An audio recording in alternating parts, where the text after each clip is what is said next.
Inside a classroom, a young guy suddenly wakes up with an expression on his face like he'd eaten shit, realizing in that moment that he'd went back in time, exactly 25 days before the college entrance exams, at the Xia Kingdom, specifically the Anqing No. 1 high school.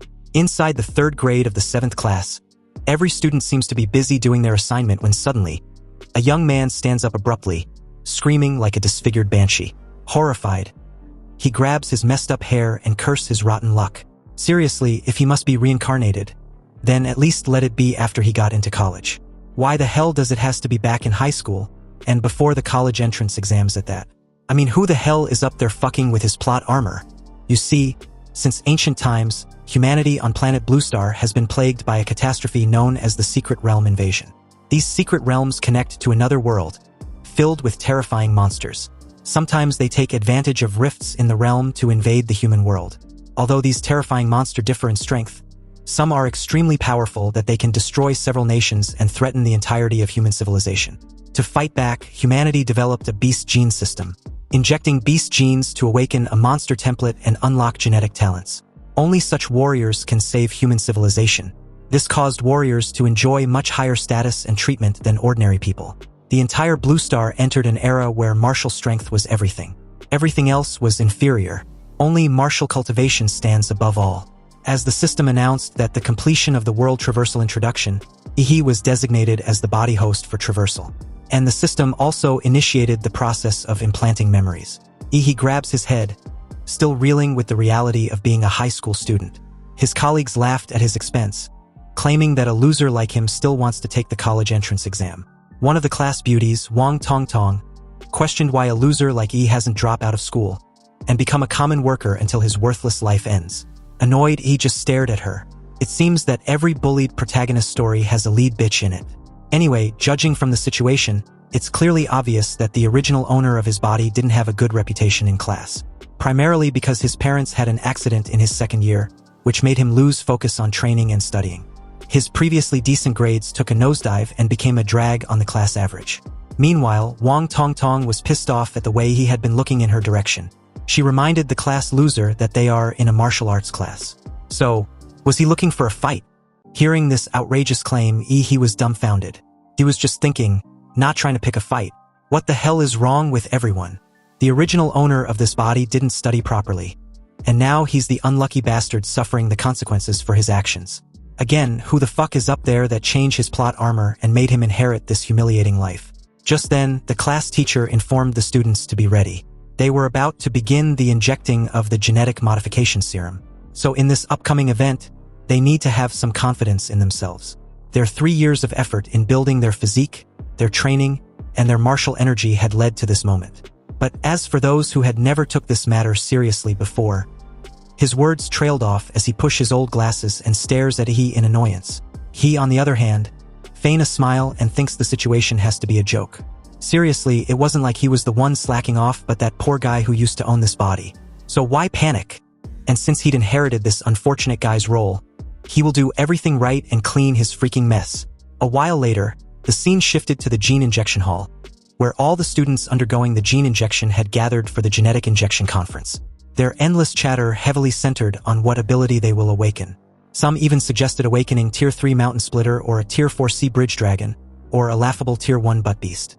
Anyway, just then a massive machine opens up, and as cold air engulfed the surroundings, several test tubes were shown inside. These test tubes were the Gene Awakening Serum. They contain the primal genes of all magical beasts ever recorded by human warriors. And after injection, the students would absorb one at random and awaken. Usually, the stronger their physique, the stronger the gene they awaken. The crappy-looking class teacher continues, telling them not to be nervous. Once the serum was injected, they should calmly accept the surge of power. Now, those whose names are called should come up to receive their serum. The class teachers start calling names, and one by one, they injected themselves with the serum. After injecting themselves with the serum, apparently their teacher's advice was horseshit because they suddenly started screaming in pain or pleasure like they were having an orgasm or some shit. He saw this, knew exactly what he was in for, but immediately bit the bullet and injected himself with the serum, expecting to undergo a similar process like the rest. But nothing. With his eyes opened wide, he remained speechless as the class teacher approached him with a skeptical look on his face. You don't seem to have changed much, he questioned. Clueless as to why, he replied that he might have gotten a fake dose. Wang Tongtong mocked and laughed at him as she approached, stating the obvious that he seemed to have not awakened anything at all. She poked his irritated face and continued, commenting that a warrior who hadn't awakened was like a bird without wings. So, isn't he royally doomed? After all, this suits him just fine, right? Now he doesn't have to be a warrior. As Wang Tongtong continued her teasing session, yapping like a chatterbox, he found her to be extremely annoying. After all, she was also the one leading the bullying against the original owner of the body. Unexpectedly, this immense emotion suddenly burst out a strange feeling inside him. The system also detects this and informed him that he'd acquired an infinite monster template, displaying his current growth status. It had his name as the host, Grady as his overall physique, and a list of his martial skills, which was the 9th student basic chi technique, the blocking palm, and the iron body technique. Wang Tongtong saw this sudden action and questioned what the loser was doing. If he hadn't awakened, then he should stop pretending already. He even tried to warn her to stay away, but this blockhead bitch never listens. And now it was too late anyway. His body shakes violently, his eyes glowing with an immense power. Then unexpectedly, this immense power burst forth in the form of a raging beast so enormous and powerful that Wang Tongtong, who had been close to him, was trashed across the room like a freaking rag doll. However, she was not the only one, even though she suffered the full force of Ihi's awakened power. All the students around had a similar experience. This unexpected display of power immediately garnered the attention of the top awakeners, Miss Lu and Li Xinyuan. The system notified Ihi of awakening an A-rank template, the Mad Flame Daimola. The bloodline abilities are the Scorching Breath, the Molten Pulse, and the Spore Absorption. His advanced form is the Flame Lord, also Daimola, but it will unlock when template compatibility reaches 100%. Currently, he was at 3%. As Ihi comes to terms with this information, he wondered if this power could be the golden finger the system had gave him. His impression on the students had suddenly undergone a complete 180 the moment they realized the loser of the class might have awakened something monstrous. His aura managed to blow almost everyone away, especially Wang Tongtong, who had awakened a second-tier magic beast, the Flaming Lizard. Wang Tongtong was knocked out cold, drooling all over like an infant. He apologized to everyone, stating that he'd made quite a scene awakening. Well, no shit. Nonetheless, he did warn everyone to step back, but no one listened. Anyway, who would have thought the loser of the class would make most of his classmates bow and acknowledge his monstrous potential? They were practically kissing the floor at this moment. But just then, the PA system announced that all the awakened third-year students must now proceed to the testing building to examine what kind of magical beast gene they have awakened and to test their martial arts level. At the Gene Breakthrough Detection device, which tests the subject's magical beast gene and martial level, all the third-year students gathered to test their magical beast gene and martial level. As the holographic screen displayed every awakened information the moment they're examined, the current student on display was Li Xinyuan. He awakened a third-tier magical beast bloodline, the Swift Spine Bug. Some students commented on his lucky break. After all, he was just an average student in their class before awakening. But now, he was probably the #1 student with a strong bloodline. Strong bloodlines are really unfair. Another student, Chu Zhou, lived up to his title of being the top student of the grade.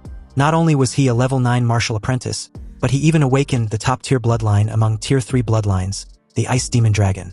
It seems this time around, the champion of Anqing City will be him. Next was Miss Lu, who was also a level 9 martial apprentice, and had awakened a stage 4 rare bloodline, the Nether Sparrow. A well-deserved ability for the top scorer of the province. If a stage 4 bloodline beast appeared in its true form, then it could destroy most of a city. Warriors would be as weak as ants before these beasts, and only grandmasters can resist them. In that moment, he noticed something peculiar. Everyone's awakened beast templates were all classified as stage 3 or stage 4. So why was his classified as A class? Just then, it was his turn to be examined, but the moment he turned towards the test tube chamber, the crowd of students were staring at him with dreamy eyes, believing he was going to be someone important one day. The girls even wanted to have his children right then and there. He knew this world really revolved around martial power, but seeing it firsthand, and directed at him, he walked into the test tube chamber with an aura of superiority and confidence. The crowd cheered him on like crazed fans. With such an insane aura after awakening, his level must be the highest with probably a huge breakthrough. Li Xinyuan just watched with a serious expression, finally noticing Ihi's name. He acknowledged him to be someone to look forward to. Unexpectedly, what happened after was absolutely mind-boggling. Because Ihi's data only showed basic information, a stage 3 with an unknown beast bloodline. Seeing this, A brief silence ensues as everyone tried to make sense of what they were witnessing, their surprise and shock evident. But the moment apprehension sank in, the guys laughed at Ihi like the mad joker, while the girls cringe in disgust and embarrassment for ever entertaining the idea of being with such a person. Meanwhile, Ihi calmly walked out of the test tube chamber, expecting this result. Inwardly, he knew. His martial power and beast bloodline are unique and probably immeasurable. His system template also wasn't detected, but it triggered the prompt for the infinite monster template. His template rank might be different from the rest, but this also means as long as he meets the conditions, he can draw monster templates infinitely. With this, Ihi aims to become the king of monsters. So, later that day, the awakening ceremony ended and classes was over, but inside the class teacher's office, the old guy wondered why he suddenly wants a break to study and come back for the college entrance exam. Did he honestly think he would believe that a student such as him will actually study at home? He tells him he really wants to improve. He knows he has fallen too far behind, so he has to go through special training now. If he follows everyone else's pace, then there's no hope for him. Just then, his class teacher tells him he knows this. If he wants to become a warrior, the only way is to go to college. Beijing University was something that was not easy to get into, so he should be preparing a lot. He knows he had awakened his bloodline, but his foundation was too weak. So there was no way he will pass the entrance exams with this strategy. But there was no rush. He should prepare to repeat the year and try again next year if he fails. However, he ignores this. He states that he was desperate to learn. He might not understand, especially since he awakened a powerful bloodline. As long as he can train hard, he will achieve everything he wants. And to tell the truth, he asks his class teacher to look into his eyes. His eyes would not lie to him. Seeing those eyes, the class teacher deems them to be full of sincerity, so he reluctantly agreed. But if he fails, he will be coming back to study under him to repeat the year for next year. A while later, Ihi arrives at the Anqing Warrior Center. Upon entering the center, Ihi, already aware that his parents' house was mortgaged for about 600,000 yen, and with the compensation for their accident over 1 million, he now has enough money to be heading to the main city. But to improve his power now, he has two options. One is to level up as a warrior, but the other way is to increase the contract rate with Tamura's model. And according to the data of the Infinite Monster template, each template starts with only 1 point of compatibility. But Tamura clearly has 3 compatibility points. What Ihi doesn't understand was where did the last 2 points come from? And for that, there was only one answer. The Tamura model absorbed the power of the genetic awakening serum and gained 2 accounting points. This proves that the serum basically related to the genes in this world may be improving its model abilities. Instead of training to death as a warrior, he could be spending money to increase his compatibility. This strategy, if he's being honest, will be much better and suits him perfectly. Anyway, he needed to hurry up and buy some genetic enhancement serum. However, the moment Ihi passes by the identification card checkpoint and entered the building, he experienced the biggest shock of his life. His eyes widened in surprise. In front of him were warriors with various awakened bloodlines, the overwhelming presence of their genes clearly evident. But what was surprising was that everyone in there had already awakened their lineage. After awakening the Mad Flame Tamura, Ihi obtained a unique sensory ability, the magnetic field of life. Since Tamura may be sensing vital signs emitted by creatures through the release of his vital magnetic field, he may be clearly feeling the chi and blood of the warriors burning them, as if it were a furnace inside them. And along with the roars of their beast bloodlines as warriors or monsters, he can no longer suppress the fighting desire within him. After all, the Mad Tamura is the king of beasts in their world, destined to conquer all life on the planet. But unfortunately, he was just a rookie at the moment, so he can only suppress Tamura's fighting bloodline for now. When he gets stronger, he will show the whole world the meaning of being the king of beasts. Suddenly, someone grabbed him by the shoulder from behind and called out to him. This person turns out to be a baddie who advised Ihi to not peek at people so casually like he intends to challenge them. He was a bit startled upon realizing this, so he apologized. She replied that it was fine. After all, it seems Ihi probably just awakened his monster gene, so not being able to control his powers was normal. But what brings him to the warrior's center? She questioned. He calmly replies that he was there to buy genetic medicine. But the place was huge and he can't seem to find his way. Could you help me out? Sure, but why are you already using genetic medicine at this stage? He asked if there was something wrong with that. Not really. She smiled and continued. It's just that gene medicine isn't cheap and can easily cause resistance, making it less effective over time. If you want to maximize the effect, warriors usually wait until their bloodline reaches the bottleneck before using it. He then asked how much one gene potion cost. At Ihi's current stage, he can only use the solid-type beginner potion, and it costs around 400,000 yen. This price tag scared the young king of beasts shitless. It was way too expensive for a broke guy such as himself. Even if he used all his savings, he couldn't afford 5. But he still needed to buy it, so he wanted to know if the lady knew anyone who could get him the potion at a discount. The lady, who happens to be a good person, ends up giving Ihi a business card.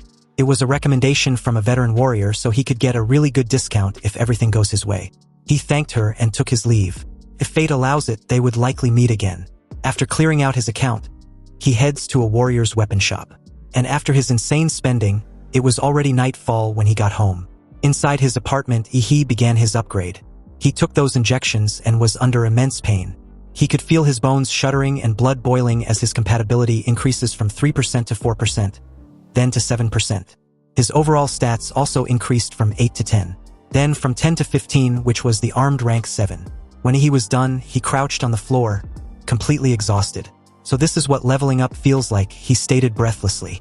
However, with each shot of gene potion, Ihi's physique improved. By the final one, it only increased a little. It seems that as his body strengthens, further base mutations become harder and harder to trigger. Nonetheless, his current development was not bad at all. In just a few minutes, he gained what others work 3 years for. And this was just using his base physical stats. If he activates the Daimola's bloodline power, then maybe he really does have a shot at being the top scorer in the exam. This is just too incredible. If cheat mode can't beat the geniuses, then this cheat is way too weak. Next, it seems he has to depart to the secret realm. For context, the secret realm rifts are ranked from S-class to E-class. The higher the ranks, the stronger the beasts inside. Beasts in S-class realms are completely uncontrollable by humans. If they ever invade the real world, it would be an apocalyptic disaster. Anyhow, as the scene shifted to an E-level secret realm at a third-rate location in Anqing, he realizes that there are much fewer people there than he expected. Maybe it was because the secret realm had been developed for too long. After all, it was an old secret realm, and any treasures it had already been plundered. Only a few weak beasts were left behind for the rookie warriors to train with. Knowing all this, Ihi goes to the checkpoint. He asked the lady there about his book ticket for the E-class secret realm. The lady didn't look away from whatever she was watching on her television, and simply handed Ihi a death waiver and his ticket. Without hesitation, Ihi signs the waiver and heads for the secret realm's rift. As he got close, his excitement grew stronger and stronger. In his eyes, this was the beginning of his rise to become the king of beasts. He rushed forward with joy, leaps in the air, and plunged headfirst inside.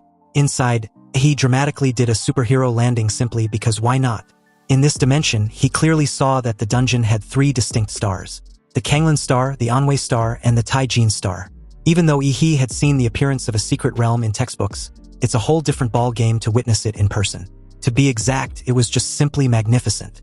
Unexpectedly, as Ihi was admiring the view, a mutant rabbit silently crept up behind him. It was a first-rank beast, the Bladefang rabbit. The moment it got close, it launched a fierce attack from behind.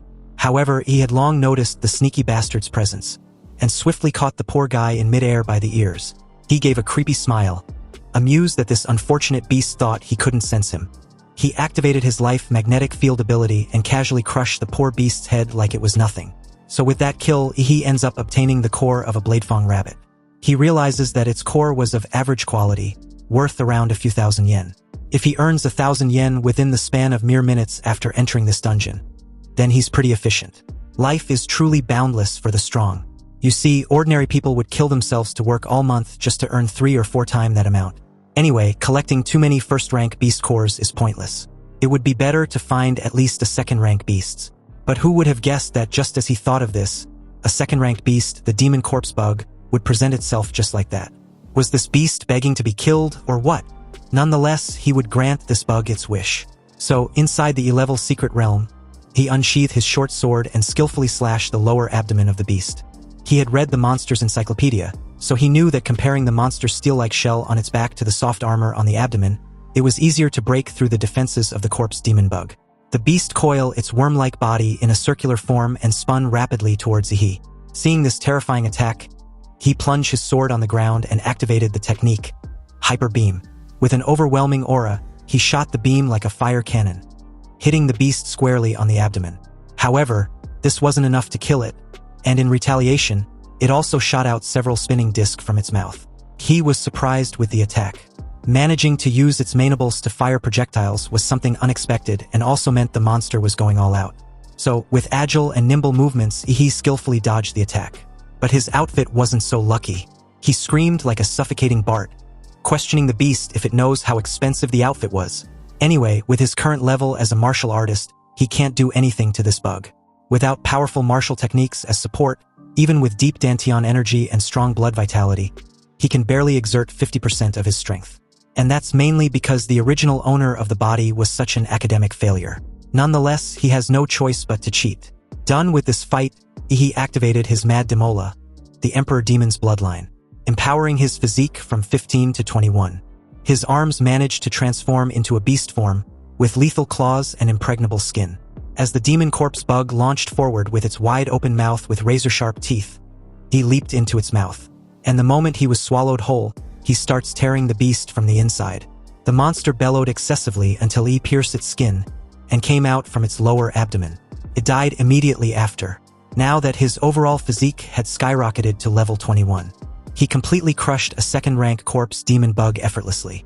However, after deactivating his transformation, he must still be expelling the excess heat from his body. This will make him feel like a jet engine. On the ground, the short sword he just bought was corroded by the corpse demon bug's venom. A 250,000 yen weapon couldn't even handle a tier 2 monster. What a scam. The quality control was terrible and deserve a bad review. Anyway, was the energy consumption from his first monster hunt too high because he was so freaking hungry? And to make this matter even worse, he didn't bring any food. His stomach growls the moment he smelled something fragrant. He even began to drool too. Staring at the green magic core of the corpse demon bug, he seems to find the aroma tempting. Oh, to hell with it. He opened his mouth wide and swallowed the huge green core in one massive gulp. Within him, the green core dissolves and immediately increased his compatibility from 7 to 7.3%. He was shocked with this increase.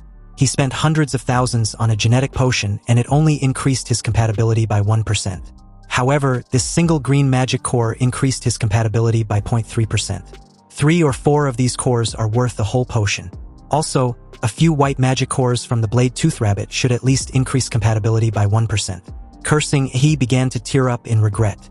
He had wasted his money on pay-to-win and lost miserably. Whatever, he would turn his frustration into motivation.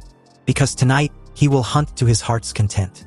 He placed 2 fingers on his forehead and activated his magnetic life field. This creates a magnetic pulse which detects everything around him within a wide range. After a few hours, it was afternoon the next day, his compatibility had increased to 9. And his overall physique had also increased to 15.8. After reaching 9% compatibility, consuming more white magic cores didn't increase the compatibility anymore. So he just had to sell them for money instead. He had a total of 20 white magic core and 4 green magic core. When the receptionist at the checkpoint saw the number of magic stones presented in front of her, she asks if he was seriously a mere high school student. To be able to collect this many magic cores was just mind-boggling. According to government's regulations, martial artists must submit 1/10 of their loot. For 1 green magic core, he needs to hand in 5 white stones. All in all, he racked up 200,000 Xia Kingdom credits. Meanwhile, the clock was ticking and with only 9 days left until the college entrance exams, the scene shifts to a D-class secret realm. Near the entrance, a team of 6 warriors discuss their mission once they head out. The driver asked the captain if they would be able to complete the Blood Jade Flower bounty mission this time around. The captain of the team, Lin He, a tier 2 martial artist, simply stated that during their last exploration, they already found the general location of the Blood Jade Flower. However, since their fellow team member, Old Chin, was injured by a monster, he won't be able to join them in the secret realm this time around. Hearing this, the young lady among them questioned if the mission was going to be a 5-people job. The guy beside her seconded her question and added that the rules state that at least 6 people were requested to enter a D-class secret realm. So what were they going to do? Captain Lin pointed behind him and told them not to worry. He contacted an agency to introduce them to a new martial artist. Of course, this new person was none other than He. He picks his nose and greets the team, introducing himself as Dadsla, a level 9 martial disciple. Since he was still a student and was not qualified to enter a D-class secret realm, he had to use an illegal agency to create a fake identity to join a team. It cost him 100,000 credits. What a fucking rip-off. The captain then turns towards He and questioned that his Dadsla name feels a bit off. He gave a disdainful look and replied that he had no choice. If he used his original name, then it would violate the copyrights. Captain Lin dropped the matter, stating that Dadslaw was just a codename anyway. At Ihi's level 9 martial disciple strength, he really doesn't qualify for a Class D secret realm. So, their team will let him observe and learn, but he shouldn't hold them back. Ihi agreed. He had no problem with this arrangement. After all, clarifying responsibilities before a mission was actually pretty reliable. Far better than screwing him over during the mission. They soon took off and drove into the portal. According to the tracker, the bloody jade flower was in an oasis a little further ahead. It was guarded by a Tier 2 monster with general-level bloodline. He observed his surroundings and noticed something. Just recently, he was at a rainforest, now a desert. It seems that the secret realms were not connected to just one world. In that moment, the driver noticed the horde of earth demon rats from his rearview mirror. He notified the captain, adding that they seemed to have locked on their scent. The guy in the back seat named Hood was ordered by the captain to take care of them. With a murderous glee in his eyes, he replied that he understood. He took out a couple daggers, then casually threw them at the horde of earth demon rats. The moment the daggers pierced the earth demon rats, they exploded. The team casually proceeds forward without any further interference. Mr. Hood nonchalantly stared ahead, inwardly feeling full of himself. He, on the other hand, just stared at the guy. Mr. Hood infused martial energy into his throwing dart, which exploded like a bomb upon impact. Seems this guy is ruthless. Shortly after, the group arrived at their destination. They got out of the car and walked the remaining distance on foot. He, like a true rookie, casually asked why they weren't driving. There was still some distance to the oasis. Captain Lin replied that the monsters in the oasis were highly sensitive, so the sound of an off-road engine would definitely alert them. Anyway, to distribute tasks while walking, Captain Lin tells Xiao Xia to throw the stun grenade later to lure the beast out. Xiao Wu and Hood would set up the traps.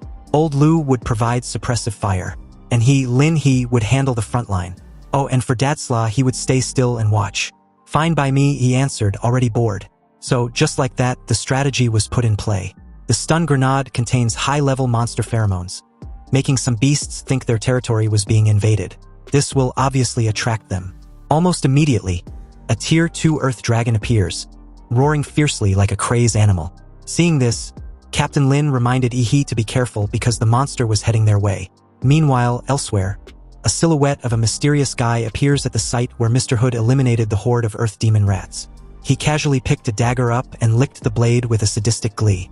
Back at the oasis, Captain Lin imbued his sword with martial energy and skillfully decapitated the earth dragon. The moment he landed, Xiao Xia and Xiao Wu rushed to his side, questioning if he was okay. Captain Lin sheathed his sword and replied that he was okay. They should proceed forward as planned. But in that very moment, a massive paw suddenly loomed dangerously over its target, Captain Lin. His teammates warned him to watch out, but it was too late. The dying creature planned on taking the captain along with it. Unexpectedly, he exerted a considerable effort in his legs and leaped high in the air. In the air, he spared no effort, unleashing a terrifying hyper beam at the beast. With his current level and strength, the poor creature stood no chance. If it wasn't dead before, it was super dead now. Everyone was stunned with Ihi's sudden display of martial prowess. After all, he was just a mere martial novice, yet he had the power to shake a Tier 2 beast. Seriously, what an incredible punch. Xiao Xia, Xiao Wu, and even the captain began to fawn over him. He just casually basked in all the attention and simply acted like it wasn't a big deal. Captain Lin then thanked him for saving him.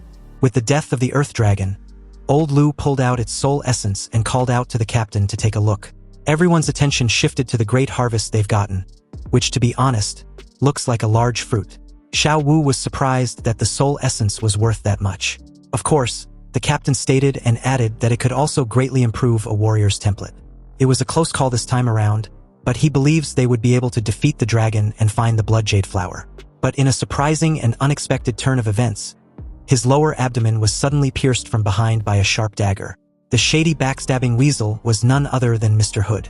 He told the captain that there was no point in thinking of such things now, he was going to die, and soon his entire team will follow. The group was shocked with this betrayal and questioned Mr. Hood what he was doing. Mr. Hood made a massive leap backward the moment the captain swung his fist behind him. He landed beside Huapeng, the bulky guy from earlier. Huapeng simply replied the group that Mr. Hood was doing what he was always meant to do, which was to strike it rich. The team was furious with the sudden appearance of Huapeng, so he questioned Xiao Wu if they know Huapeng personally. Xiao Wu informed Yi that Huapeng robs martial artists of their loot they find in the dungeons. And recently, he had set his eyes on them. Old Lu helps Captain Lin, but was surprised to know that the blade Hood used was poisoned. That damn traitor. But how did Huapeng know about the location of the oasis? Even his teammates only learned the blood jade flower's location after entering the dungeon.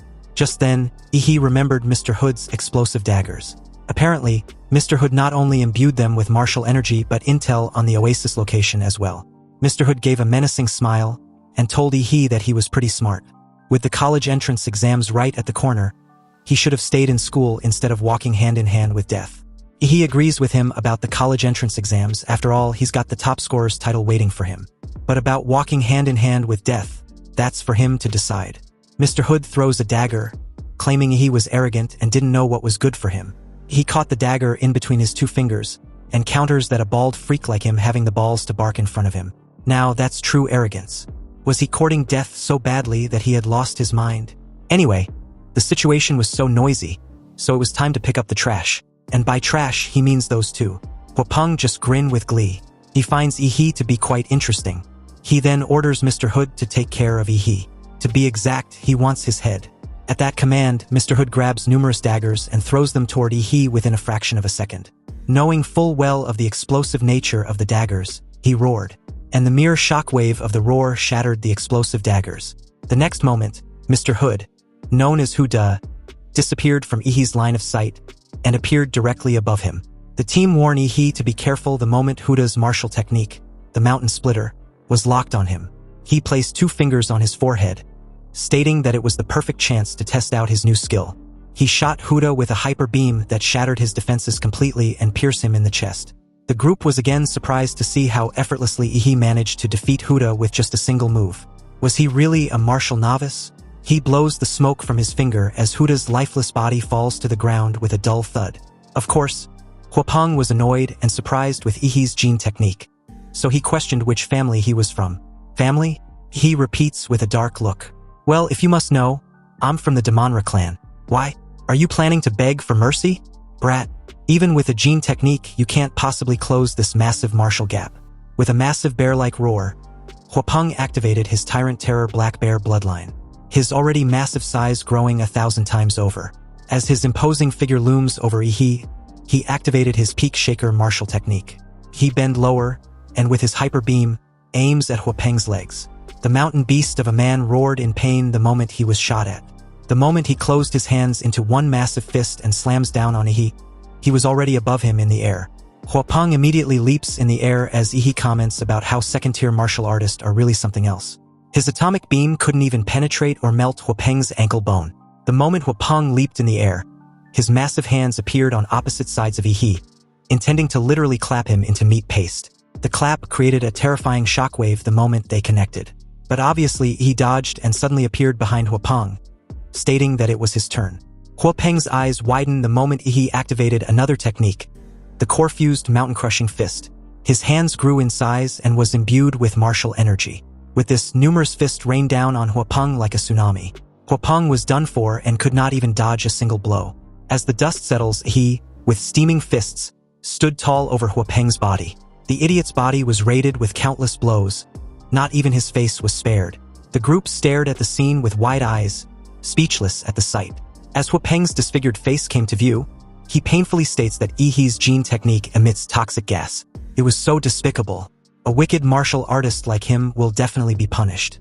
He curses Yi with this fate. With an overwhelming aura, he glared at the idiot and presented him with another core-fused mountain-crushing fist.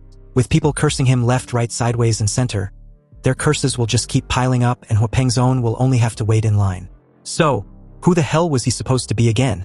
The scene shifted and just like that, 9 days had passed, and the college entrance exams was about to begin in full swing. The event was taking place at the Central Sports Stadium of An City. The host of the event welcomed everyone, mainly the students. The year's General Higher Martial Arts School enrollment was about to begin, so he would like to wish everyone good luck in the competition. The college entrance exams adopts a competition system. Candidates will compete in pairs, and the winners will advance to the next round. The exams will last for 3 days with the first 2 mainly centered on additions. The students who advances will take the exams on the 3rd day. Each student will fight 3 matches in the additions, and the students who get promoted successfully will compete all the way until the top scorer of this year's college entrance examination is selected. To each student, the prospects you carry on your back are the future of humanity. So please, show your true potential during this examination for both yourself and humanity. So with that, the host officially announced the beginning of the event. In Arena 1, it was a fight between two male candidates. In Arena 4, the fight was between a male and a female fighter. But as the scene pans to Arena 6, the female candidate was missing an opponent. Apparently, the opposing candidate hadn't arrived yet. The host took a look at the list of contestants and found out that Arena 6 was a duel between Wang Tongtong and Yi He, both from Ant City No. 1 Middle School. But only Wang Tongtong was in the arena. According to the rules, if Yi He still doesn't show up after the competition begins, he will be considered as a forfeit. In the arena, Wang Tongtong stood there, smug and satisfied. She knew the Gene Conference made her lose face, a shame she'll carry for life. She was planning to humiliate Yi He with her flaming lizard, but that pathetic fool was hiding and didn't even have the balls to show up. How disappointing, the audience murmured. How pathetic. He's too scared to even show up for the college entrance exams? He's probably hiding at home, trembling. Someone like him shouldn't even be in high school. He should just go sweep the streets. At that moment, the referee blew his whistle and announced that the time was up. And City's first high school, Yi He. But before he could finish speaking, the crowd suddenly felt a powerful presence approaching from above. They all looked up and were shocked to see something heading towards Arena 6 like a meteor. Wait, is that a person? What kind of immense power could allow someone to fly like that? Just as the audience below were debating, the person suddenly landed in the arena, and the immense force caused the entire platform to shake. When the dust cleared, Wang Tongtong was still confused. But in the next moment, a foot was seconds away from warming her face. Wang Tongtong could not dodge and was immediately kicked off the arena. He watched the annoying bitch knocked out cold for the second time and muttered about his close timing. He almost had to wait and come back next year. With Wang Tongtong out of the arena, unconscious, the host loudly announced Yi He as the winner. Hearing this, Yi He scoffed at how easy it was to defeat his previous bully. The audience was amazed at what they had just witnessed, and immediately began shouting and praising Yi He for his martial prowess. One kick and his opponent was done. Also, the way he entered the arena was so cool. Is this what they call a kick from the heavens? At that moment, the system displayed that Yi He's total physique was at 226, and his compatibility was 20%. This sick fucker couldn't help but feel smug. This was all thanks to Captain Lin, who gave him the blood jade fruit. Although it took some time to improve his physique, he can relax and enjoy what's about to happen. After defeating Wang Tongtong, Yi He continued his winning streak. First, it was against a guy from Ant City's No. 4 Middle School, Long Tao. Then against another from the same middle school. 3 matches, 3 wins. And each one ended with a single kick with no hesitation. The audience went wild, shouting like crazed fans, and even named Yi He as the one-kick Superman. As expected, the host announced Yi He from Ant City's first high school as the winner of 3 matches in a row with just 1 strike. And with that, he had advanced to the 3rd round. In the stands, a crowd gathered around Yi He, asking for his contact information. Some even recommended their own schools, and reporters asked him about his dream university. Upon hearing these questions, Yi He's eyes flashed with a proud yet creepy smile. He confidently replied that he was aiming for Huadu University. Hearing this, the crowd around him suddenly dispersed, deeming him to be too arrogant. He sighed helplessly. They didn't believe in him, and he couldn't blame them. Huadu University was the best martial arts college in Xia Kingdom, one of the top 5 in the world, a holy land for all warriors. Cities like Ant City only allow the top students to enter that sacred place. But that's fine. Martial artists are judged by their strength. He couldn't wait to see the look on their faces once he wins first place. At that moment, the examiners noticed Yi He's performance and approached him, asking for a retest of his martial level. After a quick scan, the examiner was shocked. He exclaimed that half a month ago, Yi He was just a level 3 martial disciple, but now he had reached level 9. Upon further investigation, they found out that Yi He had frequently visited E-Tier's secret realms after leaving school. So they asked him why he ventured into such dangerous places right before the college entrance exams. He casually explained that it was to find himself. His father left him a message before he passed away. If Yi He wants to surpass humanity, then he has to stop being afraid of death and become courageous and strong.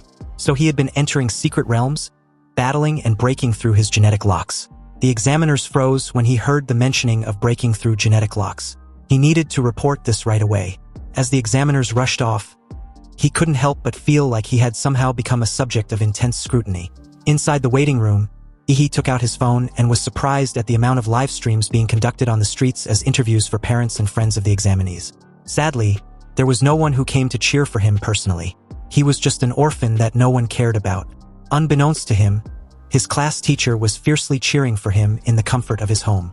He stepped onto the arena once again, and this time around, his opponent was Luo Xian from the city's third high.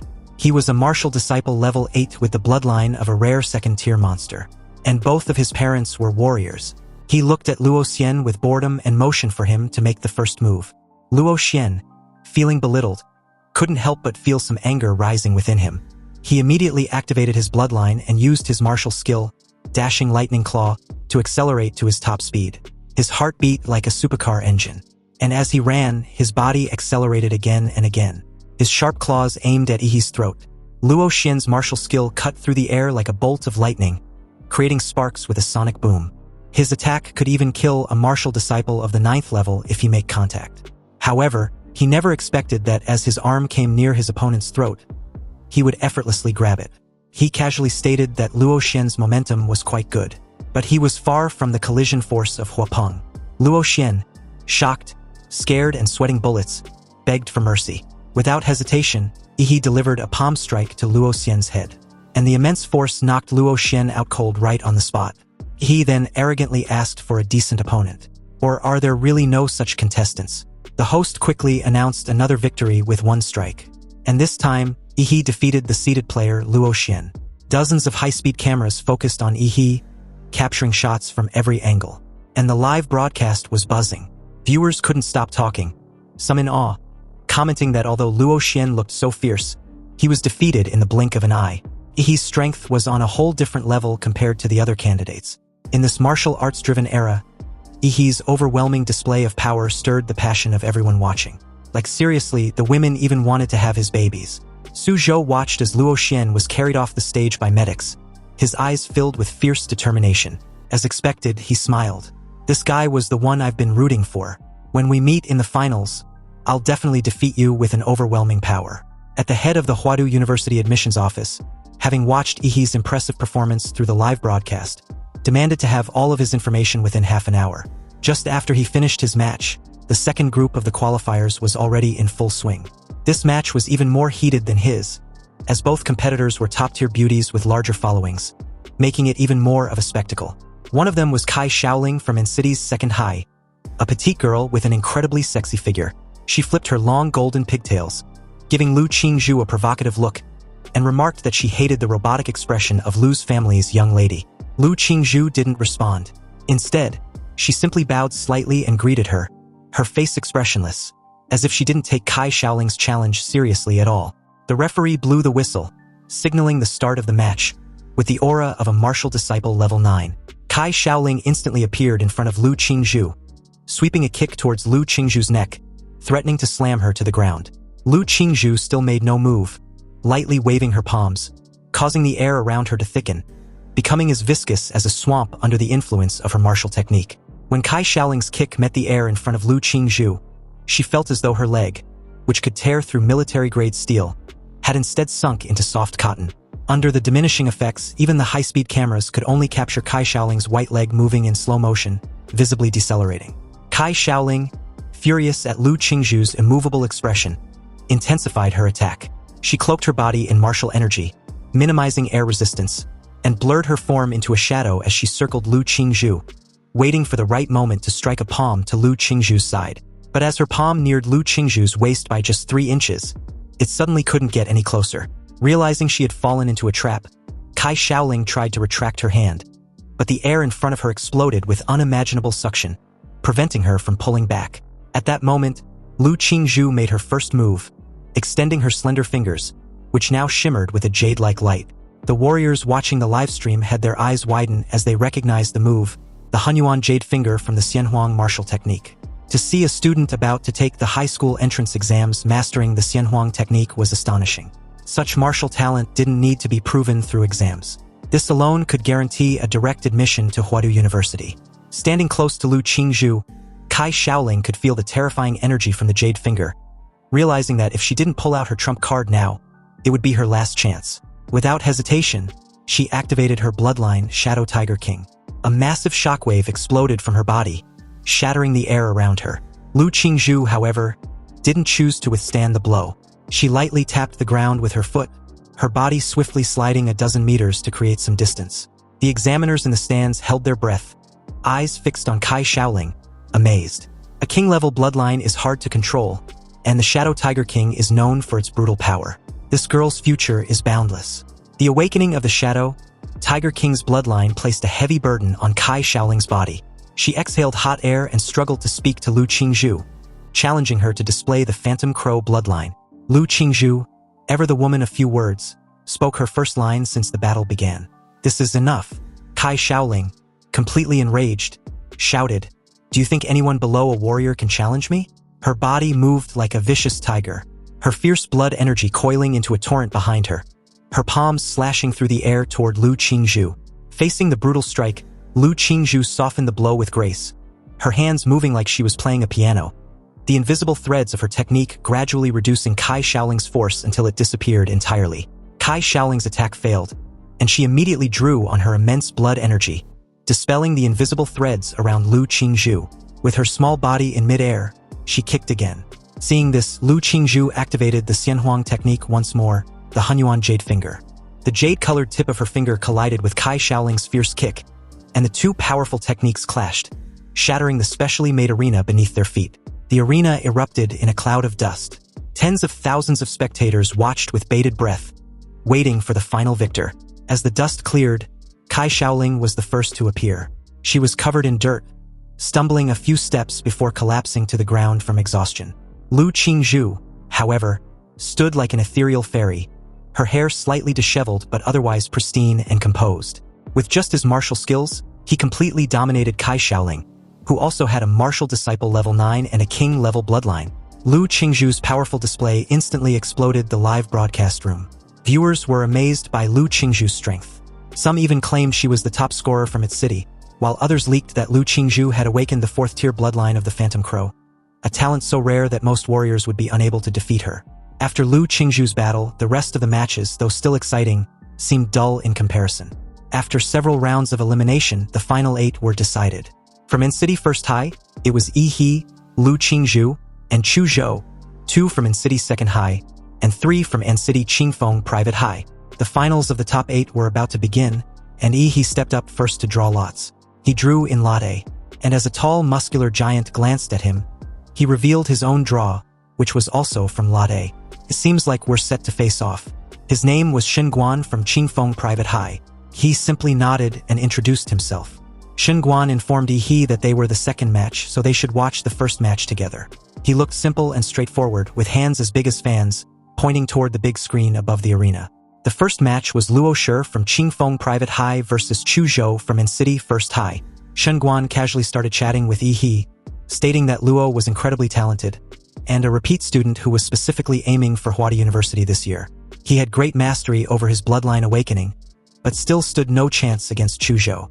"Chu Zhou, he's from your school, and city's First High, right? So you must know him." At that moment, the host announced the first winner of the top 8 qualifiers, Chu Zhou from N-City First High. The principal of Qingfeng Private High heard the news and cursed angrily, "Damn, we lost right at the start." At this point, he asked calmly, "How does Luo Shi compare to him?" Shen Guan smiled and replied that he was a martial arts president at Qingfeng Private High's senior year level. Honestly, in terms of combat, his 2 teammates combined couldn't even match him. Then, he suddenly turned his gaze toward Yi He and stated calmly that if he's being honest, he thinks Yi He will be his biggest rival in this exam. Shen Guan had always had an extremely sensitive sense, and he feels that Yi He is like a dormant volcano with a beast hidden inside him. He points to the arena and motioned for them to go on stage. It was their turn. So with that, Yi He and Shen Guan face off in the arena. The host announced the second match of the top 8 qualifiers, Shen Guan from Qingfeng Private High and Yi He from N-City First High. As the competition for the top 8 to 4 in N-City's college entrance exams enters its peak, the fist of Shen Guan collided with Yi He's fist in an explosive impact, sending debris flying, and the solid platform under their feet exploded, forming a huge deep pit. With a reverberating boom, the sound pierced the audience's eardrums as a massive shockwave blinded their direct line of sight. Guan sneered excitedly the moment he managed to counter his attack with strength comparable to his own, or maybe even higher. And although he was having a nosebleed, there was no anger on his face, but ecstasy. He'd finally found an opponent who could compete with him in strength, and this truly excited the shit out of him. He also figured out that his nosebleed must be an ability of Ihi's bloodline. It was truly mysterious to be able to directly target an opponent's cells for destruction. But no matter, he knows how to deal with this trivial challenge. He stared at Guan with a calculative look. Guan managed to use his martial energy to create a barrier around his body, shielding himself from Ihi's nuclear radiation. His eyes glowed in delight as Guan commended his martial art. It was truly amazing. He was really a monster not to be trifled with. So in this case, he will also show him his martial arts which had been passed down from generation to generation in his Shin family. Guan activated his family's martial techniques, the Shape Wolf Fist, and followed it up with the Deer Peak. With swiftness and lethality like the venomous snake, and a defense-piercing effect comparable to the antlers of a stag, Guan's double fist moved as fast as lightning, rendering Ihi immobilized and unable to dodge. The double fist shattered Ihi's defenses and hit him squarely in the lower abdomen. Ihi was pushed back significantly as he clutched his lower abdomen and spat a mouthful of fresh blood. Ihi, previously known as the One-Kick Superman, was dealt with a powerful hit for the first time. Anyway, before he could allow himself a brief moment of respite, Guan was upon him with another powerful technique, the Bear Crash. You see, Guan's attacks are not simply physical attacks, but he had integrated his martial energy into his body, causing double the damage. And it doesn't help that all Ihi's previous opponents were all weak as shit. They had no experience fighting against a powerful adversary, and apparently so does he. Ihi raised his arms to block the attack, but was surprised when Guan's arms shockingly extended and became flexible, wrapping around him and pulling him in a tight embrace. He was half right about Guan's martial art. You see, not only can he inject martial energy into his body, but can also lock Ihi's martial energy, rendering him incapable of using martial arts for a limited duration. Guan then uses the A-Pearl technique to trash Ihi in the air across the arena. And while Ihi was in the air, Guan switched to the Tiger Pounce technique and gave Ihi a solid uppercut, then followed it up with the Eagle Dive the moment his opponent was heading for a crush landing in the arena. Seems this guy is literally a walking zoo. Anyway, Guan loudly declared his intention to win this match overwhelmingly, and under no circumstance would Ihi be able to win against him. He dives headfirst into Ihi, and shatters the arena in a bright and devastating crash as debris flew everywhere. Guan crossed his arms and laughed with satisfaction, believing he had won. With this overwhelming and relentless barrage of attacks, Guan believes he had no chance to fight back. He's definitely got the match in the bag. The medical staff outside the venue even readied themselves to move onto the arena, because the Shape Wolf Fist combination techniques the champion of Qingfeng Private High had just used would have killed even an ordinary martial artist. As the dust gradually settles, the host, clearly a dimwit and just an entertainer, was in the process of declaring Guan as the winner when suddenly, the supposed winner in question felt a terrifying presence behind him. What the hell is that? Such an enormous aura from a martial disciple. Guan turned to see the biggest shock of his life, as a massive paw, skinned with impregnable scales and lethally sharpened claws, stepped out from the dust. The words cut through the noise, praising Guan for his strength. But he was unfortunate to be matched against him. If it's any consolation, Guan is the first person to witness his current true form, his savage trace Demora bloodline awakening. Sweating bullets, Guan was petrified to see Ihi's beast embodiment. And apparently, if a high school student can display the magical embodiment of their magical beast, they can also enter Hadu University without taking an entrance exam. The host announced that he didn't expect that in the small city of Anqing, apart from Lu Qingzhu, a martial arts genius, there was also a bloodline genius. To think that Ihi's bloodline awakening was at such an overwhelming level was truly terrifying. For context, each examiner had been equipped with a monitoring headphone to monitor candidates and a range of factors inside and outside the examination room and arena. However, each examiner, especially the white-beard old guy, saw Ihi's nuclear radiation value and his eyes bulge out like they were being pulled out from their sockets. As anyone might have guessed, Ihi nuclear radiation was off the charts, sitting at 9999999. Seeing this level of nuclear radiation, the examiners were left with no choice but to immediately wrap the arena with martial energy to prevent nuclear leakage. And amidst the crowded audience, Ihi's bloodline was the center of discussion. They find it to be cool and fascinating, but no one knows what the bloodline of his magical awakened beast. What's even more shocking to them was that there was no record of his awakened bloodline in N's #1 middle school. Seriously, how could such a powerful monster be unknown? Anyway, surprising enough, he heard all these discussions due to his heightened senses and was not surprised. After all, it seems that there was no creature like Demora on planet Bluestar, so it's of no wonder that no one had heard of it. Anyhow, back to Xinguan, he was currently having a nosebleed again. So it seems that his martial energy, acting as a shield, was no longer sufficient to block Yihee's nuclear energy. With this in mind, Xinguan intended to end the fight since he couldn't drag it out for long. He also activated his bloodline awakening, the Golden Star Ape Demon, which encased his body with martial energy and increased his physique and overall stats. He even grew in size. He activated his Formwill Fist technique, the Snake Strike, and went on the offensive. Seeing this, he countered the attack with a strike of his own, which was a terrifying and definitely a powerful offensive attack, the Mountain Arresting Fist. But from an objective point of view, it seems like an upgrade version of Hyper Beam.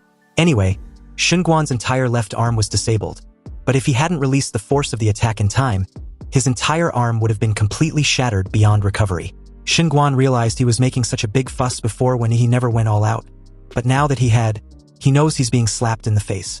And speaking of Yihee, this fucker was fully emerged in the fight that he'd foregone any reservation he had. He told a dominated Xinguan that he was outstanding. But unfortunately, this is as far as he can go. This current outcome cannot be changed.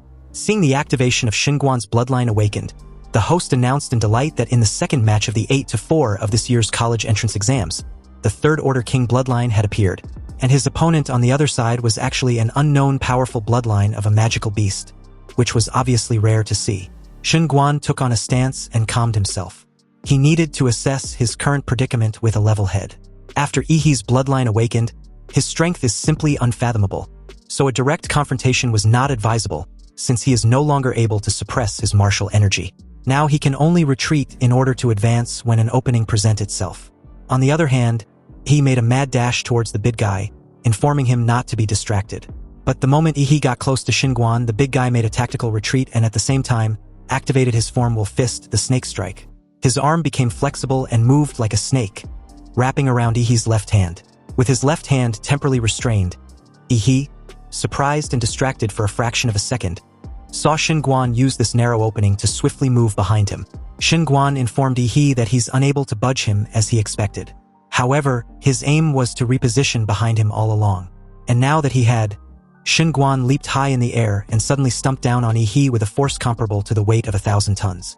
Although the pressure would have immobilized any other candidate, Yihee swiftly dodged the bone-crushing stump with ease. Again, Xinguan made another tactical retreat with two massive leaps backwards the moment his attack failed. Believing he'd put enough distance between himself and Yihee, Xinguan looked up at his opponent and was surprised to see that Yihee was casually watching him the whole time with his arm folded. Releasing his terrifying aura, Yihee announced that it was his turn to attack. The moment he raised his right foot, he was upon Xinguan with another Mountain Arresting Fist. Xinguan surprisingly got on his knees the moment Yihee was about to strike, and admitted defeat. He respectfully surrendered, leaving Yihee speechless. He was shocked with this outcome. He was all fired up, ready for his turn, but Xinguan was surrendering now. What is he going to do now that he's all riled up? Damn, this is so uncomfortable. Sighing heavily, he lets out a fiery breath and stated that holding back his energy really makes him so freaking uncomfortable. Nonetheless, according to the rules, once one party surrenders, the other party has no right to attack. The host declared Yihee as the winner, and the crowd cheered excitedly like crazed fans, claiming he was awesome and cool. In the comments section on almost all media platforms, Yihee and Xinguan's match was the trending topic of discussion. Xinguan was being humiliated as fans comparing his demeanor before the match and after the match. At the same time, Yihee's popularity and fanbase increased exponentially. A chat group was even established by his fans with full video of his matches in the college entrance exams. His fans had unanimously declared their big brother Yi as the top scorer of this year's college entrance exams. And not even Chu Zhou or Lu Qingzhu would be a match for him. At this moment, the principal of Qingfeng Private High was trembling all over with pent-up anger.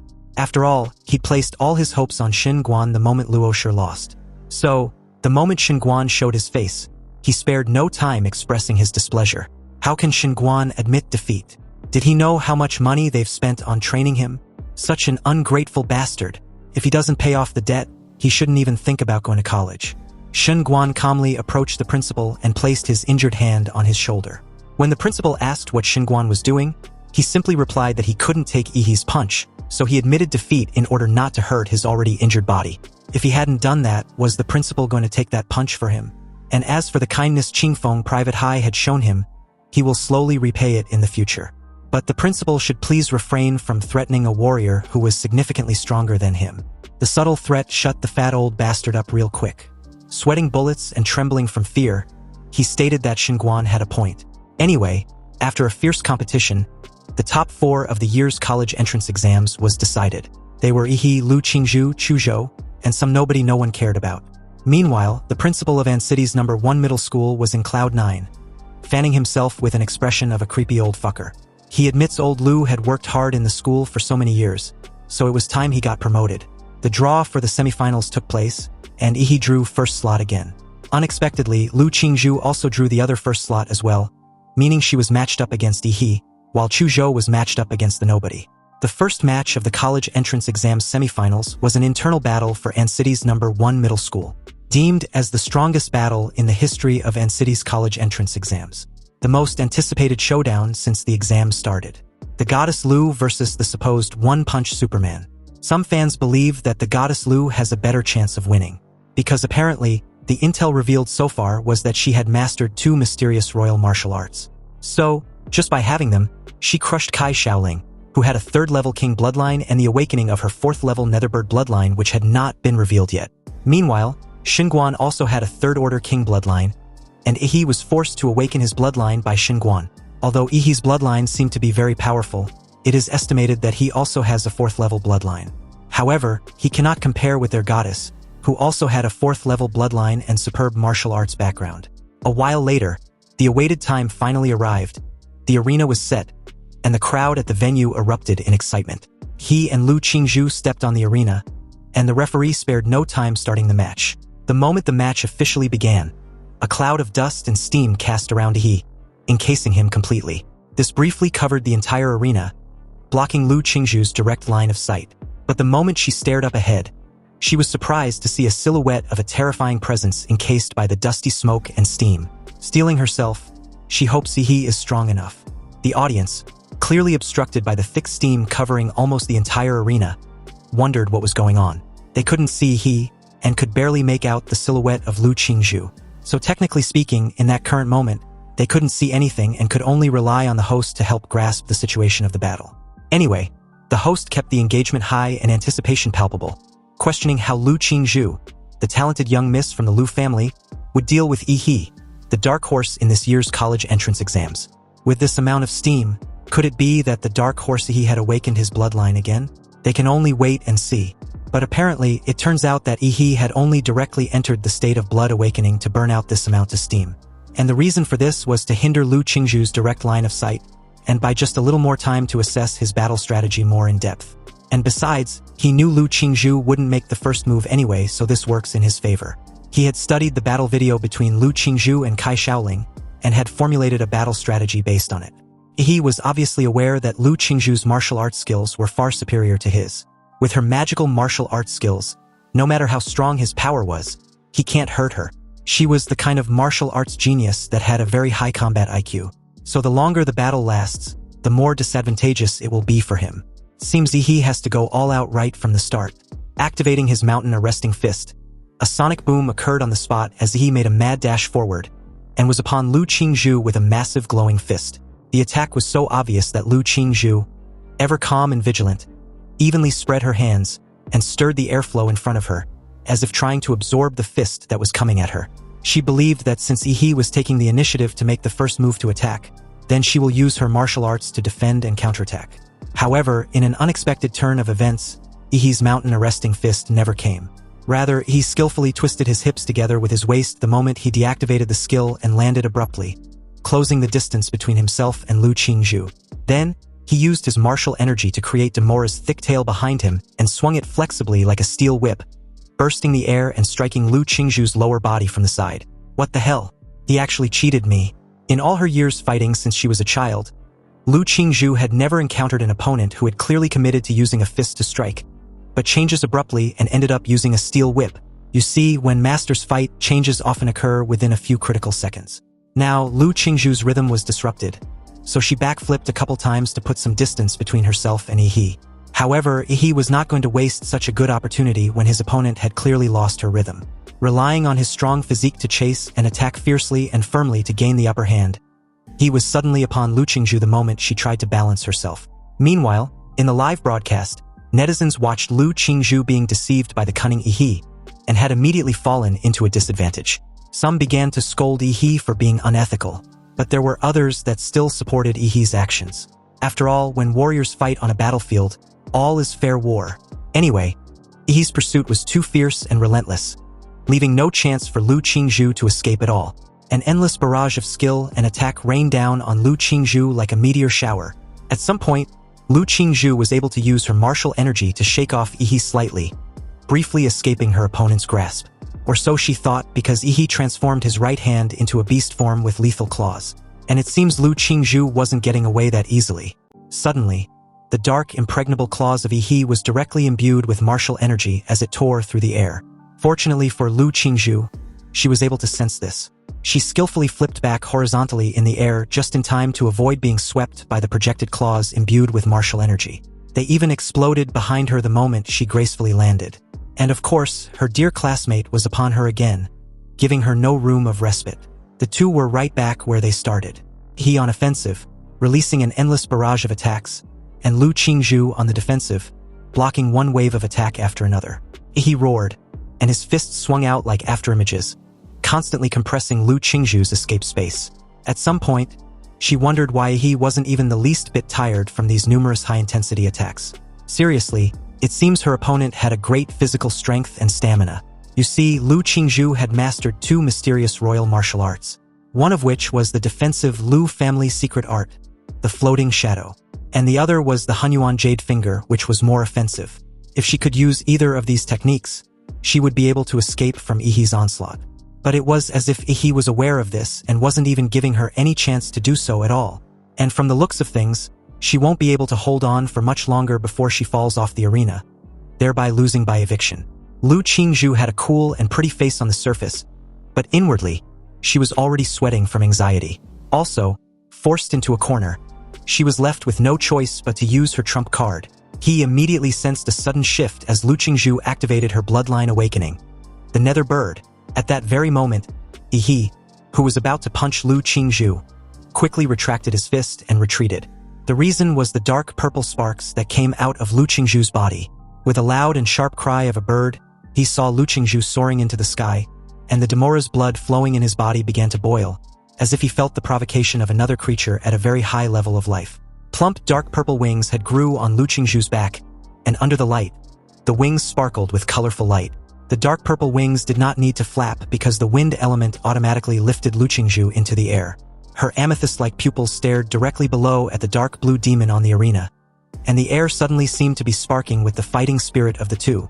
The host loudly and enthusiastically announced that although Lu Qingzhu was still far from mastering the true form of her bloodline, she was able to develop the most important organ of her bloodline, the wings of the Nether Bird. For the first time, the Nether Bird can be seen on full display by none other than our genius beauty Lu Qingzhu. Subsequently, the live broadcast platform lit up at this moment as comment kept pouring in like a tidal wave. After her bloodline awakened, Lu Qingzhu stretched out her slender jade finger and pointed at Yi as her fingertips began to turn a transparent jade color. In a cold tone, Lu Qingzhu declared for Yi to be careful, because she can't control her strength in this awakened form. Really? Yi replied excitedly from below. I'm glad you said that because up until now, I have only exerted about 50% of my strength.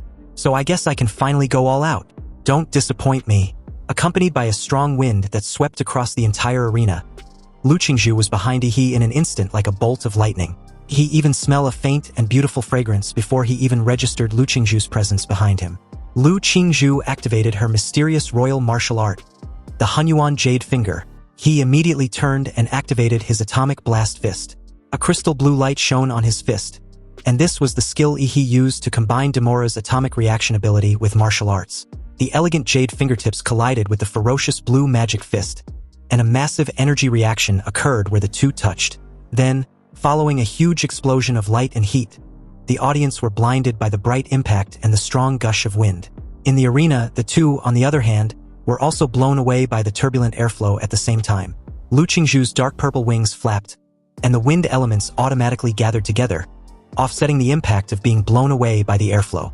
Lu Qingzhu used this force to break through the smoke and dust, and was about to head straight for Yi when she suddenly felt a fatal threat. Shocked and surprised, her pupils suddenly shrank, because on opposite end of the arena, a sudden protruding vertebrae had appeared on Yi's back, and immediately began to lit up one after another in a dazzling sequence. Every time a vertebra lit up, it meant that a horrible atomic reaction was beginning to occur, and was gradually gathering at a single point in Yi's mouth.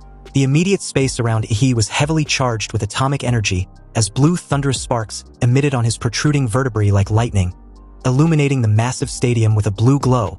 In that very moment, instead of the immeasurable nuclear radiation being leaked everywhere like previously, it was rather controlled and gathering rapidly in the mouth of the undisputed king of all monsters. Lu Qingzhu was momentarily frozen in place the moment she felt this enormous energy fluctuation aimed directly at her. This was not good, and to make matters even worse, it was impossible to completely dodge this impending attack. And it seems the radiation around Yi was too massive to get close. Leaving the airspace of the stadium was not an option either, since it counts as stepping off the arena.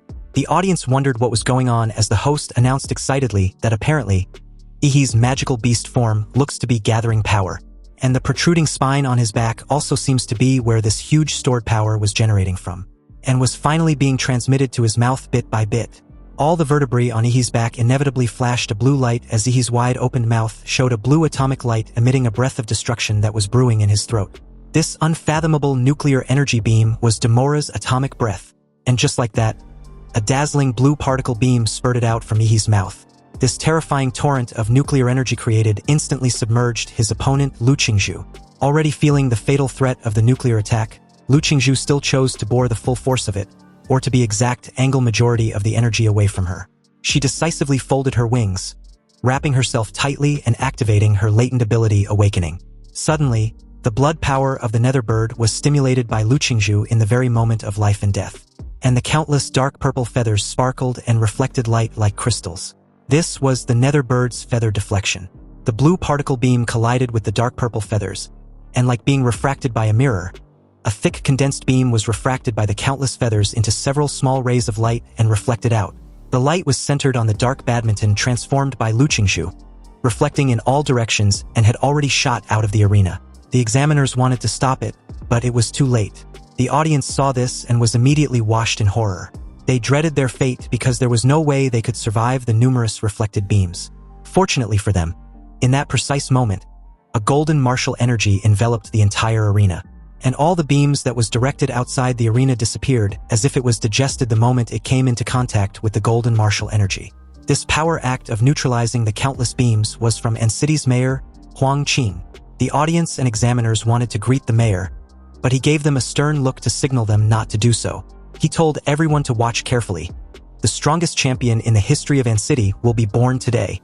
With enthusiasm, the host announced to the audience that they were fortunate to be protected by Mayor Huang, and with his presence, they can be assured that nothing unexpected like what just happened would repeat. Anyway, after about what seemed like 15 seconds, the atomic breath finally ended. Thick smoke was coming out of Yi's mouth and back like a steam engine, and his eyes were fixed on the girl in front of him who looked somewhat miserable. Lu Qingzhu spat out a mouthful of fresh blood.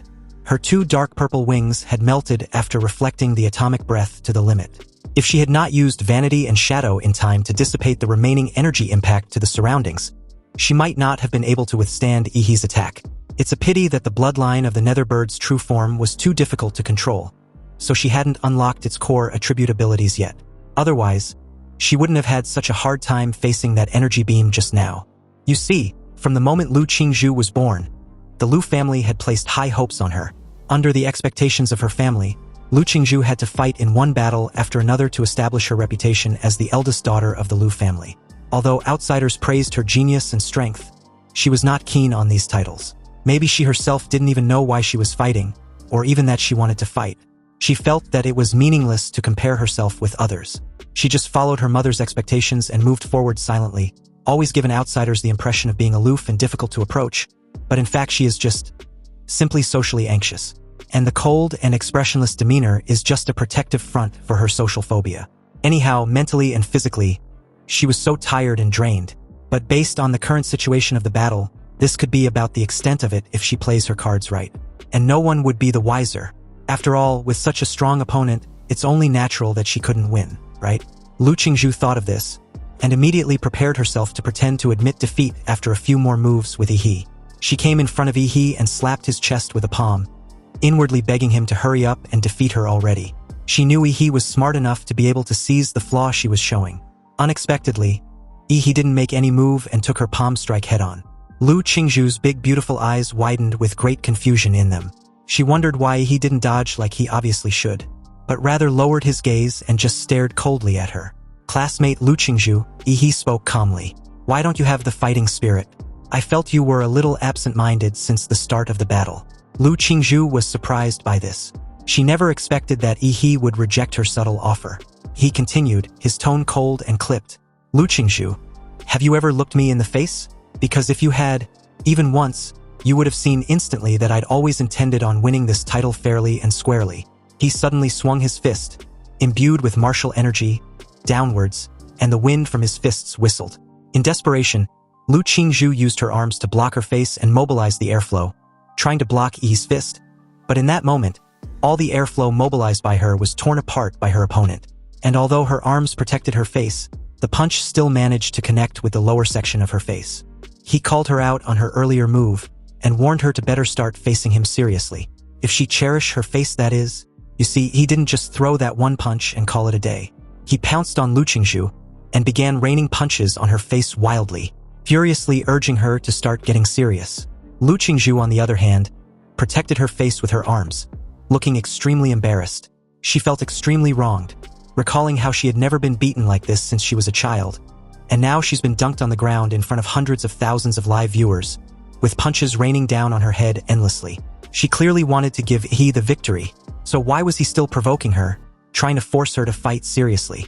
You see, everybody has a bottom line, and Lu Qingzhu had tried her best not to lose control, but she finally reached her limit to what she could tolerate after being punched in the face. She roared like a phoenix rising from the ashes, calling Yi an asshole for hitting a girl in the face. Her eyes turned red, and an extremely powerful martial energy burst out, knocking Yi back a couple steps. When the scene shifted to Yi, the fucker looked extremely pleased. That's more like it, he coldly murmured. If the eldest daughter of the Lu family doesn't want to be hit in the face again, then she needs to get serious. There was a strong fighting spirit in Yi's eyes.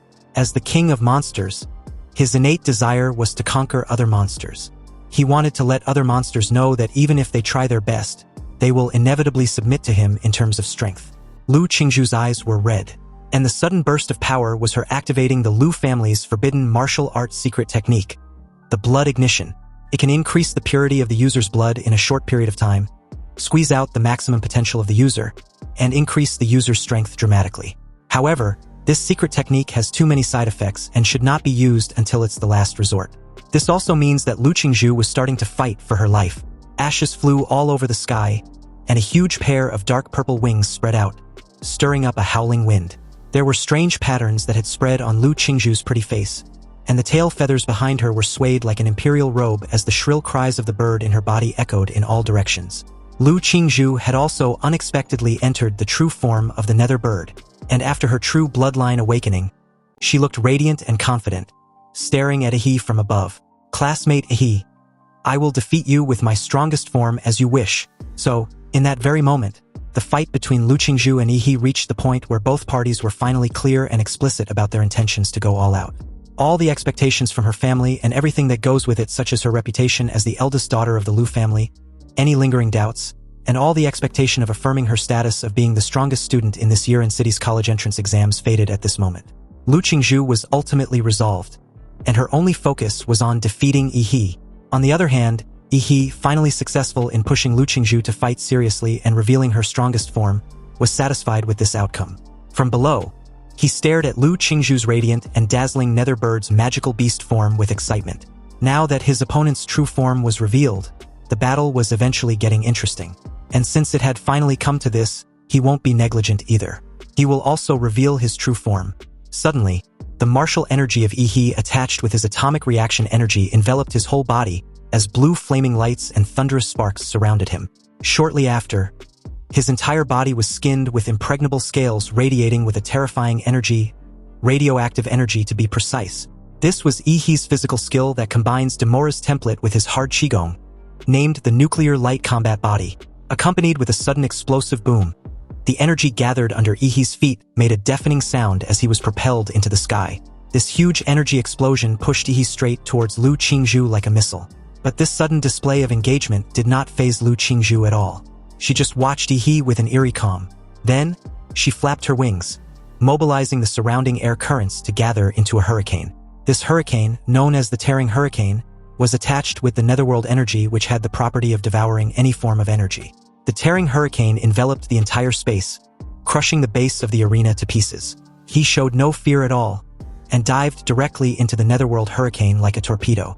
For context, diving headfirst into the Tearing Hurricane was tantamount to nothing short than a suicide, especially for a martial art disciple. The moment Ihi entered the Tearing Hurricane, he activated his atomic fist and produced a blasting punch. A massive blue energy explosion tore through the hurricane, breaking through the dust and rushing towards Lu Qingzhu in an unstoppable manner. Seeing this, Lu Qingzhu tapped into the explosive power of her netherworld bloodline and activated the cry of the nether bird.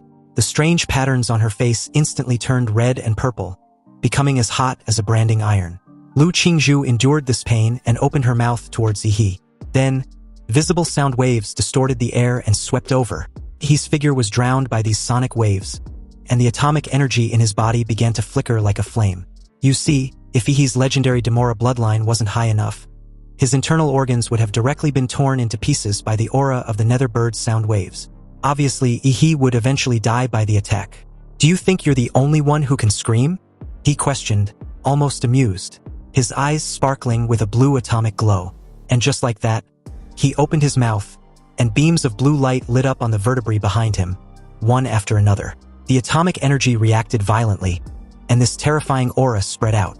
This sequence was familiar and could only lead to one outcome, Demora's atomic breath. Only this time, however, it was at the maximum power output. Seeing this, Lu Qingzhu also felt the pressure but was not overwhelmed like previously. There was determination in her beautiful eyes. Already accustomed with this move, she neither backed down nor tried to use her strongest defense. Rather, she decided to use the strongest defensive move in her family, deeming the strongest offense as the best defense. Placing her middle and index finger on her forehead, a familiar jade color shimmered brightly on the tip of her fingers. It was evident at this point that Lu Qingzhu wants to confront Yi head-on. In that moment, a dazzling blue light beam rushed straight towards Lu Qingzhu with the force that broke through the clouds. You see, the outcome with this move will decide the winner of this battle, because after using the maximum power of the atomic breath, no atomic reaction will be able to take place in Ihi's body for the time being.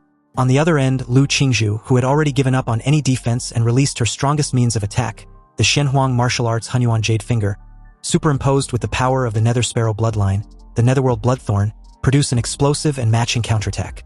The jade-colored fingertips gathered purple-red destructive energy, and Lu Qingzhu pointed at the incoming atomic breath light column.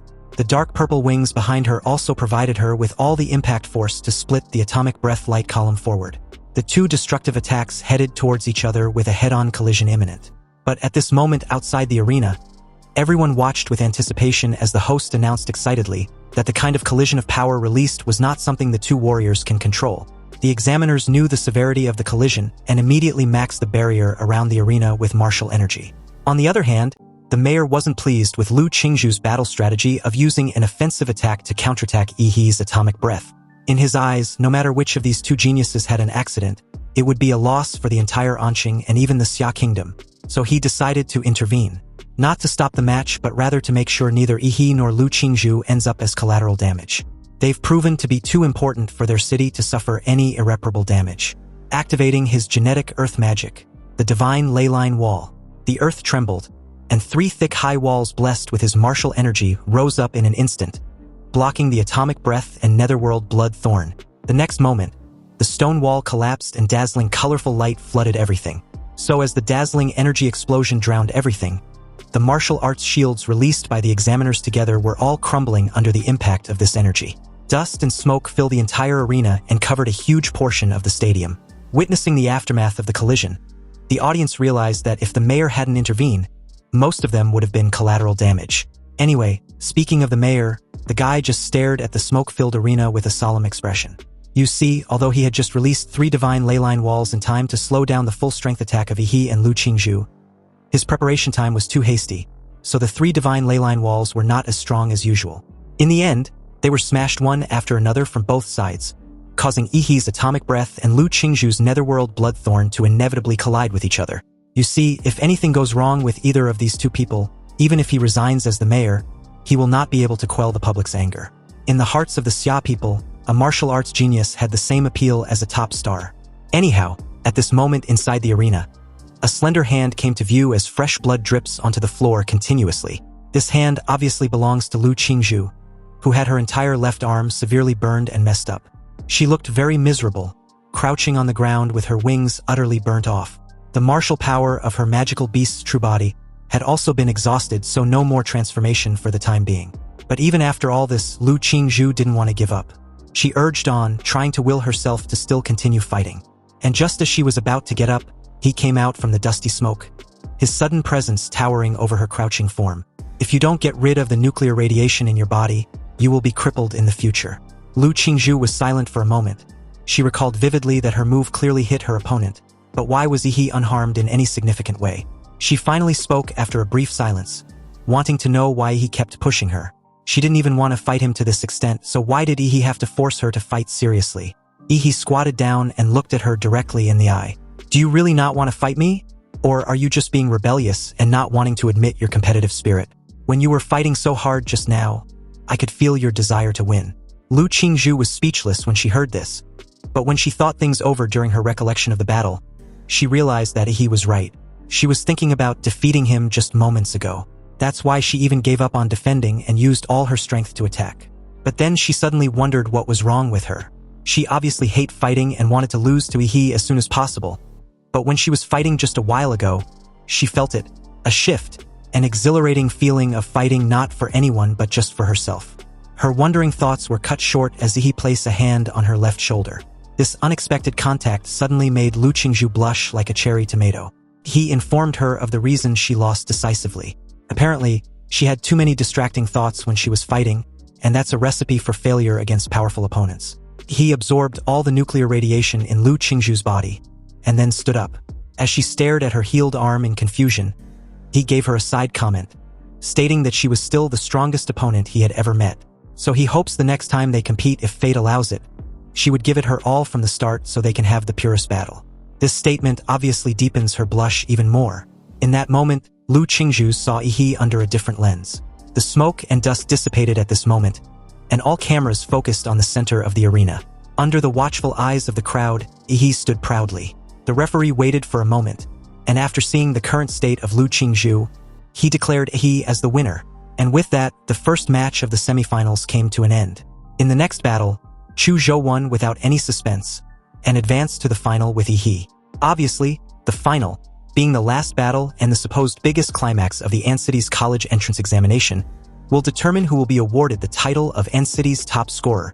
But to be honest, the biggest beneficiary had undoubtedly become N-City's #1 middle school, with the grand finale of the college entrance exams consisting of only its students. The dark horse from N-City's #1 middle school, Yi, against the talented apex of the same N-City's #1 middle school, Chu Zhou. In the live stream for viewers, the hundreds of thousands of people watching at this moment with great excitement and anticipation had skyrocketed to tens of millions. And although the finals had no suspense like the semifinals between Yi and Lu Qingzhu, this was primarily because Yi was just too OP, and not necessarily that Chu Zhou was not talented enough. Anyway, an opponent like Yi, who had defeated Lu Qingzhu, no one was optimistic about Chu Zhou.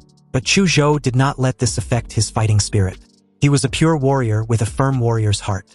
When he first awakened, he was admired by thousands of people, but he never allowed such fame to get to his head. Now that he wasn't the favorite with no attention centered on him, he wasn't discouraged either. Because in terms of willpower, Chu Zhou believes he was much stronger than Lu Qingzhu, thereby could match Yi. At the referee's command, the final battle officially began.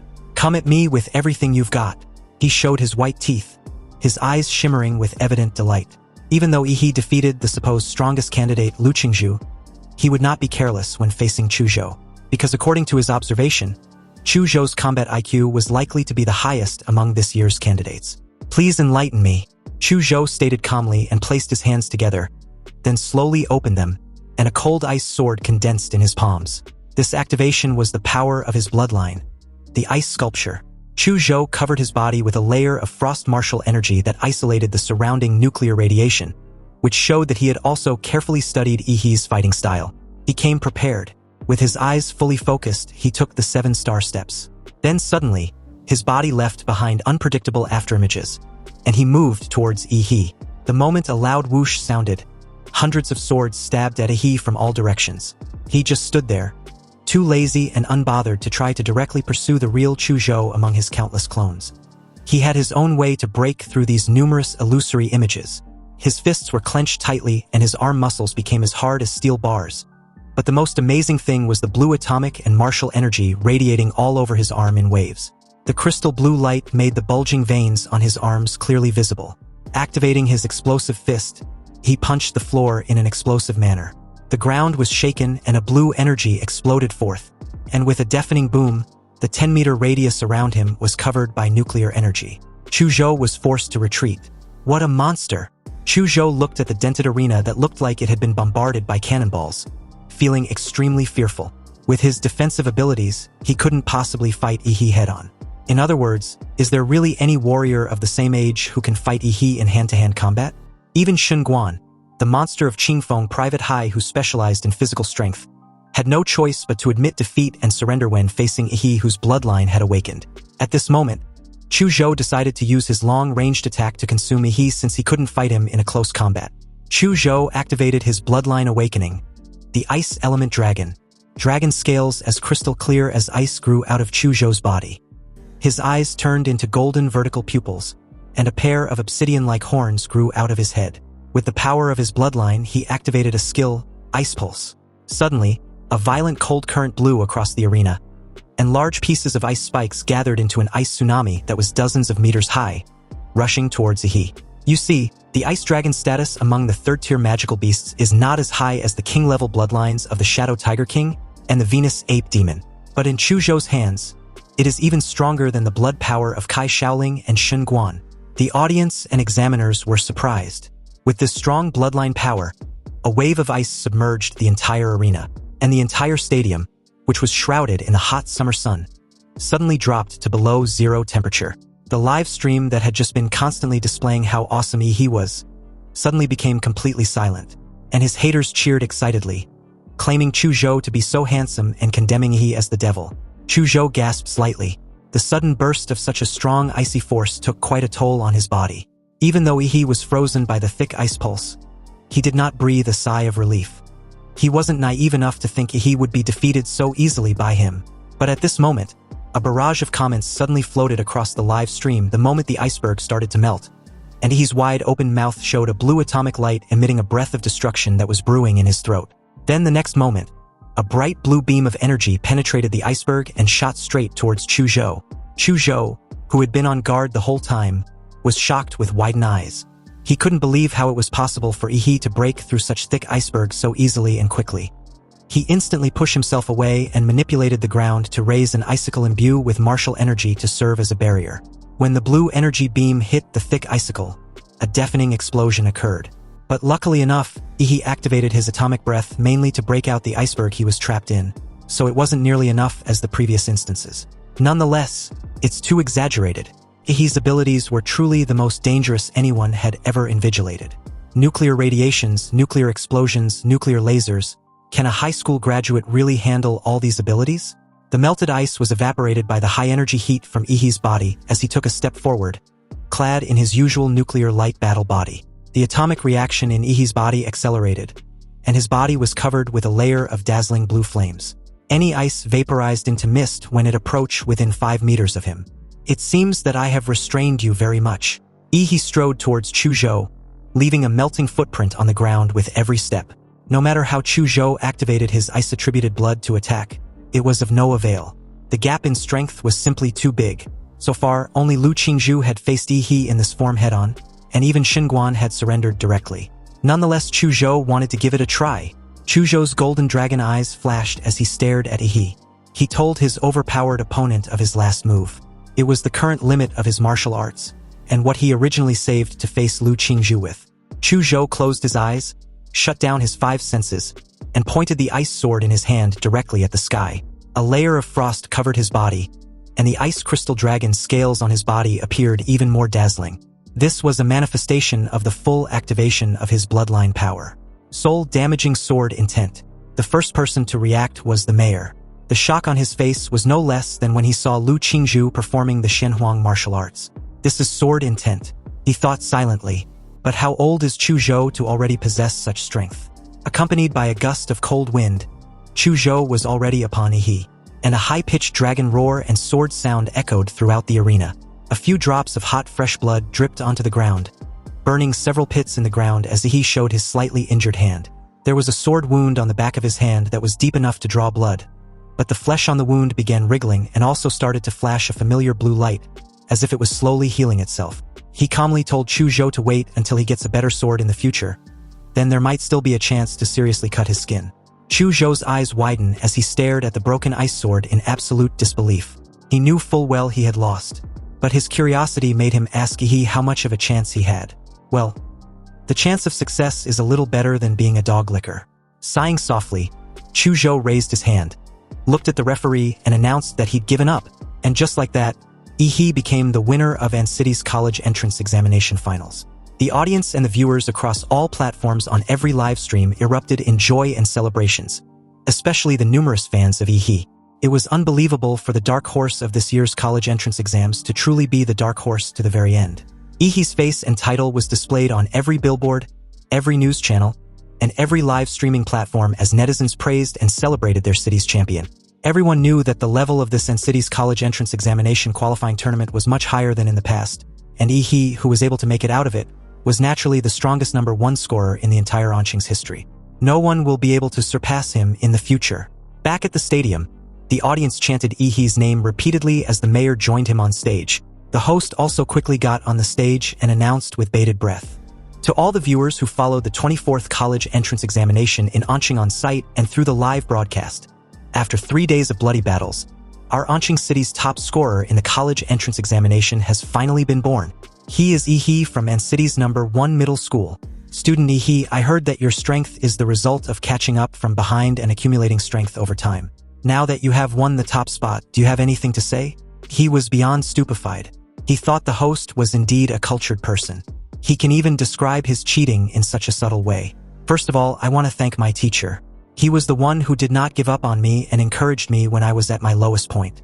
That's what gave me the fighting spirit. At this moment elsewhere, the head teacher who was watching Yi's speech through the live broadcast began to shed tears, thinking that he was really unworthy of Yi's praise. He was really derelict in his duty by not noticing this monster until just before the college entrance exams.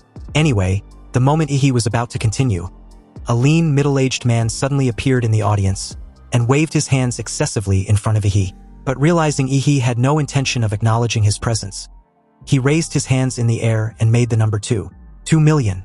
The middle-aged man lip-synced, and he turned out to be the principal of An City's number 1 middle school, who wanted Yi to promote their school. His reward was a 2 million scholarship. This changed the attitude of the money-hungry hyena real quick. Also, I want to thank my alma mater and my principal. Without his wise leadership, we wouldn't be here. Yi originally didn't know what to say, but after seeing the principal's clear instructions, he suddenly understood how to finish the award speech. Finally, I want to thank myself. Without my hard work and wisdom, I would never be as glorious as I am today. Seriously, this bastard didn't even feel the least bit embarrassed when he spout those lies. Unexpectedly, in that very moment, the system also congratulated him for winning the title of champion. He will be rewarded with a random template ability. His eyes widened. It turns out that this template also had an achievement system. He wanted to check his new template ability right away, but he also knew the awards ceremony was going on, and with tens of thousands of eyes staring at him, he would have no way of studying it carefully. It seems he could only wait until later. After that, the mayor gave a summary and announced how smoothly the college entrance examination was held and how it ended successfully. But the moment he left the arena, passing through the stadium's corridor and heading towards the entrance, a swarm of reporters, like a cackle of crazed hyenas, rushed him with cameras of all kinds as soon as he passed through the open door. Student Yi, do you feel any pressure in winning the first prize? How did you grow so fast in just half a year? Are you going to Huadu University? He screamed desperately for the reporters to stop chasing him. He had to pee. But a sleazy-looking guy made his way beside him and shoved his phone in his face. Smirking. Student Yi, quick question. Between Lu Qingzhu and Kai Shaoling, who's prettier? Or do you prefer Xinguan? Or maybe Chu Zhou? He said nothing and bolted even faster. He didn't have time to waste with these reporters and their weird fan service interviews. After finally ditching the frenzy media, he made his way inside an empty basketball court, his eyes full of excitement with this new system's development. Seriously, who would have known that Yi was not limited to just one template, but more can be drawn through the system rewards? This is just too freaking insane. Just then, a man in a black windbreaker came to him and interrupted his amazing reverie. Student Yi, congratulations on winning the top spot. He jolted in surprise, wondering if the guy was a reporter. The man took off his hat in a respectful gesture and smiled knowingly. Don't get me wrong, I'm not a reporter. I'm from the imperial capital, so let's talk about something more classified, something like the issue of genetic lock. He immediately became nervous when he heard this. He knew that he hadn't unlocked any so-called genetic lock. All his abilities came from the monster template. Did this guy know of his abilities? Who exactly was he? As Yi remained silent, the guy then asked if he'd heard of the term genetic lock from his father. He replied calmly that he had. You see, according to the memory from the original host, this is indeed the case. But from the little memory he obtained after the traversal, that term had only come up once from his supposedly ordinary father. The guy pulled an envelope from his bag and asked Yi if he was curious about how his father, an ordinary taxi driver, knew the word that was completely inconsistent with his profession. He raised an eyebrow. Could it be that there was a big secret? Or was there another expert? The guy handed Yi the envelope and stated that due to his special status, the imperial capital had authorized a restricted document for him. He opened the envelope, and his eyes widened the moment he began to read through. Project Prometheus, the research institute which was once a giant in the field of biological genes on Blue Star, was wanted and blocked by various countries due to a certain incident. Therefore, a large number of core researchers were forced to hide their identities and disappear in the city. Apparently, it was said that genetic lock technology was once a key project of Prometheus. After reading through the document, Yi's expression was full of disdain. He understood what the man in the windbreaker meant. Apparently, these guys believe Yi's ordinary father was a senior researcher at Prometheus. And he, the son, was definitely one of the secret research results of Prometheus. The guy in the windbreaker assured Yi not to worry. The country will not make things difficult for him. He specifically came there just to let Yi know the situation. After all, as the person involved, he had the right to know. The guy clearly feared Yi might panic and do something reckless. As a key prospect in the cultivation program of the country, his safety was their top priority from here on out. He just stared at the guy, deadpan. Seriously, if he tells this guy that he was calmer than even him right now, would he believe him? Then his attitude suddenly shifted, feeling all smug like he's been burdened with an enormous duty rather than an enormous convenience. Damn, it's so annoying being famous and important these days, isn't it? When one becomes famous, they get more attention and invite more trouble. Society was really all about status. Anyway, with that, the guy took his leave first and left the basketball court. The moment the guy left, this shameless money-hungry hyena rubbed his hands in delight. Now that he had made a lot of money in this college entrance exams, everything seems to be heading in the right direction. Not only did he get a ticket to Huadu University, but he also received a $2 million scholarship from the principal and an additional $800,000 bonus. However, the most important thing was of course being able to draw a new template ability. Although he knew that a template as powerful as the legendary Madflame Demora was hard to come by, he still looked forward to the new template. He spared no time initializing the beginning of his new template ability. A swirling dark purple vortex appeared in front of him, and the roars of countless monsters were heard from it, like a cursed void full of ancient beasts. He stared in awe, slack-jawed. A moment later, he understood what template he had drawn the second the result appeared.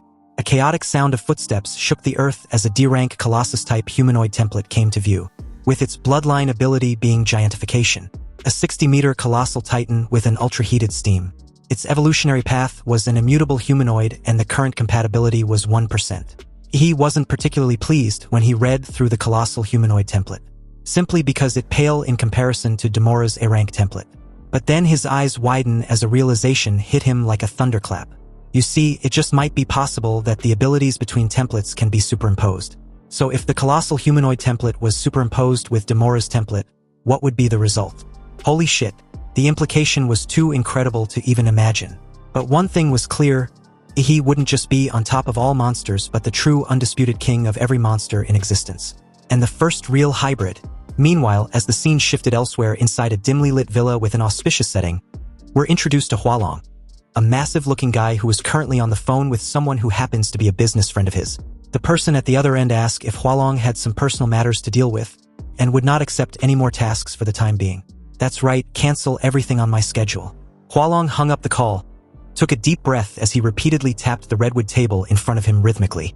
But the only sound in the room was the faint audio from a television broadcast. A dent soon formed on the redwood table where his finger struck.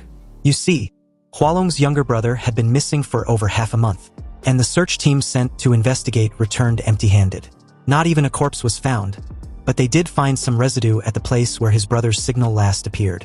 After testing, it was found that there was a small amount of nuclear radiation. As an experienced hunter of forbidden secret realms, Hualong didn't need any confirmation. His brother was dead. Worse, the scene had also been cleaned up. No trace, no mistake. Hualong's gaze was locked on the television screen, and as it replayed the footage of Yihee's battle with Lu Qingzhu, specifically the moment Yihee unleashed his atomic breath beam, Hualong knew. He just had the gut feeling, and on top of that, the only known warrior with a nuclear radiation ability was Yihee. Hualong closed his eyes regrettably, weighed down with sorrow and guilt.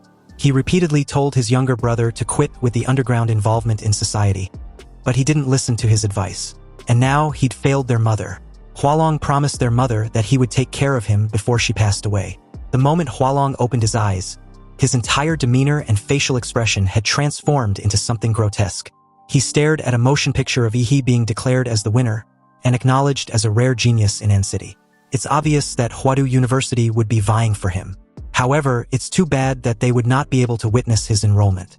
Early the next day, Yihee was just about to head into a secret realm to test the new template along with some other theories when he received a delivery. A handwritten letter from Chu Zhou.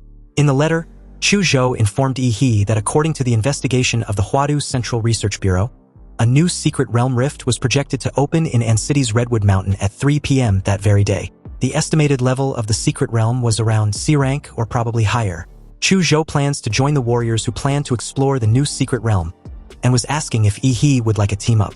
Yihee's first reaction after reading the letter was not about the new secret realm, but rather at the absurdity of using a letter as a means of communication. Seriously, what era was Chu Zhou freaking in? Could that weird fucker also be a time traveler? Anyway, 3 o'clock in the afternoon at An City's Redwood Mountain. The once sparsely populated Mangrove Mountain finally welcomed the most visitors it's ever had in its history. Thousands of warriors had gathered at the Mangrove Mountain, including many powerful warriors and organizations with a long-standing reputation. Even helicopters and troops have been stationed there to prevent any accidental conflicts. The new secret realm means unpredictable dangers, but it also means that everything is undeveloped. It's also filled with rumors of getting rich overnight or opportunities for low-level warriors to soar to the sky. At the base of the mountain, he met up with Chu Zhou, who now had a sword hanging around his waist. Chu Zhou noticed immediately that Yihee had grown stronger again. He gave a creepy smile, annoyed and also surprised at this insight. He didn't expect Chu Zhou to have such a keen sense. After all, he had just used some of his prize money to buy several gene serums and managed to increase the compatibility of the colossal humanoid template to 35%. Sure, it's just a D-rank monster template, but it has its advantages and grows faster, which can produce results quickly. The two chatted casually as they waited for the rift to open. Curious, he asked Chu Zhou which university he applied for. Chu Zhou's mood seems to be a little off, but he still replied that he applied for Huadu University. He had noticed this but chose not to pry. He simply stated that they might still end up as classmates in the future. In that very moment, the crowd erupted in excitement, announcing that the secret realm was opening. A gap about several dozen meters long appeared on the mountainside of Redwood Mountain, with a galaxy-like fluid flowing inside. Suddenly, a sharp scream came from the spatial rift, and the next moment, a ferocious monster bird with 3 heads and dark and purple feathers forced its way halfway out of the rift. This was undoubtedly a high-tier monster. Relying on its incredible advantage in the air, it grabbed the first position to rush out of the secret realm. But unfortunately, it was greeted by thousands of fully armed warriors. The warriors let out a battle roar that shook the mountains and forests, not caring at all about the 3-headed strange bird stuck in front of them as they all rushed forward aggressively. The 3-headed strange bird looked in horror at the thousands of warriors rushing towards it like crazy. The poor bird tried to drill back in, but embarrassingly, it was stuck. Within a few seconds, its huge body was trampled into mud by the warriors. He and Chuzhou followed behind a large group of warriors and also passed through the rift in the secret realm. And as for that three-headed strange bird, both its body and magic core were hacked to pieces. It was a tragic death. Inside the Redwood Mountains secret realm, everyone was greeted by a jaw-dropping sight. It was an extremely exaggerated forest of giant colorful trees. Each tree was nearly 100 meters high. A dozen people may not be able to hug a tree, and the warriors under the trees were no different from ants. A thick metallic stench of blood rushed into Ihi's nose. Then he saw that a small tide of beasts had already gathered in front of the rift in the secret realm. It seems a few distance away from the entrance of the rift would undoubtedly become the first battlefield between the mini-beast tide and the arriving warriors. Without a moment of hesitation, the warriors rushed forward. Their roars and wails gathered together to play a cruel and bloody symphony of war. You see, the reason why the warriors resisted the beast tide in front of the secret realm instead of dispersing to look for treasures was because of a law enacted by the state. Warriors have the right to freely explore the secret realm, and also have the obligation to resist the beast tide in the secret realm for their planet Blue Star. If a warrior ignores the beast tide and causes the beast tide to flood into reality and cause casualties among the people, his warrior status will be revoked and he will be brought to a military court. For a warrior, the greater the ability, the greater the responsibility. He and Chuzhou also joined the ranks to fight against the beast tide. Chuzhou activated his bloodline and released a large stream of ice to freeze the feet of the monsters in front, hindering their movement. Although the ice would soon be shattered by the monsters and break free, it still successfully hindered their actions for a few seconds. Many warriors seized the opportunity and rushed forward to kill the frozen monsters. Unexpectedly, a beast tried to ambush Chuzhou from behind, but in that split second, the poor bastard was hit with an atomic fist and instantly melted into a meat paste. Chuzhou thanked a completely unfazed He the moment he warned him to watch his back. He, looking quite bored, added that none of the beasts inside the secret realm were worth fighting. And true to his words, a field of smoldering corpses behind him was a testament to this. Witnessing such an absolutely terrifying, grotesque scene, Chuzhou was stunned. He had already wiped out so many monsters effortlessly while he and the other warriors were carefully holding the line. This was undoubtedly the results of his nuclear radiation. It was hard to resist and silent. The most terrifying thing is that it will directly attack the cells of living things. On the battlefield, He, the human-shaped nuclear pollution source, can finally release radiation without restraint. There were constant wailing sounds coming from the herd of beasts. They opened their bloody mouths wide and tried to get close to He, but before they got a few meters closer, their flesh and blood melted and they collapsed to the ground, wailing weakly. Even if a few monsters forcibly break through the nuclear radiation network, they will only face Ihi's more ferocious atomic blasting fist. If a monster wants to attack in the air, it will be greeted by the dazzling atomic breath that symbolizes destruction. The only difference between a monster dying from these two moves and one dying from nuclear radiation is that it dies more quickly without having to endure the pain of slow withering. He was just absolutely terrifying. He was like the god of death on the battlefield. Wherever he goes, life within that vicinity begin to rot and die. His fighting style even made the rest of the warriors extremely frightened. They secretly felt lucky that Ihi was one of them. He, on the other hand, looked at the magic cores that could not even fill several bags, and couldn't help but smile, revealing the joy of a farmer's good harvest. But that smile frightened the surrounding warriors even more, and they felt goosebumps all over their bodies.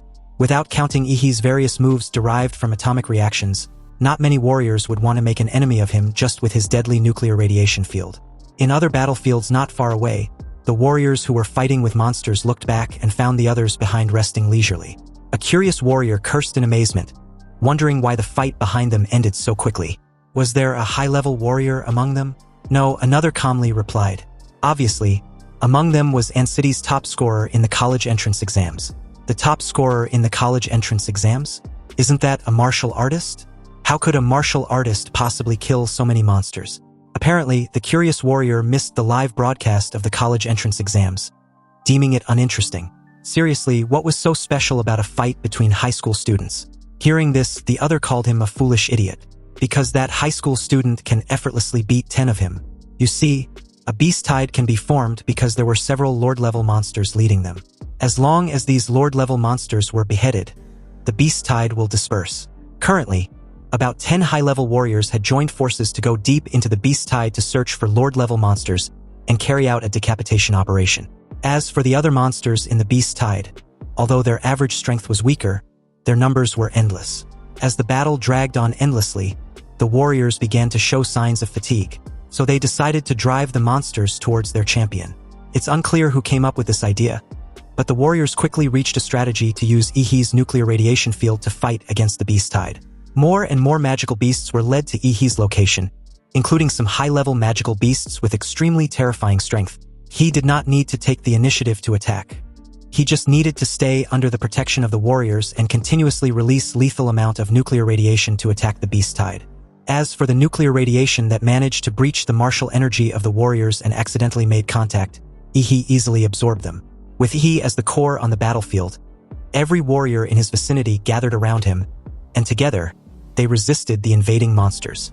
And although there were also some highly intelligent beasts among the tide, they discovered Ihi's peculiarity and could only guide other monsters to attack continuously in an effort to overwhelm their enemy.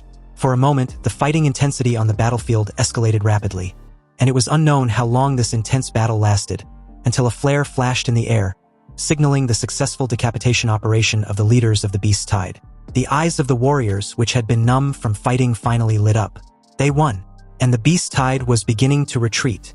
On the other side of the battlefield, Chu Zhou, who had been forced into a desperate situation a while back, finally wiped the sweat on his face in exhaustion. Chu Zhou breathed a sigh of relief. He knew that the fight against the first wave of beasts in the Redwood Mountain secret realm had been won. The beast tide retreated, and the thousands of warriors that had originally gathered were now reduced to just over 800 people. Those who survived were covered in blood, and many were left disabled, ending their path as warriors. This is the life of a warrior, enjoying glory and unfathomable danger, and never knowing which will come first. He walked towards Chu Zhou carrying several large sacks on his back. His relaxed look was very conspicuous among the warriors after the battle. He asked Chu Zhou if he knew how he can transport all his goods. You see, during the beast's tide retreat, he slowly came to the side of each magical beast that died of nuclear radiation and dug out their magic cores. Perhaps the warriors could still take advantage of the magical beasts that died from other attacks, but facing the magical beasts covered in deadly nuclear radiation, no one dared to even get close. Anyway, Ihi, feeling somewhat helpless, dropped the several large sacks filled with magic cores on the ground the moment Chu Zhou handed him a silver-black ring. It was his space ring. The money-hungry hyena couldn't help smiling when he saw a space ring worth tens of millions. He never knew Chu Zhou was that rich. A sudden bustling from the crowd behind them drew their attention. He and Chu Zhou looked up and found that many people were crowded in one place, each with eyes full of admiration. Soon the crowd made a path, and a tall, particularly upright man named Wu San strode in. He found that he was actually walking towards him. Apparently, Wu San and his group of friends were the high-level warriors who managed to eliminate the Lord-level monsters, ending the beast tide before the rest died of exhaustion sooner or later. He walked up to Ihi and introduced himself as Wu San, the leader of the Silver Wolf martial arts group in Anqing. He had just heard of Ihi's heroic performance from the members of the group, and was wondering if Ihi would like to join them. Joining the Silver Wolf martial arts group will not affect Ihi's college education, but will allow him to enjoy various subsidies and benefits.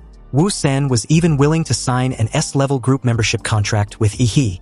Wu San's words made the surrounding warriors extremely envious of Ihi. On planet Blue Star, warriors can apply to the Warrior Association to form a martial arts group. The group will receive sponsorship from various companies, which will be converted into activity funds for the group and various subsidies for the members. Without the support of a martial arts group, a single warrior cannot support his extremely expensive career. The Silver Wolf martial arts group was considered as a large-scale martial arts group in the entire Xia Kingdom. Even ordinary students of the Imperial Capital University were not eligible for the S-level contracts. This signing was definitely not unfair to Ihi, but rather a sign that Wu San values his talent. In that very moment, a gorgeous tiger with shiny hair walked out from the crowd. It wasn't a warcraft, but a genetically synthesized beast, created by a genetic company. Sitting cross-legged on it was a heroic woman. The woman previously wondered why Wu San left the moment the beast tide ended. Turns out he was running ahead to snatch away a prospect. She then invited Ihi to join the Chengda martial arts group. Although they were smaller than the Silver Wolf, she can guarantee that after Ihi joins the group, he can enjoy 15% of the group's monthly training resources. As soon as these words were spoken, all the warriors' eyes widened. 15% of the training resources? Isn't this equivalent to investing?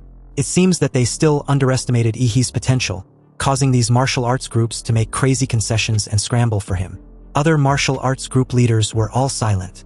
They also wanted to win over Yi, but Chengda and Silver Wolf both offered such high conditions. They needed to think about whether it was worth it to offer conditions comparable to those of these two martial arts groups. But soon, Yi gave his answer, apologizing to the two that he doesn't have any intention of joining a martial arts group for the time being. Wu Sen and his companions were not surprised by this answer. After all, with Yi's level, he would be extremely outstanding even if he wasn't placed in a top martial arts group. They regarded winning him over this time as a way to establish a good relationship. Several people came forward and extended the same courtesy. And after a few brief greetings, they all left. During this period, Chu Zhou was also invited by Wu San and others. He was also offered an S-level contract, but just like Yi, he declined. The Beast Tide crisis ended, and many warriors left one after another, starting the stage of free exploration. Since the secret realm was a forest of giant trees, he suggested they go to the top of the tree canopy to see the overall layout of the entire area before making any plans. Chu Zhou had no objection, he thought so too. Looking at the giant tree that was hundreds of meters high, they used their own methods to climb up. Chu Zhou gathered strength with his knees and then jumped up suddenly. When his jump reaches the highest point, he will control the moisture in the air and condense it into ice under his feet as a fulcrum, and then perform a double jump. He was even simpler and more brutal. He directly activated his nuclear light combat body mode, gathered nuclear energy under his feet, and then ejected it like a rocket, propelling his body into the air. He was the first to reach the tree canopy, seconds before Chu Zhou did. But what the two saw made Chu Zhou's eyes widen in absolute disbelief. What the hell is that? The two saw a group of black humanoid creatures moving slowly in the distance. Their bodies are as huge as mountains, and they can be seen even hundreds of kilometers away. Such a huge body must be more than 1,000 meters tall. It's really hard to imagine. Hearing this, he disagrees. It is not difficult to imagine that they were still young. In the next few years, they may be able to even conquer these mysterious beasts and even find out the truth about the secret realm. Chu Zhou looked at Yi in silence, feeling that his classmate was worthy of his name. He would feel fear when facing an unknown powerful existence, while Yi would be confident that he could defeat such powerful existence. It seems he was not as good as Yi not only in martial arts but also in willpower. He was the real warrior. Yi, on the other hand, didn't know that his casual remark had written a 1,000-word essay in Chu Zhou's mind, and being regarded as a life mentor. Anyway, Yi was not simply looking out from the treetops, he was also maintaining his life magnetic field to detect the distribution of life in the secret realm. But the strange thing he noticed was the location of a lake that appeared completely blank in his magnetic field, like a vacuum zone. There must be something wrong when things are abnormal. Where there's smoke, there's definitely fire. And the bigger the wind and waves, the more valuable the fish. He pointed a finger southeast and told Chu Zhou to take a look. There was a lake there, so they needed to go take a look. He decisively took Chu Zhou to the lake to go all in. The two of them quickly passed through the giant tree forest and came to the edge of the lake. When they arrived, 3 people had already gathered there, one of whom was an acquaintance of Yi. He was surprised to see Huang Yuli, who joked about his sudden appearance with a chuckle. Well, isn't this our top scorer? Huang Yuli didn't expect the high school student she helped weeks ago to be so powerful. She sponsored Yi with a discounted warrior business card when he debuted. And although it wasn't a big help, he always remembered it. The teammate beside her, a tattooed bald guy, also joked when he found out Yuli knew the little top scorer of An City. Exactly, hurry up and introduce him to us, the other teammate in glasses added. After all, this top scorer was quite impressive when he was fighting against the Beast Tide a while ago. Huang Yuli briefly recounted the story of Yi's first entry into the Warrior Center, which made the other 2 teammates marvel at the wonder of fate. A young man who was met by chance would surprise everyone half a month later. Curious, Yi asked how long Huang Yuli had been there. She replied that they just arrived not long ago, and 2 of her teammates who were good at swimming went down to the lake to explore the way. But just as Huang Yuli finished saying this, a figure rushed to the surface of the water. He was a teammate of Huang Yuli and the others. Yu Yang said to everyone with evident excitement, "Jackpot! We've hit the jackpot, guys, we're gonna be rich." Hearing this, Huang Yuli asked Yu Yang to explain what he just said more clearly. How did they strike it big? Yu Yang explained that there's a ruin under the lake. Upon hearing this, the entire team, especially Huang Yuli, was extremely excited. But with the exception of Yi, everyone understood what Yu Yang had just explained. He nudged Chu Zhou's arm and asked him to explain. In the secret realm, there are some mysterious buildings that are suspected to be left by a civilization in the secret world. They were collectively called ruins by experts. The ruins contain technologies or artifacts left behind by a civilization in the secret realm. Chu Zhou paused, and then continued.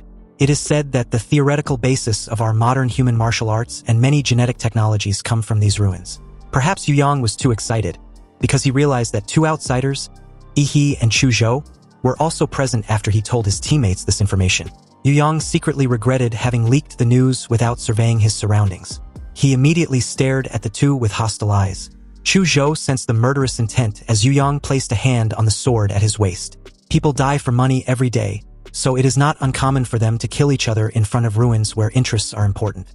Anyway, just as Yu Yang was about to engage, Huang Yuli angrily shouted, stopping the idiot. He placed an elbow on Chu Zhou's shoulder as the two stared at Yu Yang with a mocking look. Huang Yuli explained that Yi and Chu Zhou were the first and second in City's college entrance exams. Their strength far exceeds that of most ordinary warriors, so it would be better to have them join for the raid. This made Yu Yang ask how they were going to divide the spoils. Hearing this, he was unbothered. As external aid, the two of them will be allocated according to their effort. The more they contribute, the more loot they get. Yu Yang's eyes flickered, and seeing that the remaining two teammates agreed, he didn't say anything more. After all, he was in an extraordinary position now and was destined to be a big shot in the future, so it was better not to make enemies with him if possible. Finally, Yu Yang led the way as everyone followed him into the lake. Relying on a warrior's powerful lung capacity, the six of them dived 30 meters to the bottom of the lake. Yu Yang found the mark left before and led everyone to a cave at the bottom of the lake. There was a hidden secret passage in the cave. When everyone surfaced from the water, they found themselves in an underground cave. After Yu Yang got ashore, he muttered in confusion. This is really strange. Where is that guy Li Wei? Wasn't he asked to stay here? Maybe he found some treasure and left first. The tattooed guy stated a little angrily, obviously thinking that Li Wei was very unfair. Yu Yang took out the walkie-talkie and called Li Wei several times, but there was no response. Yu Yang had a bad feeling that something had happened. But then Huang Yuli asked calmly, after you guys came to this underground cave, did you explore whether there are any signs of monster activities? No, Yu Yang replied. Li Wei and I released all the monster bait bombs, but not a single monster hair appeared. The other female teammate was shaken.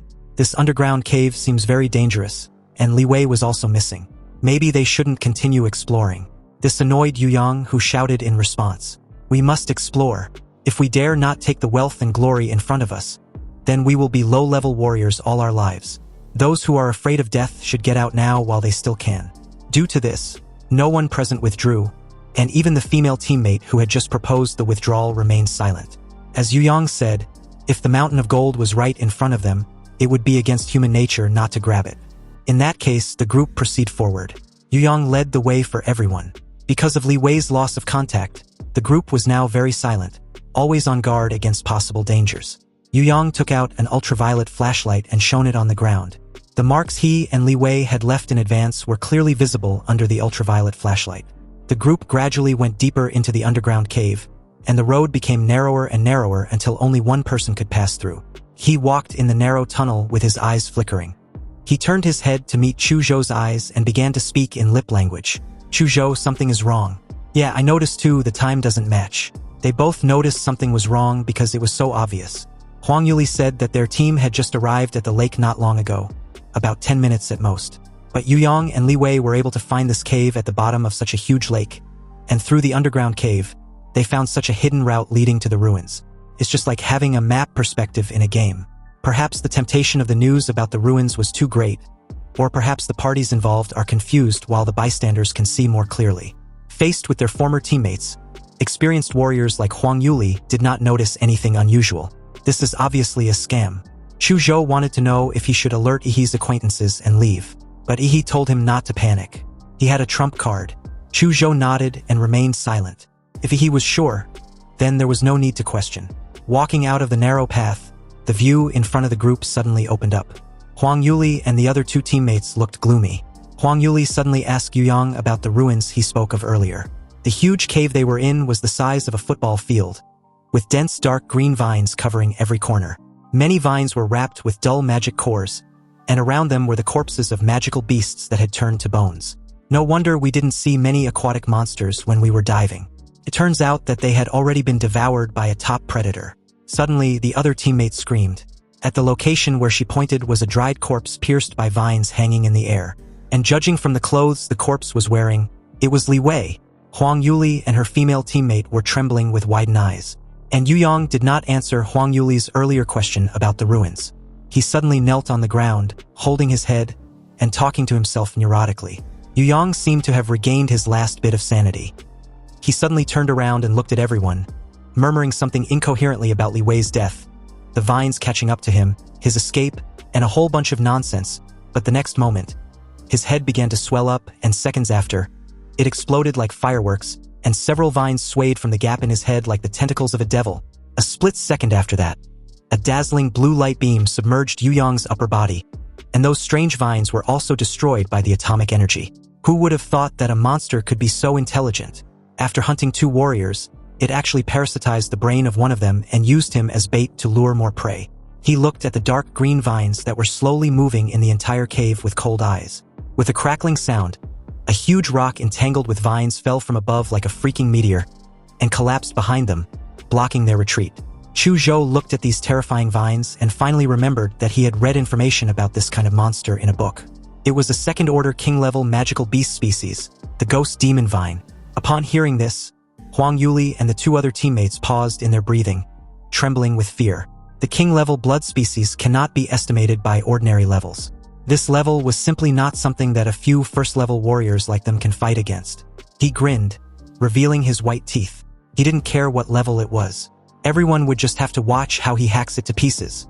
But just as he was about to enter Colossal Titan mode, a loud boom sounded from behind. The collapsed passage behind them was blasted open, and a mysterious warrior with terrifying blood energy swept over. The blood energy on his body even distorted the surrounding air, leaving a long trail of bloody smoke. With this much chi and blood smoke, he was an 8th-level warrior. You see, originally, Huolong had no plans to come to the secret realm of Redwood Mountain. But when he heard that a certain someone in the secret realm was using terrifying nuclear radiation capabilities to help the warriors resist the beast tide, he immediately realized that this person was Yi. After arriving at the secret realm, it was very easy to find his target's trace. As long as he follows the routes where there was a small amount of radiation left, he can find Yi's whereabouts. When he found Yi, it was just when Yu Yang emerged from the lake. And although Huolong was far away from them when he found Yi's location, he also heard Yu Yang's mention of ruins. Huolong's breathing became a little rapid, so he chose to stay put for the time being, waiting for Yi and the others to enter the bottom of the lake and find the ruins before taking action. In the secret world, warriors killing each other often occurs. And because it was difficult to obtain evidence, the government often turns a blind eye. So this was the perfect opportunity to kill his brother's murderer and City's top scorer without worrying about the Xia Kingdom's retribution. If he can take some valuable items from the ruins with him, then he will definitely flee to a country that is strong enough to shelter him if trouble arrives. Huolong concealed his breathing and followed the group into the underground cave. But unexpectedly, they destroyed the narrow tunnel as soon as they went in, blocking Huolong's way forward. Huolong's heart sank, and his first reaction was that he had been exposed. Huolong believed he noticed his presence, even though he stopped his heartbeat, breathing, and other states and fell into a state of suspended animation. He really underestimated Yi, and Yi was worthy of being the one who can force his younger brother into a desperate situation. He, on the other hand, had just noticed Huolong's presence, and was even confused that the mysterious 8th-level warrior was in search of him. Why was this freaking uncle pining for him? He didn't even know the guy. He just rushed in all of a sudden and monologued some gibberish like they knew each other. The strange thing was that he seemed to feel that this mysterious warrior glanced at him with resentment. But it must be an illusion, right? Huolong directly burst out with the blood and energy of an 8th-level warrior, and had already broken through the collapsed tunnel, bulldozing his way out and declaring that he should prepare to die. Huolong launched in Yi's direction, his roar like the sound of thunder. In the air, he soon realized that something was wrong. The supposed ruins in front of him was clearly the cave of a powerful monster. You see, the demonic vine hunts its prey based on its life breath. And at this moment, Huolong's life breath was the strongest, so he became the demonic vine's primary target. A thunderous boom sounded, and the entire cave at the bottom of the lake was shaking as if there was an earthquake. Countless vines shattered the rock layers and rushed towards Huolong. Huolong looked at Yi unwillingly. Cursing, Huolong questioned Yi if this was also his plan. Huolong's path towards Yi was blocked, and he could only resist the attack of the demonic vine.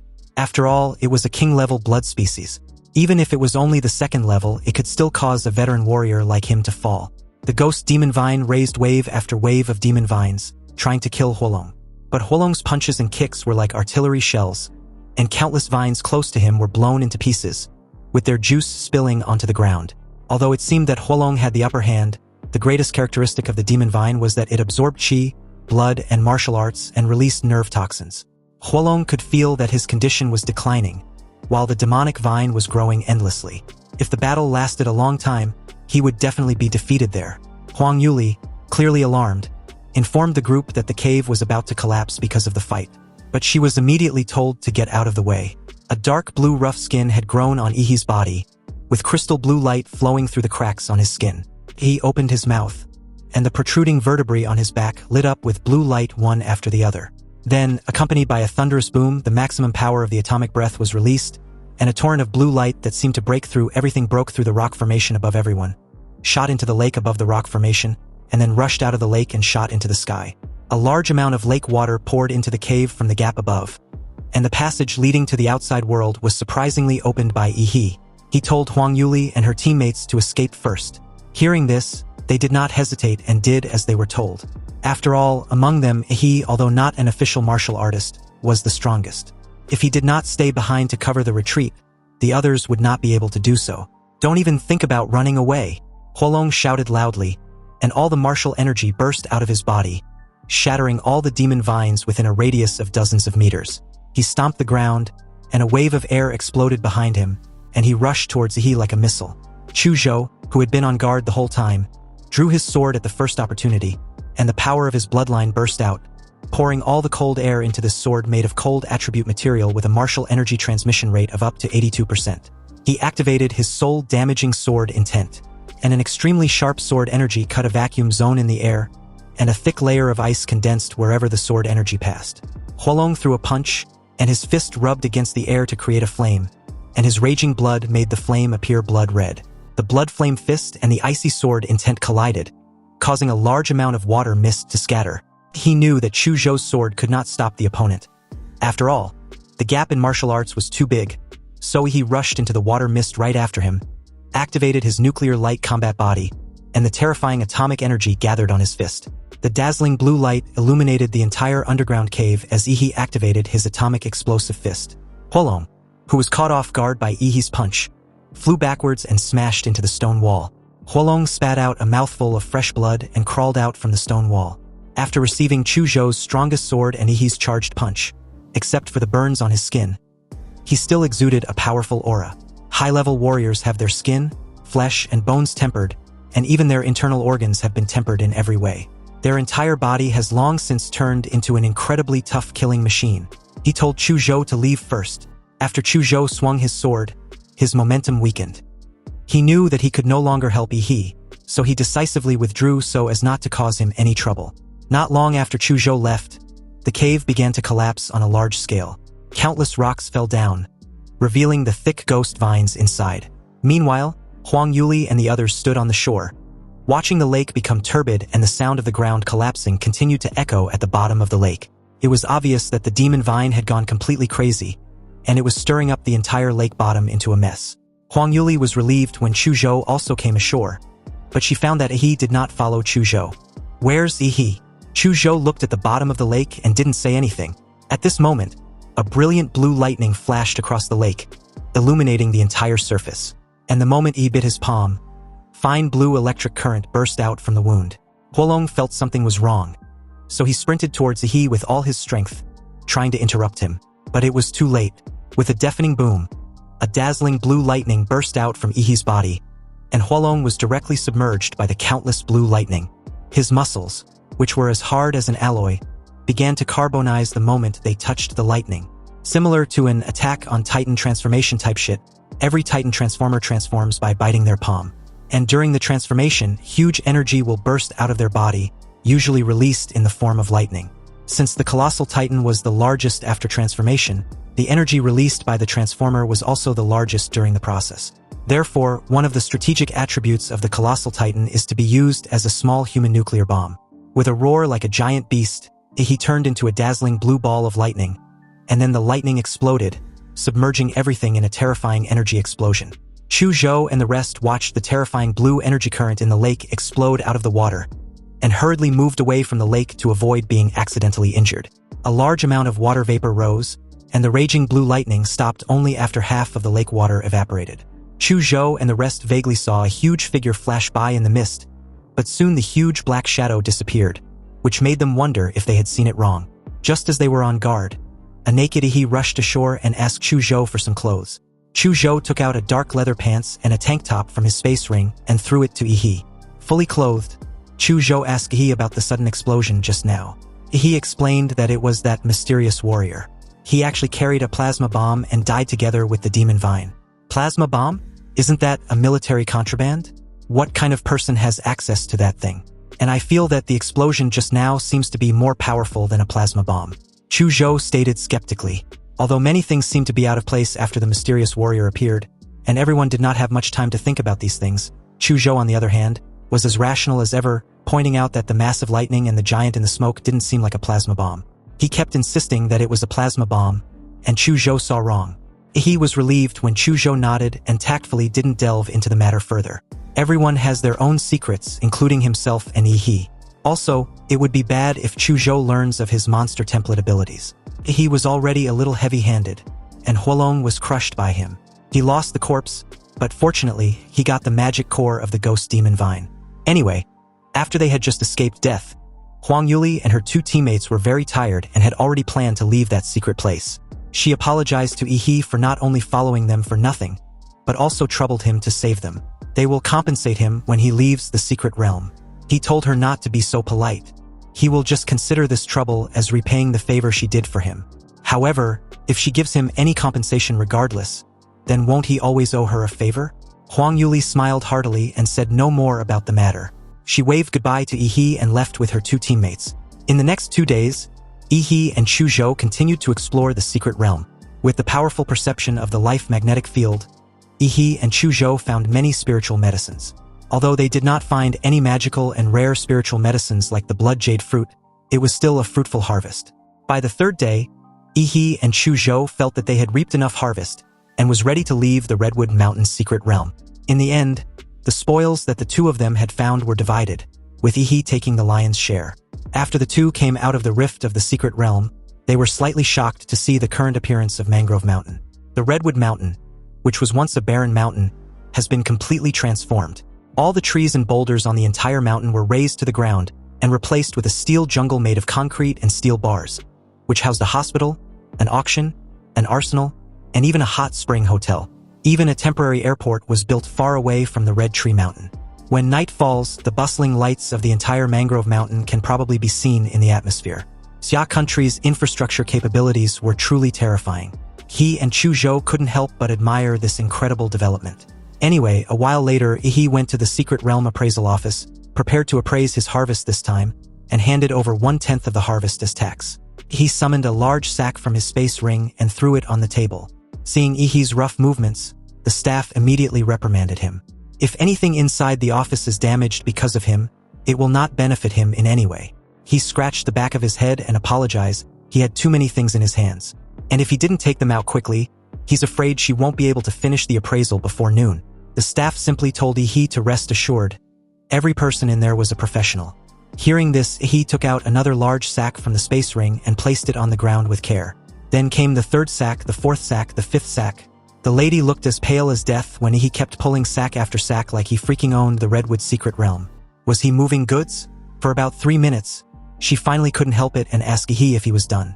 She breathed a sigh of relief when Yi replied that he was, but then he added that he was done moving the sacks. But there were still a lot of spiritual medicines left to take out. When the lady heard this, she quickly moved Yi to the Spiritual Medicine Appraisal Center. This was because the identification process of spiritual medicine was much more complicated and time-consuming than that of magic cores. It seemed she and the rest of the staff would have to work overtime today. The staff were stunned when they saw the magical medicine spread all over a table. Was Yi from the wholesale market? When did rare elixirs become as plentiful as cabbages? In order to identify the spiritual medicine that Yi brought out, all the appraisers in the entire appraisal institute halted their work and made the identification of Yi's spiritual medicine a priority. Anyway, while the appraisal institute marveled at the rarity of some magical medicines, He just stared with an expression of indifference. Now that the green and white quality magic cores had no effect on him, he can exchange them all for money. And as for the 5 blue magic cores of 3rd level monsters he collected when fighting the Beast Tide, and the green magic core with gold patterns that exploded from the 2nd level king level ghost vine, he wanted to keep them for himself. After coming out of the magic core recycling station, he had more than 27 million Xia country currency deposited into his bank card. Although his account now had a long string of zeros behind a number, he no longer had his previous joy. Maybe it was because there was so much money that it was just a string of numbers, or maybe it was because Ihi's vision had broadened. He felt that such a large number was not as beneficial as being able to improve the degree of his template compatibility by 10%.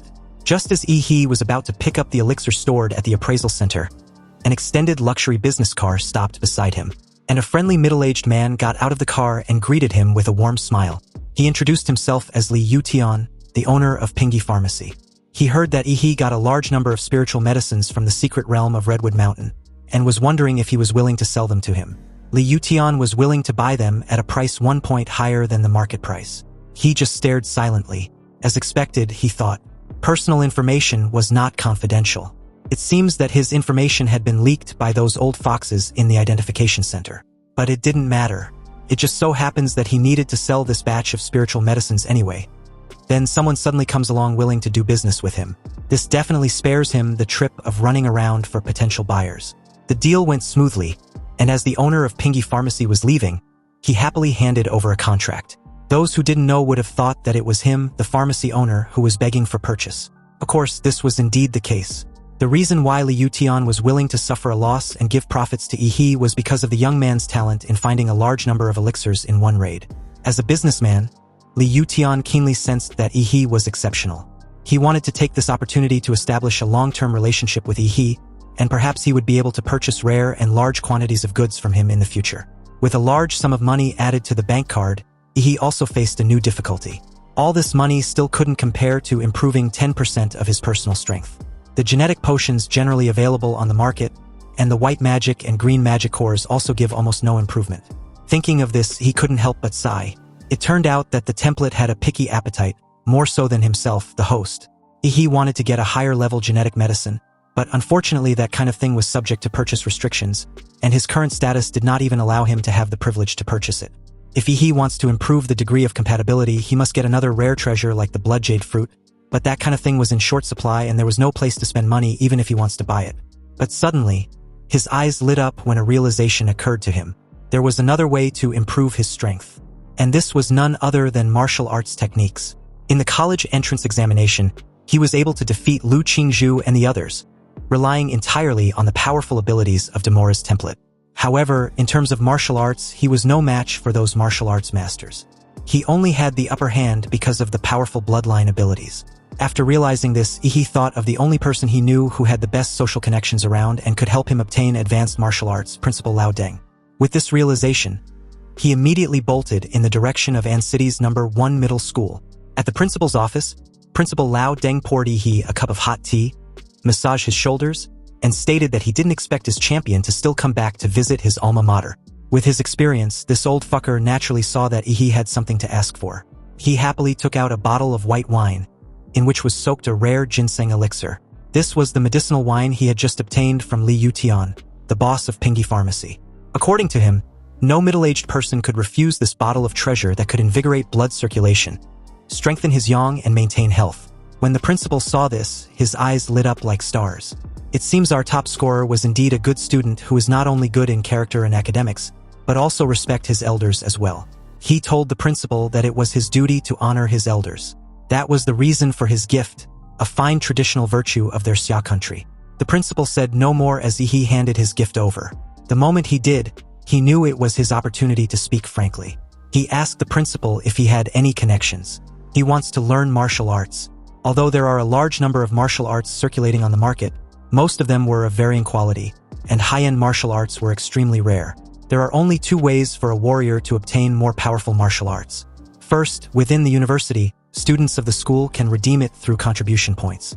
The second type is the martial arts passed down within the warrior family, such as the Lu family's secret techniques, which was a martial art that only the core members of the family or outsiders who have made special contributions to the family can learn.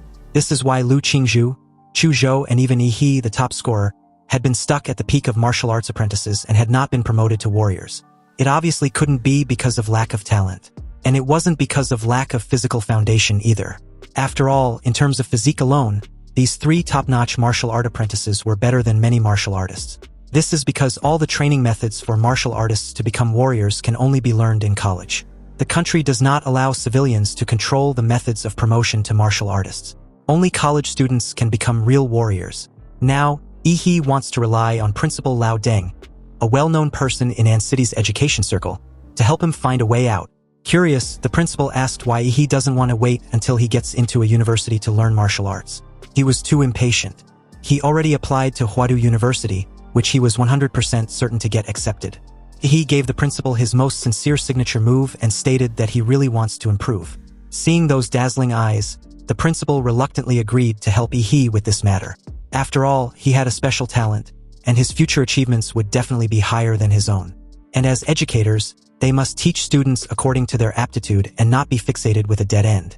He, the sly fucker, even edged the principal on, adding that the rules were dead and not meant for people like them. It was a blessing for the education industry to have educators like Principal Lao Deng who understood change. Hearing all this praise, the principal was in cloud 9. The next day at noon, Yi He, who had just exited the shower after training, received a call from the principal. The principal had arranged everything for him, so he just needed to head there now. He thanked the principal, but when he asked which martial arts family he had asked for, his eyes widened in absolute disbelief. Apparently, the Lu family was willing to teach him their family's secret techniques. This was wonderful but suspicious. How could the Lu family be willing to teach their family's secret techniques after Lu Qingzhu, the jewel in their family's crown, had been defeated by him in front of hundreds of thousands of spectators? Was the principal teaming up with the Lu family to cheat him? He had many doubts, but he decided to go anyway. The Lu family had a leased manor on the outskirts of An City as their family land. Meanwhile, a while later at the outskirts of An City, Lu Chengjie, a guy in a slick dark glasses and a leather jacket, leaned over and drove a black modified motorcycle which cost about 2 million yuan. Its engine was comparable to that of a supercar which released a buzzing sound on the entire street. Behind him was a blonde girl hugging his waist tightly, her hair blown behind her by the strong wind. Feeling an unprecedented stimulation, she hugged Lu Chengjie even tighter and praised him endlessly about how awesome he was. With the beautiful woman praising him, Lu Chengjie felt even more proud. But just when he was about to brag, a figure suddenly appeared almost directly beside him and easily freaked the shit out of him. This person turned out to be none other than Yi He, who advised Lu Chengjie to not be distracted when driving at high speed. If he drove in an unsafe manner and something terrible happens, his loved ones will be the one in tears. He said this while pedaling his little yellow bicycle beside Lu Chengjie. Lu Chengjie felt insulted that a broke biker dared to compare himself to him. He twisted his motorcycle's handle tightly, and the steel beast under him roared furiously. In a flash, Lu Chengjie left Yi He behind and gave him the middle finger. No matter what Yi He's status was, he was not worthy of being on par with him. Again, the blonde girl behind him praised him for being so manly. He just watched expressionlessly as they gradually widened the gap. Suddenly, the two heard a buzzing sound behind them, which even drowned out the sound of the motorcycle. A blue light streak appeared in the rearview mirror, and upon closer inspection, it was Yi He riding his bicycle. He only activated the nuclear light combat body mode in his legs, and the blue light like a rocket's tail flame pushed him past by the two in a flash. Lu Chengjie, like his girlfriend, stared with an embarrassed expression, wondering when a shared bicycle became so fast. It was even faster than a freaking airplane. He arrived at the entrance of Lu's manor, and as he stared at the castle-like building, he wasn't surprised, although he did admit the place looked magnificent. The setting of the entire Lu family manor was centered on the Lu family castle, with various garden landscapes built in circles around it. The manor employs professional gardeners to trim the green plants into various shapes, mainly animals, and there are also various bronze sculptures and park fountains that complement each other, adding a lot of beauty to the empty manor. The Lu family castle itself was much more solemn and dignified, with towering stone walls and spires, combined with an old-fashioned architectural style with a strong historical heritage, making anyone feel intimidated when standing in front of the castle. This was as expected of a wealthy martial arts family. They were completely different from a nouveau riche like him. He then activated his life magnetic field to detect any powerful being in the Lu family manor. When he did, he found several of them. At that moment, from a distance, he saw a graceful figure in a white dress approaching the gate of the manor. It was Lu Qingzhu, Lu Qingzhu had her cold demeanor to hide her nervousness when she welcomed her classmate. Seeing this, he asked if she was unhappy to see him. Lu Qingzhu lowered her head and replied that that wasn't the case. Then that means you're happy to see me? He was amused. He never thought that the young miss was so fun to tease. Lu Qingzhu, with a flushed face, explained that her mother asked her to greet and welcome him. Lu Qingzhu did not dare to look up at he and walked quickly in front to lead the way. He didn't plan to tease her anymore. He just followed her quietly and admired the scenery of Lu's manor. At the manor main door stood two maids with impeccable etiquette and dress. After they bowed to Lu Qingzhu, they opened the door for them. Stepping on the expensive high-end carpet, he walked into a spacious hall with exquisite and grand decoration. The high ceiling and huge arched windows made the whole space look bright and luxurious. On the wall opposite the gate were self-portraits of successive heads of the Lu family, showing the Lu family's heritage and confidence, and displaying the glory and brilliance of successive heads of the family to outsiders. Lu Qingzhu raised her head and announced to her mother that he had arrived. The crisp sound of high heels clicking on the floor was heard. He looked up and saw a beautiful woman with mature charm, dignity and grace slowly walking down the stairs. The beauty of Lu Qingzhu's mother has not faded with the passage of time. Instead, like aged red wine, her temperament has become more fragrant and charming. He held his breath and shouted Prime Minister Cao Cao's name in his heart, stating that he finally understands. Back on the day the college entrance examination ended, at the Lu family's manor, Lu Qingzhu returned home, thinking she would be scolded by her strict mother. She was prepared to accept the punishment. But unexpectedly, her mother just called her to the manor's study over a cup of tea immediately after arrival. Qin Lan personally brewed a cup of tea for her daughter. Her every move was impeccable in etiquette. Lu Qingzhu, nervous as hell, was about to apologize, but her mother cut her off with a raised hand, revealing a lazy and elegant temperament. She told her daughter that there was no need for her to be nervous. She watched the live broadcast of the battle between her and the boy named Yi, and she performed very well. Yi's strength was such that even if he was in the Imperial Capital College entrance examination, he would still be a dark horse. She doesn't have to blame herself. Lu Qingzhu remained silent. She just lowered her head and didn't even take a seat or take a sip of the tea place in front of her. Qin Lan let her daughter be, but continued after a brief pause. In your generation, you are the only one who can shoulder the heavy responsibility of the Lu family. Your younger brother's ability is limited and he cannot inherit the Lu family. But you are a girl after all, and you are so beautiful. Qin Lan raised Lu Qingzhu's beautiful face. Your father passed away early, and now our Lu family has no master to back us up. So our family power has no choice but to retreat to this small city of Anqing. If a big family asks for a marriage alliance with you, we have no right to refuse. This also means that the Lu family will be annexed, and the century-old foundation will be handed over to others. He seems like a very good boy, with outstanding talent, a simple family background, and a bright future. From what I have observed, he is definitely not an ambitious person. I want to pair the two of you together. What do you think? Lu Qingzhu's eyes widened at the thought of this, and her mother looked directly into her eyes with her aggressive phoenix eyes. But before Lu Qingzhu could say anything, Qin Lan added that she didn't have to answer now, but should just try to get along with Yi first. Back to the present, Qin Lan walked down the stairs and officially welcomed Yi to the Lu family. He greeted politely with a serious expression, trying hard to suppress the wayward thoughts that emerged in his mind. He presented a gift, but Qin Lan just stared expressionlessly. I heard from Principal Lao Deng that you want to learn some advanced martial arts. He replied that she was correct. Without hesitation, Qin Lan added that her daughter will show him the way. He was a little surprised. He didn't expect Qin Lan to be so generous. Qin Lan walked down the remaining stairs, took the gift but didn't even bother to look or know what it was. She simply stated that her daughter will take Yi to the Lu family's martial arts pavilion. Since the martial arts in the pavilion were not allowed to be taken out, he will only have 1 day to study inside. There were 3 sets of Shenhuang martial arts deep in the martial arts pavilion. Whether Yi can learn them depends on his ability. When Yi heard that he could also learn Shenhuang martial arts, he was once again surprised. He thought that learning some slightly more advanced martial arts would be enough, but he didn't expect Qin Lan to give him the right to learn the Shenhuang martial arts. He didn't know whether to say that Principal Lao Deng had a lot of face, or that Qin Lan was too generous, or was investing in him. After all, there are so many benefits, it can't be without reason. Nonetheless, the cake was already in front of him, and he couldn't refuse to eat it. Even if there was a knife hidden in the cake, he had to lick the cream clean first. Got it, madam. Then he would like to thank the Lu family. He thanked the Lu family instead of Qin Lan herself. The meaning of this could be very different. It meant that Yi had made a promise to the Lu family. If the Lu family needs him in the future, he will fulfill his promise. Qinlan was very satisfied with Yi's clever answer, and the more she looked at Yi, the more she liked him. Yi, on the other hand, saw the way Qinlan suddenly looked at him and felt like he'd done something wrong. After saying goodbye to Qinlan, Lu Qingzhu took Yi out of the manor to a very long corridor to the martial arts pavilion.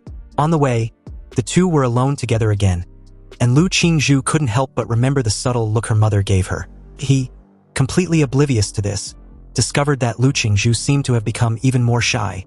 Lu Qingzhu, why do I feel like you're trying to avoid me? Lu Qingzhu denies this, but when he suddenly walked quickly to her side and met her eyes, Lu Qingzhu panicked like a frightened deer and hurriedly took a half step back. You see, Lu Qingzhu had never been so close to a boy before, but in that brief moment, she could even feel his warm breath on her right cheek, which made her lovely face suddenly heats up, carrying no trace of the coldness of the flower on the mountain top that she once was. She asked why he was getting so close. He followed Lu Qingzhu and came to an underground stone chamber. In front of them was an ancient, thick, and rough surface of a large stone door. He could feel that the material of these stones was definitely not ordinary. Seeing Yi's curiosity, Lu Qingzhu took the initiative to explain.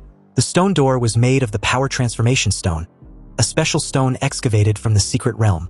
It can dissolve the attack power of the Xuanwu master level without breaking. Of course, when Yi heard this, he asked whether he can punch it. Lu Qingzhu didn't expect Yi to say such a strange thing after hearing of the power transformation stone. Shouldn't Yi be marveling at the magic of this stone? The moment she told Yi he could try, he clenched his fists, and with every cell in his body violently generating atomic energy. The familiar dazzling blue light covered the fist. Seeing this, Lu Qingzhu's pretty face sank, recalling the horrible memories about that blue glowing punching technique, and simply turned her head away. With a reverberating boom, the fist tore through the air and slammed into the stone wall. The violent air wave blew Lu Qingzhu's white skirt to the side. Unexpectedly, the blue energy impact did not explode. Instead, it was completely absorbed by the stone wall and turned into ripples on the water, dissolving in circles, unscathed. He clearly felt his strongest and fiercest punch. But the moment it touched the stone wall, it was like punching the sea and sinking into a quagmire. More than 90% of the power was absorbed. It was rare to see he also experiencing moments of failure, and Lu Qingzhu found this funny.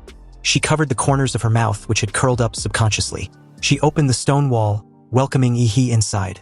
With brisk steps, Yi entered the Lu family's martial arts pavilion. All the martial arts inside were displayed in the form of copies on shelves.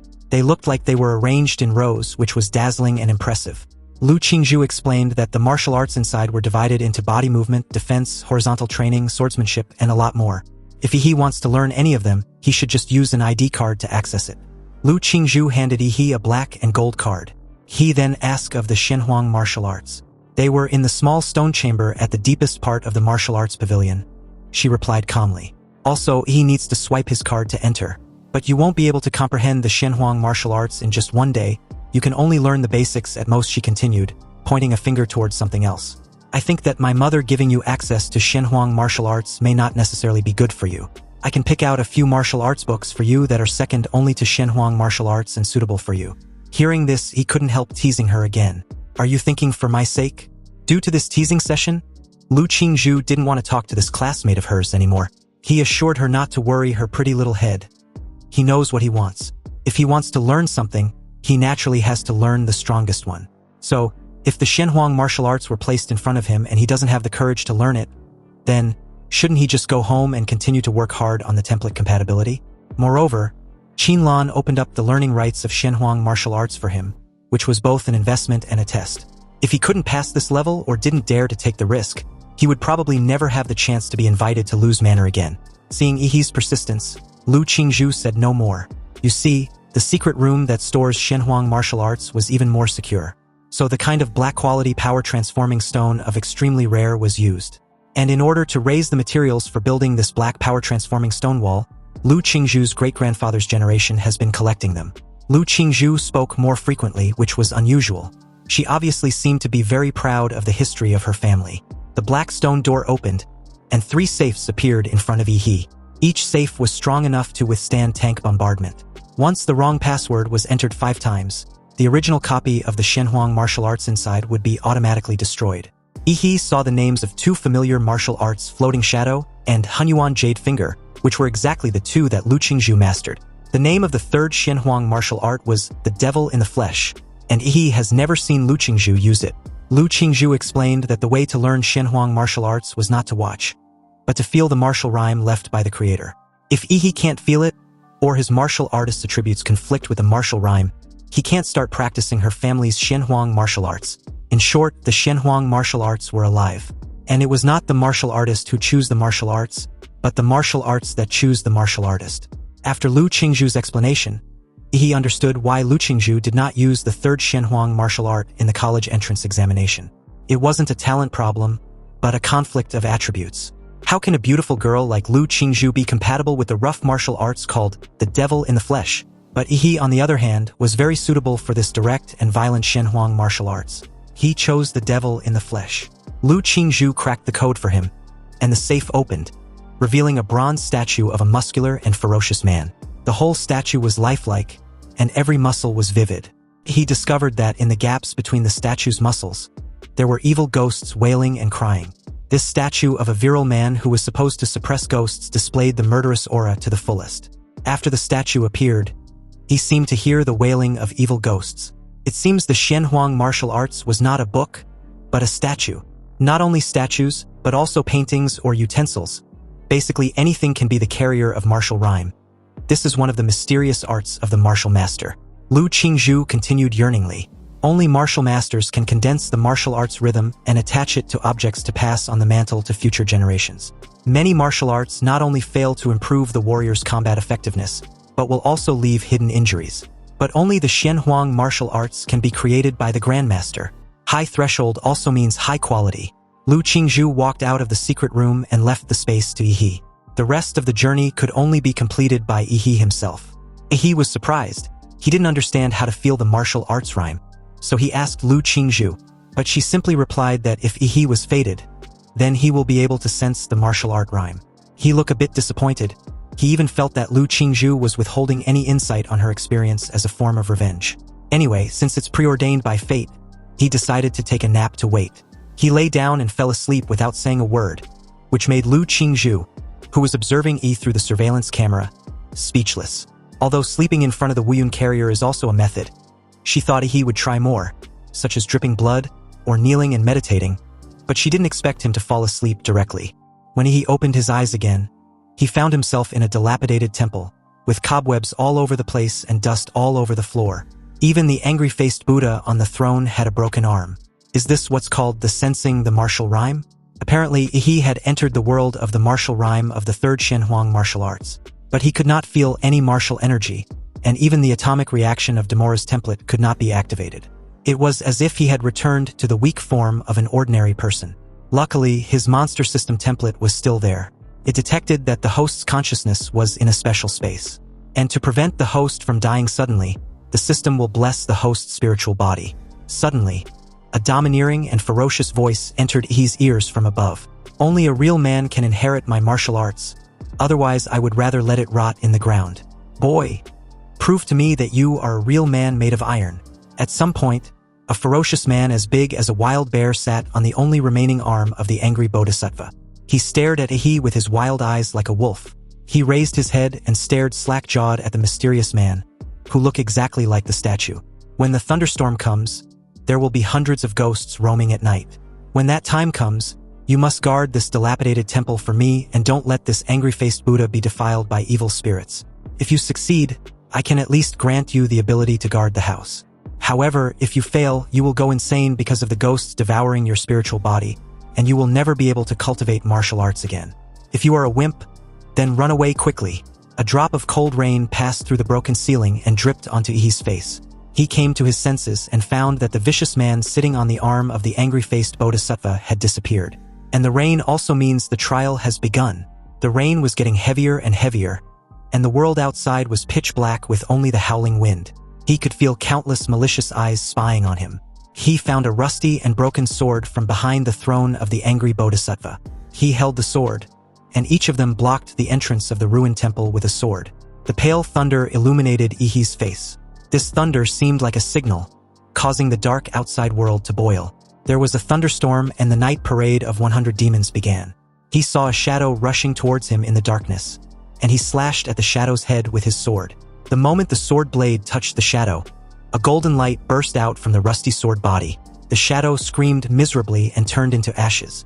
As expected, the trial would not allow a warrior to fight against hundreds of ghosts unarmed.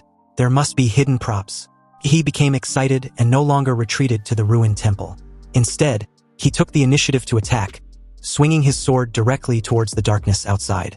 Behind Ihi, the vicious man appeared again.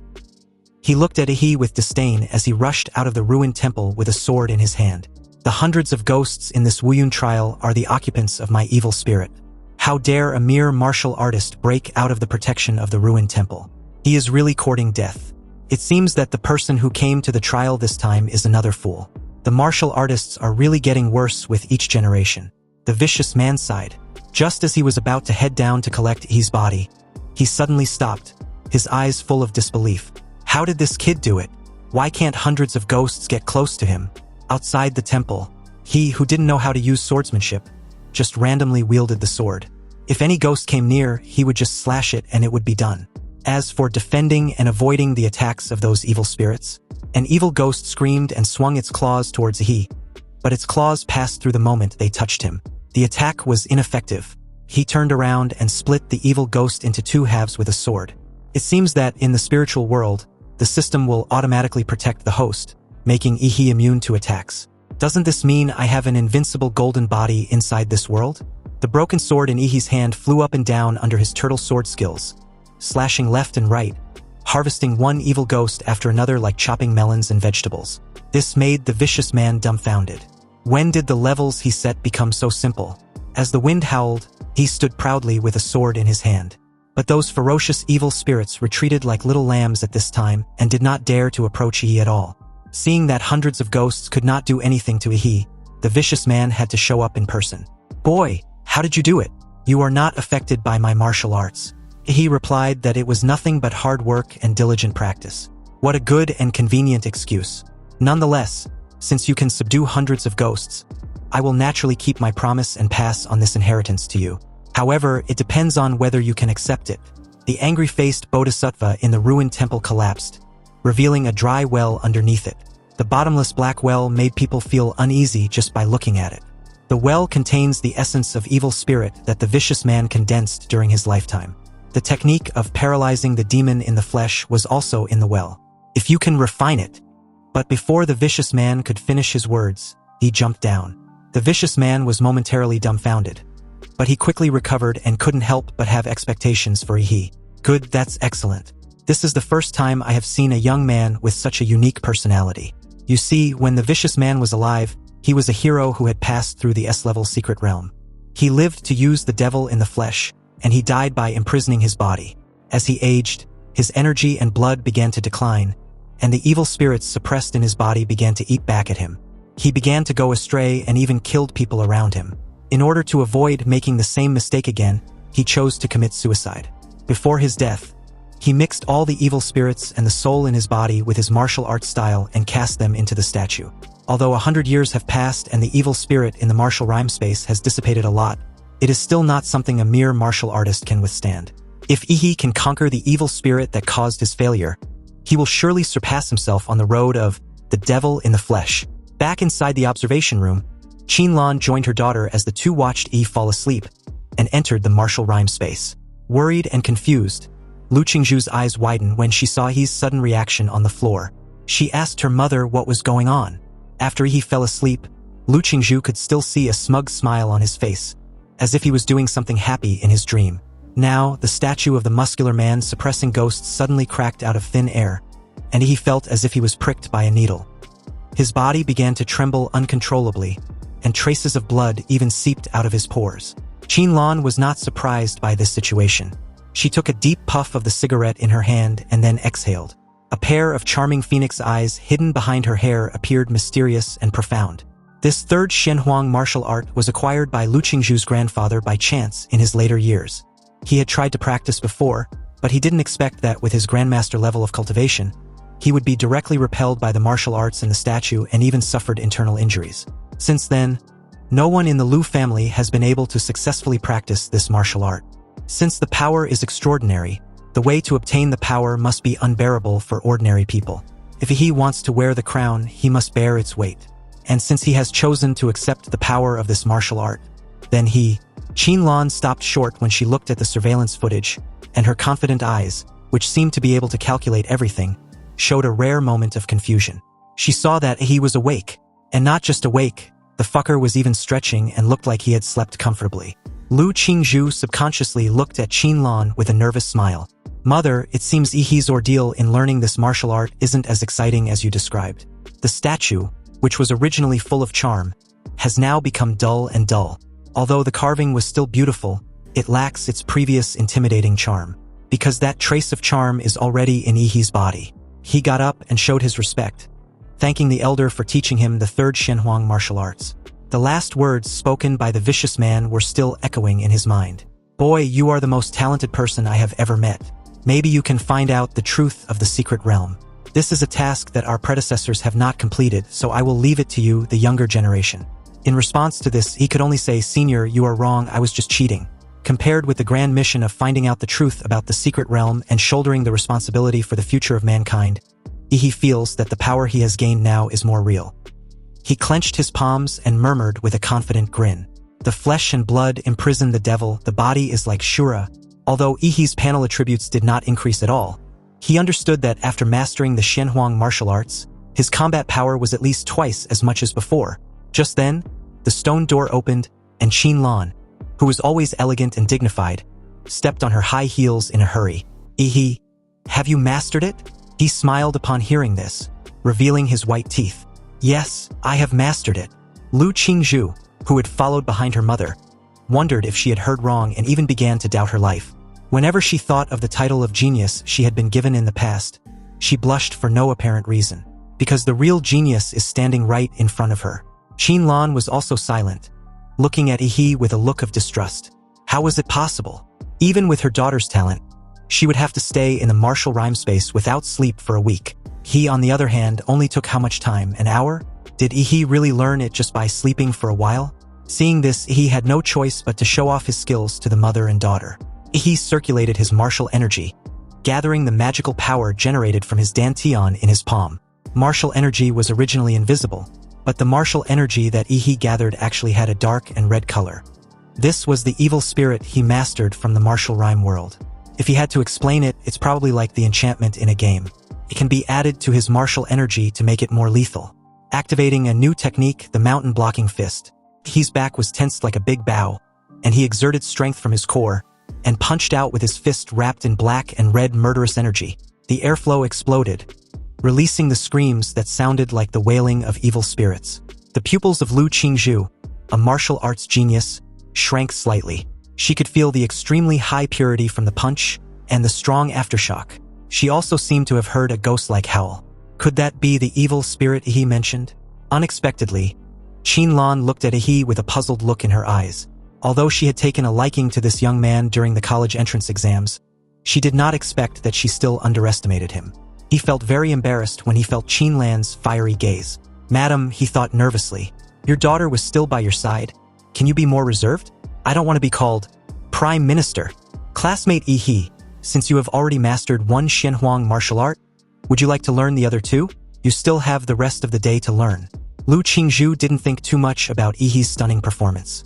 At most, she was a little discouraged because she seemed to be inferior to Yi in every way.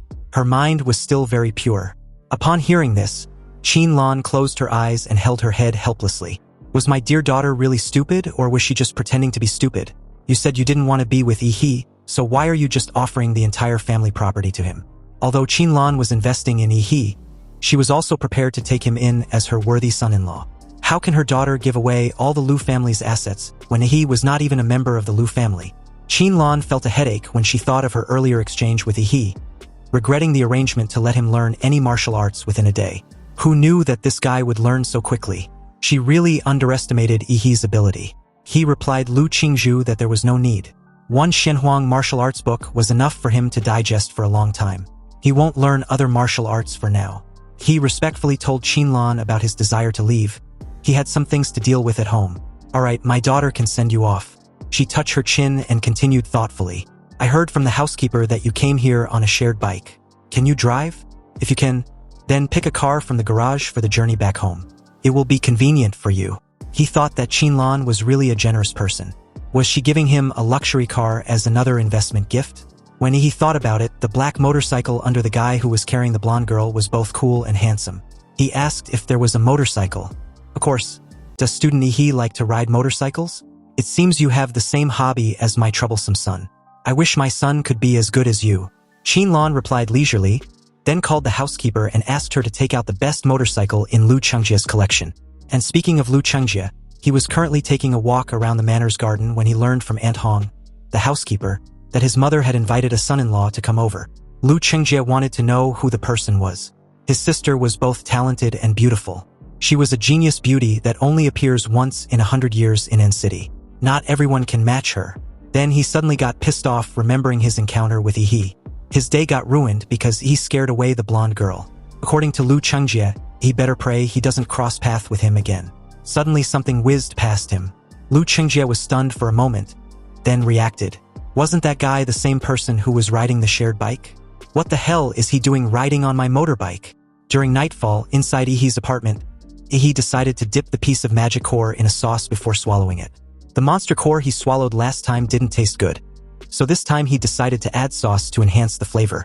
The rolling heat filled his limbs and bones. Then Yi summoned the system template. Back inside the Redwood Mountain secret realm, Yi superimposed the colossal humanoid template and the legendary Demoris template, which now had their compatibility at 85 after several absorption and 21% respectively. He used the supergiant humanoid for the first time and it was about 50 meters tall. Although compared with ordinary monsters, it can be called a behemoth.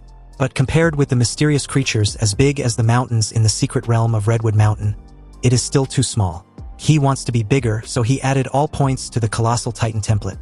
He picked up the green magic core with gold patterns, dipped it in some sauce and swallowed it. He was ready to use this special magic core to enhance his Demoris template for absorption. So the very second he did, a surge of energy exploded within him and an intense lightning enveloped his whole body. But after the excruciating process, something unexpected happened to Demoris template. The system template stated that after absorbing the genetic sequence of a special plant lifeform, a special mutation has been produced. The system template wanted to know if the host would want to prevent the template from mutating. He was surprised by this. After all, mutation means that it will become a monster template with other attributes. If the results become an advantageous attribute, then it's fine. However, if it becomes a disadvantageous attribute, then it will be a negative evolution. After a careful consideration, Yi decisively chose yes. There was no need to think about it anymore. He plans to gamble and hope for the best outcome. And as luck would have it, the mutation unlocked an S-rank nuclear template, leaving him completely speechless. When the Savage Trace Demora's template reaches 100%, there was a 2% chance of it changing into a Star Universe Demora.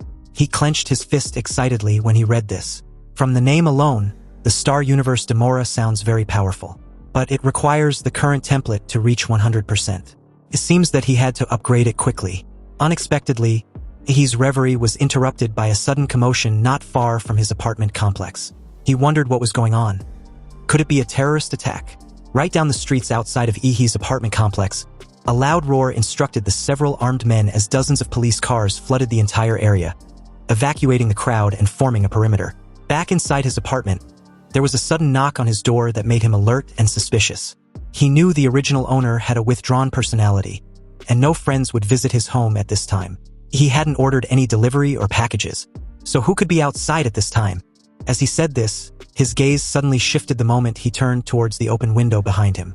And in a calm tone, he questioned the mysterious invisible intruder if she knew who it was. Under Yi's knowing gaze, the air around the window distorts and vibrates. Then seconds after, a figure suddenly appeared out of nowhere. This mysterious lady with a very sexy figure was wearing a white nanobattle suit that clings tightly to her skin, perfectly highlighting her curvy figure. Unfortunately, she was also wearing a black reflective mask, so her true face couldn't be seen. But she was genuinely surprised that this little fellow was not just an ordinary martial artist. Originally, she just wanted to hide something in Yi's apartment and conveniently alter his memory while she was at it.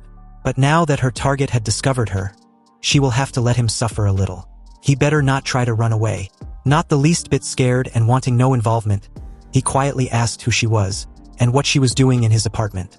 But after receiving no reply, the shadow on the floor in front of him showed a stream of energy locked onto him like a poisonous snake.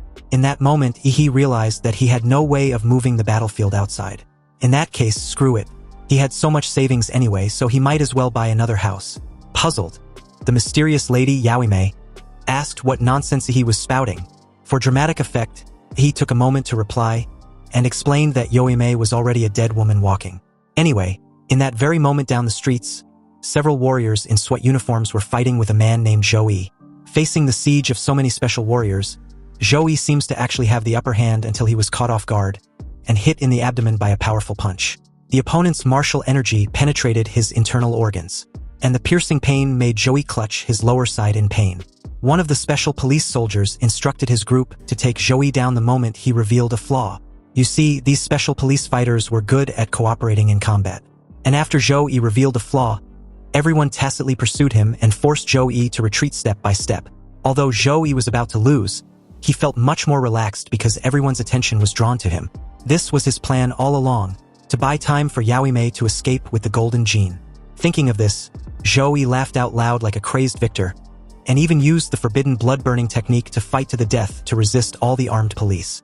The flames rose, illuminating the streets, but just as the battle became increasingly intense, a bright blue beam of light suddenly burst out above everyone's heads and shot straight into the sky. A dark figure fell beside Zhou, creating a hole in the ground. Zhou recognized this person as Yaoime at a glance, because her figure was so recognizable. But wasn't the nanobattle suit on her body white? How come it has now turned as black as charcoal? Zhou had risked his life just to let her take the item and escape. Why was she suddenly back? Yaoime stood up from the shallow pit, feeling extremely gloomy. She seriously underestimated Ihi's strength and was hit head-on by the beam of energy that spurted out of his throat. If it weren't for the nanobattle suit, she would have been seriously injured. She whispered to Zhou that she had successfully hidden the item, so they needed to bounce ASAP. Zhou was relieved after hearing this. But the moment the armed police realized the two were partners, they tried to surround them. Unexpectedly, a special smoke bomb that was strong enough to block the perception of martial warriors was released, engulfing the large area with a thick white fog. The armed police hurriedly used their martial energy to create a strong wind in an attempt to blow away the white fog. And by the time the white fog dissipated, they saw that the enemy had escaped into the sewers. Half an hour later, Zhou and Yaoime emerged from an alley and heard the sirens in the distant street. They knew they had temporarily escaped pursuit and finally breathed a sigh of relief. But just as Zhou was admiring the repair efficiency of the nanobattle suit, a cold voice echoed through the silent night, questioning why the beautiful lady still hadn't explained why she broke into his house. Yaoime's eyes widened in shock. She realized that she had made a serious mistake, which was to randomly select a lucky resident, but having the shittiest luck, she ended up picking Ihi, the final boss, and as a reward for breaking into his house, he will make sure to have some fun with the two of them. Zhou looked at Ihi with murderous eyes and shouted, questioning Ihi how he found them when the special cops hadn't. Ihi naturally would not explain to him that Yaoime was contaminated with his nuclear radiation. After all, when it's time to take action, he always had few words. A tiny explosion occurred under his feet, and Ihi took off like a missile using the recoil. The air buzzed, and a fist instantly appeared in front of Zhou. With the blessing of the dark and red evil spirit, a cellular-level atomic reaction was also taking place inside the fist. Activating his super mountain blocking fist, Zhou's arms that were protecting his chest tried blocking Ihi's fist. But the dark and red energy lightning burst out, blasting Zhou's tough skin like it was nothing. The moment this huge force hit him, he spat a mouth full of fresh blood. Zhou felt as if he was hit by a train and was directly thrown into the air. His flying body smashed into the concrete wall behind him as dust flew wildly in the air. Yaoime couldn't help but gasp when she saw her brother being knocked flying. A 6th-rank martial warrior was actually severely injured by a punch from a young boy whose martial energy fluctuations were that of a martial arts apprentice. Whose master's disciple was he? Zhou struggled to even get up as he grinned brightly at Yaoime. He replied that he was the disciple of Emperor Guangla. Yaoime had never heard of Emperor Guangla, and she didn't expect a small city like Anqing to have hidden masters. Zhou interrupted at this moment, telling he not to get too cocky. He had just experienced a fierce battle and used a forbidden technique that burned his blood. Now his energy and blood were declining, and his strength was probably less than 70% of what it used to be. Nonetheless, He was not someone a mere martial apprentice like he can handle, although he doesn't know which master's genius disciple he was. Geniuses had always died early since ancient times because they are all too arrogant and inflexible. Joey activated his 5 steps to form and stomped his foot heavily on the ground. His soles dug deep into the cold, hard floor as he took 5 steps forward. With each step, Joey's momentum would rise to a higher level, and the surging blood and energy gathered behind him turned into a blood and energy smoke. Under the dimly lit night sky, Joey's skin was stained with a layer of steel-like silver color, and a thick-looking silver horn grew on his forehead. This was the true form of his bloodline, the iron-crowned rhino. Seeing Joey trying to fight to the death, Ihi's face twisted into a menacing smile, and the cells in his body began to undergo nuclear fusion. Now that's more like it. However, the next second, Yaoime, believing she was the true attacker, and thought Ihi would never expect her to use the stealth ability of her nanobattle suit to attack him from behind, launched forward. But in the air, she was shot and hit in the abdomen with an atomic beam from Ihi without even looking behind. She was blasted away as Ihi casually warned her to stay out of his way. Seeing his companion's sneak attack fail, Joey was annoyed that his useless sister couldn't even succeed in a simple ambush. He roared and rushed towards Ihi like a runaway train. He also experienced a miniature explosion under his feet, which propelled him straight towards Joey. When the two fists collided, the air shook into distorted ripples visible to the naked eye. The atomic energy lightning blessed by Ihi's evil spirit struck Joey's silver skin, leaving only dark marks, not even a flesh wound. He was shocked that Joey's defense ability had increased to an astonishing degree. But Joey just gave a menacing grin. His iron-crowned rhinoceros true demon beast form can easily withstand even tank bombardment. What does Ihi have that can break through his defense? Also, not only had his defense power increased, but the attack power had surged even more. He tried to create some distance, but the moment Joey saw this, he didn't miss this opportunity and approached Ihi again in a close combat. Joey's eyes were still filled with ecstasy, and the spontaneous pleasure of being able to kill a genius did not hinder his fighting acumen. Although he had the upper hand, he also clearly remembered the blue beam of light that severely injured Yaoime. And as the scene pans to a broader view, the head-on collision never came. You see, the very moment Joey approached, he suddenly disappeared. Joey was unsure of what just happened, but he was sure that no matter how arrogant he was, he still wouldn't be able to match his iron-crowned rhino. But where did that brat disappear to? He knew he wasn't dead because his attack never landed. A sudden explosion of blue lightning behind him made him turn. However, when he raised his head and saw a 30-meter-tall giant partially obscured in a mist, with a pair of dark blue eyes staring at him, he naturally felt a sense of awe and fear. You see, Joey was too close to move away and was engulfed by the terrifying blue sparks. The blue plasma energy ball enveloped an area of dozens of meters, evaporating everything. Fortunately, they were in a deserted urban area full of unfinished buildings and there were almost no people. After the explosion, white water vapor rose. And although Joey was in a mess, he successfully blocked Ihi's self-explosion just now. The silver skin on his body became a little dull, which was a sign of overdrawn blood power. If he was not a warrior good at defense, he might have died in the explosion just now. At this moment, Joey suddenly felt a sense of being spied on.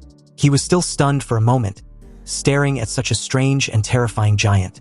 Is this a monster? Where did he come from? Could it be that little brat transformed? At this moment, the giant moved, and a large hand with exposed flesh, fascia, and burning blue blood flowing in its veins pushed aside the mist to grab Joey directly. Joey's body, which had experienced countless battles, felt the threat and jumped up, dodging as if by muscle memory. But the giant's other fist had already broken through the mist and was heading towards him. Joey was unable to dodge in midair, so he gritted his teeth and used the forbidden blood-burning technique again, madly squeezing the power of his blood, causing the silver skin on his body to glow again as he was smashed down with tremendous force. The earth shook and the wind blew away everything. The giant punched Joey deep into the ground. However, this was only the giant's first punch. More punches were about to rain down like a meteor shower, completely destroying Joey with these extremely brutal punches. Joey was flattened by the giant's terrifying power, but due to the toughness of the silver armor on his body, the terrifying impact force was actually transmitted to his internal organs. Joey felt his bones wailing, his internal organs collapsing, and his soul was being knocked out of his body if the punches don't freaking stop.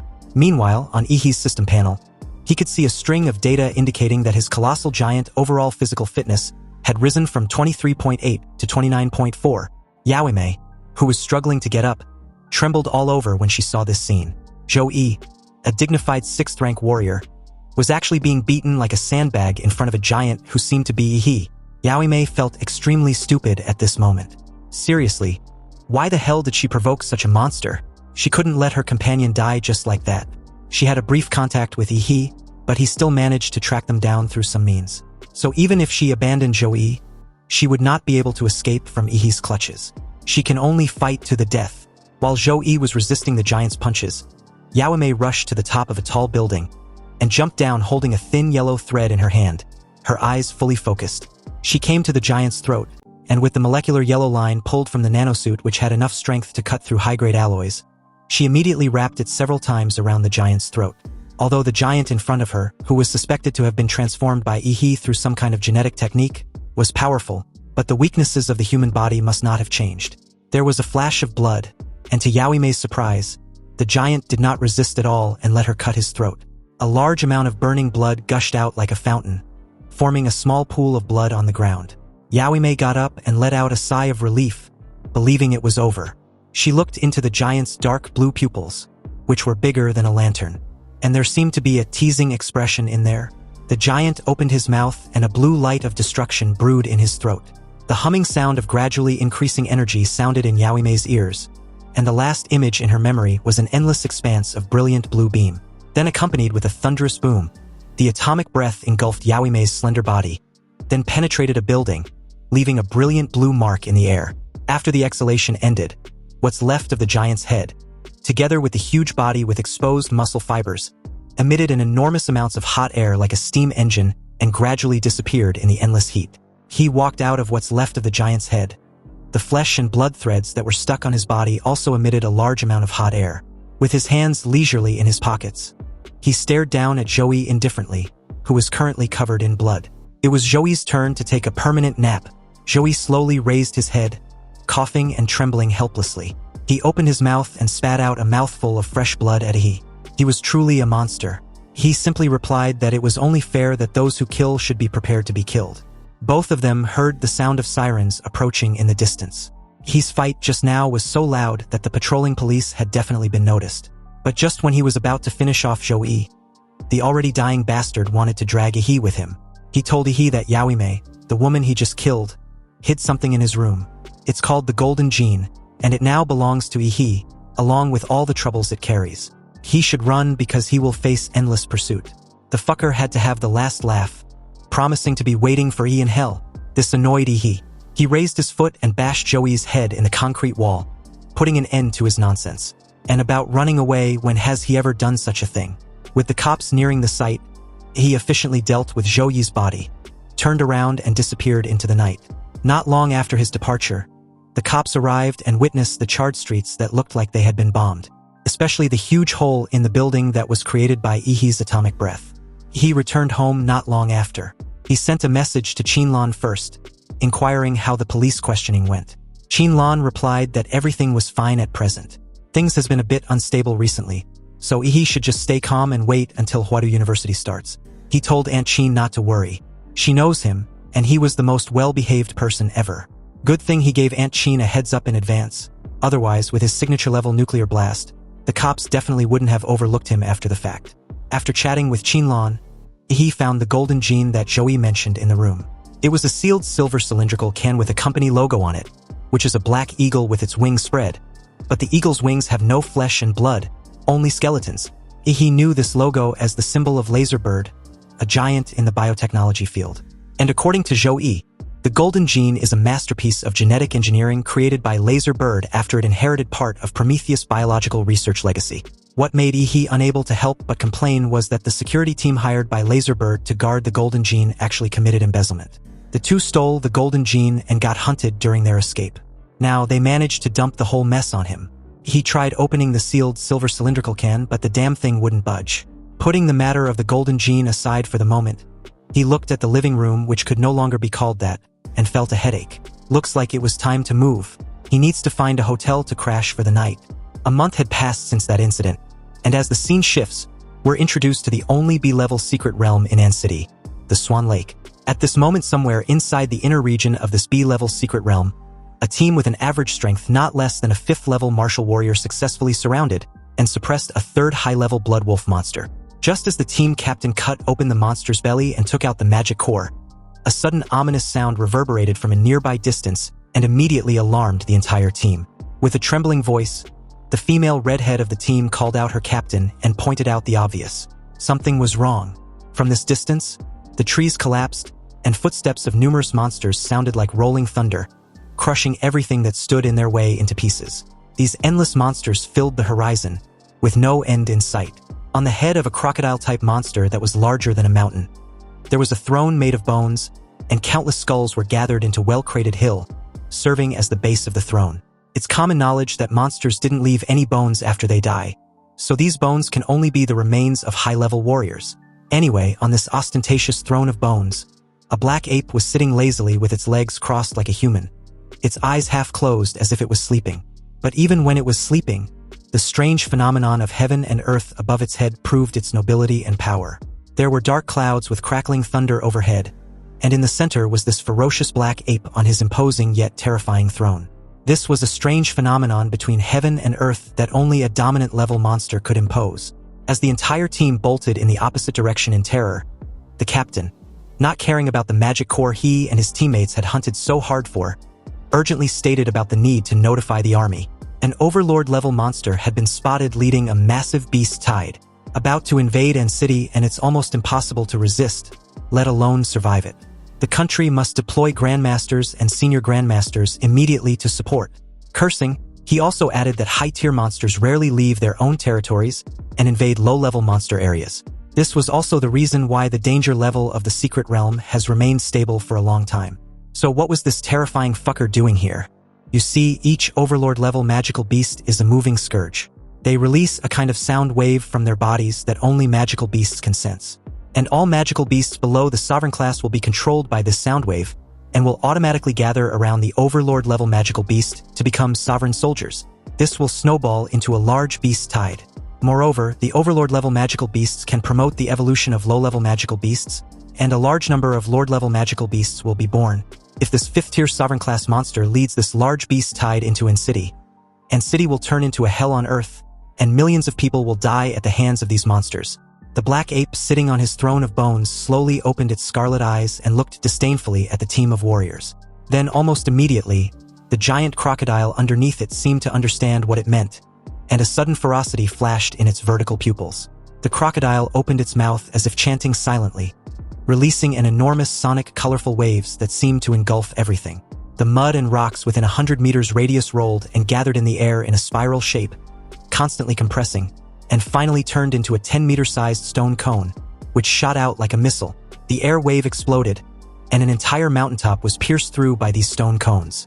The team of warriors that discovered the beast tide was submerged in the bombardment of stone cones like they've encountered a meteor shower. When the dust cleared, a radio communicator was still held at arm's length from a broken hand, and a signal of overlord incursion was successfully sent out.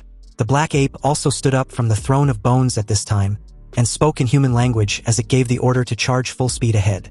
The surging tide of beasts responded to the overlord's voice, letting out loud and bloodthirsty roars. Meanwhile, at this moment outside the Swan Lake secret realm, a high-pitched and sharp alarm of the beast tide approaching sounded, and the citizens of An City fell into a brief state of stiffness. The citizens knew what this meant, but they had only heard about the beast invasion in a certain country or place in the news. When the beast invasion came upon them, they all felt a sense of unreality and even wondered if they were dreaming. But soon, the mayor's voice was heard over the city's radio. A massive beast tide from the B-level secret realm of Swan Lake is about to invade An City. This incursion is expected to break through and reach the city in 20 minutes. Currently, the army has been transferred to the front line to resist the beast tide. The mayor called on all warriors in An City to come to support. This broadcast completely awakened the citizens. Countless people wanted to drive, take high-speed trains or planes to escape from An City, throwing the entire city in chaos. Armed police were deployed to maintain order, and government agencies operated at full capacity to stabilize the people's hearts and order An City to the greatest extent possible. As for the means of transportation to escape An City, currently only students and children can take it. They were the hope of the future. If An City really falls, then every future in the city will be placed on them. When these children grow up, They will avenge their hometown and the souls of their mothers and fathers. Inside the mayor's office, Mayor Huang Qing frowned after he'd made one phone call after another, trying to buy more time for City. And the moment his secretary rushed into his office with an update, he asked if she had finished the reinforcements request, which cities were willing to send troops. The secretary's face was gloomy when she replied that it wasn't just City encountering a large-scale incursion. There have been beast invasion warnings in many places across the country, and they were now unable to take care of themselves. And the fortunate cities that were not experiencing beast incursions had started building fortifications to guard against the possible beast disasters. With a slightly trembling voice, the mayor then asked of the imperial capital. He wanted to know if any Grandmaster warrior or above was sent over to support them. Even just one will do. But that seemed like a pipe dream because an S-level secret realm has appeared in Guanshan City, the neighboring city of the imperial capital. All warriors in the imperial capital were deployed to Guanshan City to curb the expansion of the S-level secret realm. Mayor Huang slumped in his chair. His keen political sense made him realize that the entire Xia kingdom was caught in a huge net. This beast-tide attack was not an accident but a premeditated one. But soon he stood up again. Nearly pushing towards 50 years, Huang Qing showed the resolute look he had in his youth. They have no time to waste. The battle to defend City had already begun, and they can only rely on themselves. Meanwhile, in the Chu Zhou family's training ground, he and Chu Zhou were having a sparring session. Chu Zhou now understood that any so-called temptation was meaningless in front of He, and only by trying his best could he make him take things seriously. However, it seems his best was still not enough. He gave Chu Zhou a bright smile as he punched him in the chest. Chu Zhou quickly condensed ice armor on his chest for defense, but he still underestimated the power of this punch. The fist hit the ice armor, and the extremely cold ice that was several decimeters thick was torn and shattered by the evil magic fangs attached to the fist the moment Chu Zhou was forcefully pushed back. He praised Chu Zhou for being able to withstand his punch. Chu Zhou could feel the mystery of that evil spirit, which was definitely not something that could be cultivated through ordinary martial arts. He asked He when he learned Shenhuang martial arts. About a month ago, so I'm still rough around the edges, he replied. But he'd finally understood the essence of the demon in the flesh, which was centered on evil spirits. Every time he goes through a tough battle and slaughters the opponent, his own evil spirit can simulate the slaughtered person. Just as He and Chu Zhou were resuming their battle, an alarm of a beast invasion suddenly sounded outside. The expression on their faces changed at the same time because they knew something terrible was going to happen. They also received a message on their mobile phones, informing them that all college preparatory students in City had priority to leave. They were to go to City's airport and take planes B-521 and B-753, or go to the high-speed railway and take the high-speed train A-423 to evacuate immediately. He questioned Chu Zhou if he was thinking of leaving. Chu Zhou replied with a suggestion of his own. He believes that with He's talent, he should run rather than staying to defend City. Unbeknownst to Chu Zhou, he was already getting excited thinking about the beast invasion. The fucker was even giving off his creepy smile like the titan he was. He told Chu Zhou that he talks too much. Since when did he become this sentimental? If he was staying, then there was only one thing left to focus on. The scene shifts to the Lu family's manor. And just as Lu Qingzhu was about to go out, she found Qin Lan blocking her path. Lu Qingzhu wanted to go and support the fight against the beast tide. But her mother's only priority was her well-being. If she heads out to fight in the beast invasion, how confident was she to return alive and intact or even at all? There are about 30,000 warriors in City. Even if they include the old and weak retired warriors and the warriors who volunteered to join the war, there are less than 50,000 of them. This number of people was like a small sailboat in front of a large beast tide. Once it hits the beast tide, it will be buried in the sea. As for the overlord level monsters, they were not monsters that City could face at all. They were beings that only grandmasters can barely fight against. Her daughter's life was not only her own, but also the life of the entire family.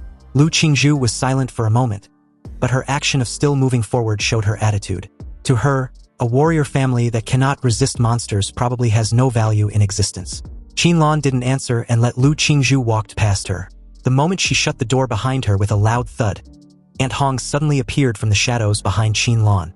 Qin Lan gracefully lit a thin cigarette, half of her face hidden behind her long hair.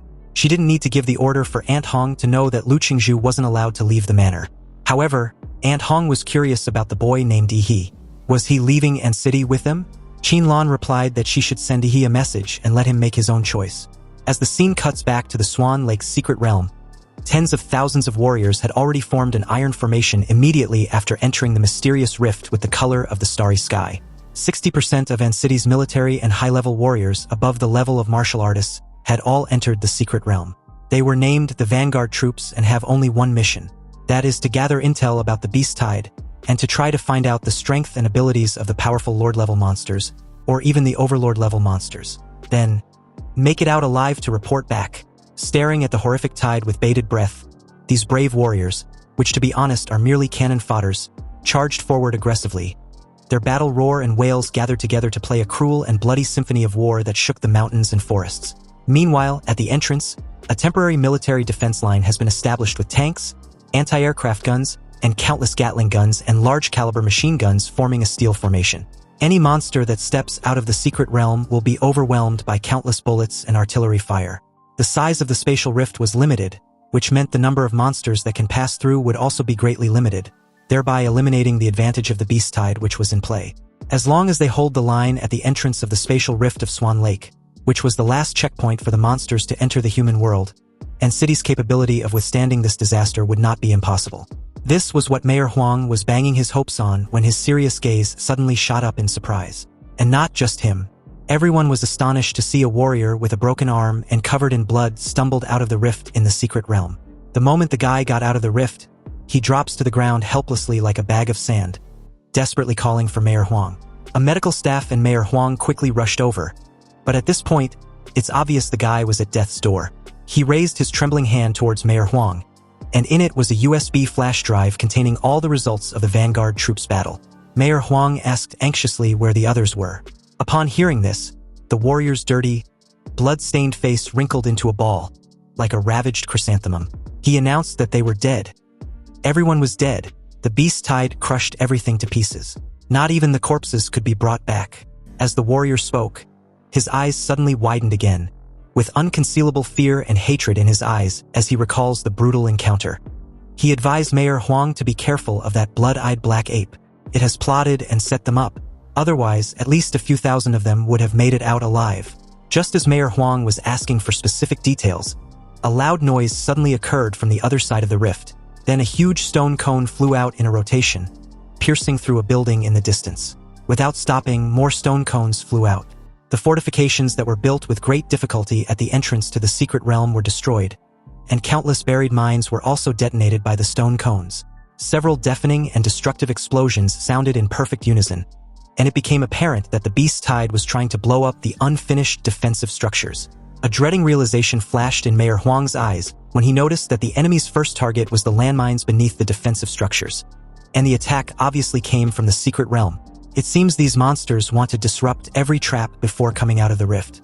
Cursing, Mayor Huang loudly issued the order to fire towards the spatial rift in the secret realm. The tanks and anti-aircraft guns in the rear opened fire, and the flames that shot up into the sky submerged the rift in the secret realm, while the stone cone attacks on that side never stopped. Mayor Huang's expression was solemn. Instead of sending out the beasts, these monsters use long-range attacks to consume their strength first. Since when do monsters use military tactics like humans? At this moment, the words of the dead warrior echoed in his ears. The Overlord-level magical beast had indeed plotted against them, otherwise at least a few thousand of Vanguard troops would have gotten out alive. Huang Qing clenched his fists. Damn them all! Damn that blood-eyed black ape beast! Another round of stone spikes broke through the artillery encirclement and flew over with the air wave. The tank troops in the rear were prepared in advance and moved away, allowing the stone spike to hit the ground. A soldier who was on defense suddenly heard some strange sounds coming from the stone cone fragments behind him. A giant rat with membranous wings suddenly emerged from the rubble and bit off the soldier's head. This cruel and bizarre scene was played out in countless places on the battlefield. The stone cones were actually used as projection cabins for warcraft.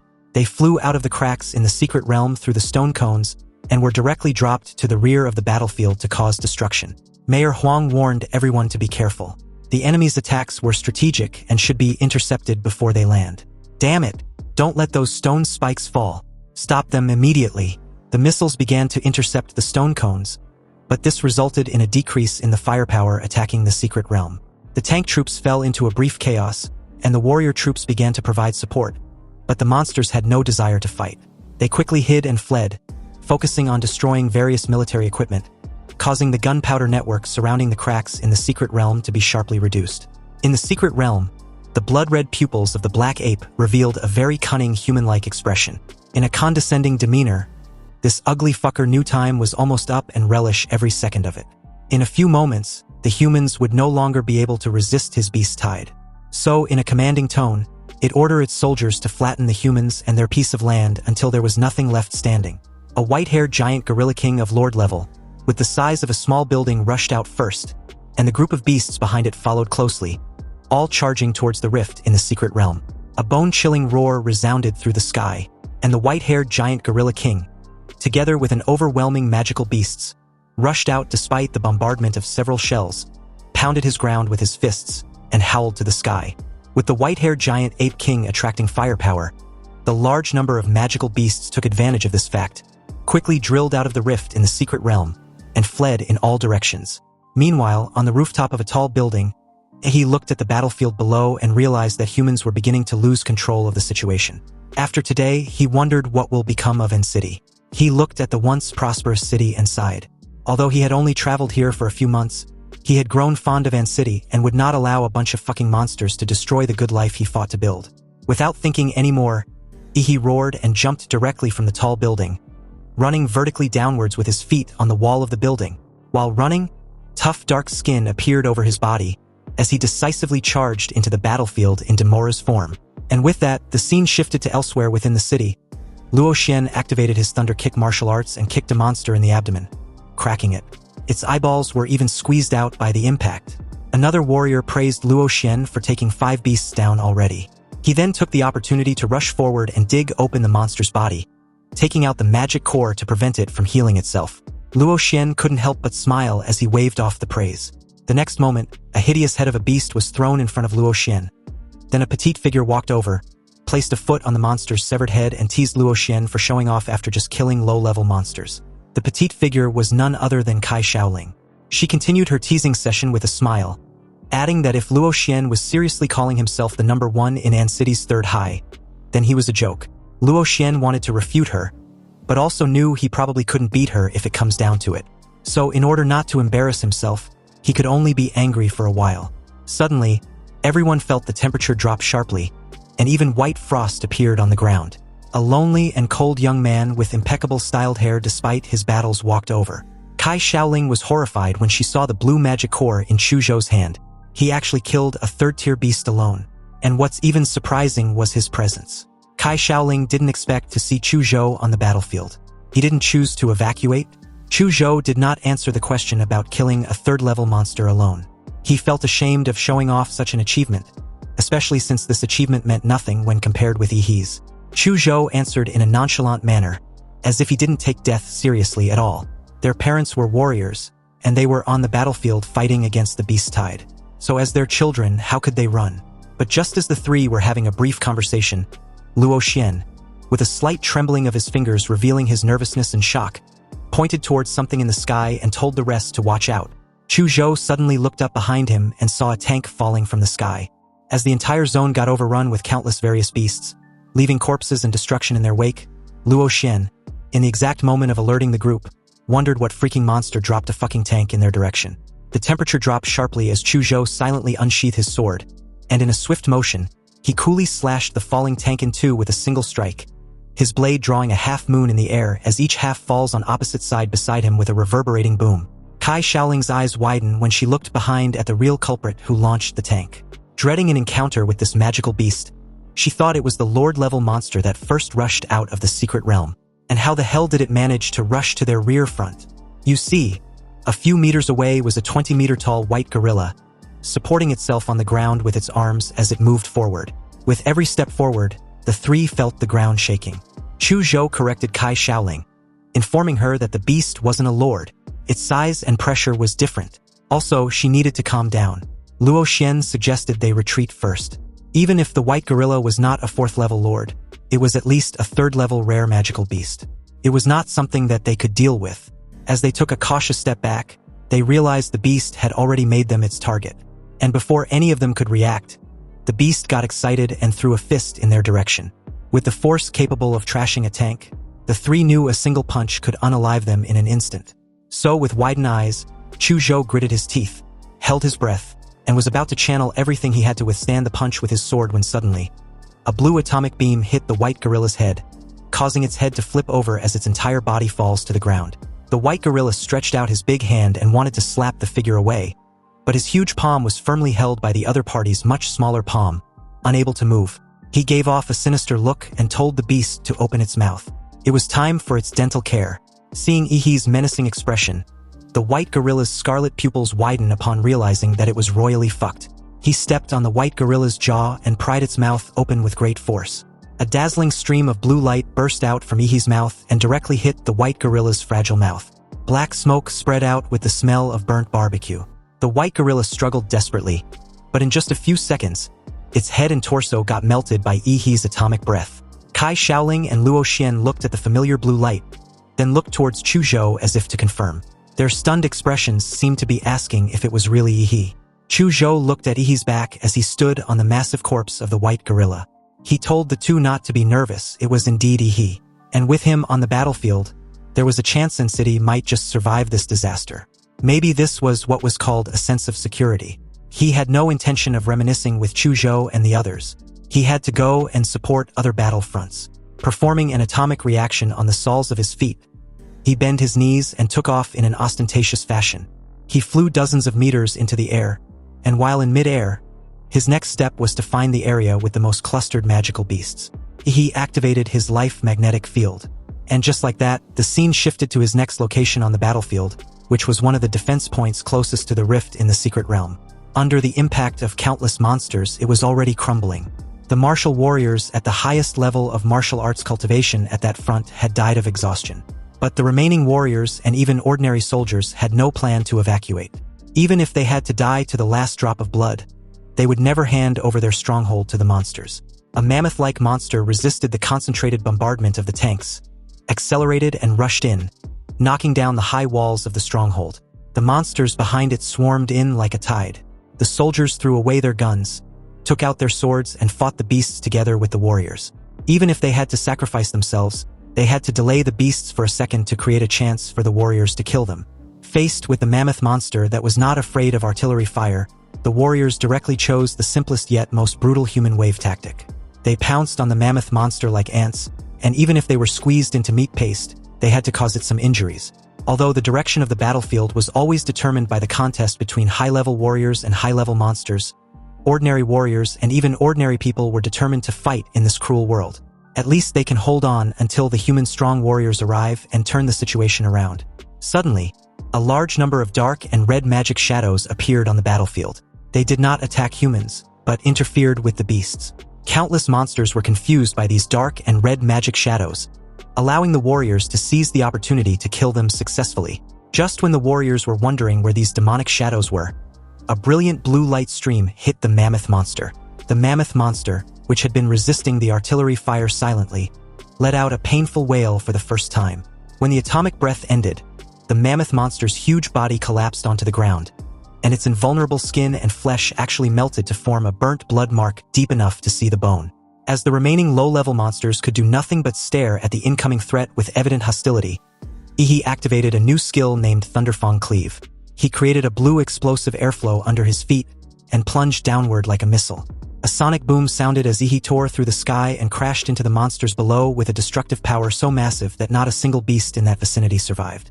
Meanwhile, on other battlefronts elsewhere, the warriors were dumbfounded when they saw the beasts temporarily giving up on besieging their stronghold and were moving towards a location. What was going on? A female warrior informed the rest that it was because of their city's top scorer, Ihi. Reports says he had entered the battlefield, and the beasts were swarming him from every direction. Upon hearing this, the guy realized that the monsters were being called for reinforcements in order to besiege Ihi. And although Ihi might be strong, he was still a kid at the end of the day, and their city's last hope. The guy bolted in Ihi's location, addressing everyone that they can't let Ihi be killed by the hands of those beasts like other masters from the past. They must protect their top scorer at all cost. Meanwhile, as the scene cuts back to Ihi, all the magical beasts within a few dozen meters of him began to lose their flesh and blood, and their bones also began to rot away. Even if they were not dead, they had lost their fighting ability and became lambs to be slaughtered. Ihi had unexpectedly turned into a perfect killing machine, a walking radioactive disaster. His every move was a large-scale energy bombardment, and the atomic reaction in his body, which was equivalent to a controlled nuclear fusion, gave him an endless supply of power and made him never tired. The beast tide wanted to kill Ihi by sheer numbers, but this only led to them being slaughtered. Ihi was already at the center of the beast tide, and as countless dark and red magic shadows burst out of his body and began to sweep across the beast herd, all the monsters rushed at him from every direction. Activating his atomic breath, the familiar blue light on his body became brighter and brighter, turning him into a small blue sun as he spewed out a torrent of atomic beam from his mouth, piercing through and cutting through all the powerful monsters around him that were not killed by the intense nuclear radiation. Soon, the situation on the battlefield began to reverse, from a tide of beasts attacking human strongholds and humans having no choice but to defend, to humans taking the initiative and chasing the monsters. Ihi's battlefield was also noticed by many warriors and even high-level magical beasts. The warriors marveled at Ihi's powerful combat ability. After all, most ordinary warriors did not have the means to carry out large-scale attacks, and even high-level warriors found it difficult to have such a high efficiency in killing the enemy.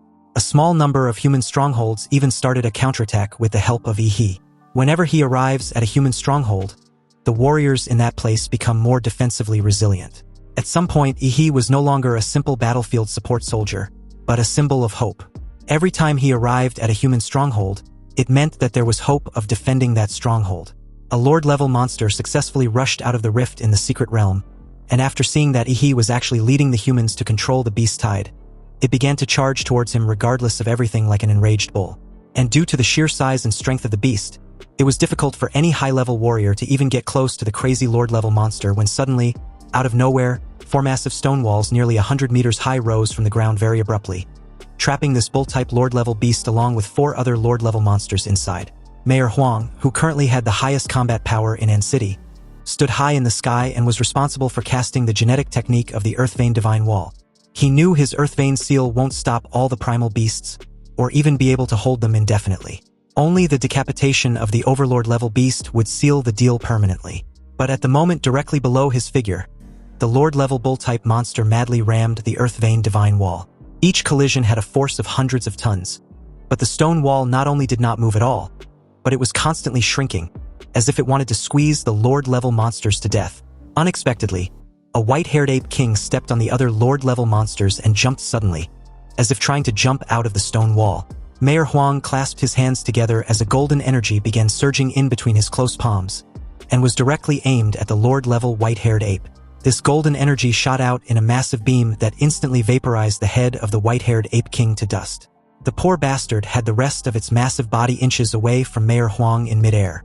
This was the power of the Black Tortoise Warrior, which has the ability to suppress the existence of Lord-level monsters. Mayor Huang's strength had exceeded the scope of ordinary creatures, making him the optimum option for fighting the Lord-level beasts. However, just as he was about to descend to deal with the remaining Lord-level monsters, something suddenly burst out from the spatial rift that immediately got his attention. His gaze locked at the huge crocodile's head that had barely squeezed out from the dimensional rift in the secret realm. It was so big that its main body could not pass through the rift at all. A drop of cold sweat broke out on Mayor Huang's forehead. He had learned about this terrifying monster from the information brought back by the Vanguard troops.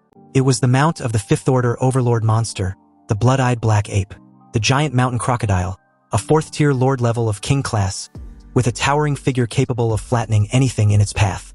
Those missile-like stone cones were also condensed by this giant mountain crocodile using the Earth-attributed bloodline power. The appearance of the Overlord's mount meant that the fucking sovereign-level monkey could no longer hold back. Mayor Huang quickly made his way to the ground, placed his palms on the floor, and as he shook violently, an endless amount of powerful martial energy spread across the earth. This was the activation of his genetic earth magic, the mountain-crushing dominator hammer, commonly known as the rock tsunami. The hard soil and rocks began to soften like water, and the earth's crust in front of him rose hundreds of meters, and then collapsed like a tsunami towards the half-exposed head of the giant mountain crocodile. Facing the collapsing mountain, the giant crocodile flashed contempt in its deep green vertical pupils. As the king of the earth attribute, this was the first time that it encountered a human warrior who chose to fight with the same ability. Under the will of the giant crocodile that sank the mountain, the center of the rock tsunami began to collapse and gather, forming a huge stone ball. The stone ball absorbed the rocks that collapsed around it, causing the mass and volume of the rock tsunami to continue to shrink. But what the giant crocodile didn't notice was that Mayor Huang's figure was hidden in the mud and sand, quietly approaching in front of the enormous bastard. The moment the giant crocodile finally realized the threat and wanted to condense stone armor for defense, it was too late.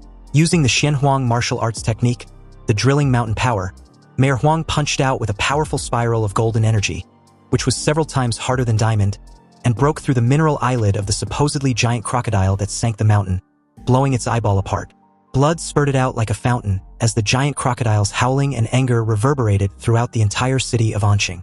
The glass of the surrounding buildings was all shattered, and the earth also responded to this giant enraged mountain crocodile. Sharp stone spikes protruded from the ground within a radius of hundreds of meters, and in the blink of an eye, a huge stone forest was formed. Fortunately, Mayor Huang had obtained the information about the giant crocodile in advance and evacuated all the warriors and remaining citizens in time, preventing them from approaching within 1 kilometer of the giant crocodile, thus avoiding too many casualties. If the enormous bastard had completely entered in city, he would have hardly been able to weaken it. However, since it only showed its head, it was literally begging to be slaughtered. Approaching the enraged fucker in the air, Mayor Huang performed the 1,000 Hands of Guanyin and used several powerful martial arts in a short period of time. The air around him suddenly got filled with flames from his high-speed fists and feet. Mayor Huang attacked the weak point of the giant crocodile with all his strength. Blood spurted from its scales and armor, and the giant beast was soon covered in blood. If it wasn't for the powerful self-healing ability of its magic core, it would probably have been killed by Mayor Huang by now. However, even under this relentless assaults, the monster wasn't down for the count. Pissed off, it counterattacked, planning to catch Mayor Huang off guard. Spires of stones suddenly grew out from its body, aiming to pierce Mayor Huang, who was forced to halt his offense and defend himself. The mountain giant crocodile, now resembling a living mace, had been covered completely in jagged spikes. Although the attack was unexpected, Mayor Huang wasn't surprised. After all, an attack of using its body as a weapon was expected from a king-tier lord-level beast. However, just when he stopped for a short while to adjust his breathing, the stone pillar behind him suddenly cracked, revealing a single crimson eye staring directly at him. Mayor Huang sensed the fatal threat and decisively turned around, only to realize it was an ambush. An arm covered with black hair stretched out and grabbed Mayor Huang's head before he could even resist. The owner of the black-haired arm also revealed his true identity, turning out to be none other than the 3-meter-tall black ape with blood-red eyes. It questioned what the foolish human was thinking of doing to its mount. Mayor Huang's pupils shrank, but he remained silent, realizing that the blood-eyed black ape hid inside the stone spikes purposefully for this precise ambush. The blood-eyed black ape declared in an arrogant tone, informing Mayor Huang that he was going to crush his skull, so every human can see just how insignificant they are before him. Then, with the intention to kill in a single blow, it slammed Mayor Huang to the ground with so much force that a dent was formed. Unexpectedly, Mayor Huang's split-second decision of sacrificing his left arm to escape the blood-eyed black ape's death grip saved his life. However, this only excited the bastard immensely. It showed a sinister smile after confirming that there are no stronger martial artists left in the city. Now, it can kill without restraints. It had already tested humanity's trump card. And sure enough, there was no warrior in the entire city who could resist it. A 5th-level overlord. Mayor Huang had a blank expression on his face, seemingly not surprised at all by this situation. He waved his only remaining arm, and countless broad and sharp stone knives emerged from the stone forest created by the mountain giant crocodile. The stone knives gathered into a storm and swept towards the blood-eyed black ape.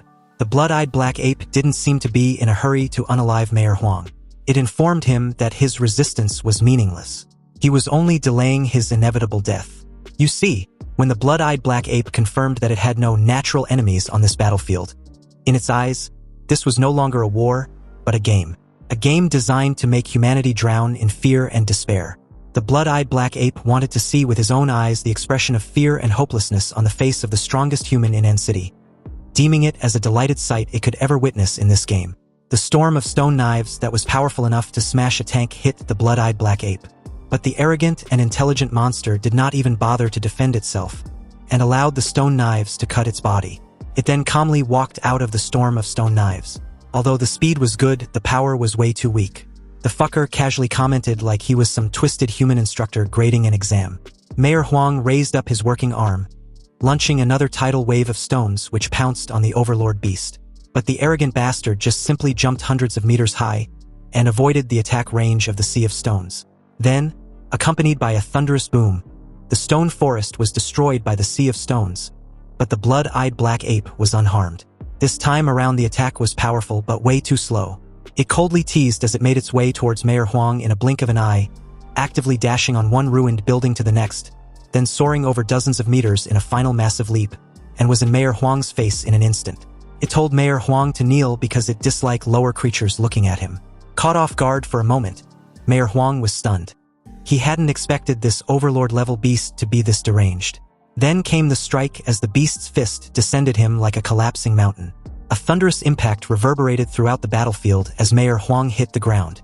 He felt a pain in his knees but didn't fall to the ground completely, rather forced himself to stay half-crouched, refusing to kneel. The ground beneath his feet shattered into broken fractures, yet his eyes remained determined, unshaken. There was only calmness on that somewhat weathered face. As the blood-eyed black ape stared at Mayor Huang's face in confusion, it wondered why the human wasn't afraid. He should be scared shitless, just like the despair and fear it had seen on the faces of the countless warriors it had hunted and killed in the past. This was the first time seeing the opposite when they were about to die. Mayor Huang placed his remaining hand on the ground and replied coldly, questioning the arrogant fucker if it believes it is so clever. But it still miscalculated gravely because at the end of the day, it was just an ugly, arrogant beast. Mayor Huang activated a forbidden blood-burning technique, the Earth Vein Seal. Apparently, he had deliberately lured the blood-eyed black ape at that precise vicinity because that place had his trump card, a formation he laid out in advance. The ground turned into quicksand with terrifying suction and began to spin rapidly in a vortex. In just a few seconds, half of the blood-eyed black ape's body was stuck in this quicksand. The harder it tried, the deeper it sank. The blood-eyed black ape sneered, questioning if this was Mayor Huang's backup plan, purposefully trying to seal him underground? He was too naive for a human because there was no way he could keep him sealed forever. The moment he falters, he will tear every human in this city to shreds. Mayor Huang just stared down at the arrogant beast and smiled slightly, not with joy, but with a resolved pride. This wasn't a backup plan but a hymn to humanity, the hymn of courage. Mayor Huang pulled back his torn-up shirt, revealing a large star-shaped wound on his chest. Then, he pierced through his own chest with his remaining arm. Blood gushed out instantly. The blood-eyed black ape was puzzled. It questioned what the human was doing. Mayor Huang coughed out blood, but his gaze was resolute. You see, at the start of this war, he buried the city's one and only tactical nuclear warhead beneath the battlefield, and the trigger was implanted inside his heart. So if Mayor Huang's heart stops, the nuclear warhead detonates. The blood-eyed black ape roared in desperation upon hearing this. Mayor Huang was definitely bluffing, and also insane. Did he expect him to fall for such bullshit? Because no human would gamble their worthless life on something like this. Mayor Huang still had that prideful smile on his face as the blood-eyed black ape continued to roar desperately. From the very beginning of the war, he had no intention of making it out alive. After all, only by actively getting involved can he perhaps completely deceive this cunning beast. Mayor Huang thought of the declaration he made at the inauguration ceremony as mayor of An City 20 years ago, declaring his name as Huang Qing, and was willing to give everything, including his life, for the city and its citizens. Now, he was at peace, finally content with what he had done. Huang Qing closed his eyes as the bright light of the nuclear bomb broke through the earth. The endless light and heat flooded his body and the body of the blood-eyed black ape, annihilating them in a single blinding instant. A deafening boom sounded that literally shook the entire city of Anqing, and a huge mushroom cloud like a tombstone rose out at the center. When the nuclear bomb exploded, the temperature at the center even reached hundreds of millions of degrees Celsius, vaporizing all matter instantly under this terrifying high temperature. The warriors who had received information in advance to evacuate the range of the nuclear explosion all stood in silence. They looked towards the center of the explosion with eyes filled with tears and great respect. As one, they raised their hands and saluted with pride and gratitude that Mayor Huang Qing had for his city. Chu Zhou and the others lower their heads in silence as a tribute. This wasn't just an explosion, but a grand funeral worthy of legends. When the dark mushroom cloud subsided, the area of thousands of meters in radius turned into a dark red magma swamp. But it seems that all this destructive energy, which lasted for a while, still hadn't been enough to kill the fifth-level overlord. Because somewhere within that dark red lava swamp, a charred creature, barely recognizable as a humanoid, trembled. Its carbonized flesh had been completely burnt off, revealing the charred bones. The heart of the skeleton, which was a dull orange crystal, suddenly emitted a dazzling golden light as if revitalized. Then, mystic blood threads emanated from the magic core within and directly began to weave along the broken skeleton. After a few seconds, a bloody man was formed. Countless membranes grew on its surface, followed by black hair. A pair of blood-red eyes opened, revealing endless coldness and resentment. And just like that, the blood-eyed black ape was reborn from the ashes, although significantly weaker than its previous self before the explosion. It still can't even believe that it was nearly taken out by that lowly human. As it weakly supported its body, feeling the life energy in its magic core depleting, the brutality in its blood-eyed eyes nearly burst out. For monsters at the overlord level, ordinary nuclear bomb attacks were too slow and the power was not concentrated, so they cannot cause effective damage to them at all. However, the blood-eyed black ape was trapped by Huang Qing and took the nuclear bomb head-on. The blood-eyed black ape roared, promising to slaughter every last person in An City. It will torture every human to death in the most brutal and unimaginable way possible for the humiliation. The unbearable humiliation of being forced to the brink of death by a human warrior who he could have easily eliminated with a single move. For now, it needed to first go back to the Sin realm of the secret world, the place where it came from. Once it recovers its blood and chi energy, it will return and flatten the entire place to the ground. However, in that very moment, it suddenly felt a strong murderous intent as someone questioned where it thought it was sneaking off to. The blood-eyed black ape looked back and found a young warrior covered in dark scales with blue flames on the back of his body, hovering near him. The blood-eyed black ape looked at the familiar blue light and recognized this person. This was one of the biggest obstacles to his beast invasion, a terrifying human genius. Apparently, after the nuclear explosion, he didn't let down his guard and used his life magnetic field to scan the entire area repeatedly. After numerous attempts, he found a slight fluctuation of life. It's just a shame that he was a little too late because the beast had already reconstructed its body. The moment the cells in Ihi's arms underwent an atomic reaction at maximum power, he spared no time charging at the overlord level beast. The raging blue flames tore his muscles, exposing them to the air. With his superatomic blast fist already activated, Ihi punched directly in the direction of the overlord level beast. However, to his utter shock, the monster was unharmed even though it took the attack head-on. Its bloodshot eyes flickered, and greed arose in its heart. Human geniuses had always been heavily protected and were extremely difficult to be killed. But now, this human genius was isolated and helpless, creating the perfect opportunity to be killed. Driven by his inner greed, the blood-eyed black ape no longer chose to escape, but took the initiative to attack Ihi. A surging heavy mist burst out of the blood-eyed black ape, and as it relied on its domineering defense, it went against the torrent of energy. But when it barely came in front of Ihi, what it saw was not his frightened face, but a smile. If the cunning bastard had run, then Ihi's mini-nuclear bomb probably wouldn't have been able to nuke his ass up. But since it was so eager to die, then he will grant the beast its wish. Suddenly, Ihi activated his 60-meter colossal titan with the familiar ultra-heated steam. And as this enormous ultra-heated steam engulfed everything in sight, brilliant arcs of electricity also burst out, and the blood-eyed black ape felt the familiar energy explosion. Before it could finish his words, it was engulfed in a blue light and heat. The atomic reactor in Ihi's body also underwent a horrific nuclear fission when the superimposed colossal humanoid template and the legendary Demora's template was triggered simultaneously. This created a radiant blue nuclear explosion. And although it was far less powerful than the first nuclear bomb, the familiar destructive feeling was palpable. At several kilometers away, the warriors saw the second nuclear explosion in surprise, and wondered how there was another nuclear bomb so suddenly. Was it another trap set by Mayor Huang Qing? It seems that man really did think of everything. After the small nuclear explosion, the blood-eyed black ape, in a charred state, stood there in the dust, scared shitless. It was visibly shaken as it stared at the terrifying figure in front of it, calling Ihi's hybrid transformation a monster. A demonic figure over 40 meters tall stood out from the dust and smoke. Its skin was as tough and rough as black reefs, with spine spikes exposed with blue fluorescent patterns, and the heavy tail behind it which can destroy a cliff with a slight wave. This was the supergiant humanoid wearing Demora's armor. He spread his long arms, roared to the sky, and declared the majesty of the king. The blood-eyed black ape looked unhappy. Why does Ihi look more like a monster than him? Most lord-level monsters don't have an aura like Ihi's. He looked at the ant-like black ape with blood-colored eyes and replied that he wasn't anything like the bald monkey. He raised his overwhelming feet as the overlord beast just stared in panic. He stomped down, creating a cloud of smoke and dust. The blood-eyed black ape, on the other hand, managed to roll out of the range of Ihi's feet. A sound like thunder exploded as Ihi activated the mountain-blocking fist flash strike. His arm, as big as a pillar, was swung with a fierce murderous aura wrapped around it. He mocked the little monkey, declaring that there was no use in running. The arrogant blood-eyed black ape could not accept the ridicule from what he deemed as an inferior life form. It turned around and swung its arm to collide with the fist that was a circle bigger than its entire body. Dark and red lightning exploded, and the blood-eyed black ape was hammered into the earth with a direct beam of atomic energy.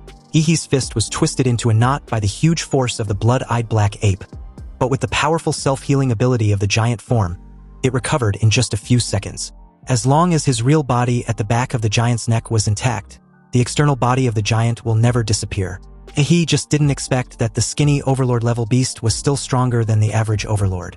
In his giant Demora's form, his overall physical fitness has exceeded the 30-point mark, but he didn't expect that he still couldn't overwhelm the opponent in terms of strength. The blood-eyed black ape looked at Ihi's arm that had healed instantly, and finally gave up on the idea of killing him. It used his full strength in that last strike, and Ihi had already healed it. He definitely can't beat this genius. He can't win. The blood-eyed black ape got up and bolted like its life depended on it. And at this point, it's obvious that it was. He sneered at the blood-eyed black ape, which was no longer charging at him but running away. The filthy beast didn't deserve to stain Mayor Huangqing's sacrifice. The cracks on Ihi's chest glowed blue, and the blue crystal-like spine behind was extremely dazzling. He controlled his body that was over 40 meters long and released a super-large atomic breath. The blue light that was like a divine punishment tore through the air like a sharp knife. Faced with such a large-scale energy bombardment, the blood-eyed black ape had to jump up and down in a ridiculous manner to dodge, but it was no use. The filthy monkey was hit hard by the atomic breath, and as its entire body got smashed into the ground, it suddenly disappeared. He narrowed his eyes, because the cunning beast had actually used the force of the atomic breath to escape underground. It had also gone into a state of suspended animation, pretending to be dead. But pretending to be dead also meant that it was afraid of being discovered. It was in the most serious condition ever after suffering those numerous unprecedented injuries. So this was the best chance to kill it. Ihi tried using his life magnetic field to find the beast's location, but it seems overlord-level magic beasts can conceal their presence completely. Compared to Mayor Huang's plan that almost killed it, finishing it shouldn't be that challenging even with its skilled concealment. Because any faint traces of life, he can still sense it immediately. This time around, Ihi focused the life magnetic field underground and eventually found the damn monkey's location not far from him. It had swam in the soil like a fish, escaping from Ihi's pursuit.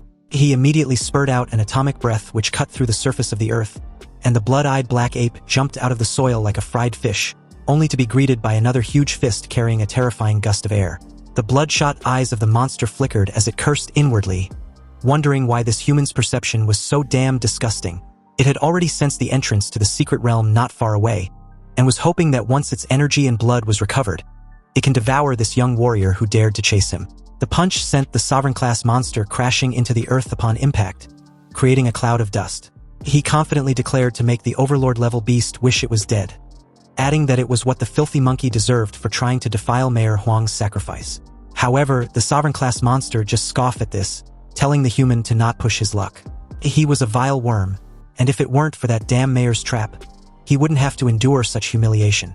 In its current state, the sovereign-class monster plans on squeezing the magic core of its body to burn out the last bit of energy to drag Ihi to hell. The completely torn-off right arm of the blood-eyed black ape briefly recovered to its peak. And the moment it did, it leaped high in the air and launched at Ihi in one last final and desperate attempt. He raised his fist and countered the attack head-on. The very moment the two fists collided, a terrifying force was created upon impact that literally formed a brief vacuum zone. The burst of black and red electric current was dispersed by the monster's fist, and this terrifying force extended along Ihi's fist to his shoulders and chest. His python-like layers of muscles first collapsed and the bone fragments mixed with blood shattered completely. Ihi's entire arm exploded into bloody mist, and a bloody rain fell on the nuclear explosion wasteland. He even seemed to be injured at this moment, however. He had a mocking smile on his face because the overlord-level beast had definitely had the worse if the two are compared. After his desperate attack, it was finally at the end of its rope. Squeezing its magic core to temporarily throw a final punch made the monster unable to dodge as it drops to the ground. It was about to be hit head-on by an atomic breath when suddenly, a melodious and eerie song sounded in this empty nuclear wasteland. His dark blue eyes turned blood red in an instant. He felt an extremely sharp pain in his brain, and countless negative emotions surged in his mind. He knew that he was under mental attack, and he used all his strength to mobilize the evil energy in his body to protect his mind. When he eventually came to his senses, he saw that the wasteland that had been destroyed by the nuclear explosion was covered with white and tender arms. Countless slender hands with beautiful proportions sway in the wind like flowers, full of strange beauty. The blood-eyed black ape, which had had almost all of its bones shattered completely by Ihi's superatomic blast fist, was now covered by countless pairs of jade hands. The hands lifted up the charred body of the blood-eyed black ape and carried it backwards like a baton. Ihi's face looked solemn, wondering if there was another high-level monster. He didn't expect that there would be unexpected changes. He waved his hand and tried to grab the blood-eyed black ape, but he felt the giant's entire body pause. The jade hands had grown out of all the joints of Ihi's giant body at some point, making him unable to move, like a large machine with its gears stuck. He roared, questioning if this mysterious high-level monster thought it could trap him and save his prey. Suddenly, Ihi's 40-meter-tall giant body burst into shining blue flames. He intensified the atomic reaction in his body, causing his body temperature to increase rapidly. From 100 degrees Celsius to 200, then 400, followed by 600, 800, 900, and by the time it rose to 1,000 degrees Celsius, the shell of Demoras on the colossal humanoid began to melt, revealing the flesh and blood flowing in the blue magma underneath. The terrifying temperature caused the ground beneath his feet to start burning with wild, inextinguishable flames. The jade hands stuck on his giant's body also began to spontaneously combust. They made sharp cries like babies and eventually turned into ashes. At this time, the blood-eyed black ape had been sent by the jade hand and flowers to a position 50 meters away from the spatial rift of the secret realm. It was almost there when it heard a loud commotion not far from him. Driven by curiosity, it raised its trembling head to have a look with its remaining eye, only to see a giant body which was chasing him with big strides like a devil who had literally crawled from hell. He stepped on the ground, and every step made the large jade hands burn like wildfire. The flaming giant roared loudly and stretched out his hands to grab anything in its path as he moved forward. The blood-eyed black ape screamed in horror for the jade hands to hurry up. The flaming giant was catching up.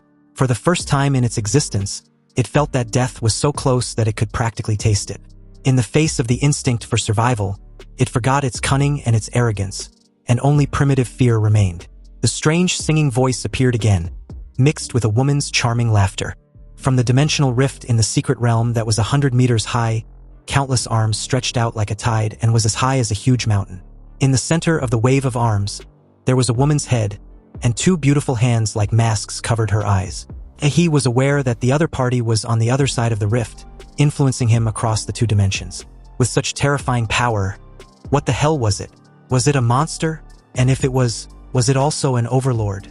If this mysterious creature's true form happens to appear out of the spatial rift, he will probably be on his knees in that very first second.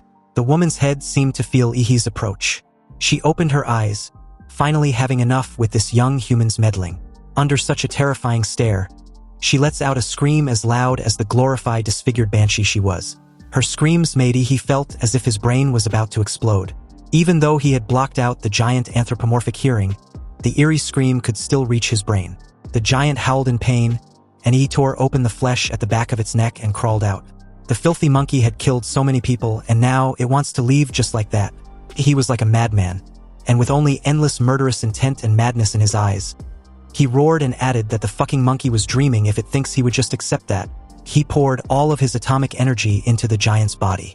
And the giant's body with Demora's genes immediately entered an overload mode. All of his flesh and blood was melted by the blue magma-like blood, leaving only a huge skeleton to support its movements. He controlled his giant's flaming body to the edge of the rift and shot out from the neck like a missile, burning all the jade arms, blocking his way to ashes. When the giant's body was about to step into the rift of the secret realm, he faced the head of the woman with covered eyes and gave her the middle finger. He gave her a mocking smile and added that it was a local specialty of his hometown, a nuke to light up her ass, and he hopes the bitch likes it. The woman with her eyes covered stared directly at the flaming giant which had entered the secret realm like the harbinger of death. At that moment, her screaming session intensified, but it was out of sheer desperation and shock. Then, the dazzling blue and white explosion flooded everything. Part of the aftermath of the explosion poured out from the rift in the secret realm, blowing the weak hundreds of meters away like a fallen leaf. The blue-white light passed through the rift in the secret realm, dispersing the nuclear explosion smoke and dust that filled the outside world. like a small sun rising in the nuclear explosion wasteland. This obvious phenomenon was soon noticed by warriors several kilometers away. A warrior pointed out uncertainly that the rift in the secret realm seems to have exploded. Another also discovered a surprising issue. Something unexpected had happened because the beasts were suddenly in chaos. You see, the beast tide obeys the leadership of high-level monsters and has demonstrated a high level of organizational ability in previous battles. But now they were like a colony of ants that had lost their composure, either attacking blindly or fleeing in all directions. All experienced warriors realized what this meant. The overlord-level beast was dead. They wondered if Mayor Huangqing's plan had succeeded. Everyone cheered up but stayed sharp, not wanting their mayor's sacrifice to go to waste. The city of Anqing can be saved if all the remaining beasts are eliminated. The carcass of the blood-eye black ape was finally destroyed by the giant nuke, halting the flow of beasts through the rift into City. And the remaining warriors who were originally showing signs of fatigue due to the high-intensity battle were suddenly revived as if they had been injected with chicken blood. They finally saw hope from the dark sea of beasts. The siege lasted a full day and night, until every beast was hunted down. The exhausted warriors were finally treated by the medical staff after the siege ended. Somewhere on the battlefield, Chu Zhou sat silently with a brutally battered and bloody body. The damage assessment showed that although City won the siege, it was at a devastating cost. Nearly 80% of the warriors and soldiers were killed or wounded. Meanwhile, at the site of the previous nuclear blast, a young man finally opened his eyes just when the city finally got a respite and a new life. He sat up, a bit disoriented. He wondered just how long he had been unconscious. After pouring all his remaining atomic energy into the giant's body to create a small nuclear bomb, his body fell into a sleeping state. Fortunately, the place where he lost consciousness was full of fresh nuclear radiation and residual atomic fission energy which recharged him after he depleted his energy. This battle was extremely brutal. So much so that Mayor Huang had to even intervene himself, luring the blood-eyed black ape to the nuclear explosion zone and obliterate it. Thanks to that, He was able to use the home field advantage in the nuclear explosion zone and self-destruct repeatedly to finally kill the blood-eyed black ape before the woman's head tried to rescue it. With the little vitality left in its magic core, it was impossible for it to heal itself. The subordinate beast tide chose to retreat because they sensed the death of the overlord. Even though Ihi's infinite monster template was strong, it still couldn't match an overlord-level beast. Winning this battle was sheer luck, advantages, and fate combined. He clenched his palms, feeling the surging atomic energy rushing through his body. Given enough time, he will reach the peak of martial power in Xia Kingdom. However, this time the secret realm riot throughout Xia Kingdom has given him a sense of urgency. He has no time for growth. He doesn't know when the next template will be available, and it may not be a gold tier or higher if he draws it.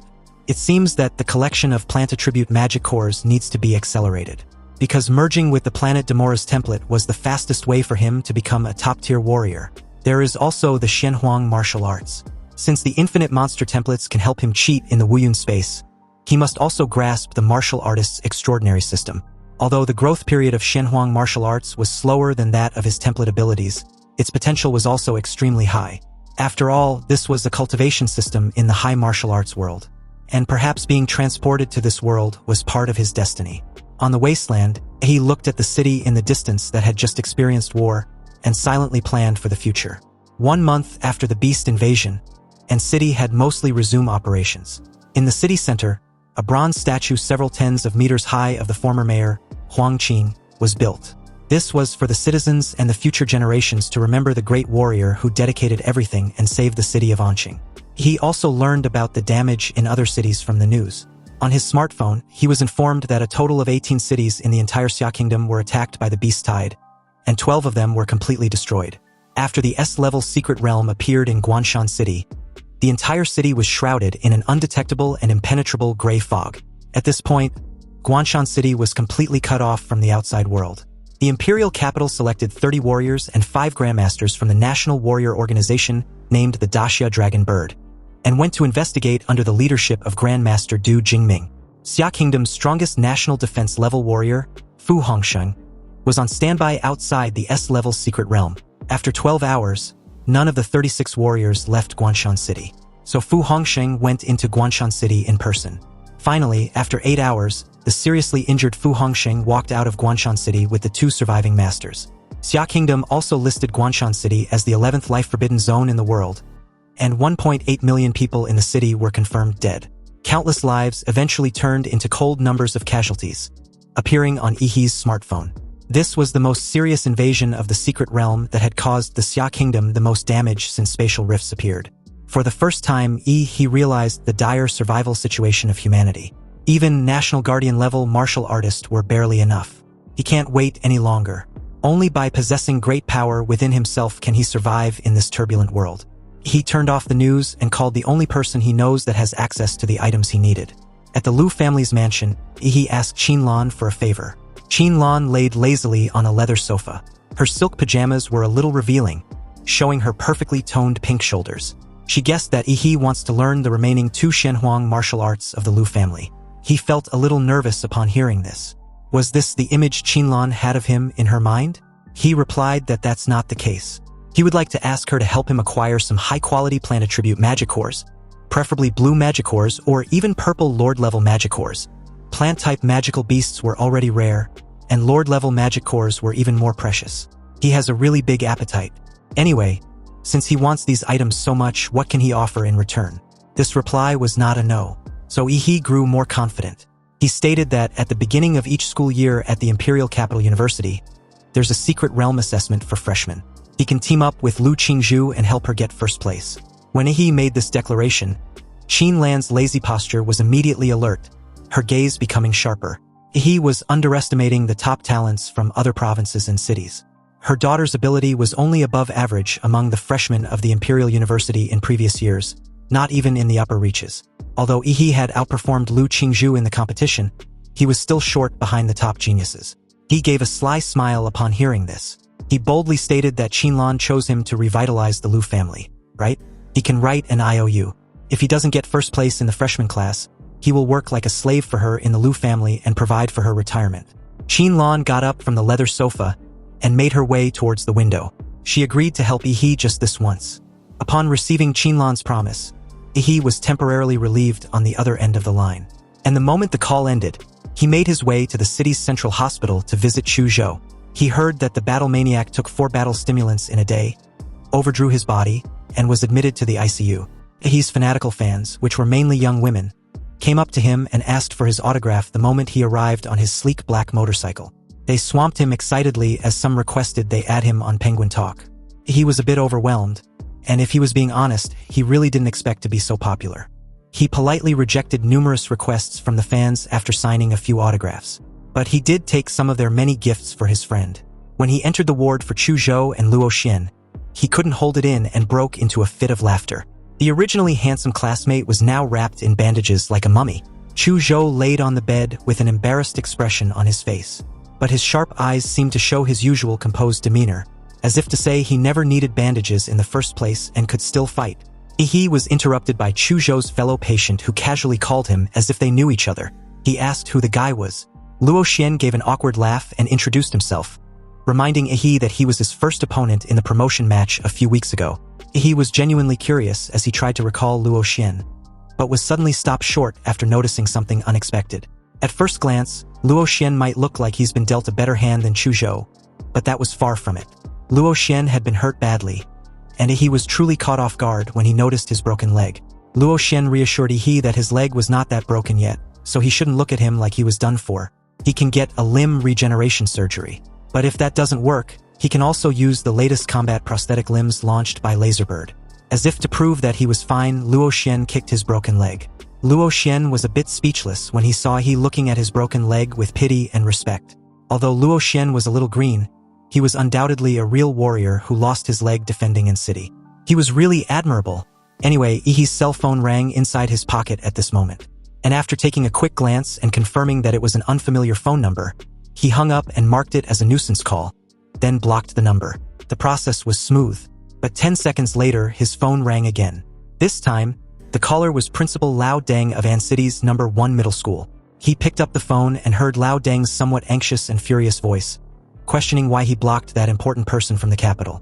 He should unblock him right now. He realized what he had just done and unblocked the number immediately. Moments after doing so, a call came through and a man's voice came from the other end. He introduced himself as Wang Tao, the person in charge of the admissions office of Imperial Capital University.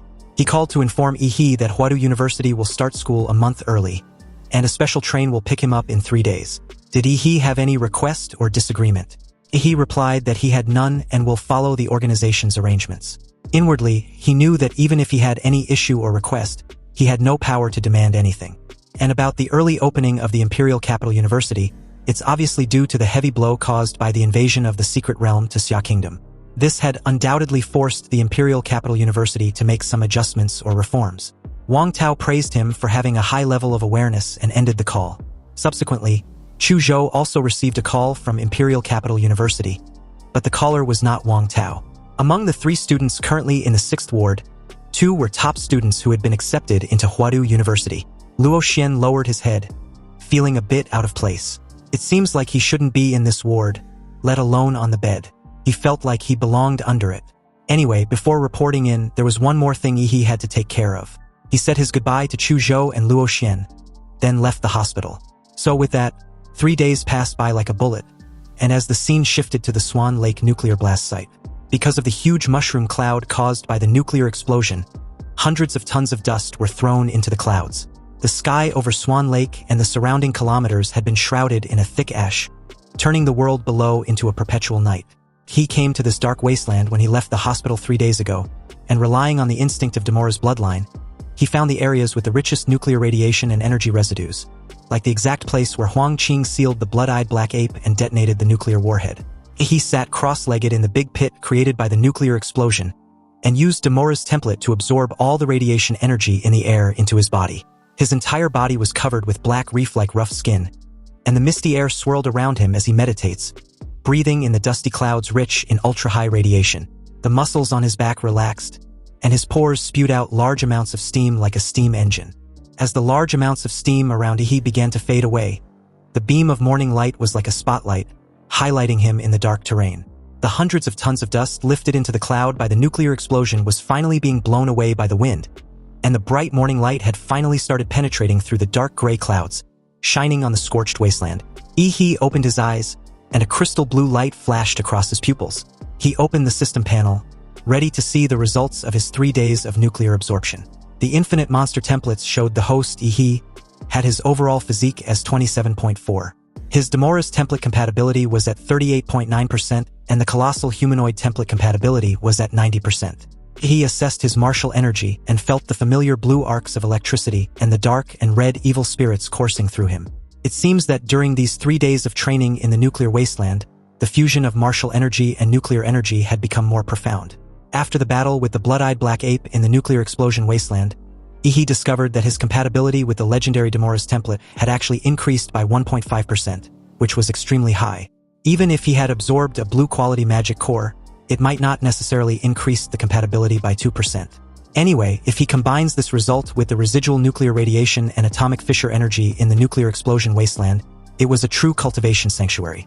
3 days of training had increased the compatibility by more than 6 points, which was a very significant improvement. However, it's a bit unfortunate that he had to leave. He bent his knees, and a slight amount of atomic energy started brewing under his feet. As a blue flash appeared, a sonic boom sounded as he soared into the sky. Meanwhile, at Ancity's high-speed railway station, an announcement about the departure of the high-speed train G666 to the Imperial Capital West Station was being broadcasted. With only 5 minutes left, passengers who had not yet passed ticket inspection were told to do so immediately. Although time was tight, Chu Zhou was not anxious. He believed that he would not be late. Just then, he suddenly heard an explosive sound whizzing through the air and heading in his direction. Chu Zhou knew it was he, but the people around instinctively got goosebumps with their hearts pounding wildly. They sensed the danger and thought a terrifying monster was upon them. Everyone except Chu Zhou was on high alert when he landed in an ostentatious fashion. The warriors looked at this dusty and handsome young man with respect and curiosity. He was truly the pride of Ancity, but that oppressive aura just now scared them to death. Seriously, most high-level warriors don't even have such an oppressive aura like their young genius. Chu Zhou just gave a slight chuckle when he noticed that he had gotten stronger again. At this point, he had become accustomed to his friend's rapid growth. He, on the other hand, just stared at the city of Anqing with a sense of nostalgia. He was about to leave the only city he'd ever been, his first stop since crossing over and point of origin. He bid farewell to Ancity for the last time as he and Chu Zhou strode towards the Imperial University train's waiting platform. and upon boarding the red slick train representing the Imperial Capital University, it gradually pulled away from the railway station the moment the 5 minutes was up. Inside, he was somewhat curious about the strength of the top students from other regions. He questioned Chu Zhou about it, and the handsome fucker confirmed it. Not only that, but apparently, the entire train uses the most advanced structure and materials, capable of withstanding a force impact of thousands of tons. On top of that, there are no less than 5 Black Tortoise warriors escorting Huatou University's train, either openly or secretly, and there are even Grandmaster-level warriors overseeing everything. After all, those sitting inside this very train were the most talented and elite students in the current generation, and they will become the backbone of protecting the entire Xia Kingdom in the future. He smiled with a knowing grin. He had used his life magnetic field to sniff out everyone within a 5-meter radius around him. Sure, there are a few strong ones among the bunch, but it seems there are only 5 people who can survive 3 moves from him. The moment he sat down to rest, a loud noise suddenly issued a level 1 alert. The Imperial University train has been attacked by an unknown enemy. Professors and other faculty leaders are investigating the situation. But the remaining students should please evacuate the carriage as soon as possible, and should not engage in battle with the enemy. The entire carriage was quiet at first, then suddenly became extremely noisy. Some students believed the situation wasn't real because how could anyone dare to attack the Imperial University? Maybe it was just some sort of a drill to test the abilities of the freshmen. But others disagreed. It might not necessarily be a drill, because at present Xia Nation was at its weakest, and the Nation Guardian warriors were either injured or in seclusion. Even Grandmaster Du Jingming, one of the 3 great Guardian Grandmasters who protected the nation, had gone missing.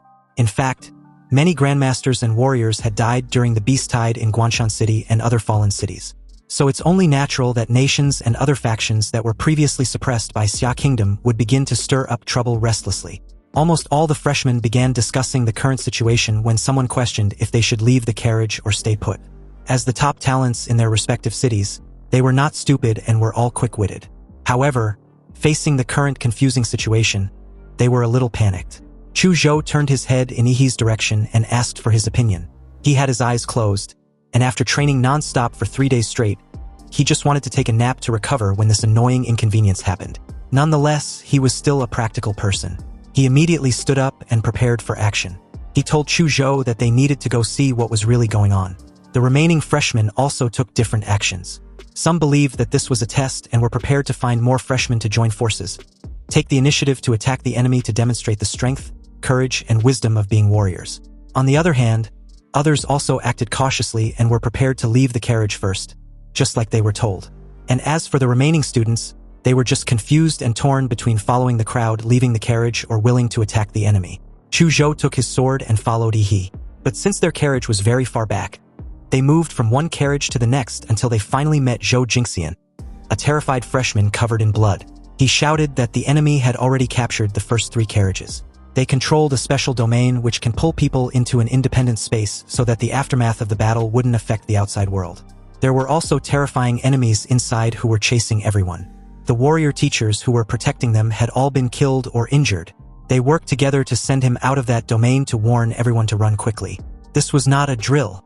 Zhou Jingxian shouted at the top of his lungs, as many freshmen who originally wanted to go to the front carriage to find out what was going on hesitated for a moment. Suddenly, Yan Zhengxiong, a sturdy young man with fluffy golden hair like a lion with a fierce and domineering, came to view. Everyone turned their gaze in his direction as he asked Zhou Jingxian for evidence to back his claim. Zhou Jingxian just said there was danger ahead, right? He needed to show some proof. A teacher's token or other wounded survivors would suffice. Otherwise, are they supposed to believe he was the only one who got out despite everything he just recounted? Yan Zhengxiong has a close friend in the front carriage, and he was strong enough to compete for the top place among them, the freshmen. So he doesn't believe Zhou Jingxian could make it out while he couldn't. Many freshmen agreed with Yan Zhengxiong's assessment. So to put things short, no one believed Zhou Jingxian. Yan Zhengxiong strode past Zhou Jingxian and headed towards the front carriage. Behind him were many freshmen who supported his viewpoint. They were going to go to the front together to see what was really going on. Zhou Jingxian couldn't believe his warning fell on deaf ears when he saw many people brushing past him and insisting on proceeding forward to die. In that moment, covered in blood, Zhou Jingxian looked as pale as death when he seemed to recognize the person beside him. His eyes suddenly lit up as he confirmed Yi's name. He looked at the freshman in front of him, and after using his life magnetic field to confirm that there was no problem with his breath, he nodded in acknowledgement. Zhou Jingxian explained that a girl named Lu Qingzhu showed him Yihee's photo and asked him to tell him not to go to the front carriage. He was stunned for a moment. He asked Zhou Jingxian if that was all Lu Qingzhu said to him. That's right, Zhou Jingxian replied. And apparently, Lu Qingzhu was severely injured by a sword in order to protect him. He couldn't persuade the others who were dead set on getting themselves killed. But he must fulfill Lu Qingzhu's last wish and make sure Yihee survives. Just when Zhou Jingxian was feeling moved by his own words, he slapped him on the back of his head, questioning what nonsense the guy was spouting. Lu Qingzhu wasn't even dead yet, and this guy was already talking about her dying wish. Chu Zhou asked Yihee if he intends to go into the front carriage, and Yihee, without hesitation, replied that he was. He promised her mother after all. But in that moment, Zhou Jingxian unexpectedly stood in front of Yihee and Chu Zhou, his eyes full of fighting spirit as he blocked their path. Zhou Jingxian refused to let them pass. He was speechless. Seriously, how did someone as pathetic as Zhou Jingxian manage to even get into the Imperial University? He gave Chu Zhou the go-ahead, and at this command, the number 1 fighter instantly unsheathed his sword and casually slashed out a sword energy. Zhou Jingxian frowned. He didn't expect these two guys to be so shameless and start fighting over a disagreement. How could such a refined person like Lu Qingzhu know these two brutes? As the top scholar in Huqing, Zhou Jingxian easily dispersed the sword energy. But he soon realized that he was totally out of his league, because a sudden incoming fist hit him in the abdomen seconds after. Even though his eyes caught the fist's shadow, his body was unable to fully react. The pure force of the punch alone made Zhou Jingxian's eyes roll back, and the wound that had finally clotted with blood burst open again. Yihee apologized to Zhou Jingxian, who was retching and clutching his abdomen in pain. He was also barely struggling to stay on his feet. But considering that he had good intentions, Yihee gave him some blood essence pills and left with Chu Zhou. Lu Qingzhu was injured and they were in a rush to find out what was really going on. They soon arrived at carriage number 4, which was already in chaos, and the door in front connecting to carriage number 3 was wrapped in a layer of hazy purple chaotic color, as if one could enter another world by passing through. Yihee picked up a traveling bag and threw it in, but no sound was heard, as if the bag thrown in was swallowed up by silence. Also, his life magnetic field could not even perceived through this layer of hazy color. However, just a while ago, many freshmen walked inside this carriage. It seems like they've already entered. This could be interesting. Yihee told Chu Zhou he was heading in before plunging head first inside. And of course, Chu Zhou immediately followed, their bodies twisting as they disappeared into the hazy purple chaotic color. Anyway, after he went in, he found it odd that Chu Zhou, who entered together with him, had disappeared. He was the only one on the silent glowing path, and at what seemed to be the end. The glowing path was brighter that it was almost blinding. Yihee walked to the end as the surrounding environment gradually began to brighten. He finally reached the end, and emerged at the other side only to be stunned to realize that he was no longer on the Imperial University train. With his sight fully restored, he questioned where the hell he was at. The gray sky looked like a group of dilapidated buildings that were in absolute ruins, like a disaster had fallen. In this strange environment, Yihee became unusually solemn because his life magnetic field had disappeared. Or, in other words, it had been blocked by this strange place he was at. In that case, the old way still worked, and that was getting to a higher ground to see the entire view of this strange place. Yihee kneeled down and jumped. Yihee jumped dozens of meters and reached the top of a building. Looking around, the buildings there were very monotonous and there was no sound around, like a dead city. In this unfamiliar environment, Yihee narrowed his eyes. Although Yihee's life magnetic field was blocked, he could still feel a pair of eyes locked on him. This feeling of being spied on and teased made him very uncomfortable. He exerted his vigorous martial energy, with his hands forming a globe shape, gathering martial energy and infusing it with unstable atomic energy. Yihee threw the energy ball into the clouds. A terrifying burst of energy occurred. The huge light and heat dispersed the surrounding gray clouds. The explosion of the air broke the silence of the city. If the other party intend on playing tricks on him, then he will light up the entire place and announce his presence. As the huge burst of energy gradually dispersed the surrounding gray clouds and lights up the entire dead city in an ostentatious fashion, every freshman of the Imperial University who had been holding their breath in hiding suddenly stared at the explosion in the sky. Some in amazement and admiration, others in worry that it would cause trouble, and a few were indifferent. But almost everyone was curiously wondering what expert had that level of insanely flashy entrance, unaware that this supposed expert was one of their own. Only Chu Zhou and Lu Qingzhu were familiar with this high-profile appearance. And speaking of these two, in a building somewhere, a pale-faced Lu Qingzhu looked at the blue light explosion outside the window and already knew he had entered this dead city. However, she was in no condition to leave where she was hiding. Unlike Chuzhou, who was already rushing towards the location of the explosion with a sword in hand, he knew that Ihi's flare had made him the focus of the entire city. Anyway, back to Ihi, the arrogant fucker looked at the restless city and realized he had not only attracted the attention of his teammates, but their enemies as well. Right on cue, Ihi heard the sound of footsteps nearby, and at some point, a strange figure wearing black clothes and a white pig head mask had appeared behind him. In this mysterious person's hand was a rusty chain, at the end of which was a blood-stained long knife. Seeing this strange-looking man, he could tell at first glance that he was no good. So without any hesitation, blue flames came out of Ihi's feet, leaving a scorching mark on the floor. Then, accompanied by a sonic boom, he was upon the guy in an instant. He punched directly at the opponent's pig-headed mask with his atomic fist, enunciating his intention to rip the guy's head off. But unexpectedly, the moment Ihi's atomic fist hit his target's head, the long sharp knife in this mysterious person's hand also stabbed him in the abdomen, directly ignoring his martial arts shield and Demora's skin defense. But surprising enough, Ihi's atomic fist, which was thousands of degrees high and could even melt steel, only managed to just submerge the pig-headed man's head in blue flames, but didn't really burn it off. The pig-headed man clenched the handle of the sharp knife that had stabbed into Ihi's abdomen. He exerted force with his arms, trying to cut Ihi's body open, but no matter how hard he tried, he failed to swing the long knife. In fact, his sharp knife was stuck in Ihi's quickly healing muscle layer. The pig-headed man immediately wanted to retreat, but Ihi grabbed the rusty iron chain wrapped around the pig-headed man's arm tightly and pulled him towards him. The guy's strength wasn't much, but his weapon was very special. It seems to have the ability to ignore any defense. He grinned mischievously and questioned what the hell the guy was. He then grabbed this strange-looking guy's pig-headed mask with both hands and opened his pig-headed mouth, declaring that it was time for his oral surgery. He should stop resisting and open obediently. What followed next was a blue beam of high-temperature light gushing out of Ihi's mouth and pouring directly into the guy's pig-headed mask. The pig-headed man struggled violently with his limbs, but no matter what he did, he could not break free from Ihi's firm hold. As the smell of burnt barbecue wafted out, the pig-headed man finally stopped struggling. But his pig mouth had been pierced by the atomic breath and his neck had been melted by the high temperature. Holding the pig's headed mask, he declared himself as an honest person. He did what he said he would. But in that moment, he also noticed something inside the mask he was holding. He pulled out a green pendant from the wide-open mouth of the pig's headed mask. With this, Ihi was convinced that everything was actually a trial of the Imperial University, and they were probably supposed to kill monsters for loot. Also, the long sharp knife which was logged inside his abdomen shatters into tiny fragments in that moment.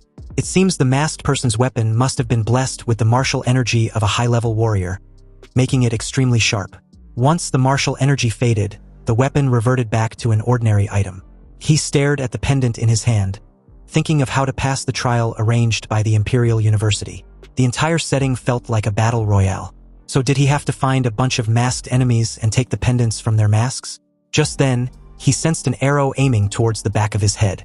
But before the arrow could get any closer, a ferocious evil shadow instantly rushed out of Ihi's body, opening several bloody mouths from all angles, stopping the arrow and biting it into pieces.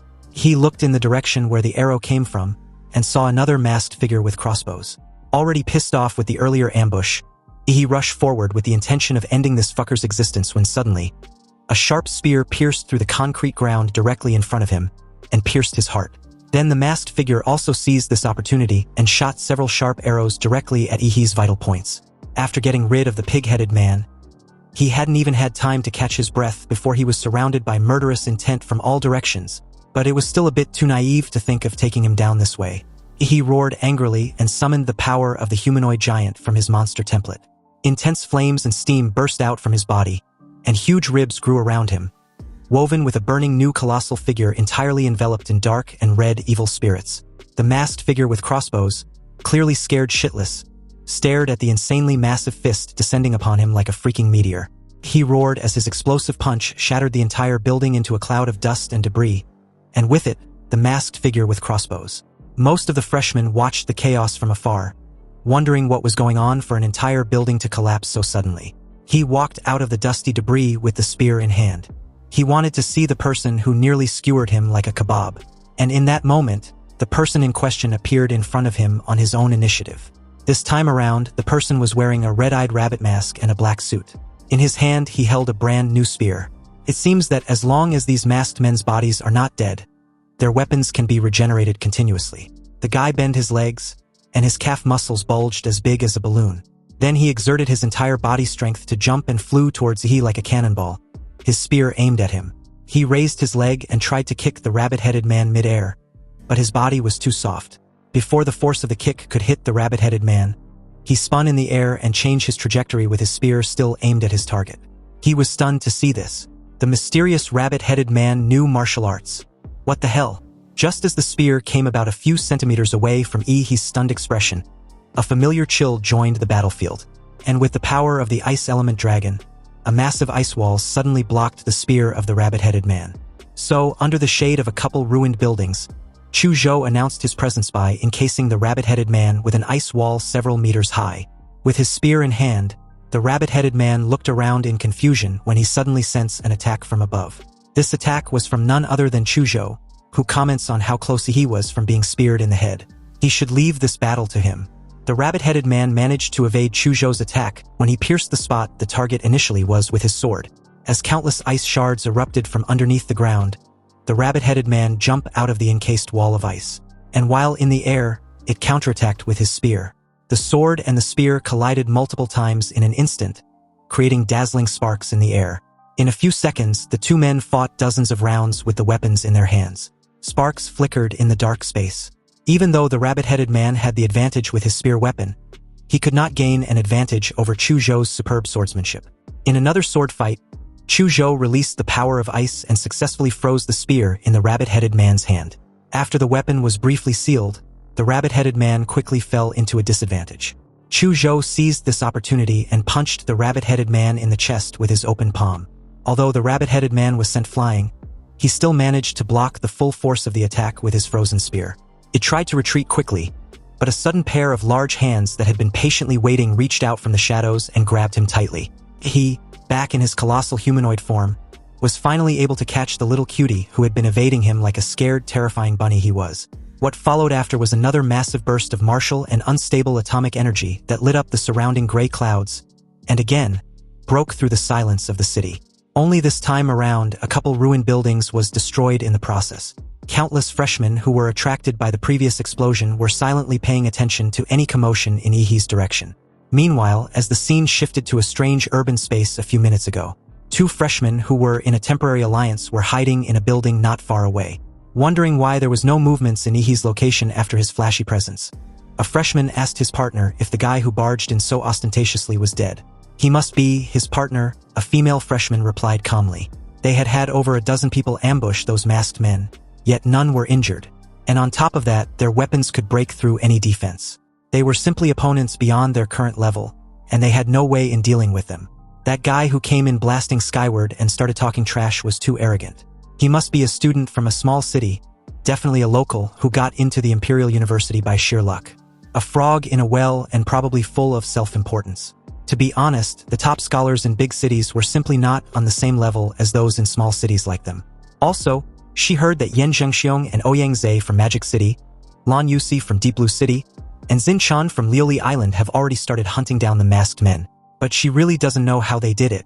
The guy was amazed at how insanely strong these freshmen were. But doesn't that imply that the freshman champion would be one of them? The lady disagrees resolutely. Every freshman president have always been a local from the imperial capital. And against those Huadu prodigies, students from other regions of Xia Kingdom were no match, and therefore could not compete at all. The martial arts cultivation resources they have received since childhood are worlds apart. It was in this moment that the two were interrupted by a sudden loud explosive blue beam that lighted up the entire city. The two freshmen looked up at the sky, both stunned, because this exaggerated blue light streaked across the sky, dividing the gray sky into two. The two looked at each other, both confused. What was that powerful beam just now? Was it an electromagnetic cannon? But how could there be an electromagnetic cannon in this city? In another corner of the city, the new students who were actively tracking the animal-masked men also stopped and silently looked at the exaggerated beam of light in the sky. Yan Zhengxiong placed the broadsword in his hand on the ground, and the huge weight caused the blade to pierce a dead horsehead masked man and sink directly into the ground. He kicked the horsehead masked man under his feet and looked at his good friend and the top scholar in Magic City, Ouyang Zhe. Ouyang was wearing a black jacket with a white sweatshirt underneath. At this moment, he was wearing the hood of the sweatshirt and staring at the blue beam of light in the distance that had penetrated the sky. Yan Zhengxiong asked of Ouyang thoughts on the blue beam. Ouyang answered that the attack method doesn't seem like the masked man style. It's most likely some newcomer's method. New student? Yan Zhengxiong repeated with a slight edge in his tone. You see, apart from those freshmen from the imperial capital, there really wasn't anyone else who could possess such exaggerated power.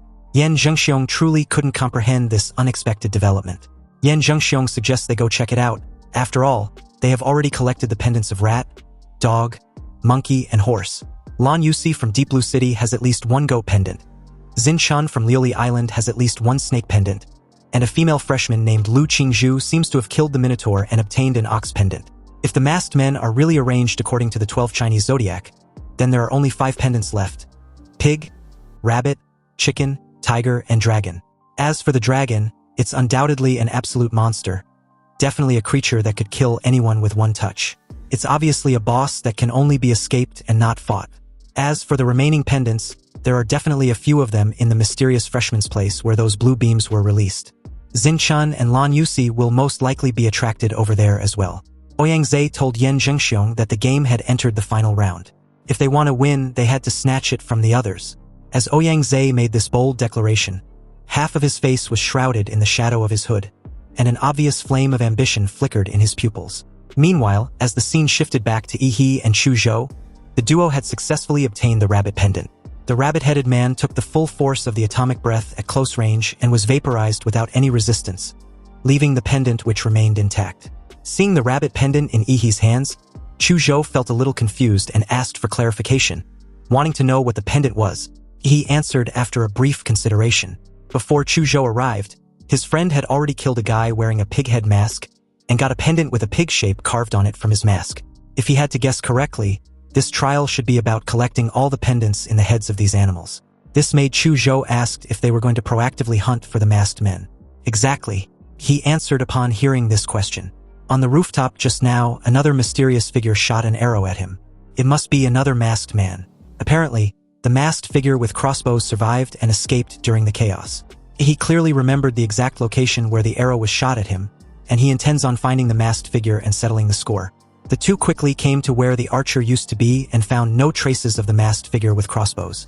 But since he was hit with his arrow, he can track him with it. After a while of intense tracking and searching the dead city, they came across what looks like a battlefield. It seems someone has already gotten to their target first.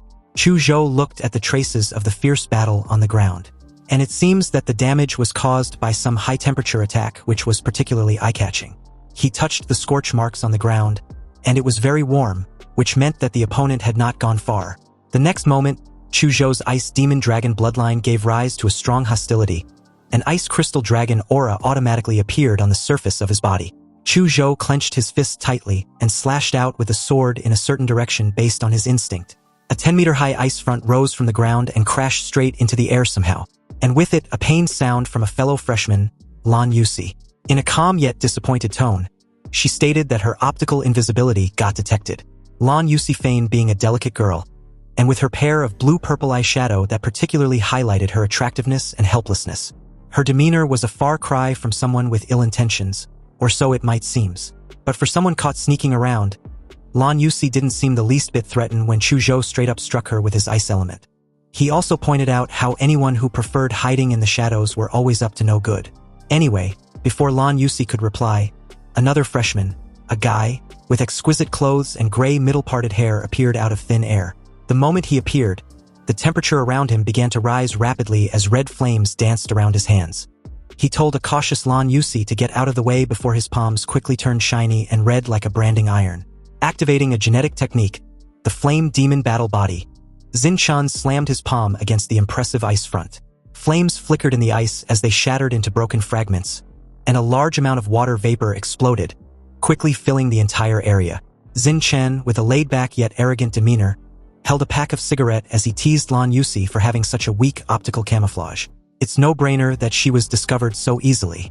He didn't exchange pleasantries and went straight to the point, asking if the two were planning on ambushing them. With an innocent look, Lan Yusi replied before Xin Chan could, stating that he got it wrong. Everything that had just transpired seemed to be a little misunderstanding. They just dealt with a guy wearing a chicken mask and hid only to lure out other masked men.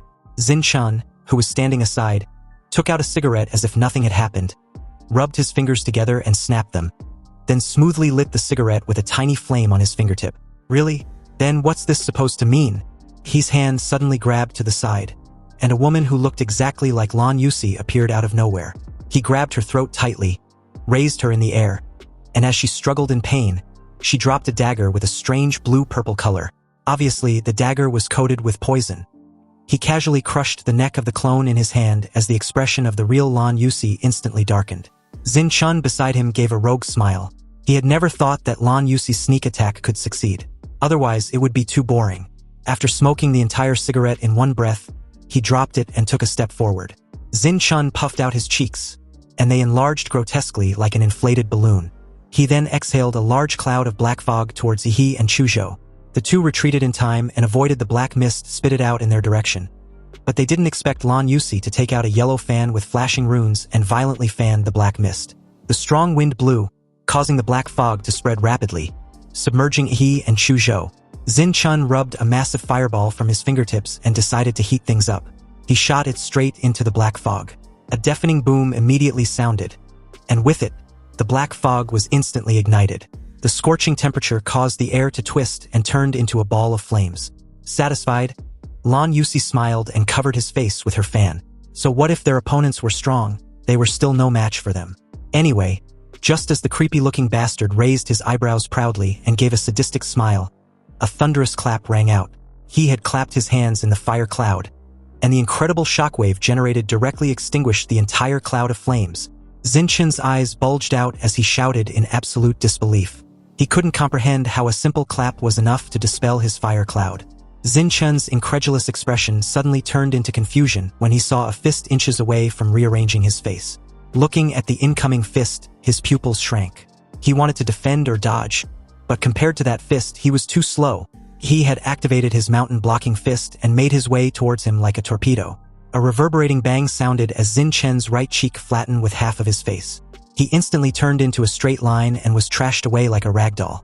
Lan Yusi didn't expect Yi's speed and strength to be so terrifying. This kind of physical strength made her feel incredibly powerless. You see, most of the freshmen, including Lan Yusi and Xin-chun, currently don't have any skills that can advance them to the warrior rank. When their martial arts cultivation remains at the level of a martial artist apprentice, their physical strength are always blocked by a membrane. Even though the upper limit of the freshmen at the martial arts stage of the Imperial University was higher, there was always a limit. But Yi was nothing like a college freshman because he has the system template. Even if his martial arts skills remain at the 9th level, he can still stack up his physical stats by increasing his template compatibility. Anyway, Lan Yusi didn't know that she would be fighting against an absolute monster, that teaming up with Xin-chun wasn't even enough.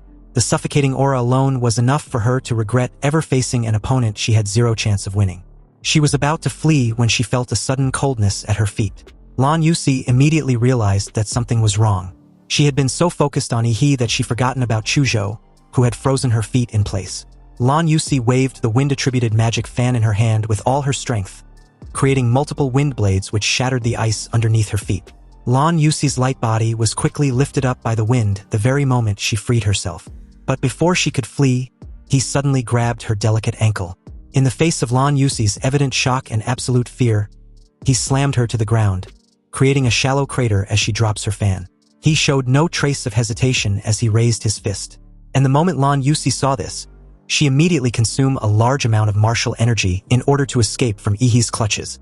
A strange cloud of jade energy exploded on the spot, and as countless clones of Lan Yusi rushed out, fleeing in all directions, the real Lan Yusi among them thought she was in the clear. However, when he saw this desperate escape attempt by Lan Yusi, he just smiled with a crazed look. He just activated his Shenhuang martial arts as countless dark and red evil shadows burst out from his body.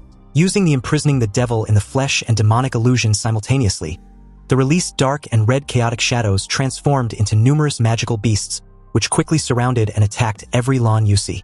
And unfortunately for her, her clones were not as numerous as Yi's evil shadows. Although in terms of strength, her clones could suppress 1 or 2 evil shadows, the number was simply too overwhelming. She also had no idea what they were and was scared shitless to even resist. He just laughed with an expression of a mad joker. Lan Yusi was completely at his mercy. She can't fight or flee, but she can accept her fate. Facing Ihi's tyranny, Lan Yusi surrendered and obediently handed over the sheep and the chicken pendant. When Ihi also demanded she tells them everything she knows, she decisively sold out her ally and informed Ihi about Zinchen's possession of the snake and the tiger pendant, as well as the abilities he demonstrated in battle. Then she proceeded to inform the two about the relevant information and speculations about Ouyang and Yan Zhengxiong in Magic City. Also, if Ihi wants to win the trial, he must collect all 12 pendants. Now that they had entered the late stage of the trial, if Ihi does not take the initiative to strike first and snatch the rest of the pendants from the others, they will take the initiative to snatch them from him. Since she's got no chance of winning the trial anyway, she figured she might as well use this opportunity to muddy the waters to stir up trouble and let the two sides kill each other.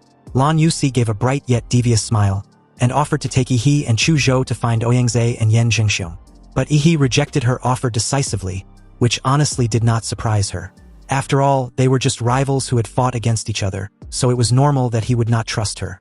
However, what shocked her was the way he smiled as he kept staring at the fan beside her. And the moment he stated that he likes it, Lan Yusi had a bad feeling. Meanwhile, as the scene shifted elsewhere, Yan Zhengxiong and Ouyang were seriously making their way towards the explosion site they saw just moments ago.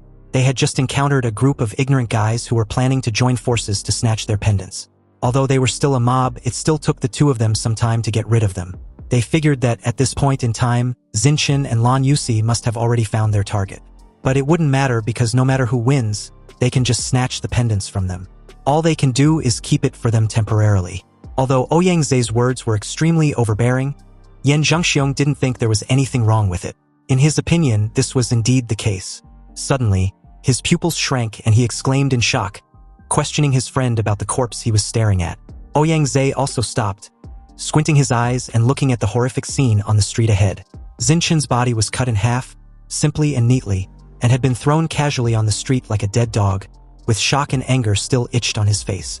It seemed that the sword that killed him was fast, so fast that Zinchen didn't have time to show any trace of fear, so his expression remained forever in the previous second. You see, a few minutes ago, Zinchen, who had managed to escape during the brief commotion between Lan Yusi and Ihi, was still railing about how monstrous Ihi was. He didn't expect that he would meet such a strong and unfair guy before even reaching the imperial capital.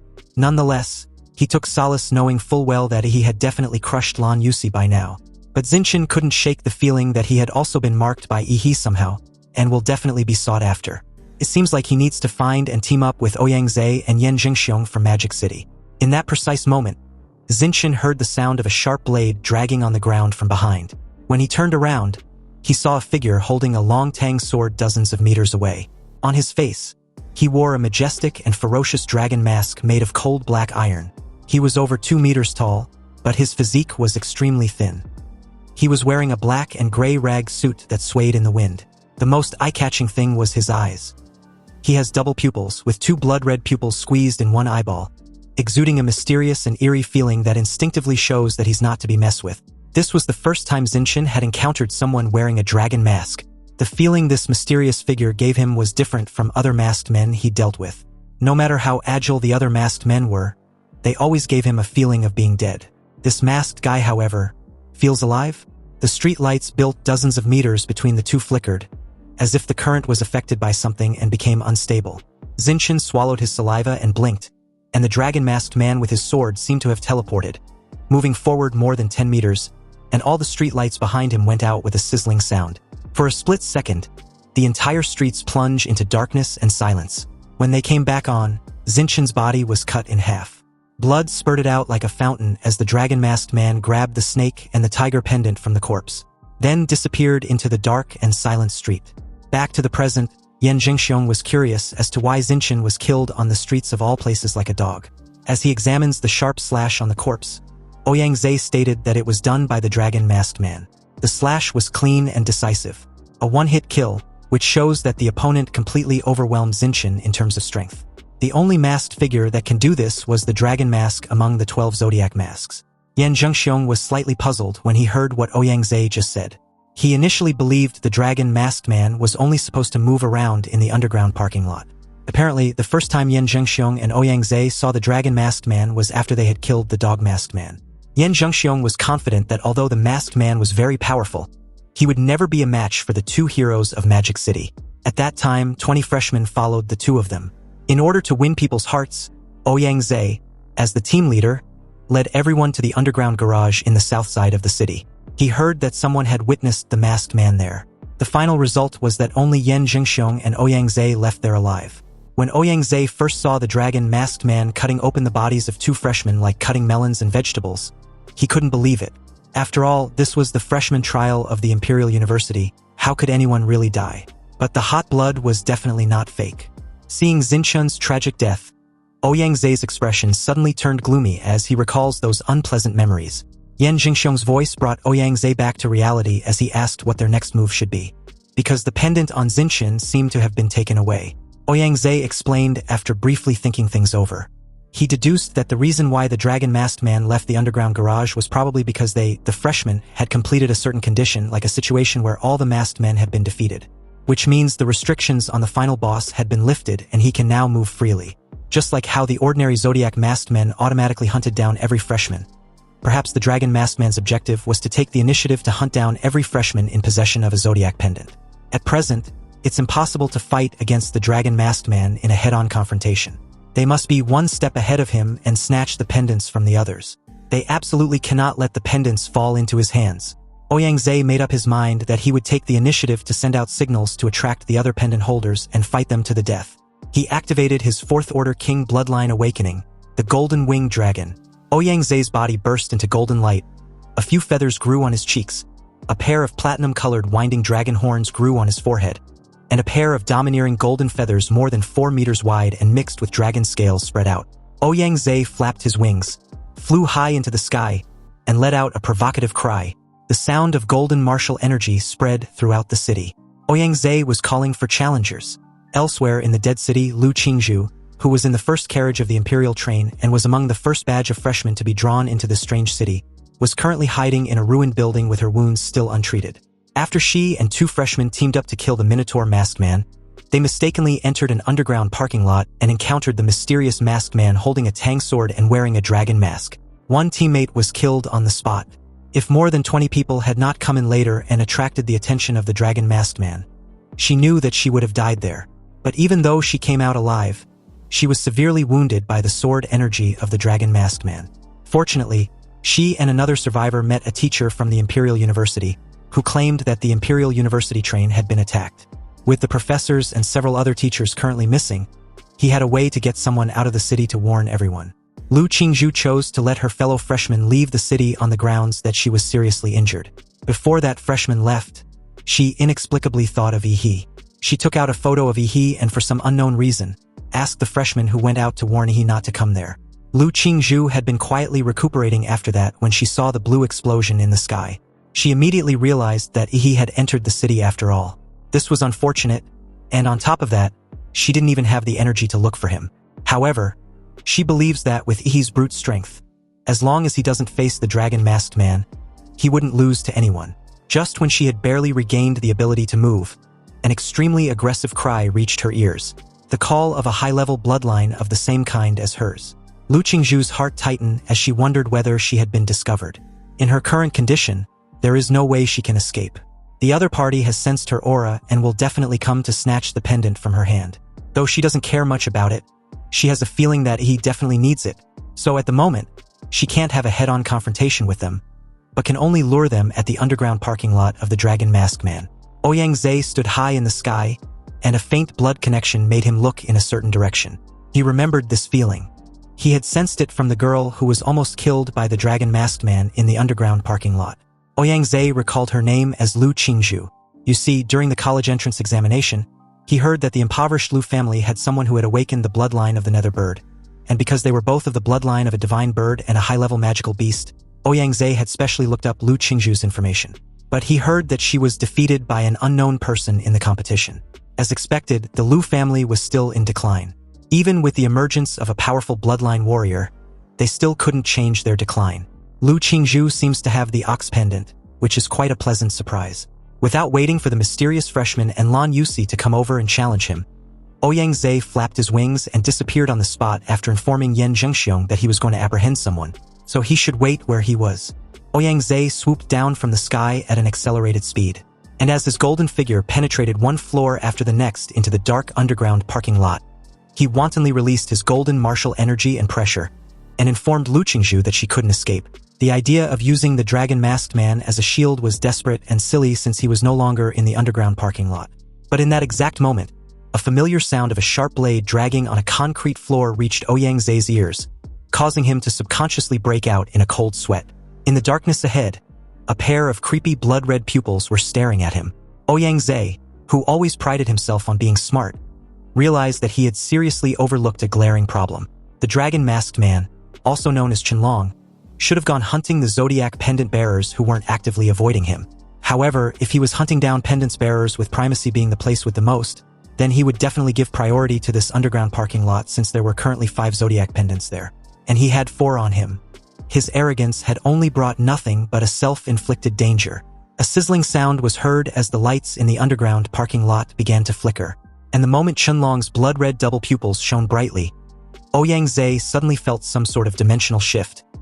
He looked solemnly at the tall and thin figure holding a long knife in front of him. Although Qianlong was so thin, Ouyang could still feel an indescribable sense of oppression. Just facing him alone feels suffocating. He wanted to escape from there, but he couldn't even if he tried. If he'd guessed correctly, Qianlong possesses a special domain that activates when anyone lock eyes with him. So the moment Qianlong looked at him, Ouyang was forcibly pulled into his field domain. Now, he can only leave if certain conditions are met or Qianlong, the caster, is eliminated. He had been so careless to the point that he was being pushed to such dire straits. The reason why he and Yan Zhengxiong were able to escape last time was the 20 other freshmen who unknowingly became their cannon fodder. This time, however, he was alone. All the lights had disappeared, and in the dead silence and darkness of the underground parking lot, Qianlong left an afterimage from where he stood the moment he dashed forward, then followed it up with multiple slashes with his sword. Ouyang immediately flapped his wings in front of him as a shield, and bore the brunt of the cold slashes of the sword on his wings. But within that split moment, Qianlong had already made his way behind him with his sword raised. Ouyang golden pupils widened with a sense of dread. He had a premonition that he would not be able to avoid the next blow and could only brace himself. Elsewhere at this moment, Yan Zhengxiong, who had never seen anyone more arrogant than himself, was unfortunate to have encountered 2 at once. He used his broadsword to block a casual punch from Yi, who stared at him with a lofty look. He questioned Yan Zhengxiong if he was seriously using a global voice server just to provoke everyone in the city. Chu Zhou unsheathed his sword and told Yi to leave Yan Zhengxiong to him. He wants to test his own strength. Yan Zhengxiong was pissed off when he realized he wasn't taken seriously. Did these 2 freshmen believe they've got him? Hence why they've become arrogant. Yan Zhengxiong launched at the 2 with his raised ghost head broadsword, exuding a domineering and ferocious aura like that of a tiger. Chu Zhou had a cold glint in his eyes when he countered the attack. He used his ice sword to summon a massive ice wall which shot up and met Yan Zhengxiong's broadsword. The impact shattered the massive ice wall with little effort, which made him dodge to the side. Yan Zhengxiong smiled, showing all his white teeth as he questioned where Chu Zhou was running off to. Chu Zhou remained silent, and his eyes became a little serious, because he felt a fierce atmosphere from Yan Zhengxiong, who had surprisingly mastered a domineering sword skill. His broadsword drew a ferocious half-moon in the air, aimed directly towards Chu Zhou, who leaned back slightly and used his ice sword to block the fierce broadsword. But Yan Zhengxiong, who seemed reckless and clumsy, actually deftly gathered his strength in midair, and simultaneously swung his sword towards Chu Zhou from the side. Chu Zhou noticed this immediately and chose not to dodge. So in a single fluid motion, he swiftly angled his arms and moved his sword to the side, blocking Yan Zhengxiong's broadsword yet again. Chu Zhou's intentions were clear from the start. He wanted to defeat Yan Zhengxiong and confirm which one was stronger, his sword intent or his opponent's domineering and ferocious intent. Chu Zhou almost instantly closed his 5 senses and entered a mysterious realm of unity between man and his sword. This was hurting the soul, commonly known as sword intent. Compared to the college entrance exams a month ago, Chu Zhou's sword intent at present was of higher purity, and he can even integrate some of his own attributes into the skill. A powerful slash of pure sword light burst forth, mixed with the crisp dragon's roar. Yan Zhengxiong also released his ferocious and domineering aura of his broadsword with a tiger's roar.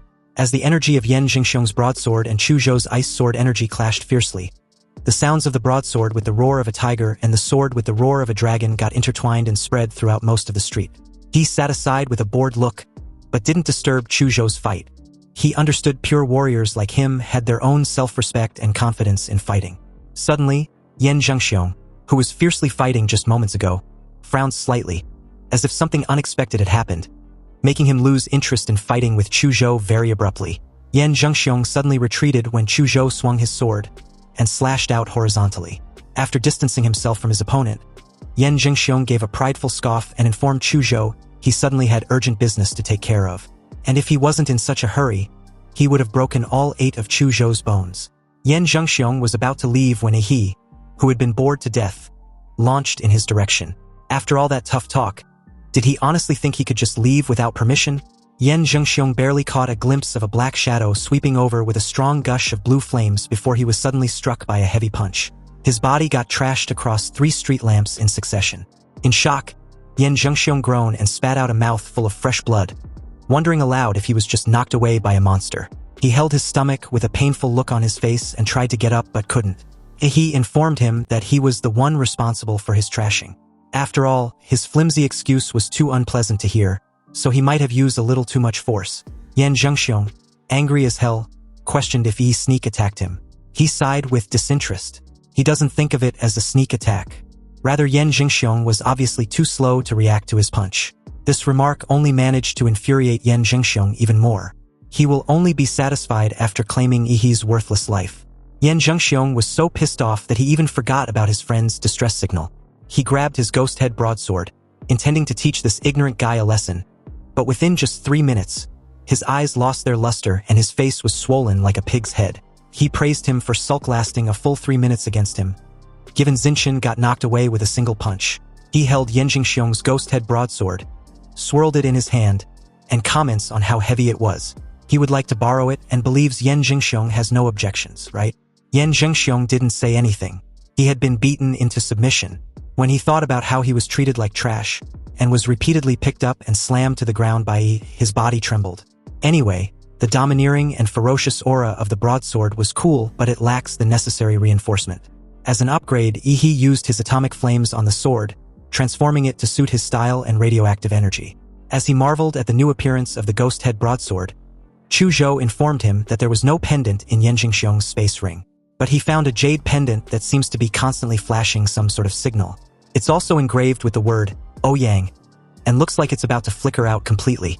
Meanwhile, back in the field domain, Ouyang Zhe had already held on in Qianlong's hands for 5 minutes, at the cost of both of his golden wings being cut off, and all his means of saving his life had been exhausted. He once tried to actively attack Qianlong, but the result was him completely losing an arm. The sword energy that entered his body made his situation even worse. Honestly, Ouyang Zhe didn't expect that he could only go this far. He looked at the dragon-masked man's chest, where there was a long bronze nail, which was a relic brought out from the secret ruins.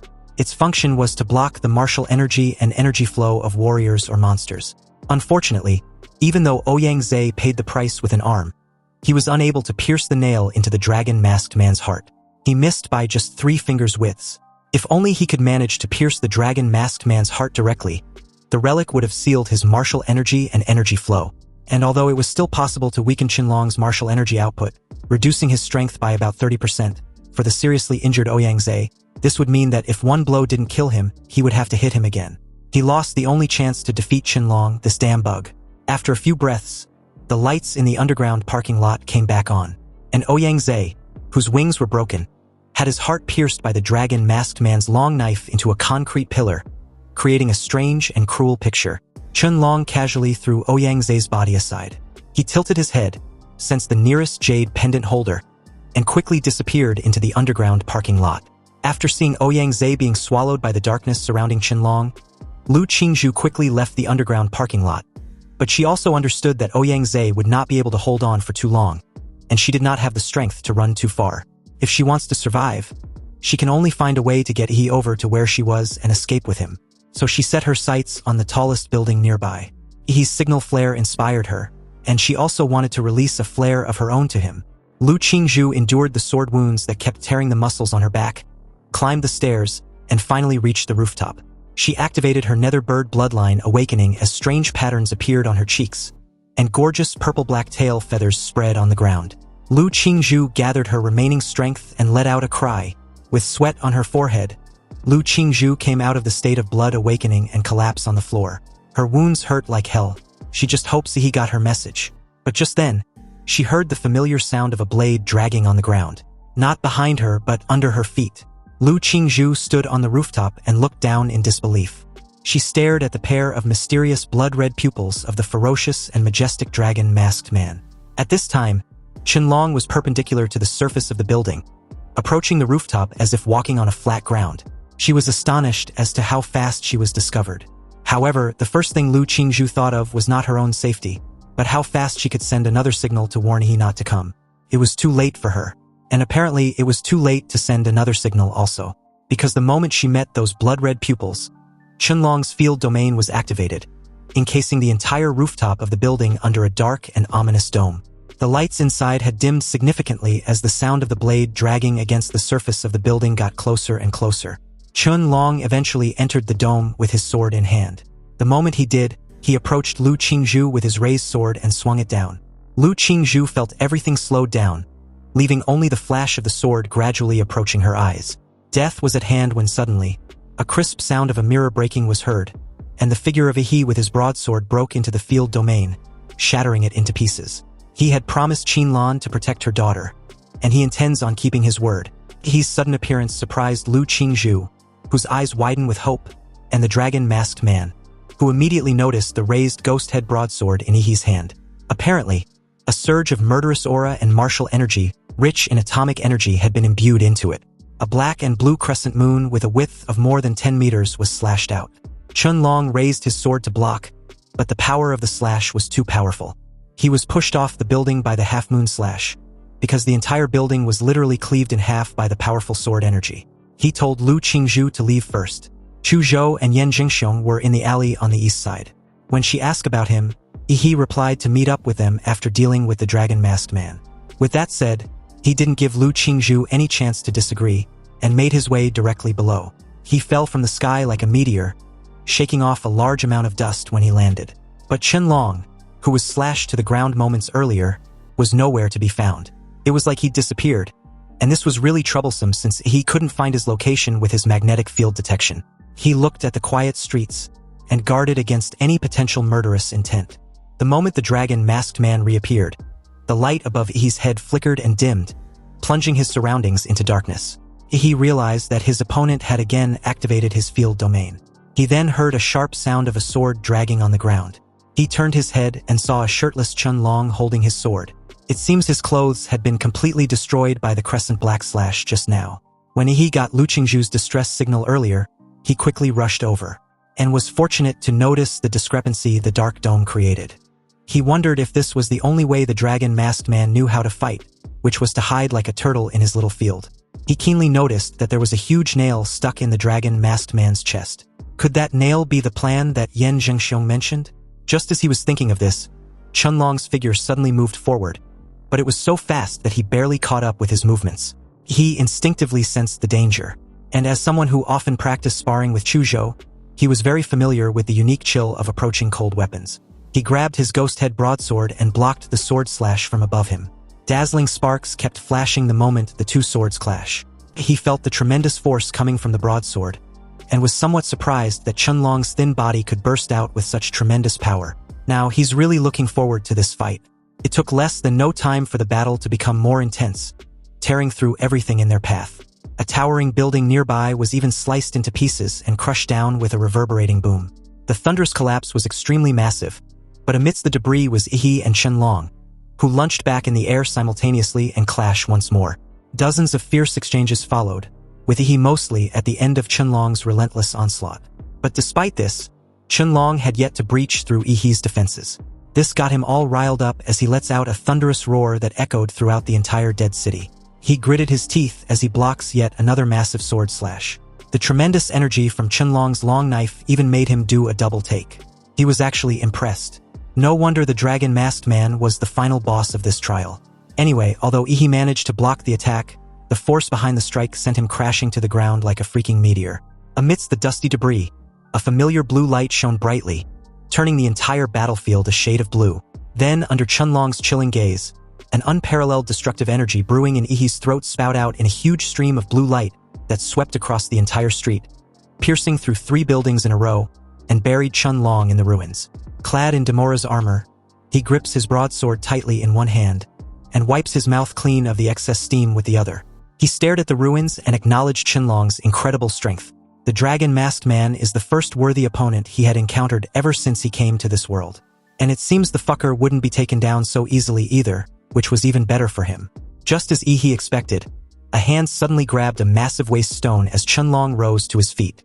A huge part of his dragon mask was broken into pieces, making his mysterious double pupils more conspicuous the moment half of his face was revealed. Seeing this, he grinned in excitement. "That's more like it," he comments, glad to be right. The supposed invincible boss like the dragon-masked man definitely wasn't going to go down so easily. Chun-Long's figure suddenly blurred as he dashes forward in an instant, leaving afterimages from where he previously stood. His movements and aura no longer the same as before. He braced himself upon seeing this, no longer underestimating the threat Chun-Long possesses.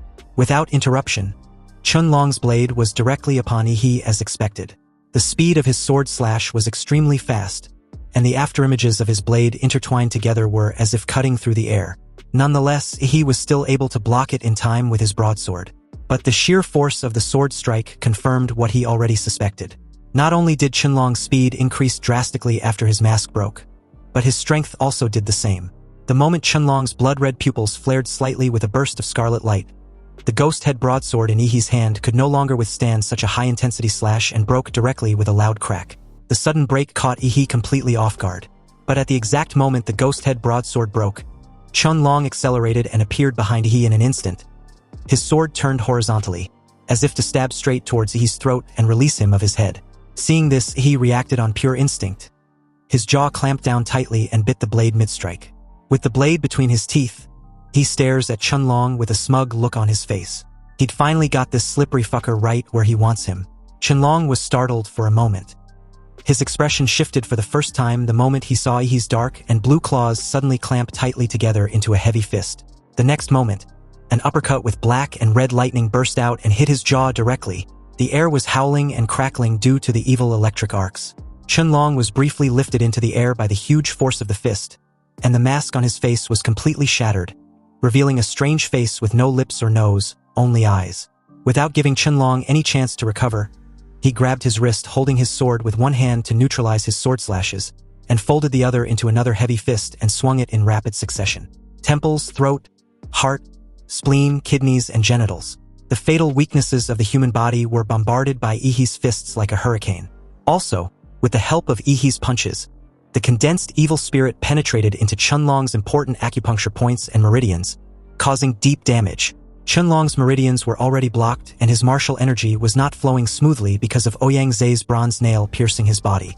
After being hit in the fatal points by Yi and having his body invaded by evil spirit, Chun-Long started bleeding all over in an instant and his breath also weakened drastically.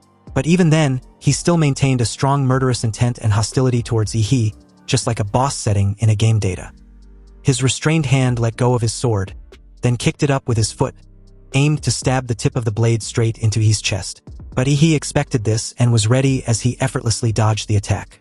He sneered, already aware Chun-Long wasn't the type to just die even under this barrage of attacks. But the only chance Chun-Long would have had to kill him was the moment he first arrived. Chun-Long could have taken advantage of the information gap to catch Yi off guard, but only with a 30% chance at best of winning against him, since he definitely wouldn't use his full strength then, and also hadn't at present. With a flip of his palm, a yellow fan engraved with runes appeared in his hand. He roared for the fucker to die, then fanned violently, and a strong whirlwind rose from the ground, sweeping up Chun-Long, who had pounced into the air. The magic fan that was filled with evil spirit was even more powerful than in Lan Yuxi's hand. The dark red wind blades kept cutting at Chun-Long's body, and the suction of the strong wind threw him dozens of meters into the air.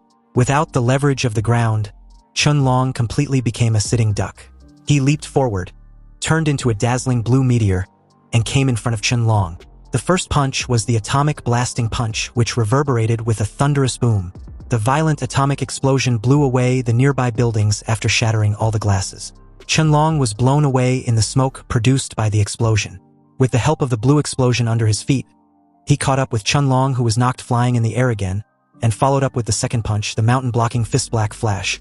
The scene in the sky became extremely one-sided, with Yi following up with one punch after the other like he couldn't get enough.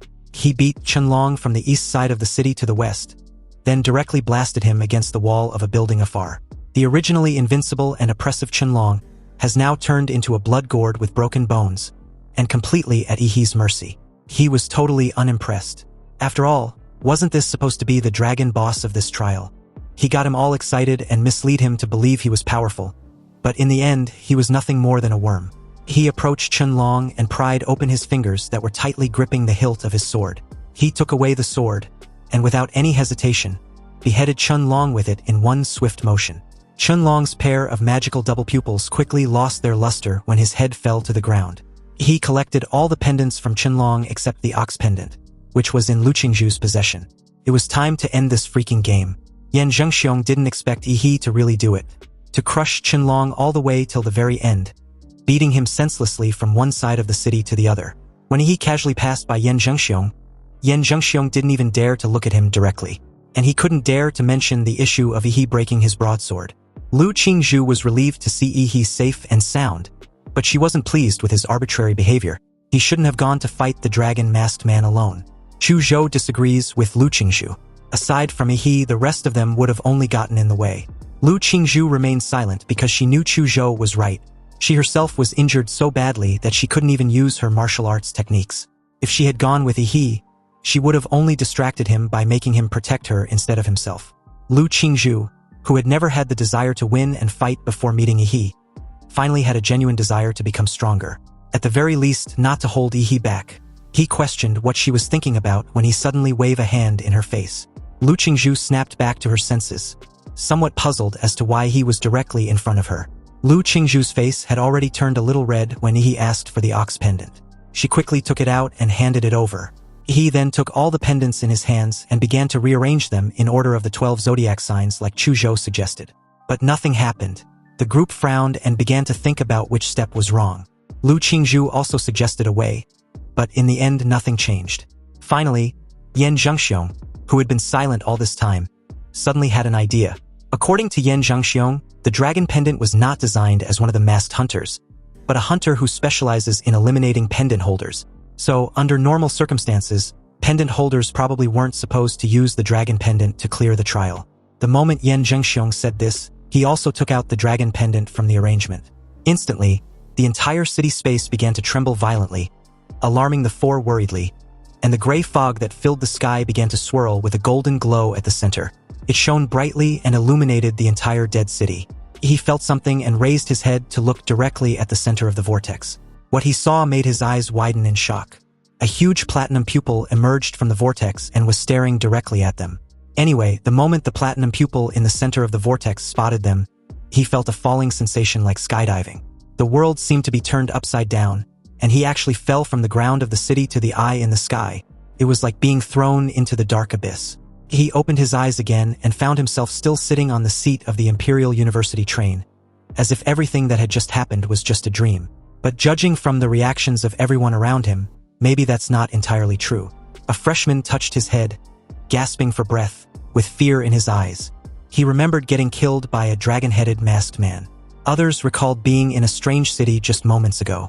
Almost everyone in the carriage were talking about their experiences, and many of them had not yet recovered from their death experiences when a sudden announcement was issued, informing them to remain calm. They were just dragged into an illusion dream created by the magic artifact named the Mirage Eye. What they experienced was the freshman trial of the Imperial University this year, so again, they should relax and adjust their mindset. Also, as a special notice, in this freshman trial, Yihee, Chu Zhou, and Lu Qingzhu's team from Ant City collected all the zodiac pendants and won first place. Among them, Yihee performed outstandingly and will receive a special award after admission. After the train's broadcast ended, the carriage was silent for a moment. Then an even louder argument broke out. Many of the freshmen died early in the trial, so they have no idea what happened afterwards. But their main concern was who this mysterious Yihee was, and what kind of place was in city. Besides, wasn't Ouyangze from Magic City supposed to win? How come all the freshmen from the big cities lose to those from In-City? Also, how was it even possible to collect all the pendants when most of them couldn't even defeat a masked man? Some even speculated absurdly that Yihee might be a hidden heir of some elite martial clan. Yihee, who was the center of discussion among his fellow freshmen, sat silently in his seat, as if nothing had anything to do with him. The reason was that the system panel was also congratulating him for defeating all the freshmen in the Emperor's Mirage Eye trial. His reward was a chance to draw a new template. At this point, he had finally concluded that fulfilling special conditions grants these sort of opportunities. As he asked Chu Zhou for a wet wipe to clean his hands thoroughly, he silently prayed for an awesome template. With his command, the panel in front of him began to spin, and countless indescribable roars of monsters came out from it. It wasn't until a devilish, arrogant laugh sounded, as if looking down on everything, did the drawing session end. The new template showed a level 13 D-class vampire Raked. Its bloodline abilities were corpse infection, blood manipulation, and undying body. The compatibility was 1%, and the evolution form was Crimson Calamity. He nearly lost his shit the moment he saw the D-level template. But when he realized that the evolved form of the template had a time freeze ability, his entire demeanor did a complete 180. Although the bloodline abilities weren't worth mentioning, and the inherent evil, cold-blooded, domineering, bloodthirsty, insidious and cunning nature of a vampire wasn't particularly appealing either, the ability to manipulate time, even if it's only 5 seconds, could allow him to directly become a top powerhouse. It seems this SR Gold card lucky draw just granted he a broken ability. In that exact moment, a young man in a familiar sweatshirt and jacket walked towards him, then introduced himself. Behind Ouyangze was Yan Jingxiong, who looked very nervous. He was afraid that his arrogant friend might disrespect he, which might lead to them throwing hands. Yan Jingxiong was keenly aware that if a fight really broke out, there wasn't an infirmary on the train to aid Ouyangze with his recovery. Anyway, Ouyangze asked he if he really defeated the dragon-masked man. And to this question, he corrected the guy that he didn't just defeat the mouthless, noseless fucker, but killed him. After all, winning and killing were two different levels of difficulty. Ouyangze, who had personally fought against Qinlong and died by his hands, immediately realizes the difference. Staring at he with a solemn look, Ouyangze took a deep breath and confidently proposed the reason for his engagement. Ouyangze planned to set up a new club in Huadu University that was different from the student union. He hopes he can join him, and he will appoint him to be the president. Over the years, the freshman chief and the student union president have been firmly controlled by local students from the imperial capital. He asked for to join him because his strength only gives him hope of breaking the tradition of Huadu University. Ouyangze spoke in a loud voice and extended his hand towards his eyes full of sincerity. The entire carriage fell silent, and all the freshmen watched this scene with bated breath. They felt that this would be the beginning of a legendary organization in Huadu University. This was going to be a historic moment. Unexpectedly, it turned out to be a historic rejection. He apologized and stated that he wasn't interested in competing with the student union or setting up an organization. He prefers to be alone. Ouyangze did not show any displeasure at Ihi's answer. He just smiled and handed him his business card, adding that his newly founded club would always look forward to working with him. With this rejection, everyone else quietly looked in Ihi's direction. Some were puzzled by his solitary presence, others were unhappy with his indifference, and some admired his decisiveness in simply refusing. Only Chu Zhou was indifferent upon hearing Ihi's answer. In his opinion, a powerful person like Ihi had his own agenda and didn't need to be evaluated by outsiders. The train continued to move forward with no further interruptions, and by the time it arrived at its destination safely, it was already nightfall. Chu Zhou looked out the window and announced that they had arrived. He did the same and was amazed. He had arrived at the city where Xia Kingdom used the most cutting-edge technology, the imperial capital. Neon lights interweave into a colorful light net, and in the distance, towering skyscrapers reach into the sky, as if competing with the stars for brilliance. After the Imperial University train stopped at the Imperial Capital High-Speed Railway Station, Ihi and the rest of the freshmen, under the guidance of the Imperial University staff, came to a helipad where a hovercraft was parked. The entire aircraft was made with the most cutting-edge technology of the Imperial Capital, embellishing a futuristic design from a sci-fi world. The entire freshman was stunned to see such a beauty as their ride to Huadu University from the station. They were instructed to board the aircraft in an orderly fashion, and their seat numbers were matched with the seat they had on the train. But in that moment, Ihi spotted Lu Qingzhu nearby. He rushed over and poked her lower back. The sudden touch made Lu Qingzhu tremble all over, and her ears turned red visibly. Lu Qingzhu subconsciously recalled the little ladylike gestures her mother taught her, and her face flushed. Ihi was her fiancé in name, and their marriage wasn't official yet, so she shouldn't act too close to Ihi in public. Also, she should protect herself and shouldn't let Ihi take advantage of her. Lu Qingzhu questioned what Ihi was doing. They were in public for fuck's sake. This made the clueless idiot wondered why she was suddenly acting all serious. Anyway, he just wanted to know why they were taking an aircraft when they were already in the city. Hearing this, Lu Qingzhu visibly relaxed and lets out a soft sigh, wondering why her mother betrothed her to a country bumpkin like Yi. She then proceeded to explain that it's because Huadu University was in the sky. He followed her gaze and looked up at the sky with a somewhat puzzled expression, insinuating that he still didn't get it. So the moment the aircraft made its way up in the sky and above the dark clouds, he finally got to see Xia Kingdom's most prestigious university as an aerial city floating above the imperial capital. The night scene of the city had a cyberpunk appearance which slowly unfolded before Ihi's eyes like a flowing painting, with the outlines of high-rise buildings appearing sharper and more three-dimensional under the city's night sky. The entire campus was comparable to 1/4 the size of the imperial capital, and the outside world was always covered by a layer of electromagnetic wave protection net. When the imperial aircraft approached, the protection net automatically recognized its identity and opened a circular hole to allow it to enter smoothly. After entering the city, he clearly felt that his life magnetic field was disturbed, and he could only detect the area within 100 meters around himself. Each student who got off the aircraft received an Imperial University student ID. All their future training and life activities will be inseparable from this card during their stay at Huadu University. Next, the freshmen were to proceed to the maglev station to take a train to their respective dormitories. They need to rest because their courses will officially begin the next day. The train passed through the bustling city and came to a skyscraper with hundreds of floors. This was one of the student dormitories of Huadu University, and he, like the country bumpkin he was, made a loud comment about arriving at the highest city in the world. Everyone except Chu Zhou glanced at him with a strange look, wondering where he came from and what he was talking about, or perhaps he was simply not right in the head. But in Chu Zhou's opinion, it was normal for powerful people to have some quirks. Inside one of the many elevators, he learned that Chu Zhou's dormitory was in B7 on the 45th floor, while his was in A3 on the 42nd floor.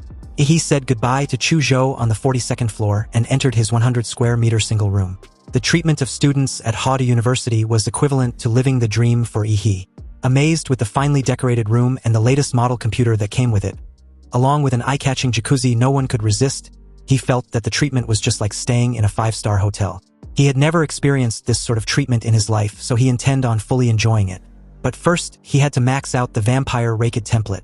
Back on the maglev train, he had figured out how to use the student card. He used his cell phone to scan the unique barcode on the student card and log into the exclusive network of the Imperial University named Huadu Pass. There was an Academy Cities marketplace which was accessible via Huadu Pass and uses learning points as its exclusive digital currency. He converted over 30 million coins into learning points in his account. Immediately upon doing so, he received a message that 322.43 learning points had been credited into his Imperial account. He was secretly shocked because 100,000 Xia country coins could only be exchanged for 1 learning point. This was way too expensive. However, the goods in the Academy Cities market were indeed solid. Many things that were not available on the market can be purchased openly there. This purchasing privilege can be considered a benefit for Huadu University students. He spent 300 learning points in one go and selected several magic cores related to blood attributes. He speculated that magic cores with the same attributes might further improve the compatibility of the template. He purchased just enough to max out the vampire Raked template, recalling that the colossal humanoid template didn't exceed 10 million to push beyond 90% compatibility. Within 10 minutes, a drone carrying a package arrived outside Yi's window. It thanked him for his purchase and wished him success in his cultivation. It also asked him to leave a 5-star review for the service if he didn't mind. The drone then flew away. Impressed with the quick delivery, Yi opened the package to see 9 blue magic cores and 4 green magic cores. He took less than no time gulping them down, even though eating so much magic cores at once messed with his tummy a little. Anyway, the tremendous energy immediately got converted as the panel's compatibility gradually increased to 100% and unlocked the Crimson Calamity. Yi's overall constitution also increased to 29. Staring at himself in the mirror, he noticed that his skin was now paler, and his fangs had become sharper with blood grooves attached. Once they pierced into a target's flesh, they would start sucking the blood like drinking milk tea. Opening his palm and revealing his visibly long and sharp fingernails, a bold yet crazy idea popped up in Yi's head, and without any hesitation, he pierced his throat with his nails. The pain was excruciating as a large amount of blood gushed out. Then, almost immediately, the wound on his throat healed naturally. The self-healing ability of Yi's vampire bloodline was quite noticeable and pretty impressive. It was also faster than before. However, to Yi, his physical mutations were secondary. What matters most was the new power he just unlocked. He made his way to the built-in training room attached to his dormitory. The structure and building materials of this room was enough to support the physical strength of ordinary martial artists, which was just right for practicing. In the center of the room, he closed his eyes and channeled his martial energy around him. And the moment he opened his eyes, the vampire Raked had appeared in front of him. The vampire Raked, who apparently possesses various abilities to interfere with reality, was instructed by Ihi to land a punch on him. The moment Ihi issued this command, the vampire Raked suddenly spread his wings wide, and the gray cloak around him cocooned itself, transforming into a humanoid creature with a cold face half floating behind him like a shikigami. Just as Ihi raised his arms as a shield and readied himself, the humanoid creature swung its fist and punched Ihi with so much force that it literally knocked the wind out of him. All the bones in Ihi's arms were instantly bent and fractured. A loud bang sounded as his body got trashed backwards and smashed heavily against the wall. With his arms completely destroyed, he slowly got up, coughed up a few blood, and smiled with satisfaction. The strength behind that punch was at least twice his normal level, which was not bad. Now, the next was the time stop. With Ihi as the center, a gray spherical area began to unfold. All areas covered by the gray field lost their color and turned into black and white, as if the movement of light had also stopped. The timer immediately started: 1 second, 2 seconds, 3 seconds, 4 seconds. When it reached the 5th second, the gray area became unstable, but Ihi wanted to keep going. On the 5.1 second mark, he began to sweat all over and his eyes instantly turned bloodshot. The timer moved from the 5.1 second mark to 5.2, then 5.3 seconds. At this point, Ihi's nose began to bleed, and the blood vessels in his eyeballs broke and bled due to excessive pressure. Due to the excessive consumption of martial power on the 5.5 second mark, the humanoid creature in front of him began to show a translucent and unstable state. The gray time-stop field began to disintegrate, but he still gritted his teeth and persevered. Finally, at 5.7 seconds, the gray area inevitably collapsed. He half knelt on the ground, wiped the blood from his nose, and grinned. He was pleased to learn that the 5 seconds limit was the original owner's limit, not his. Early the next day, he met up with Chuzhou, and the two head out to the freshman assessment gymnasium. On the way, he felt that the sunlight was somewhat glaring that early morning. Having fused with the vampire template, he had inexplicably come to dislike sunlight, even though he won't die from the exposure like a real vampire. Chuzhou asked him if he had checked out the university's new academic reform for this year's freshmen. He replied that he hadn't. He spent the entire night wrestling with the vampire Raked in training and didn't pay attention to anything else. Chuzhou explained that Huadu University had changed its previous classroom-based teaching model and adopted a group mentorship system this freshman year. This means for each academic year, students will study under a main mentor, and during that time, they can also seek guidance from assistant mentors. He then asked if they need to find a mentor. Chuzhou shook his head and stated that Ihi was exempted from this mentor seeking. He held up his phone for Ihi to have a look at the announcement in the freshman group for himself. Apparently, as the collector of all the zodiac pendants, Ihi had the right to directly choose any instructor, and the instructor cannot refuse. Obviously, he didn't give a shit but was rather concerned about how showy the announcement was being posted on the freshman group. When they eventually made it to the athletics hall, there was already a long queue inside. Generally, 3 people entered the assessment room simultaneously for the evaluation. Then the instructors lights up their buttons to make their selection. Seeing this, Ihi waved Chuzhou farewell as he left the gymnasium. Since he can choose any instructor he wants, it didn't matter when he would have his evaluation. He plans to just explore for the meantime because the whole process of picking mentors seems so boring. But the moment he left the gymnasium, he detected a faint smell of blood. He sniffed the air a few more times to be sure, then bolted in a direction to find the source. You see, if it was just an ordinary smell of blood, it wouldn't be surprising. But this smell of blood carries hidden yet ferocious intent, like an undersea current of murder and sin, which actually aroused the evil spirit in his body. He was naturally attracted by this scent.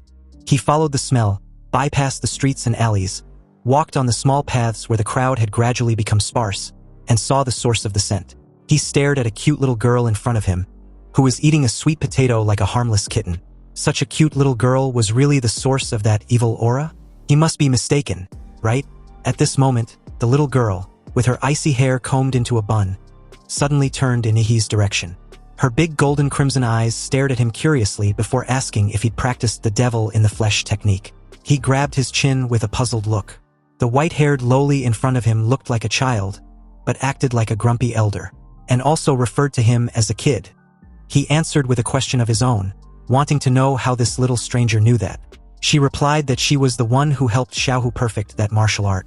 Upon hearing this, Yi thought of the ferocious man in the Wuyun space who kept calling him boy. With her hands on her hips, the little white-haired loli proudly proceeded to explain that Lu Chenghu was her disciple over 90 years ago. He was stunned and thought she was messing with him. Sure, the lifespan of martial artists can surpass normal human limits to the point that grandmasters can still maintain their prime in their 80s and 90s. But in that moment, he was seriously wondering what the deal was with this little brat who still smelled like baby milk. You see, for warriors who practiced certain advanced martial arts techniques, it was not impossible to adjust their bone structure to the size of a child. But this white-haired loli in front of him, with that pure and innocent vibe that's either endearing or brainless depending on who wants to know, can never be acted out unless it's an Oscar-winning actor. The little white-haired loli saw Ihi's expression and questioned if he didn't believe her. Of course I don't, Ihi replied skeptically, because believing that was as absurd as him declaring himself as Emperor Qin Shi Huang. The moment Ihi said this, his heart skipped a beat and he suddenly felt goosebumps all over his body, especially the back of his neck. It felt icy cold, like his neck had been placed on a guillotine and had been executed immediately after before he even realized what had just happened. The purity of this murderous intent was so intense that he actually hallucinated the scene of his head rolling off after his decapitation. This immediately sent him on high alert, and just when he was about to subconsciously use his crimson calamity to pause time, a strawberry-flavored lolly was suddenly stuffed into his mouth. The little white-haired loli stared at Ihi with those big crimson golden eyes of hers, and acted all cute as she apologized. She might have gone overboard and hopes he won't report her to the school. It's already pitiful enough that she could only leave her home 1 or 2 hours a week. He ignored her deceptively cute appearance and stared into her eyes seriously. He wanted to know who she was. The little white-haired loli finally introduced herself as Gongku, a very powerful grandmaster. And just to let Ihi in on a secret, when the current president of the Imperial University, President Shi Jingwen, was a child, she once made him cry. He suddenly dropped to his knees, surprising Gongku. He realized that becoming a disciple of Gongku, the person responsible for improving the devil in the flesh technique, was a sure investment. Gongku can definitely help him break through his bottleneck. Plus, she's also a grandmaster who specialized in combat and killing, which suited his style perfectly. With his utmost sincerity, he loudly declared that he drifted for half his life and had never met the right master. But as of now, he believed he had and would like to become a disciple of teacher Gongku. He hopes she would grant him this wish. Speechless, Gongku was totally caught off guard with this cringe and ostentatious display. Meanwhile, back at the gymnasium, no one expected the 5 deans of Huadu University to be the mentors of this year's freshman assessment. Countless freshmen glanced in their direction, trying to see expressions of approval on their faces but got none. Even though the chances were extremely slim, most of them still fantasized about becoming a dean's disciple, which was a sure ticket to becoming a rising star at Huadu University. But unfortunately, they were all disappointed because the 5 deans were all there just to fight for Ihi. These freshmen weren't aware that the entire Zodiac competition had been broadcasted live to all the teachers at Huadu University. From the very moment the Level 1 alert was issued inside the train, teachers began to pay close attention to each student's ability to deal with sudden crisis, and an AI facial recognition was used to score their response. Students who shrink back and only care about running away, and the others who naively assumed that it was just a trial and charged into the Zodiac City space unprepared scored poorly in the final evaluation. Once inside the Zodiac City, every student was evaluated on their leadership and organizational ability, combat intelligence, and real combat ability. Every interaction and action during battles with the Zodiac Masked Man were important in the scoring criteria. Even if a freshman failed to successfully hunt down a Zodiac Masked Man, they can still get high scores as long as they perform well in any of the mentioned criteria. In the evaluation, Ihi was the only freshman who has received the highest score in every criteria of the trial. But that alone was not enough to alarm the 5 deans. What really stunned them was Ihi's ability to kill Qinlong, the boss who wasn't even part of the trial's evaluation because no freshman had been able to survive an encounter with him. During the evaluation, the deans also deduced that Ihi probably didn't even realize who the Dragon Masked Man really was, which meant he defeated Qinlong without any preparation. You see, the Dragon Masked Man was a model created by Xia Nation's supercomputer, Manhwa, and it was based on the data left behind by the National Guardian martial artist, Fu Hongsheng, when he enrolled in the Imperial University decades ago. Even though the supercomputer could not fully replicate the insurmountable power of the divine double pupil in the Mirage Eye simulation, Fu Hongsheng was the strongest martial artist in the history of Xia Nation, and even the world. The record he left at the Imperial University has never been surpassed in over a century. However, Ihi's ability to annihilate a model trained by such a master, even without replicating the original's full strength, was enough to prove his incredible talent. As long as he doesn't encounter any setbacks during his growth, he could become a grandmaster at the very least, or even reach the level of a great grandmaster. Thinking of this, the 5 deans could only hold back their excitement and wait for Ihi to formally seek a mentor. But just then, an emergency call came in. Then an instructor announced to the deans that Ihi had already become the disciple of Gongku, the former professor of Huadu University and a current special faculty personnel. The 5 of them couldn't believe their ears and voiced their absolute disbelief in unison. Anyway, back to the 2 in question a few moments ago, Ihi had unceremoniously grabbed on Gongku, refusing to let go unless she recognized him as her disciple. He had always been shameless, and if it weren't for the fact that the lowly in front of him was already 100 years old, he would, at the very least, be in jail for 3 years due to his brazen behavior of kneeling before a lowly in broad daylight. Anyway, Gongku wasn't having it. She wasn't in search of any disciple. And besides, she had already been expelled from the Imperial University. Hearing this, he had no choice but to use his Ultramax pleading trump card. He promised to find a way to let Gongku regain her freedom within 2 years if she accepts him as her disciple. This shameless fucker couldn't even hide his devious grin the moment Gongku's eyes suddenly lit up in agreement. But before the 2 could make it officially known to the entire university, 5 powerful auras approached them rapidly. Yup, the 5 bunch of busybodies showed up to covertly impede on this master-disciple union. The dean of the School of Mechanics and Magical Equipment anxiously reiterated Gongku's promise to not interact with students during her release period. Also, with her current mental state, she wasn't suited to teach anyone. The dean of the School of Human Body and Physical Training nodded in agreement, and even pleaded for Gongku to just go home. Gongku, already used to these 5 busybodies all show but no substance attitude, agreed to go home as suggested. However, she was taking her new disciple with her. She asked for Ihi's name and told him to follow her. Although for unknown reasons, Gongku's appearance and behavior were that of a teenager, her strength was very likely to be one of the strongest in the entire Imperial University. So regardless of her current status and condition, she was still technically a viable mentor candidate. Ihi followed Gongku inside the Imperial University Research Institute, a building that looked like a tilted Rubik's Cube.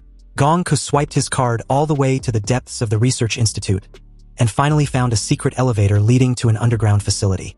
Inside the high-speed falling elevator, he wanted to know why her teacher lived so far away from campus and in secrecy. Gongku explained that she had some issues in the past few decades which had often resulted in hurting others. So the Imperial University settled her under the Research Institute. Fortunately, she had been able to control herself in recent years, which finally granted her the opportunity to stretch her legs occasionally. Oddly enough, Ihi's main takeaway from this clarification was being the first student Gongku had accepted in all these decades. Glancing in Ihi's direction, Gongku finds her new disciple's inexplicable behavior very strange. He had an odd way of thinking since a normal person would be scared shitless of her by now. Sweating bullets, he gave a nervous laugh because apparently, it hadn't even occurred to him that his teacher might kill him by accident. Anyway, when the elevator reached the bottom, what appeared before their eyes was a narrow passage that could only accommodate one person at a time. And at the very end was an alloy door with an electronic countdown clock attached above. At this moment, there was only 11 seconds left on the electronic clock. Seizing the last 10 seconds, Gongku bolted for the door, leaving a puzzled Ihi to question why she was in a hurry. Was it because of the countdown timer? Gongku explained that every time she leaves her confinement, the electronic watch would start a countdown, and if she doesn't return within the specified time, an alarm would go off directly at the office of the Imperial University president. Then, she would be hunted down by the entire university forces. He made his way inside after Gongku with just a millisecond to spare. The alloy door behind them closed automatically, and the complex mechanism inside was activated, finally locking it completely. Also, the moment the alloy door closed, a special electromagnetic field was immediately triggered inside the room. He felt it instantly the moment it became difficult for him to gather his martial energy outside his body. This meant that any martial arts techniques inside this confinement had been significantly weakened. To stop her from escaping, President Shi Jingwen and his crew of busybodies built this white-haired lowly's confinement cell, which was unexpectedly large, divided into 3 floors from top to bottom. The top floor was the living room, bedroom, and other living spaces. The second floor was the various video games and entertainment equipment, and the bottom floor, which was also the largest, was the training ground. Of course, everything was layered with high-powered magnetic suppressors to disrupt martial energy, just in case Gongku gets bored enough to break out. Gongku just flopped on her couch and made herself at home as her new disciple looked around the exquisitely decorated room. Various takeouts and the latest game cartridges were scattered all over the floor. It seems that even though Gongku had been imprisoned, as she calls it, she's basically living it up in this luxurious suite like a true empress with everything, including comfort, provided and met according to whatever she might need. It feels more like Huadu University had gotten Gongku enshrined down in this underground luxurious suite. Meanwhile, as the scene shifted to the Imperial University president's office, Shi Jingwen, dressed in a simple Zhongshan suit and a round-framed gold-rimmed glasses, was silently flipping through the materials of the recent meeting of the Imperial University. He doesn't look like a grandmaster standing at the pinnacle of human power, but more like an ordinary scholar. President Shi Jingwen received a phone call, informing him about Gongku accepting Yi as a disciple. Although this choice was unexpected, President Shi Jingwen decided to let Yi be. He reminded the caller to remember the reform goal of the current Imperial University. They weren't seeking to raise a pack of mid-tier talents, but at the very least, a talent which can shoulder the future of the entire Xia Nation and all of humanity. When a true genius appears, their job was to support that person fully and let the individual grow freely. President Shi Jingwen wants Yi to train under Gongku for now, and since the special training camp for local freshmen was nearly over, he would be the whetstone used to sharpen those fledgling blades. The caller understood and ended the call. Subsequently, the computer next to him lit up and a synthesized electronic female voice sounded, informing him that freshman Yi had followed Gongku inside the safe room. At the moment, everything was stable. However, according to their analytical report, Gongku, with her special rank, has a 5% risk of losing control if confined with another person long-term. Yi had an 89.7% chance of not surviving until rescue, and a 95.3% chance of not surviving even after being rescued. Shi Jingwen stood up, made his way to the floor-to-ceiling window overlooking the prosperous imperial capital below the Sky Academy city. His thoughts still on the issue concerning Gongku and Yi. You see, these so-called special-ranked warriors are either death row convicts with powerful strength, or extreme martial artists who are unable to control their strength for various reasons. The country usually restricts their freedom during peacetime, but when Xia Nation encounters a serious crisis, they're deployed to the front line as national-level defense forces. Unaware that Yi initially had no idea about this, Shi Jingwen believes Yi knew about the possibility of him dying when he chose Gongku as his mentor. Because without that kind of readiness to die, how could he walk the path of being a slaughterer? Also, with time running out for Xia Nation, those idiots from the Northern Brighton Federation and the heretical lunatics from the Divine Descent Nation who worship the mystical realm civilization are both getting restless as time passes. The young generation really needs to grow up quickly. The scene cuts back to the confinement room, specifically the training ground on the 3rd underground floor. It was the size of at least 2 basketball courts and was surrounded by special alloy walls on all sides. Gongku expressed how it's been over a decade since she taught anyone. Anyway, they need to start with a sparring match to see how strong Yi was. But before that, Yi wanted to know if his teacher was going to suppress her martial arts cultivation to the apprentice stage to spar with him. Gongku gave a slight chuckle and replied that she'd forgotten to do so, but now that he'd mentioned it, she will suppress it. Gongku began to stretch and twist her arms and waist to warm up. As Yi took on a fighting stance, he recalled the guillotine illusion and hoped he doesn't relive that experience again. The moment he declared that he was ready, Gongku's body suddenly dashed forward and was upon him in an instant, her hand already aimed precisely at his throat. Yi's eyes widened, wondering if this was truly a sparring match, because he'd analyzed at least 5 patterns in that brief moment in which he could dodge the attack, but got nailed in every single one before he could even move. It was as if Gongku was reading him like a book. So in that split second, Yi realized his only choice was to face it head-on. Activating his nuclear light combat body, a deep blue light instantly burst out of Yi's body, increasing his speed to another level. He blocked his throat with one hand and gathered murderous energy with the other to attack the petite figure in front of him. Gongku smiled brightly when she saw Yi wisely using his bloodline awakening to simultaneously boost his speed, defend, and counterattack. But unfortunately for him, she was still even faster. Gongku retracted the attack, then made a move that Yi didn't expect. Her delicate arm, like a python, wrapped bonelessly around Yi's arms. Then her petite figure suddenly jumped onto Yi's back and pulled him hard. A loud gut-wrenching scream was heard as the joints of Yi's wrist, elbows, and shoulders were all dislocated in one go, nearly being ripped apart. If it weren't for the fact that Yi wasn't an ordinary warrior, he would have temporarily lose his combat effectiveness after facing such severe pain. Gongku let go and made a massive leap backward the moment Yi reverted back to his normal form. Completely ignoring his bloodied and bent arms, He stared at his master with a pained smile. She was really not holding back because his bloodline awakening just got knocked back to zero. He's blood seemed to have completely stimulated Gongku's desire to fight. It's been a long time since she tasted blood, and her now scarlet eyes had become more excited and brighter. He made his intentions clear. He couldn't match his teacher in physical techniques at all, so he intended on using a slightly unfair martial arts. Facing Gongku, he hopes her teacher can give him her guidance. He chose to play a trump card, the power of the colossal titan. Suddenly, a surge of dazzling blue thunderous energy erupted and exploded around He, covering the entire training ground with a suppressive aura. As this power coursed through him, he was glad to have also maxed out this giant anthropomorphic template the night before. On the other hand, Gongku readied her stance with a cheeky grin, her crimson pupils shimmering with brilliance.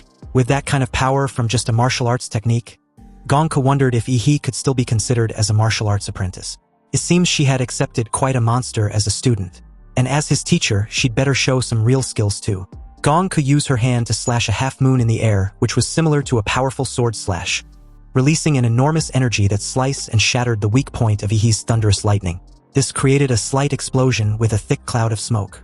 And before this mist could dissipate, a giant black mecha suit suddenly broke through and launched its massive fist straight at a slightly startled Gongku like a truck out of control. Gongku stared at the incoming fist without any intention of dodging.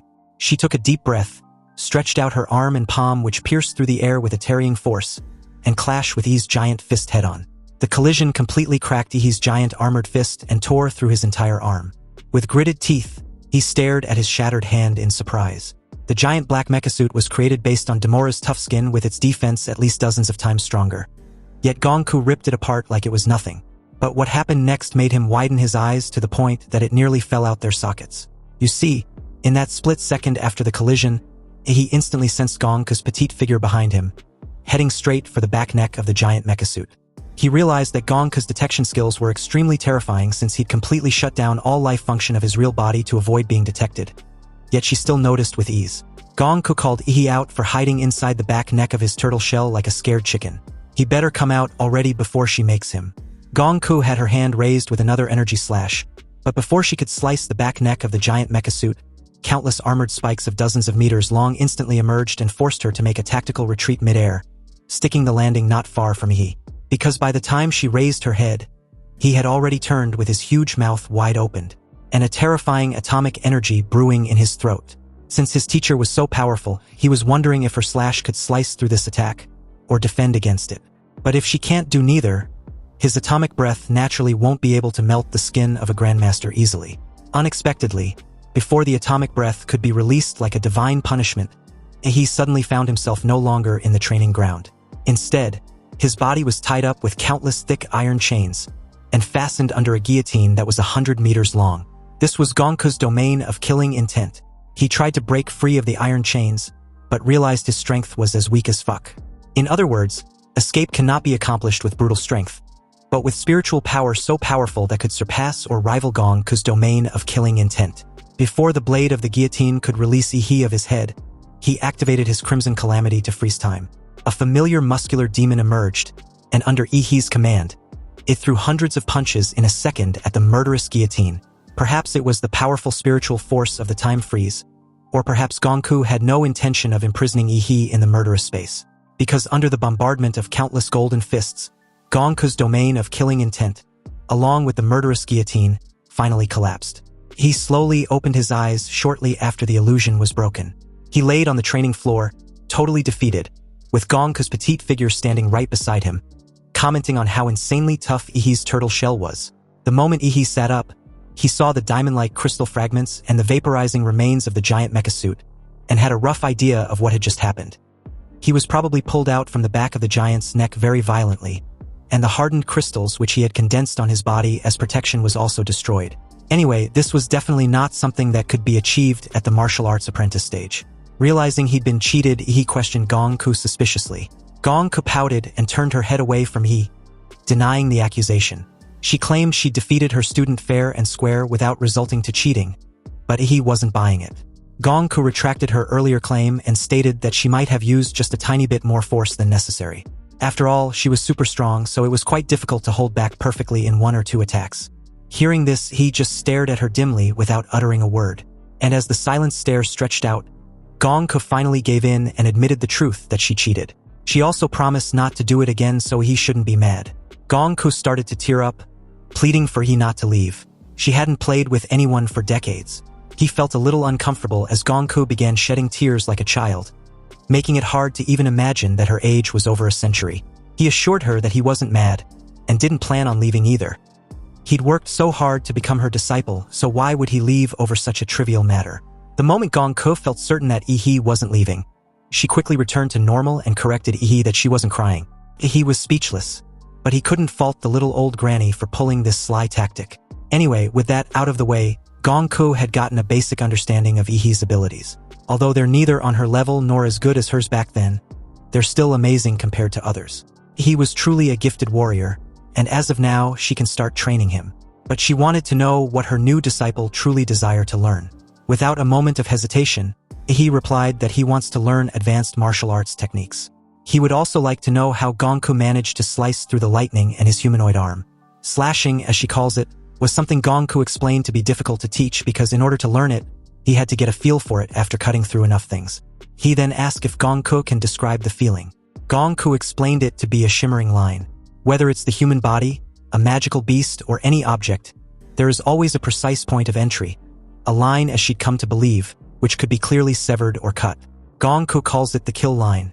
After this explanation, he understood why Gongku's slashing attack was totally different from Chunlong's. If Chunlong's slash was the pursuit of ultimate dominance and piercing sharpness, then Gongku's slash was like a butcher with perfect precision and perfectly clean technique. Gongku continued that if he still wished to learn the kill line technique, it would be complicated. She recommends Ihi becomes a martial artist first, because without a solid martial foundation, he wasn't even qualified to learn most of her techniques.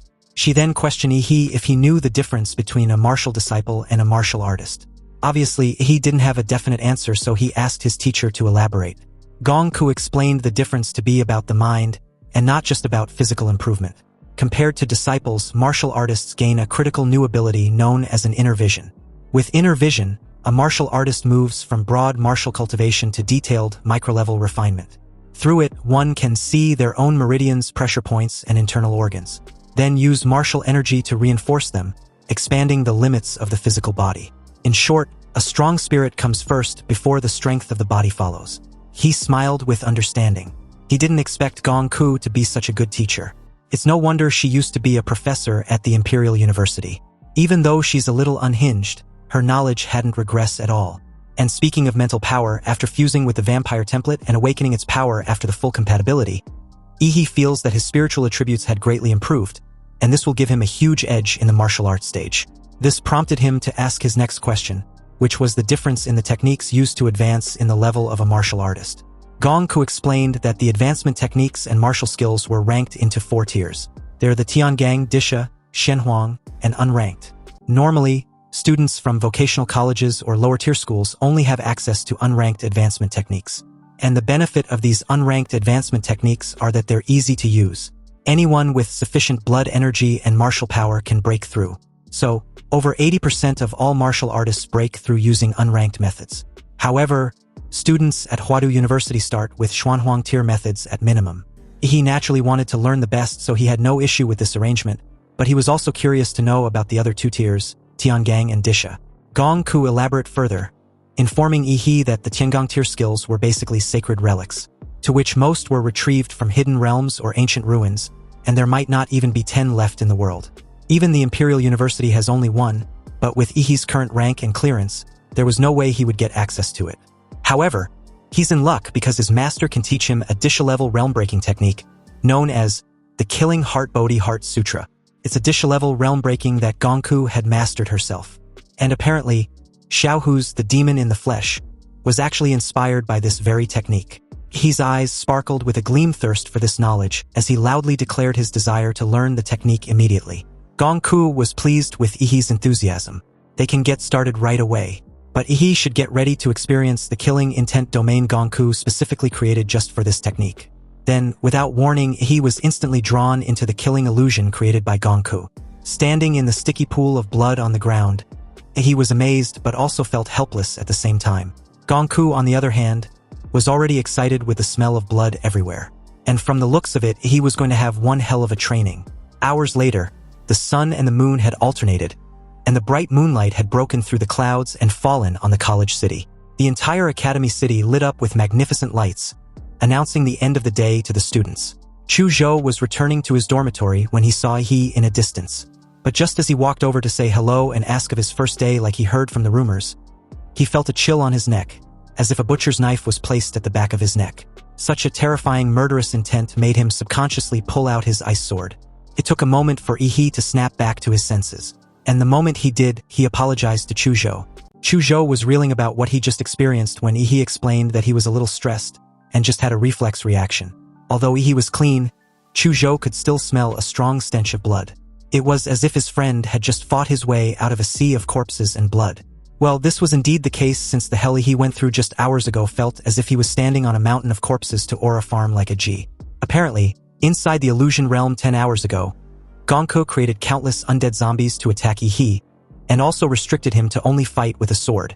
He wasn't allowed to use any of his abilities or martial arts techniques. So as the mindless zombies swamped him from all sides, he couldn't help complaining about how he was supposed to kill this many undead with the dull knife of his.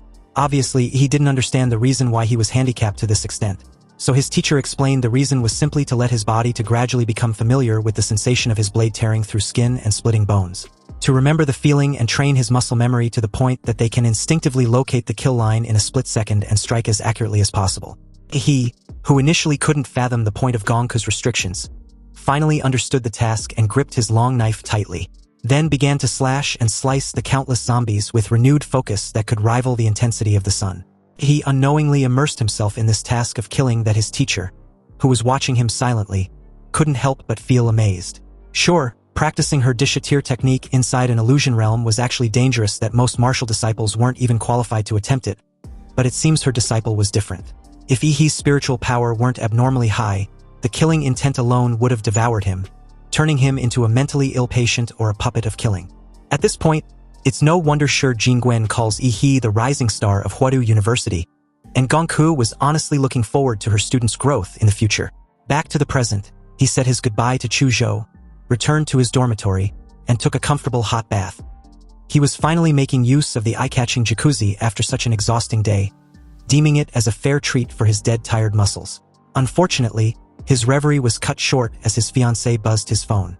And on the other end of the line, Lu Qingzhu, who'd always dressed elegantly and properly in public, was now in a yellow cartoon shirt pajamas, sprawled seductively on her bed in a very effortless manner. The moment he picked up the call, wanting to know what's up, Lu Qingzhu rolled onto her stomach, her slender legs like white lotus roots swaying in the air before settling on the bed with her pearly smooth little toes wiggling mischievously. She informed her country bumpkin that her mother had just sent over what he asked for. It was currently in her possession. Qinlan also wanted to thank He for helping her daughter get first place in the freshmen's trial team. Since Huadu University had apartment-style dormitories with no distinction between men and women, He wanted to swing by Lu Qingzhu's dorm apartment to pick up the item later. Lu Qingzhu suddenly felt nervous when she heard He's plan on stopping by. She immediately countered, informing him that there was no need. He shouldn't bother himself coming over when she can just drone it over to him. He agreed to this arrangement since it works in his favor anyway. Then, he changed the topic by asking of her mentor.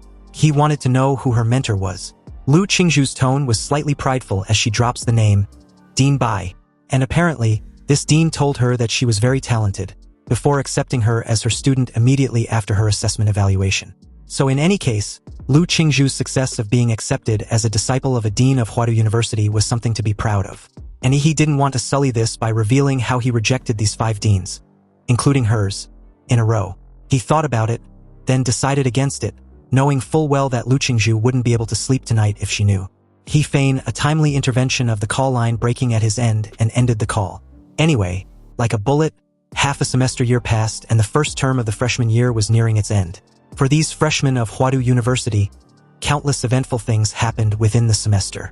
For instance, at the beginning of the semester, Ouyangze united the elites from several provinces to form the Dragon Blood Society, which quickly gained influence among the first years. Then, as expected, after the local freshmen finished their special training summer camp and returned to the Imperial University, they clashed with the Dragon Blood Society. The tension gradually escalated, and the members of the Dragon Blood Society began to engage in martial arts competitions with local students in the imperial capital. Naturally, they lost more than they won, and the development of the Dragon Blood Society began to decline. Currently, the most popular first-year student was Xiang Jianhui. Or to be precise, he was the most famous nationwide among freshmen. After all, he was the top scorer in the Imperial Capital's college entrance examination. During the live broadcast of the Imperial Capital College entrance exam, netizens were deeply impressed by his powerful strength. There were even rumors that Fu Hongsheng spoke highly of him, praising him as the next national-level warrior. And as for Yi, who once stood in the spotlight at the beginning of the school year, no one remembered him anymore. After all, he had disappeared from the public eye for more than 3 months. Meanwhile, back at the underground of the Imperial University's Research Institute, Gongku's bare pink feet stepped on a broad-shouldered and broad-backed of her favorite punching bag, instructing him to be quick with his push-ups. You see, every time she steps on Yi's back, she injects pure martial energy she'd personally condensed into his body. This martial energy was laced with Gongku's insights of the killing Heart Bodhi Inner Sutra, which will help Yi strengthen his newly broken-through martial artist stage realm. When the petite lowly teased him of being lucky to feel her delicate little feet on his back, Yi, whose martial energy was sealed, kept doing his push-ups with an expression like that of a constipated person. And speaking of being lucky, seriously, was this petite lowly messing with him right now? Sweating profusely with every push-up, he felt like he was lifting a freaking mountain. And on top of that, Gongku's martial energy felt ticklish as it flows through his body. As Gongku kept teasing him of not being able to hit just 1,000 push-ups, he, who was not willing to be outdone and teased about it later on, gathered his strength and picked up the pace. Realizing her punching bag was still full of fighting spirit, Gongku no longer just stretched out her little feet stepping on Yi's back, but rather jumped repeatedly like she was having a field day, injecting more powerful martial energy to every part of Yi's body. He groaned, swallowed the fishy sweetness in his throat, and endured the torture. Finally, after the 1,000th push-up, Gongku seemed to sense something and quickly jumped off Yi's back. He unexpectedly exploded with a deafening boom, and a large amount of blood mist burst out from his body. With the sudden burst of blood energy which shredded his old worn-out muscles, Yi's old skin fell off, and with it, a new layer of pink skin quickly covered his body's surface and hardened with every passing second. These brand-new muscles were evidently charged with an enormous martial power. The whole process was like the metamorphosis of an insect, where the old flesh and blood were erased and replaced with a brand-new body. With his shirt gone, Gongku called Yi a perv, then did the opposite when covering her eyes with her hands. Embarrassed, he told Gongku to cover her eyes and close her fingers as well if she wasn't trying to peek. Ignoring Gongku's childish reaction, Yi walked off, preparing to bounce. Gongku asked if he was leaving, and Yi replied that he was. He had been holed up with her for 3 months. It was time for him to go out and see the sun. With teary eyes and a pitiful expression, Gongku wanted to know if Yi would come back. He turned his head slightly in her direction and replied that he would. His teacher was terrible at video games, so she needs to practice more before he returns. Playfully, this petty lowly had to have the last laugh as she teases him of playing with her anyways. He made his way outside after the brief farewell. Outside, he took a moment to stare at the marvelous city and bask under the warm sun. It had been 3 months since he'd seen this hot star of gas, and although he disliked sunlight, he still missed it.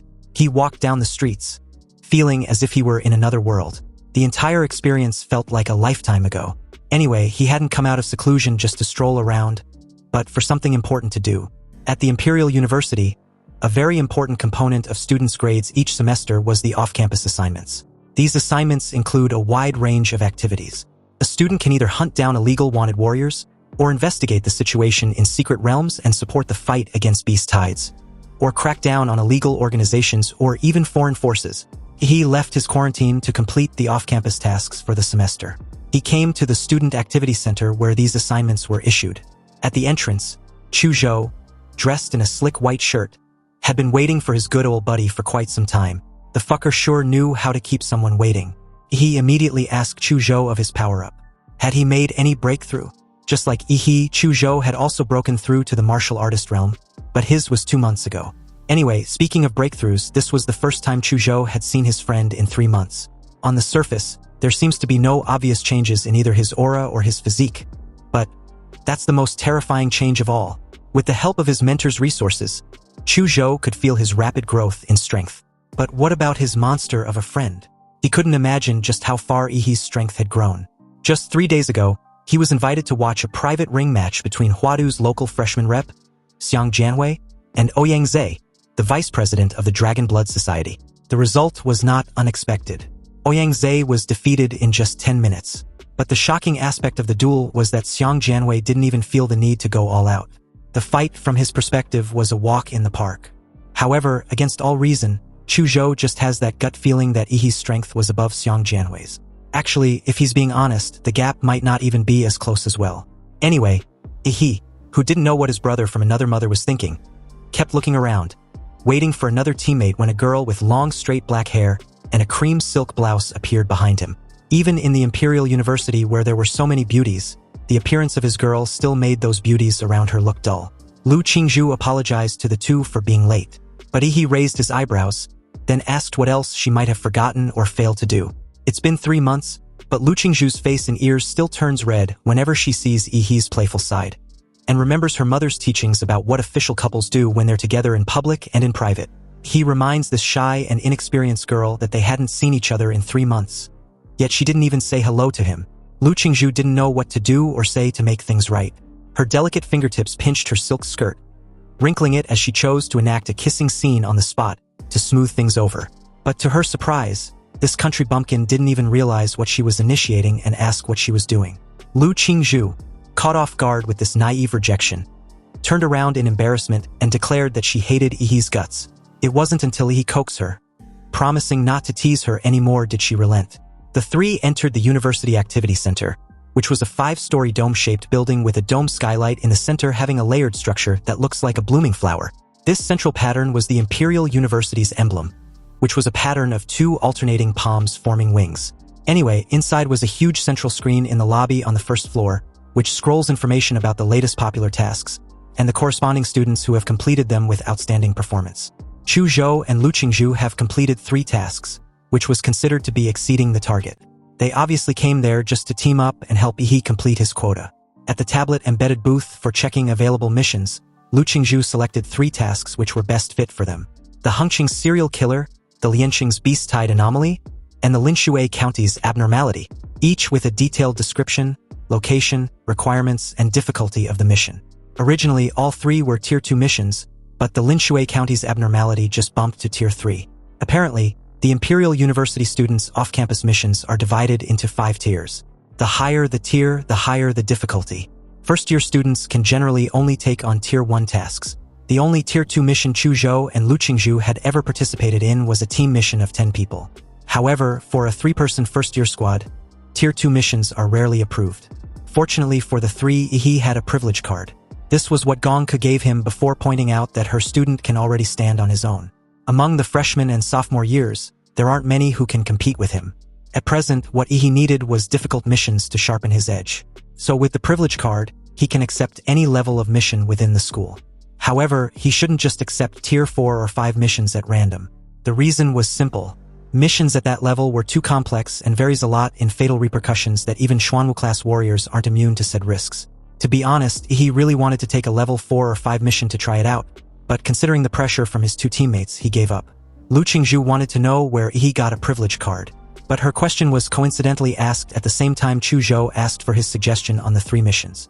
The poor fucker thanked the heavens for Chu Zhou's timely intervention. Anyway, about the 3 missions. Benefits and risks coexist, so there was no need to brainstorm. The first mission is just pure manhunt, and Yihe personally believes the efficiency of handling it will be very low. After all, the criminal investigation team was trying to find a cunning rat they have been chasing for months. And the difficulty of this task lies in the tracking, not the killing. The second task was to assist in an investigation, so Yihe deduced it to be difficult for them to grow from it. With the Great Xia Dragonbird deployed, they would definitely be struck with trivial tasks, neither on the front line nor reconnaissance. They will never get a chance to take action, and besides, it wasn't their turn to be there anyways. But as for the third task, the 3 of them will be in charge of the entire process. Although there is no safety net which will lead to great variables. The greater the risk, the higher the reward. Also, if they grow up in a greenhouse and are always scared of the danger, then what's the point of being a warrior?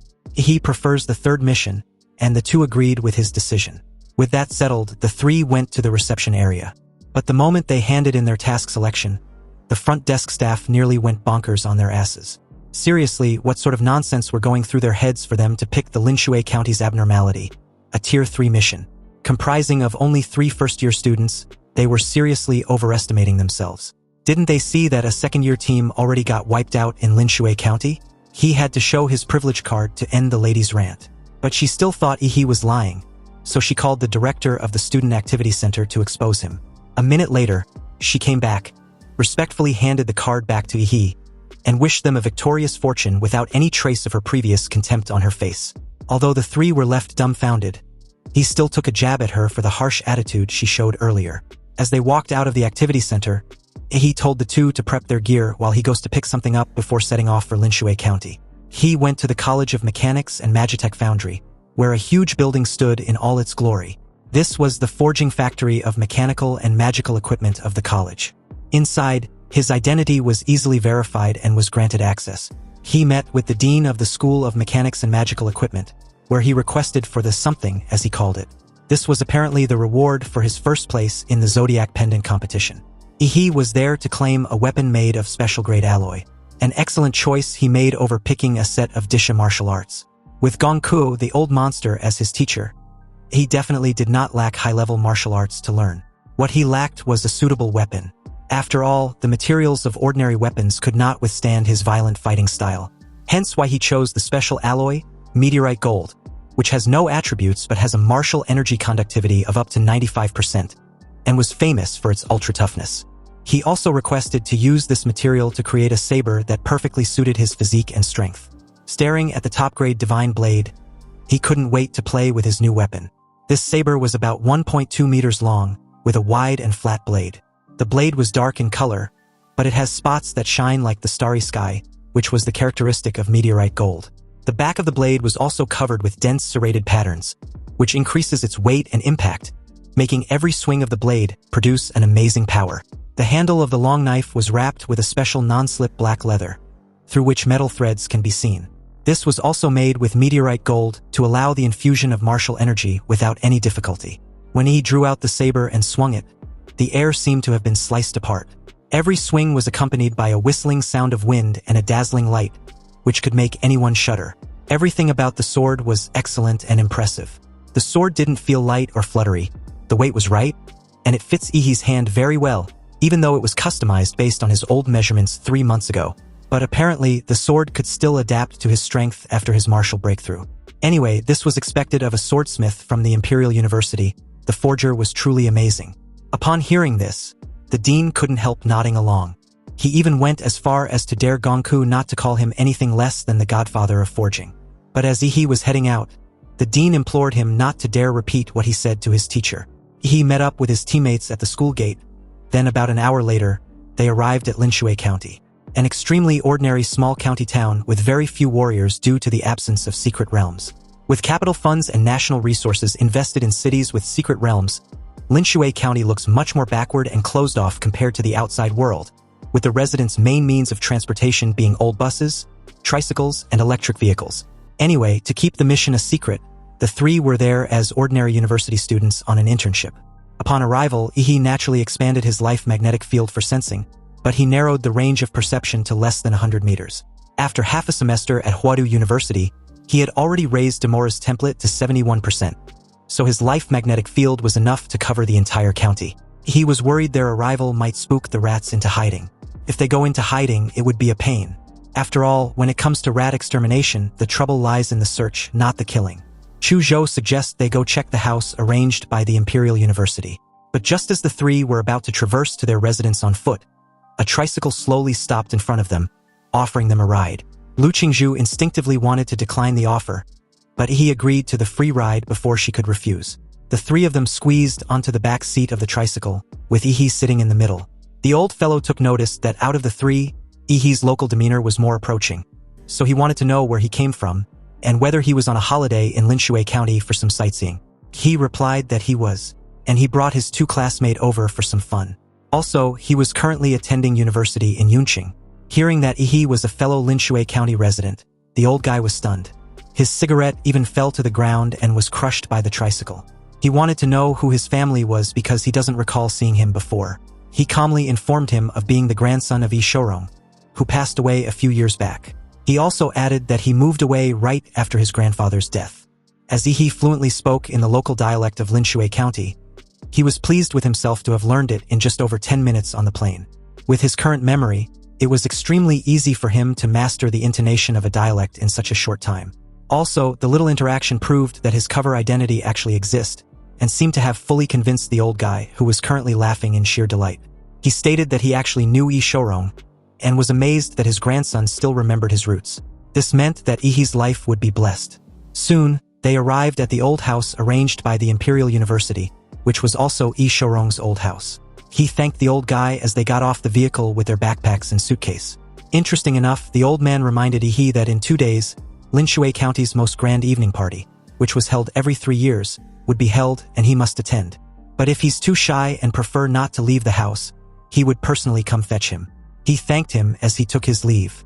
Upon entering the courtyard of the old house, they found the place to be in ruins, clearly depicting that the house hadn't been lived in for over a decade. The cement floor in the courtyard was riddled with holes caused by tenacious weeds, highlighting how desolate the entire place was. He told the two to step back, raised his foot, then stumped on the ground with a strong radiation which instantly covered the entire yard, including the interior of the house. All the bugs died, and the weeds on the ground got vaporized real quick. Anyway, his two classmates weren't idle either. Lu Qingzhu was responsible for checking any monitoring means and abnormalities in the house, while Chu Zhou secretly installed microcameras around the property for surveillance. But a second later, Lu Qingzhu spotted something odd and called Ihi to come take a look. He joined her and saw the disconcerting sight. Embedded in the wall of the original owner's bedroom was a shrine with a clay statue. The statue had a small red cloth covering its head. He casually inspected the ominous statue and realized the shrine had just been recently installed.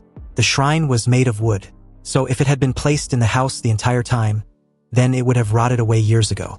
Although the shrine in there was covered in dust, it was practically new once it's been wiped clean.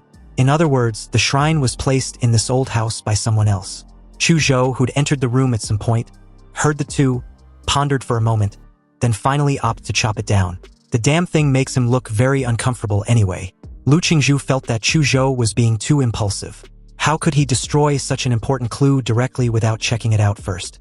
However, Ihi, already charging up an atomic fist, agreed with Chu Zhou's assessment.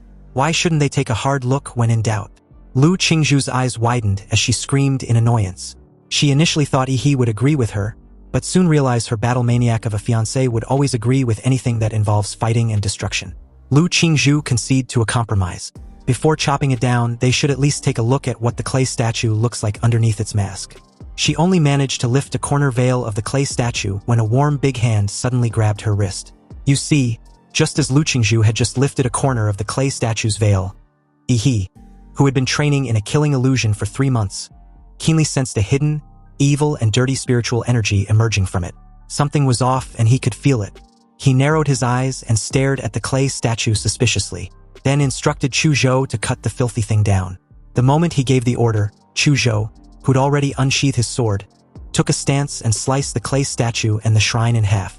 Moments later, a strange scene happened that stunned the three into silence. An ominous black liquid began leaking out of the slit clay statue, almost like it was bleeding. This dirty spiritual energy flowed like a leaky faucet, wanting to escape. But a muscular golden arm invisible to ordinary warriors suddenly shot out from Ihi's body and firmly grasped the invisible and dirty spiritual body in its hand. Chu Zhou and Lu Qingzhu couldn't see the humanoid Shikigami firmly grasping the invisible and dirty spiritual body in place, but saw a twisted mass of flesh and dark blood in the clay statue, wriggling slightly as if it was alive. Chu Zhou waved his hand and instantly froze the flesh and dark liquid inside the clay statue. Lu Qingzhu felt a chill run down her spine as she questioned what the hell that thing was. This was her first time seeing such a strange scene, and almost like how humans can easily crush cockroaches, but still instinctively avoid them, Lu Qingzhu can kill the strange mass of meat with a wave of her hand, but was still afraid of its filthiness and weirdness. Ihi patted her on the shoulder and injected martial energy containing pure spiritual energy into her body. This instantly warmed her up, dispelling all the uneasiness and terror which encroached her body and mind. Lu Qingzhu snapped back to her senses the moment he asked if she was all right. Although she was a bit confused about what exactly she just felt, she replied that she was. Well, it seems like the anomaly in Linshui County was related to this strange clay statue. And from the way it was handled, the group's investigation had just taken a crucial step in the right direction. As the corners of Ihi's mouth curled up in his usual sinister smile, He told the two to stay in the house and observe the dirty spirit body in case anything changes. There was something he's got to take care of. Apparently, he tagged the old guy with a radiation marker. And if his timing was right, it was time to reel the old fucker in. It seems there's no need for the old man to come to get him. He would be going there instead. Meanwhile, at the Linshui County's Jinshan Buddhist Temple, a historical place with 1,000 years of prosperity and magnificence, the Jinshan Buddhist Temple had populated the entire Linshui County with its believers. Almost everyone in the county comes there to burn incense devoutly. A while ago, the old guy, Lu Zhensheng, rode his tricycle to the back mountain of Jinshan Temple. And the moment the temple's red door opened automatically in front of him, a young monk with thin lips and big ears stepped out. He greeted the old man and informed him that the abbot was waiting for him inside. Lu Zhensheng perked up in delight, already thinking of his upcoming blessing, and couldn't help nodding at the thought. The two entered the secret passage inside the stone wall. It was dark, but it seems not to be an issue. It was as if they were walking in broad daylight.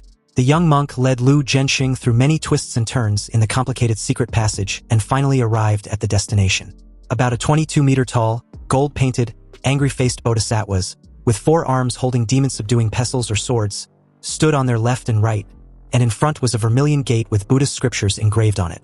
The young monk came to the door, bowed, and informed abbot that the donor, Lu Zhensheng, had reached the blessing standard. He also said he had something to report. Suddenly, a soothing voice rang out, questioning what Lu Zhensheng's intentions were. Why did he visit so suddenly?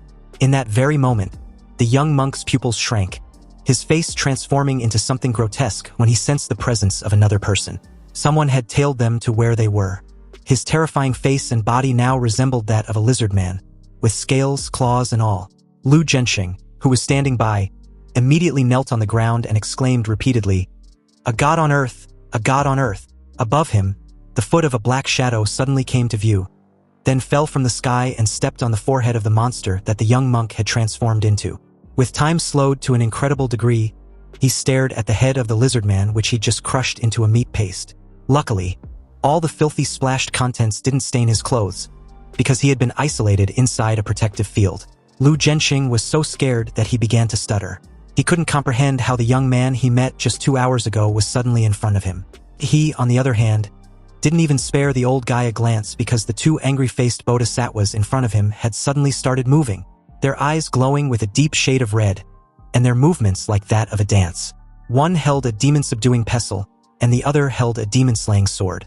The 2 attacked simultaneously, but he didn't even bother raising his hand. The humanoid Shikigami behind him, however, raised his 2 big muscular hands and bore the full brunt of the attack. In Lu Zhensheng's view, it was like a divine punishment from the angry-faced bodhisattva had automatically stopped in front of he. Meanwhile, the 2 angry-faced bodhisattva began to tremble slightly, because a much greater force was resisting them. One they couldn't see but could clearly feel. With one hand of each of the angry-faced bodhisattvas firmly grasped by Ihi's humanoid Shikigami, they couldn't pull back at all. So they simply gave up trying to pull back their arm and used the remaining 3 arms each, totaling 6 giant weapons, to attack Ihi together. He rubbed the spatial ring on his finger, which shined with a cold light. Then a moment later, he pulled out his starfall cleaver, drawing a lit crescent moon in the air. He calmly unsheathed his sword, and simply swung it in response. Like a hot knife through butter, the 6 weapons shattered into pieces the moment they clashed with the meteorite cleaver. Suddenly, the air around the red pupils of the angry bodhisattva twisted, and the next moment, a high-powered laser beam shot out from them. However, Ihi was faster. He quickly closed the distance between them and leaped high in the air. Then in one single effortless slash of his sword, the angry-faced bodhisattvas were released of their heads, but their eyes kept shooting out scarlet lasers that drifted uncontrollably in the air. And before Lu Zhensheng could react, he was cut in half by one of them. The 2 huge Buddha statues fell to the ground with a reverberating boom, revealing the sparking cables and mechanical structures inside. Apparently, these angry-faced bodhisattvas were not living things after all. But Ihi knew this from the very beginning since his life magnetic field never sensed anything from them. However, what he was more concerned about was how such an advanced technological invention existed in a backward little city like Linshui County. He walked to the massive door, wondering if the answers to his questions were behind it. Anyway, as an uninvited guest, he naturally shouldn't knock in a friendly manner, so he instructed his humanoid Shikigami to punch the door open. But upon doing so, it only left a dent the size of a fist on the door. So in rapid succession, golden fists rained on the vermilion door like a meteor shower. It took less than 3 seconds for the visibly dented and dilapidated door to finally turn into a pile of scraps, crumbling away. He casually walked into the vermilion gate and was surprised to discover that the entire place was actually a huge underground palace. Large vermilion pillars supported the space, and on the walls were hanging lotus lanterns, illuminating the entire underground palace. But the most eye-catching thing was the giant golden-painted Buddha statue about 70 or 80 meters high, located in the center of the underground palace. Such a huge thing would naturally make anyone feel intimidated or amazed. But he wasn't like most people. His voice echoed in the empty underground palace as he casually asked why the host was still hiding like a scared mouse when his guest was already there. He should come out already. It took a moment for an old monk wearing a red robe to walk out from behind the big golden Buddha, his voice sounding extremely helpless. The old monk wanted to know why he was there. After all, their temple bears no grudges with him. Close to the giant golden-painted Buddha statue, the old monk made his way beside he, expecting a reply. He rubbed the spatial ring on his finger, pulled out his starfall cleaver and unsheathed it. Then, drawing a lit crescent moon in the air, he slashed out an energy blade in response. Like a hot knife through butter, the old monk in front of him was directly split in 2 halves, revealing a body of metallic steel beneath the robe.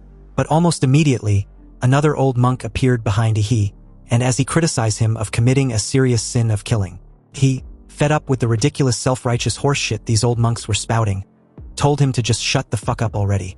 But just when he was about to go cleave this bastard also, the entire ground underneath his feet gave way and began to sink, plummeting him about 20 meters in an extremely massive space underneath the underground palace. After landing sturdily in an effortless manner, he took a good look around and deduced the place to be some sort of a sewer system. But the glaring thing was the 18 dark large holes on the surrounding walls. Suddenly, several glowing green eyes began to permeate within them, followed by another ridiculous self-righteous horseshit about the need for he to spend some time with the evil spirits in the 18 levels of hell to control his temper. The next moment, as if a floodgate had been opened, a large group of humanoid monsters gushed out of these 18 extremely large dark holes. They had black gelatinous skin and lizard-like faces, and each one was actually giving off Tier 1 to Tier 2 martial fluctuations. In Ihi's perception from his life magnetic field, the life fluctuations of these humanoid monsters were highly similar, and it seems they were all mass-produced, meaning they were artificial bio-androids. And apparently, the enemy's strategy is to Zerg rush him, which was to eliminate Ihi by overwhelming him with these reptilian cyborgs. With murderous glint in his eyes, he added that the grass on the graves of those who once tried the strategy were now a meter high. Anyway, as a strong murderous aura poured in, the surface of the meteorite blade in his hand glimmered in the dark space, then suddenly turned crimson red the moment he activated the first sword form of the Shenhuang sword technique, the Thousand Lives Cleave. The dense evil energy condensed on the meteoric slash blade extended the blade to 30 meters. All the reptilian cyborgs within Ihi's 30-meter attack range were cleaved in half the moment Ihi used his crescent moon slash. As the green blood in their bodies spurted out like a fountain, the artificial bio-androids who were as densely crowded as an ant colony had no room to hide. They were harvested in one wave like leaks. However, the 18 dark holes still kept pouring in more, even though it kind of seems pointless. Because 10 minutes later he, a bit impressed as to how the temple had so many ugly monsters in its sewage system, stood on the pile of corpses with his long blade dripping with blood. His body still clean and fresh with no sign that he had just led a massacre. Grabbing the decapitated head of the old monk which kept looping its pre-recorded line, he death stared the puppeteer behind the lifeless electronic eyes and called them out. Were they still not going to show themselves? Then right on cue, a stereotypical evil laugh boomed throughout the entire underground space. This mysterious individual acknowledged Ihi's strength, recognizing that they've indeed provoked a formidable enemy this time around, but that's all there's to it. Behind Ihi, a humming sound of gears echoed within the Buddha's body, and soon after, the magnificent Buddha began to move. Hot steam rose from the scars on the Buddha's head. Then the 2 shoulders behind the Buddha opened up, revealing the rocket thrusters inside. As blue flames rose, the Buddha stood up from the lotus platform. Then the Buddhist beads on the Buddha's neck fell off one after another and hung in the air. And judging from the red light in the center of the beads, these were actually all electronic floating cannons. He was shocked by this scene. The giant golden Buddha was actually a freaking mecha. It declared that Ihi was beyond salvation, and for that, he would be sent back to the cycle of reincarnation. The huge Buddha's palm was raised, and the joint at the elbow cracked, revealing the turbo accelerator inside. With a thunderous boom, The Buddha's palm fell down like a collapsing mountain. A sizzling sound soon followed, then a dazzling blue thunder rose from the ground. The Buddha's palm was shrouded in thunderstorms. The gold-painted alloy on the surface turned red and melted visibly to the naked eye, and the delicate structure inside directly collapsed and exploded. The Buddha's built-in AI system detected a terrifying and rapid surge in the energy index and immediately activated an electromagnetic protective wave on its golden surface to prevent further damage to its body. But what happened next made the puppeteers behind the electronic eyes of the Mecha Buddha questioned what was going on. Because a black armored giant which was a head taller than the Buddha suddenly appeared before their eyes. And there wasn't much time to think either because a huge fist hits the Buddha hard on the face. Half of the Buddha's cheek was even cracked, revealing the steel skeleton inside which kept sparking. The giant roared, and with the advantage of being a more agile organism, he grabbed the Buddha's head with his massive hands, pinned it down, and delivered a knee strike with his thigh, where bone nails sprouted from its knees. The big Buddha with a sunken forehead swayed and leaned back. The floating Buddhist beads around its body fired crosswise to form a laser rain, preventing Ihi from further attacking the big Buddha.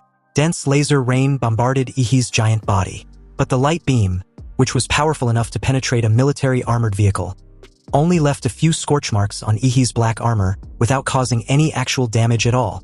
A blue light gradually appeared on the giant's body. Then the next moment, this blue energy pulse burst out, and all the electronic Buddhist beads floating cannons were magnetized and scrapped. The chest of the Buddha, which had successfully distanced itself, split open, revealing countless crimson missiles inside.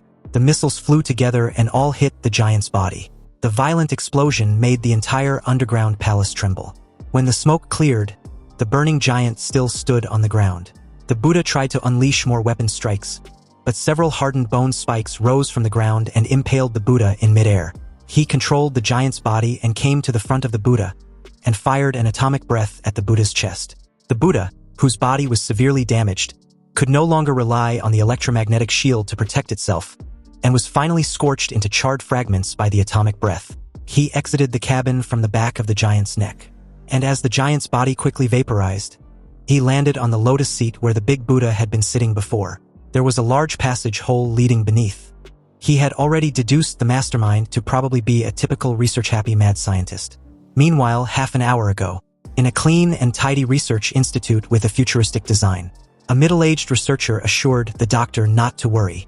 Even though Ihi had managed to take care of the mechanical bodhisattva in front of the door, he definitely can't get through it because it was built using the latest materials and structures. But a moment later, on the screen, he didn't even raise his hand and the vermilion gate in front of him was smashed into scrap metal by some sort of unforeseen attack. Seeing this, the middle-aged guy reassured the doctor that they still have a reptilian cyborg army, which had an overwhelming number that could even wear down a great martial artist. Also, this can even help them to clean up that inventory.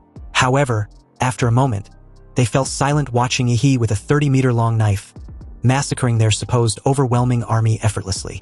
The guy, with widened eyes underneath his glasses, took a deep breath and reminded the doctor that they still had their trump card. The Mecha Buddha's combat capabilities were specifically designed to target large Lord-level monsters, so it can easily defeat a small warrior. But after some minutes, they again fell silent, watching Yi turn into an even taller giant than the Mecha Buddha, then tearing it apart with his bare hands. The immediate silence that fell was so thick that you can practically hear a pin drop. But even under these circumstances, the idiot, once again, was about to spout out his usual BS when the doctor screamed for him to just shut the hell up. Dr. Fong, a short old man with one of his eyes being a modified electronic eye, held his chin speechlessly. If the middle-aged man beside him wasn't his most proud disciple, he would have tore him apart with his bare hands. Seriously, how can he still think everything was fine when the enemy was already at their doorstep? Dr. Fong presumed the overhead guard should buy them a few minutes for their escape. Once they're clear, they'll trigger the self-destruct sequence for this research base. After all, they couldn't let any intel leak out. You see, Dr. Fong was a former level 3 researcher at Prometheus, then secretly recruited by Laserbird after Prometheus was disbanded. 10 years ago, Laserbird set its sights on the unremarkable county of Linshui, and after secretly replacing all the monks in Jinshan Temple, Laserbird took advantage of the locals' faith in the temple and began to brainwash and control them.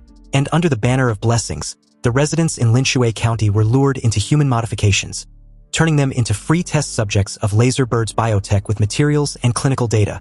But unfortunately, it seems this base has to be abandoned now.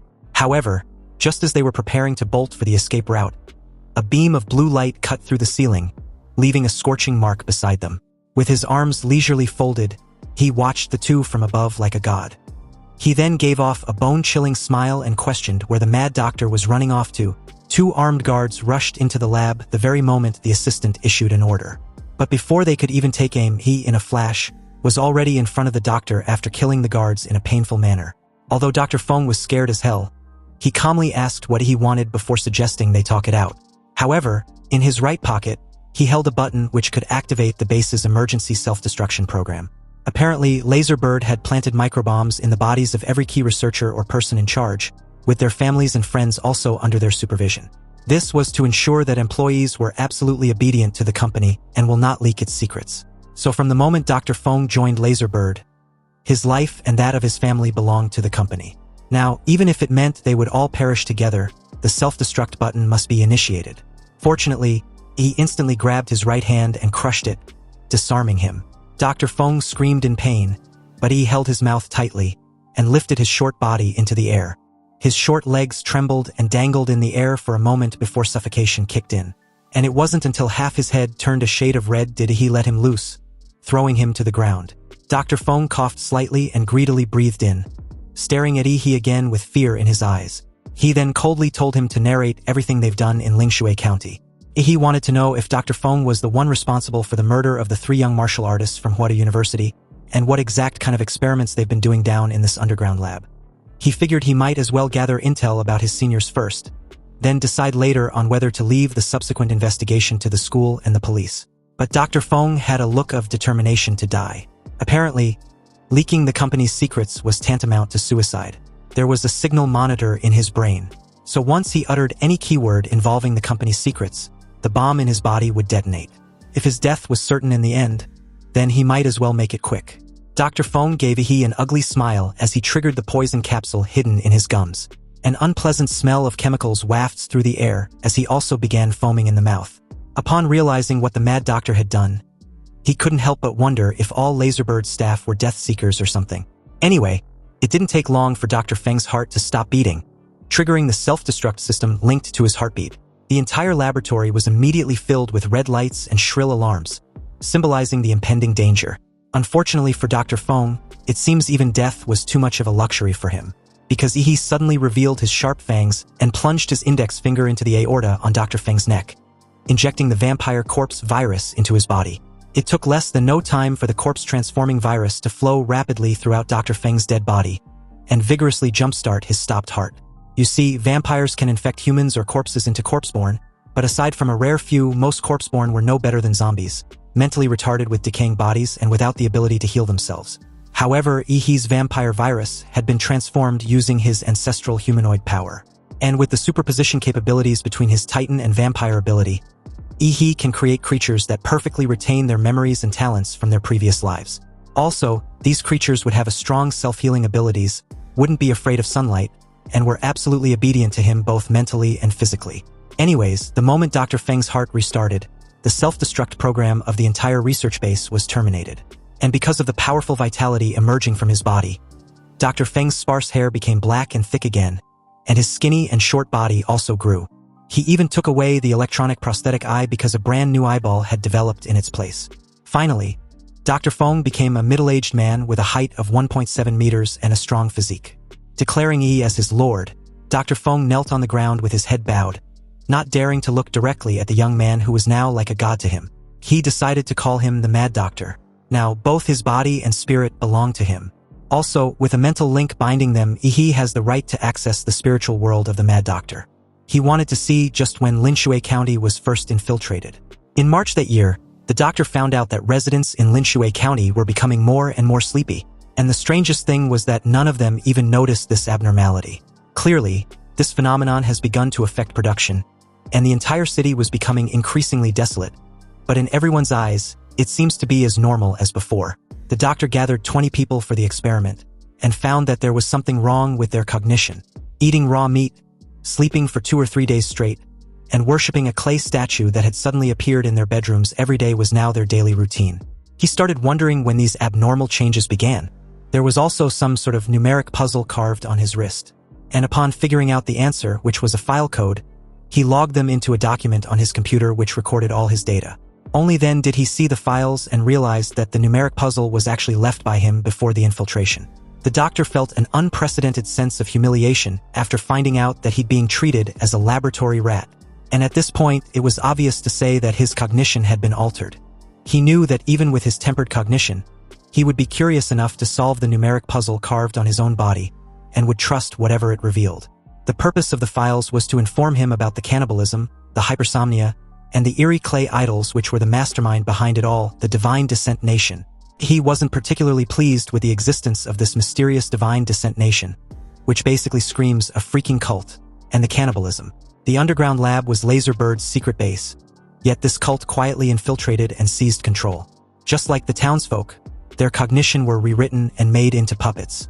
It also seems that the 3 Huadu martial artists earlier had already been cannibalized by the doctor, and from the looks of it, Chu Zhou, Lu Qingzhu, and himself were next on the menu. This was the doctor's 8th year since Laserbird took over Linshui County. The underground lab had been fully constructed, and the biochemical transformation technology was basically matured and could be put into assembly line production. It would usher in a new era. In the future, martial artists would be replaced by more efficient and powerful biomen and mechanical creations, just as Prometheus rightfully envisioned. After flagging anomalies and cross-checking timelines, Lingshui's outbreak dates back to February. They first detected it in March and organized experimental investigations. But day by day, the doctor's cognition was subtly rewritten until he was fully assimilated. More than once, he used a researcher's wits to spot logical gaps and briefly restore clarity. But in the end, he couldn't escape the cult's assimilation. The underground lab had also sunk too deep with no way to flee or resist that will. You see, Lingshui's abnormality progresses in 4 stages, which were cannibalism, hypersomnia, idol worship, then mass sleepwalking. Eating human flesh marks the body's alteration under the will's initial mental influence. Hypersomnia was the deeper alteration of the mind.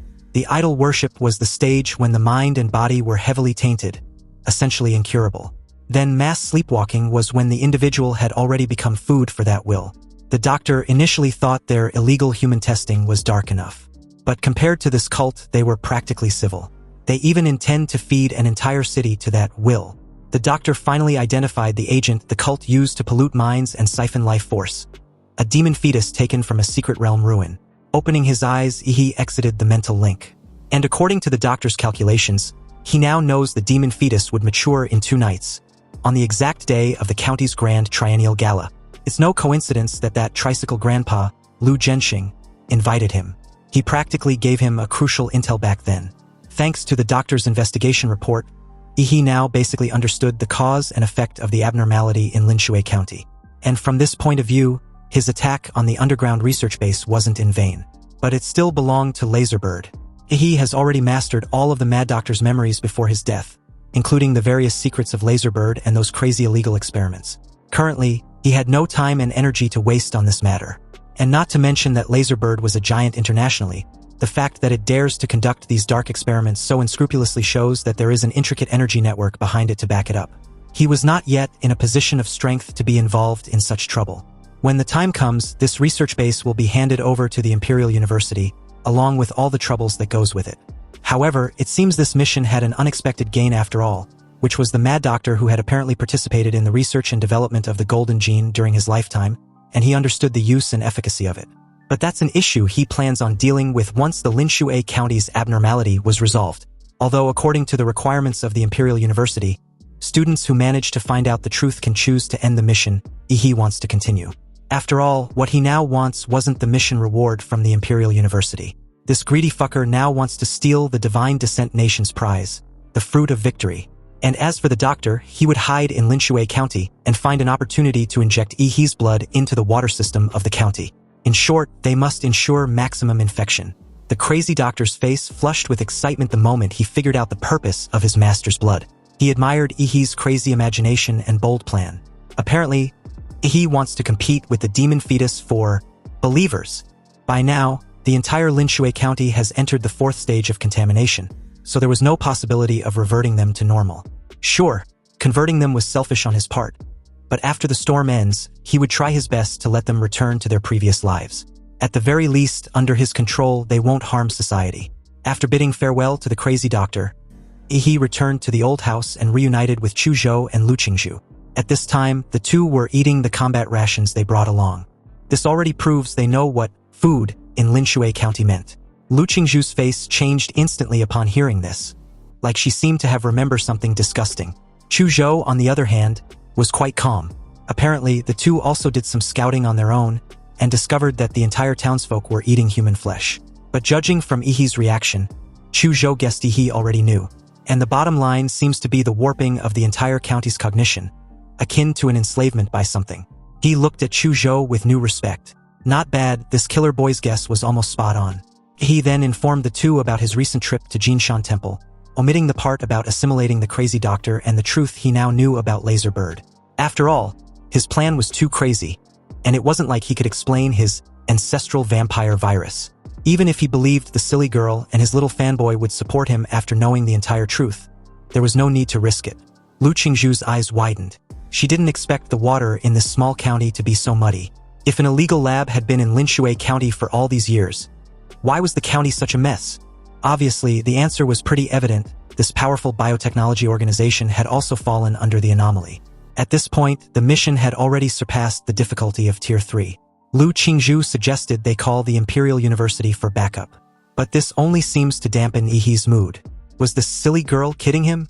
If he calls Huadu University to come over, they would take charge and complicate his plan to intercept the Divine Descent Nation. He painted a rosy picture for his two teammates, gaslighting them to relax. The mission just became difficult because it's suddenly gotten weird, but it won't threaten their safety, so there was no need to scare themselves. Besides, if they only think about going back to get help every time they encounter danger, what would they achieve as martial artists? The two felt a surge of fighting spirit and was a little more at ease when they briefly thought it over. He proposed they hold their position until nightfall. Currently, they've only experienced the anomalies of eating raw meat and worshipping clay statues. But there was one last anomaly they haven't experienced yet, the mass sleepwalking. Perhaps this severely twisted city would reveal its full potential at night. Meanwhile, elsewhere in Magic City, specifically Laserbird's headquarters, the board of directors just held a meeting to discuss the loss of contact with the Jinshan Temple base. Half an hour ago, they received a message that the self-destruction program at the underground lab in Linshui County had been triggered, but got terminated within a few dozen seconds. This alerted the information department, and they tried to reach the lab, but no one answered. Realizing the seriousness of the situation, the head of the information department immediately reported the matter to the board of directors. After discussion based on the principle of it is better to kill someone by mistake than to let them go, the board of directors decided to first activate the heart bombs of all researchers in the base to prevent any witnesses from being left alive. Then a special team was dispatched to Linshui County to investigate the specific situation. The scene then shifted back to Linshui County, specifically the central water plant. A sudden explosion was triggered within its quarters that even the Mad Doctor, who was now effectively immortal, had fallen into a weakened state after losing a vital organ, his heart.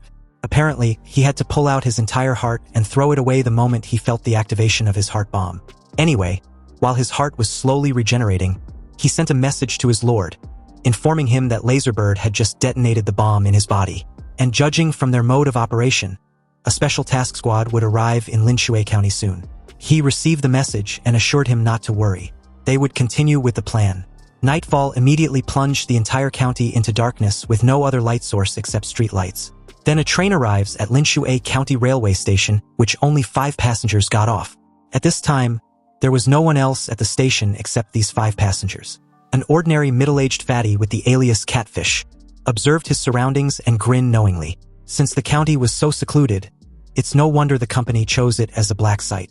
Another, a woman with the alias Aries, pulled her suitcase with one hand and held a baby in the other, added that the company has already investigated and found that Dasha's Dragonfinch was not involved in Jinshan Temple base. She wondered who their enemies would be since the company had too many. The rest soon got off the train with their aliases. Bluebird, a young short-haired woman, and beside him was a young guy, Golden Snake. Then there's their captain, Black Lion, another young guy wearing a white striped shirt and glasses who looks no different from an ordinary programmer. Black Lion firmly believes real professionals were just like him, able to blend perfectly into the surrounding environment without being noticed as anything unusual. In the past, he was the king of killers feared by the entire underground world. He issued an order for his team to get moving. They would first destroy all the experimental equipment and materials that can be destroyed. Anyways, after division of labor, Golden Snake and Bluebird dressed as a young couple, were responsible for investigating the situation in Linshui County. Programmer Captain Black Lion, Catfish, and Ares were responsible for investigating the situation in the underground lab. Obviously, this team, which had achieved a 100% mission completion rate in their past missions, had no idea they would suffer their first defeat in this inconspicuous town of Linshui County. And the price of this defeat would be their deaths. Anyway, since Golden Snake and Bluebird were both masters of stealth, they would hide in the darkness of the city and quickly organize the information they see. But upon investigation, the two felt something was seriously wrong with the townsfolk. There were also too few of them, and all the residential buildings were pitch black with eerily quiet streets without even the sound of cats, dogs, or mice. It depicts the true sense of an actual dead city. Golden Snake and Bluebird quietly sneaked into an apartment. But as soon as they went in, they found it to be empty with the shelves and cabinets covered with dust and cobwebs. There was also the stench of a rotten dog's head placed in the kitchen. It's no wonder there are no wild cats and dogs on the streets. The residents must have eaten them. Bluebird ignored her teammate, checked the living room but found nothing unusual. However, when she entered the bedroom and encountered the shrine embedded on the wall, she was unable to suppress her curiosity. Bluebird made her way over, lifted the red cloth on the clay statue's head, and immediately fell into a trance. Meanwhile, Golden Snake stood in the living room, listening to the progress of Captain Black Lion through his wireless earpiece. They have found the cause of the accident at Jinshan Temple Base. It seems like a powerful warrior single-handedly destroyed the entire base. Tens of thousands of corpses of biomen carpeted the outer underground palace of the base, and the Fortress-class combat mecha had been violently torn into pieces. Black Lion found no survivors, but the top researcher, Dr. Feng, seems to be missing. Or more accurately, his body was not found in or near the Jinshan Temple Base. The communication ended abruptly, alerting Golden Snake. After all, Laserbird's equipment were all top-notch, so there was absolutely no way anything could go wrong. If there was a problem, it would only mean one thing. It's been disturbed. Golden Snake's pupils shrank when he glanced at the window and saw a very strange and bizarre scene. The originally empty streets were suddenly filled with residents in pajamas. Their eyes were closed and they were closing in on their location. It seems the mass sleepwalking had already been set in motion. Realizing they've been exposed, Golden Snake was just about to alert Bluebird when suddenly, a tactical dagger coated with anesthetic stabbed directly into his abdomen, and his acupuncture points was then sealed quickly after. Golden Snake drops to his knees, terrified. He realized that his teammate was under some sort of control, and before losing consciousness, he saw the clay statue in the shrine beside the bed had the same glowing eyes as Bluebird. You see, not long ago, Golden Snake had personally seen a group of statues brought out from the secret ruins, believed to be worshipped gods by the ruined civilization. And among them was the exact replica of the clay statue in front of him, named the Moon Nightmare Barros. Outside, the cold white moon in Linshui County was exceptionally large tonight, illuminating every corner of the night. Under the moonlight, he stood on the top of a clock tower, overlooking the entire city. Perhaps it was the night moon's enormous size, because he felt like his life magnetic field had been jammed easily. Nonetheless, he could smell a strong stench of blood from countless people clustered together southeast from his location. He sent a message to his teammates who were investigating the situation elsewhere. Since the mass sleepwalking was the will eating, he was curious as to how the eating process would look like. But it seems it won't take long for him to find out. Golden Snake opened his eyes after the anesthetic worn off, only to find out he'd been tied to a pillar. And beside him was Bluebird, who'd also been tied to a pillar but was still unconscious. He tried waking her up, but the bitch seems to be taking her sweet-ass time dreaming. A terrified-looking Golden Snake watched the naked crowd surrounding him and tried to reason with them. But these townsfolk were so out of it that it's unclear if they were even human anymore. The creepy part was the crazy smiles on the corners of their mouths. In a sense, people who have been brainwashed past humanity were simply monsters in human skin. No, they may be even more terrifying than monsters. At least monsters fear pain and death. But what do these cult lunatics fear? They're afraid of nothing and have absolutely no reverence for death or life. Suddenly, a bell rang, and as if announcing the arrival of a certain existence, Golden Snake instinctively looked up at the sky, only to see the freaking moon, in all its glory, just a few miles away. It almost seems as if it was about to touch the ground. Suddenly, the sleepwalkers climbed on top of each other, all the way to the clouds like ants climbing a stick, forming a human ladder, connecting heaven and earth. The two pillars with Golden Snake and Bluebird were lifted along with the sleepwalkers. Back at the Linshui County's Jinshan Buddhist Temple, Black Lion suddenly lost contact with Golden Snake and Bluebird for no apparent reason, meaning something went wrong, and it's likely related to the person responsible for wrecking the underground lab. Either way, there's a good chance something major had happened in the city, so they needed to take the initiative and return to the city as soon as possible. The moment the three exited the Buddhist temple, they suddenly felt something and looked up at the sky, only to witness that all the dark clouds over Linshui County had dispersed, and in its place was a huge full moon particularly conspicuous in the clear sky. Was this an illusion? They thought. But why does the moon seem closer to the earth? The next moment, a beam of moonlight visible to the naked eye was projected from the moon in a certain direction of Linshui County like some sort of freaking miracle. Even the knowledgeable Black Lion was speechless when faced with such a bizarre situation. He suddenly felt that the destruction of the underground lab wasn't as simple as the company's top management thought. But no matter what, they must carry out their mission with ruthless determination and efficiency, even if the road ahead was hell. The three immediately went down the mountain from Jinshan Temple and rushed towards the urban area of Linshui County. Their destination was where the moonlight shines. It might be the reason why Golden Snake and Bluebird lost contact. But as Black Lion and his two teammates got closer and closer to their destination, they unexpectedly encountered another team of people. Two martial artists. Apparently, Black Lion had already discovered the other party's presence in advance, because at a crucial time like this, any accident would naturally make him extremely vigilant. So, faced with the two warriors who appeared suddenly, Black Lion's first reaction was to kill them quickly. With a flip of his palm, a dagger imbued with a powerful martial energy was hurled at the enemy with tremendous force. Lu Qingzhu decisively summoned a large blue umbrella with the jade pendant her mother gave her. It was a protective magic tool which could predict fatal killing intentions. The moment the dagger collided with the seemingly weak blue umbrella, it trembled and actually bounced the dagger away. The dagger pierced a building nearby, denting it greatly. Black Lion never expected that a mere martial artist could come up with such a treasure. The failure of the attack means that they've been exposed. Black Lion asked who and why they were being attacked. But upon seeing the clothes on Lu Qingzhu and Chu Zhou, he figured the two weren't locals but the vermin who trashed the underground lab. Catfish and Ares rushed into action the very moment Black Lion gave the order for them to crush their opponents in 3 seconds. Chu Zhou drew his ice sword and took on a decisive stance beside Lu Qingzhu. Catfish, like the creepy fat fucker he was, apparently loves teasing his opponents before killing them, especially when the opponent was a beauty like Lu Qingzhu. Although it was a shame to kill her just like that, he would make do and enjoy her corpse.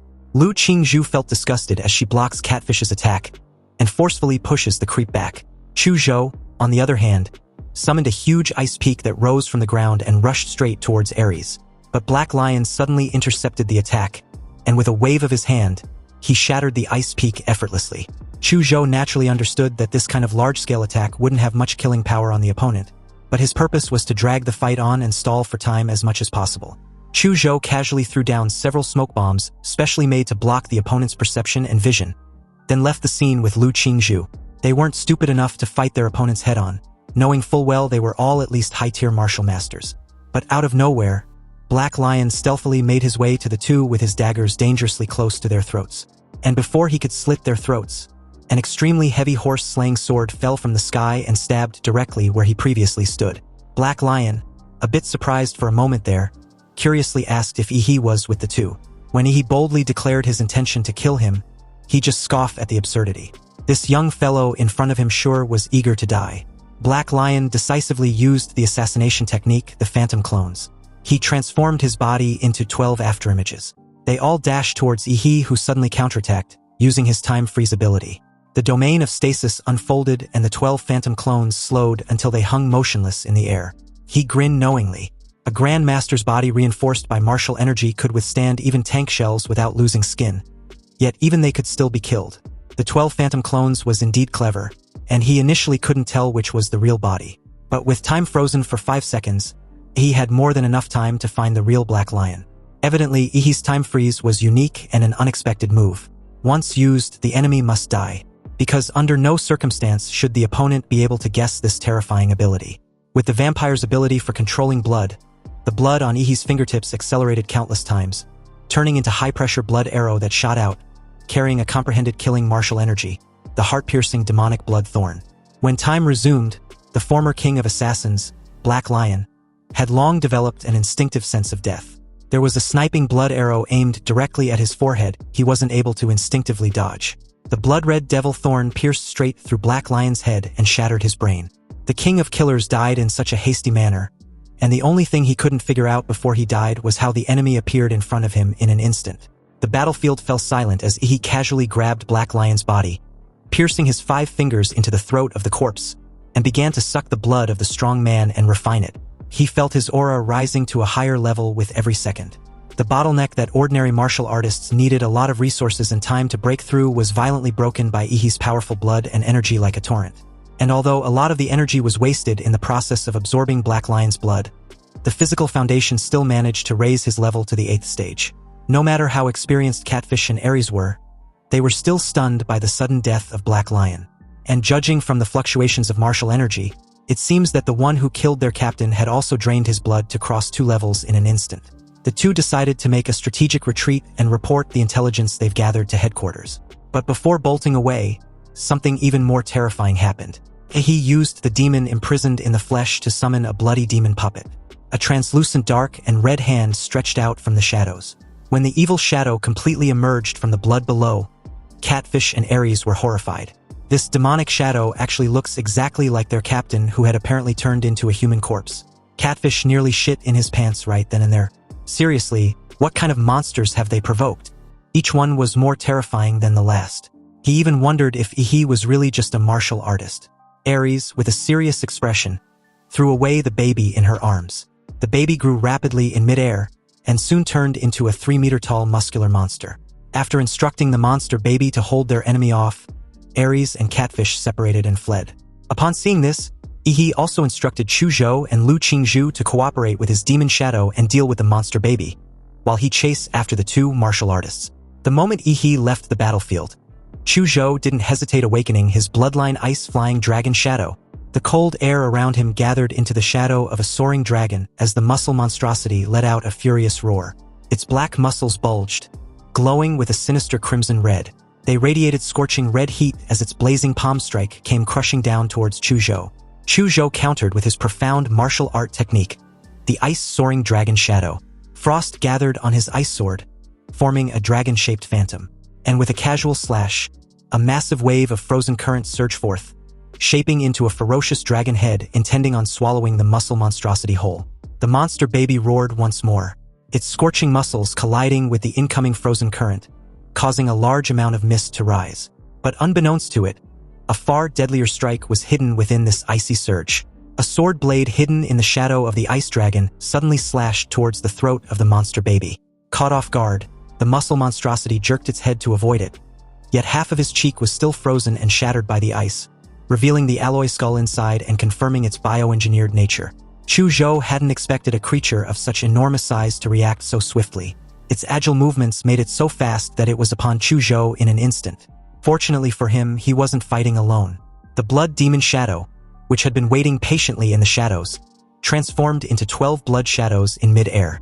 Their bloody knives whipped into a dense storm of slashes, tearing into the monster baby's muscles, which was comparable to that of a martial master.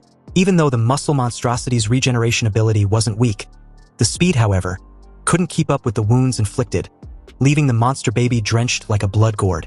Subsequently, Lu Qingzhu had also fully accumulated her strength.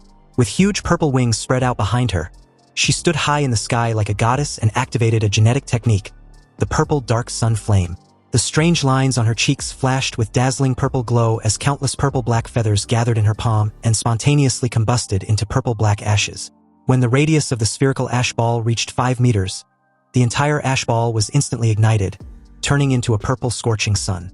In that very moment, Chuzhou's ice sword froze the legs of the muscle monstrosity, while the blood demon shadow held it from the front, pinning it in place. From high above, Lu Qingzhu hurled down the purple sun in her hand. Accompanied with a thunderous boom, a massive explosion shook the entire city as a colossal pillar of scorching flames erupted skyward, briefly obscuring the cold moonlight. The muscle monstrosity was engulfed in a sea of purple fire, wailing and screaming. And like a maggot attached to a decaying corpse, the violent purple flames also seeped into its body through the dense cuts and ignited the internal organs, reducing it to nothing but ash. Elsewhere in the silent city, Catfish was desperately running for his life in the sewers. The last time he ran so frantically was on the battlefield of the warlords and drug lords in the Black Triangle. Suddenly, Catfish felt something deadly and leaped backwards instinctively. A blue beam of light like a divine punishment cut through the stone bricks on the ceiling, allowing the bright moonlight to shine into the dirty and smelly sewer. Rats really like to crawl into sewers. Catfish heard these sarcastic and provocative words, but he didn't feel angry at all. He was overwhelmed with fear so primal that he felt paralyzed. Meanwhile, outside, Ares was running away while keeping a vigilant eye on her surroundings. Suddenly, she saw in the distance a 20-meter-long crescent blade aura shooting straight into the sky under the bright moon. The familiar murderous aura was undoubtedly the work of Ihi, and this left a sinking feeling in Ares' heart. She was very aware the dazzling blade aura was in the direction of Catfish's escape route. With Golden Snake and Bluebird presumably dead, followed by the death of their captain, and now Catfish, she was the only one left. Ares didn't want to die, so she desperately thought of which escape route had her best chance of survival. Ares suddenly looked up at the strange lunar ladder in the sky and thought of a bold idea. Now, the only thing Ares could think of to stop Ihi from chasing her was this weird ladder in front of her. She wants to live, even if it means giving her soul to the devil. Ares took a deep breath and quickly made her way to the location of the moon ladder. But upon arrival, fear immediately gripped her when she saw the densely packed naked human bodies with creepy, peaceful smiles on their faces, forming a bridge connecting heaven and earth. She also found that they were all extremely old, with their skin covered with wrinkles like dry bark. It seemed that while they formed this weird ladder, their vitality had also been taken away by the moonlight. Suddenly, a cold voice came from behind, questioning if she wants to go up there. Scared shitless, Ares turned to see her pursuer holding Catfish's head in one hand and a long sword in the other, approaching her with a murderous aura radiating off in waves. At this point, she no longer cared about anything and climbed up the moon ladder madly. And although the ladder looked very long, she actually climbed it extremely fast and was amazed to see what was on the other end. Ares saw a door with exquisite white jade reliefs. The moment the door suddenly opened with a bright purple glow, Ares fell into a trance and saw her parents inviting her inside. She smiled through her tears and happily walked in, confessing that she'd missed them very much. Meanwhile, the supposed Ihi who suddenly appeared at the bottom of the moon ladder curled up a strange smile after seeing Ares enter through the door. The next moment, he turned into a ray of moonlight and disappeared. Obviously, he wasn't Ihi but a phantom created to force Ares to climb the lunar ladder. The real Ihi, on the other hand, was silently watching the entire scene from afar. He wasn't surprised but intrigued that the moon nightmare Baros used the fear in Ares' heart to create an illusion of him to force her hand.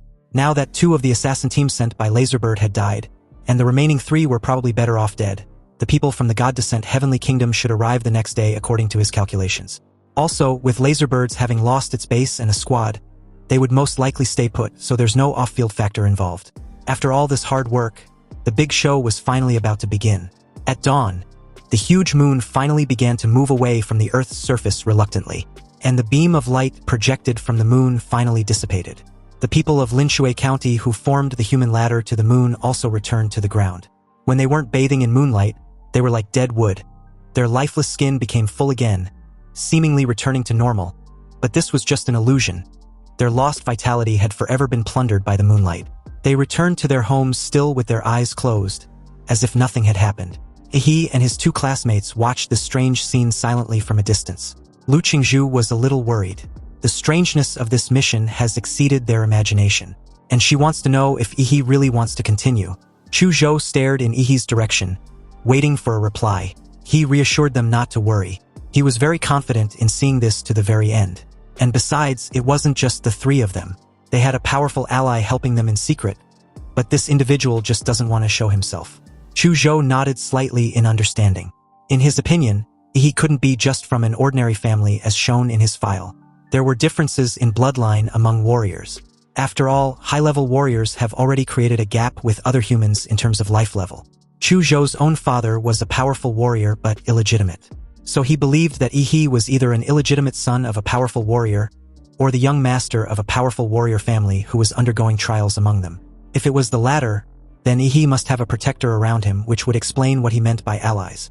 Anyway, Ihi delegated a very important task to Lu Qingzhu and Chu Zhou as countless demonic shadows burst out from his body, densely filling the surrounding space with their murderous aura. He wants the 2 to move with his demon shadows and smash the clay statues in every apartment in the city. Chu Zhou left without saying a word, sword in hand, and with some demonic shadows in tow. Lu Qingzhu looked at Ihi with some concern, and finally chose to follow his plan. But just as she turned her head, he suddenly called her, his eyes full of confidence. And with a smile, he told her to believe in him. Lu Qingzhu remained silent for a moment. Her ears turned a shade of red, and the corners of her mouth curled up with a reassuring smile. She replied that she did believe in him, but he should also trust his teammates more in the future, and shouldn't handle everything on his own. He returned to the underground palace of Jinshan Buddhist Temple, where the Mad Doctor had been patiently waiting. Time was running out and he wasn't in the mood to hear the Mad Doctor's flattery. They needed to quickly prepare for battle. He stared at the mountain of reptilian corpses in the pit of the underground palace, a masterpiece of his own slaughter. Now he wants to give them a chance to be reborn. Activating the power of his anthropomorphism, he controlled the energy lightning to avoid damaging the corpses of the reptilian cyborgs. A 50-meter-tall giant with only the upper body was created. The giant raised his hands and tore open his chest, revealing his throbbing heart. Then a large amount of giant's blood poured down like a waterfall, pouring onto the mountain of corpses. The moment the reptilian cyborgs came into contact with the giant's blood, their dilated eyes suddenly trembled, then refocused, and their broken bodies squirmed with flesh fibers and began to slowly regenerate. He plans to first use the vampire virus to revive the corpses of the reptilian cyborgs. Next, he would use the founding power of his anthropomorphism to grant them the power of giants. When the moment of need arrives, they will evolve into an army of undying giants, completely bound to his will. The Mad Doctor deployed biomosquitoes through his computer to fly into every household in Linshui County and deliver Ihi's vampire blood to every resident. The Mad Doctor's work doesn't stop there. After the infection was complete, he was supposed to repair the golden mecha Buddha he had torn apart, and although it was impossible to repair it after being brutally dismantled, it was still possible to remove some weapons and modify it. He was visibly pleased. Everything was progressing smoothly on his side. But just as Ihi was preparing for war at full speed, another force, the Heavenly Kingdom, was about to set foot in that city. At this time, 2 buses were on the road to Linshui County. Inside were 53 passengers, each dressed in a holy white robe embroidered with noble golden patterns. They were the believers sent by the Heavenly Kingdom to welcome the birth of the demon fetus. Among them, there is a bishop with the aura of a great martial artist, 2 deputy bishops with the aura of a martial artist, and the remaining 50 people are all at the level of an ordinary martial artist. You see, the God Descent Heavenly Kingdom was originally the human doomsday faction that emerged in society at the beginning of the invasion of the Secret Realm. A group of religious fanatics with no money, no power, and were marginalized by society. It wasn't until a mysterious pope suddenly appeared. He brought terrifying power from the secret ruins to the cult, causing this ragtag group to grow at an extremely terrifying rate. It was renamed the Heavenly Kingdom, and its purpose was to bring the gods in the secret realm into the human world and lead the backward human civilization into the true Heavenly Kingdom. Finally, after agonizing years, Xia Kingdom, which had been the most difficult country to infiltrate in the entire Blue Star, was now about to be part of the Heavenly Kingdom. And in a few hours, the god fetus was about to be conceived. The bishop just stared at Linshui County, which was just ahead. The divine fetus that the archbishop planted 4 years ago was located there also.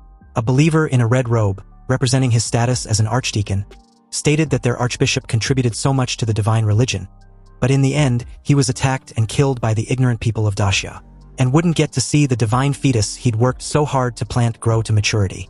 This was truly a horrible world of cannibalism. Another added that a good man as steadfast in his faith, as compassionate and kind as the archbishop, ended up with no remains left. The bishop, dressed in a golden robe with red patterns, laments the injustice of fate to good people. And in that instant, his expression changed, and with a look of determination, he boldly declared that they shouldn't let the archbishop's sacrifice be in vain. They can't let this world fall deeper into the abyss at the hands of a group of ignorant people. Otherwise, planet Blue Star would become the second sin zone. The bishop then roared passionately, welcoming the coming of the gods. This was going to be a revolution for their children, and they were going to liberate humanity. All the devout believers were suddenly influenced by the bishop's words. Their faces morphed with fanatical expressions, and their hands raised hectically as they exclaimed repeatedly, "A god on earth, a god on earth." Nightfall soon came and an exaggeratedly large full moon rose, looking creepy as fuck. 2 obviously huge craters and a large row of curved cracks below form a strange visual illusion of a smiling moon. In the dark of the night, the Heavenly Kingdom arrived in Linshui County. At this time, the ladder to the moon has already been built, so it was only waiting for these devout believers to welcome the birth of the moon god. The bishop was really excited. Throughout the history of the divine religion, only 2 divine fetuses have been successfully hatched. Now, it was almost time for him to be recorded in the history of their divine religion. The first of the 2 divine fetuses he mentioned caused global climate anomalies, tsunamis, volcanic eruptions, and related disasters, resulting in the deaths, injuries, and exile of hundreds of millions of people. And this was the result of just 1 minute of this supposed god's activity. When that god appeared, the clear sky turned into a thundering hurricane. Just a minute of his arrival on planet Blue Star was recorded as one of the world's top 10 mysteries to this day. Then there's the second descent, which was not as exaggerated as the first. But after another descended on the Australian continent, he caused fog and undercurrents to rise in the surrounding seas, completely blocking the entire continent. And then, nothing happened. The entire Australian continent lost contact, and that area was now completely blank in satellite reconnaissance. The countries of Blue Star formed coalitions to investigate or attack, both to understand the intentions of the god, and to find out whether the god can be killed. However, the entire Blue Star Alliance could not even break through the sea fog undercurrent. They suffered almost no casualties in this campaign, but could not find a way to break through the sea fog undercurrent. The strangest thing was that, according to all the coalition participants, they lost their way in the sea fog and traveled for 5 whole years. But the rest of the alliance knew that they had only been in there for a few days. However, no one believed the coalition forces were lying out of fear of the gods because scientific testing revealed that they were indeed 5 years older than before entering the sea fog. Since then, the Australian continent has been listed as an S-level life-restricted zone, and no one dares to set foot there anymore. Now, the bishop was going to Xia country to welcome the arrival of the third god. 50 believers formed a human flesh magic circle under the moon ladder. They chanted the hymns of the religion loudly and dripped blood on a crystal on the ground that they brought out from the secret ruins. The bishop stepped onto the lunar ladder, chanted with his head down in great piety, and gradually walked towards the strange moon. It wasn't until the bishop saw the magnificently carved moon gate on the moon that he knelt from where he stood, cut his wrists with a golden dagger, and spilled his blood. As if confirming his identity, a hall appeared behind the moon gate. The bishop kept his head down, not daring to look directly at the details of the hall. A voice sounded in his mind, guiding him forward until he found an altar made of moonstone, on which was placed a platinum coffin engraved with the symbol of the cult. The divine fetus that the archbishop had cultivated was among them. Now, after absorbing nutrients from the people of Linshui County for 4 years, the divine fetus was almost matured. Although the divine fetus was cultivated with the inferior life energy and faith power of the people of Linshui County, compared with the 2 divine fetuses in the history of the divine religion that were cultivated with the efforts of an entire country, this was several levels lower and may not be able to carry much divinity. But it was good enough that it can be done. The bishop carefully lifted the platinum coffin, only to find that it was surprisingly light. Nonetheless, he carried it with utmost care and walked out. Under the lunar ladder, the believers finally saw the figure of the bishop carrying the divine coffin and was still reciting scriptures devoutly as he gradually descended. They felt great admiration for him, believing his devotion to their god was worthy for a bishop. The believers made way for him to enter the center of the formation and place down the sacred coffin. At the center of the formation, the bishop shouted, opened his arms, and called out to the great moon, the nightmare god of the dream realm. His most loyal servant was asking permission to call him by his name, the moon nightmare Baros. Just at this moment, the bell tower in Linshui County rang the midnight bell like the opening fireworks, signifying that the show has begun. Throughout Linshui County, a white spirit was seen emanating from the bodies of all the residents. These spirits embodied the power of humans' faith. Tens of thousands of spirits gathered into a white wave and flew towards the divine coffin. But at that precise moment, a loud beast roar suddenly exploded like thunder, revealing the power of an emperor. Like a signal, all of the power of faith in the white wave suddenly turned blue. Some were completely blue, some were some sort of blue, but no matter the shade of blue, it shows that their faith in the moon nightmare Baros had been tarnished, and they actually believe in another, an unknown king. And since the ceremony could not be reversed, all the believers of the heavenly kingdom watched helplessly as the countless impure beliefs entered the platinum coffin that nurtured the gods. Their minds fell into a state of shock, unable to comprehend what they were seeing. He made his move at this time, and appeared behind the bishop in an instant, teasing the poor fucker in the process. The bishop, in a daze, questioned who Ihi was. But in that exact moment, a new perspective appeared in Ihi's mind. There was no exact color, but dense glowing lines. These lines formed the outline of the human body and its internal organs. And there was a particularly glaring red line at the bishop's throat. This evidently shows that Ihi could now see the kill line. With the infusion of his murderous aura, Ihi's starfall cleaver, which could originally be swung with one hand, became extremely heavy, and now required him to hold the handle with both hands to swing it. The bishop world spun around him, and the last image in his memory was a scarlet crescent bursting out as Ihi descended from the sky holding his starfall cleaver. In that moment, he was more than just the harbinger of death. He was the devil incarnate. The church bell suddenly resounded as the bishop drops to the ground, and with his dying breath, he cried out to the moon nightmare Boros, which now had a layer of blood color. But this pathetic sight made Ihi scoffed inwardly. Even with 3 life-saving artifacts on his body, the golden-robed bishop couldn't withstand a single strike. Then, out of nowhere, someone suddenly commended Ihi for his incredible display of strength and invited him to join the church. He turned his head slightly, only to see another bishop in a crimson robe standing nearby. And apparently he was the current highest leader of the Xia Kingdom's cult, Lin Qi. The person Ihi just killed was his archbishop. With the introduction out of the way, Lin Qi calmly explained the reason for the deception. As Ihi was well aware, being a member of the divine religion was a high-risk job, so it's only reasonable for him to let his subordinate pretend to be his superior. Ihi's eyes narrowed, realizing the dead idiot was just a stand-in after all. He immediately chose to withdraw from the battlefield. But upon seeing this reaction, Lin Qi mocked him. Since the place was sacred ground for welcoming the gods, he can't just come and go as he please. Lin Qi stretched out his hand, and Ihi felt his body suddenly sink. The moment he tried to take flight, an invisible force bound him tightly, dragging him down. Realizing the use of telekinesis was at play, Ihi, whose mental power was extremely high, could feel that the telekinetic power was actually pure spiritual energy. And if that was the case, then only spiritual energy could counter. A golden-armored demon emerged from behind Ihi, tearing apart Lin Qi's massive telekinetic hand. Lin Qi's pupils shrank, shock flashing across his face as he stared at the figure behind Ihi. At this point, it's no-brainer that Ihi had also been trained in the divine arts as well. Perhaps because of his towering spiritual power and constant exposure to the divine sound, Lin Qi was actually able to see the humanoid Shikigami as well. He cursed through his gritted teeth. The only reason he wanted to leave was to avoid fighting next to that damn coffin. But it seems this reaction only made the bastard presume he was actually afraid of him. He sneered and threw a punch, his arm bursting out with blue lightning in an instant. Bones as thick as pillars sprouted out of the lightning, and along with it, muscle fibers as tough as steel bars with sparks racing alongside. With just a punch thrown out, the roaring flesh-forged dragon burst out from it in a flash like towering pillars. The dragon's maw crashed toward Lin Qi's stunned face. Lin Qi smirked and informed Ihi that such abominations won't be able to harm him. A thunderous explosion shook the ground as Lin Qi was blasted away. But it wasn't over.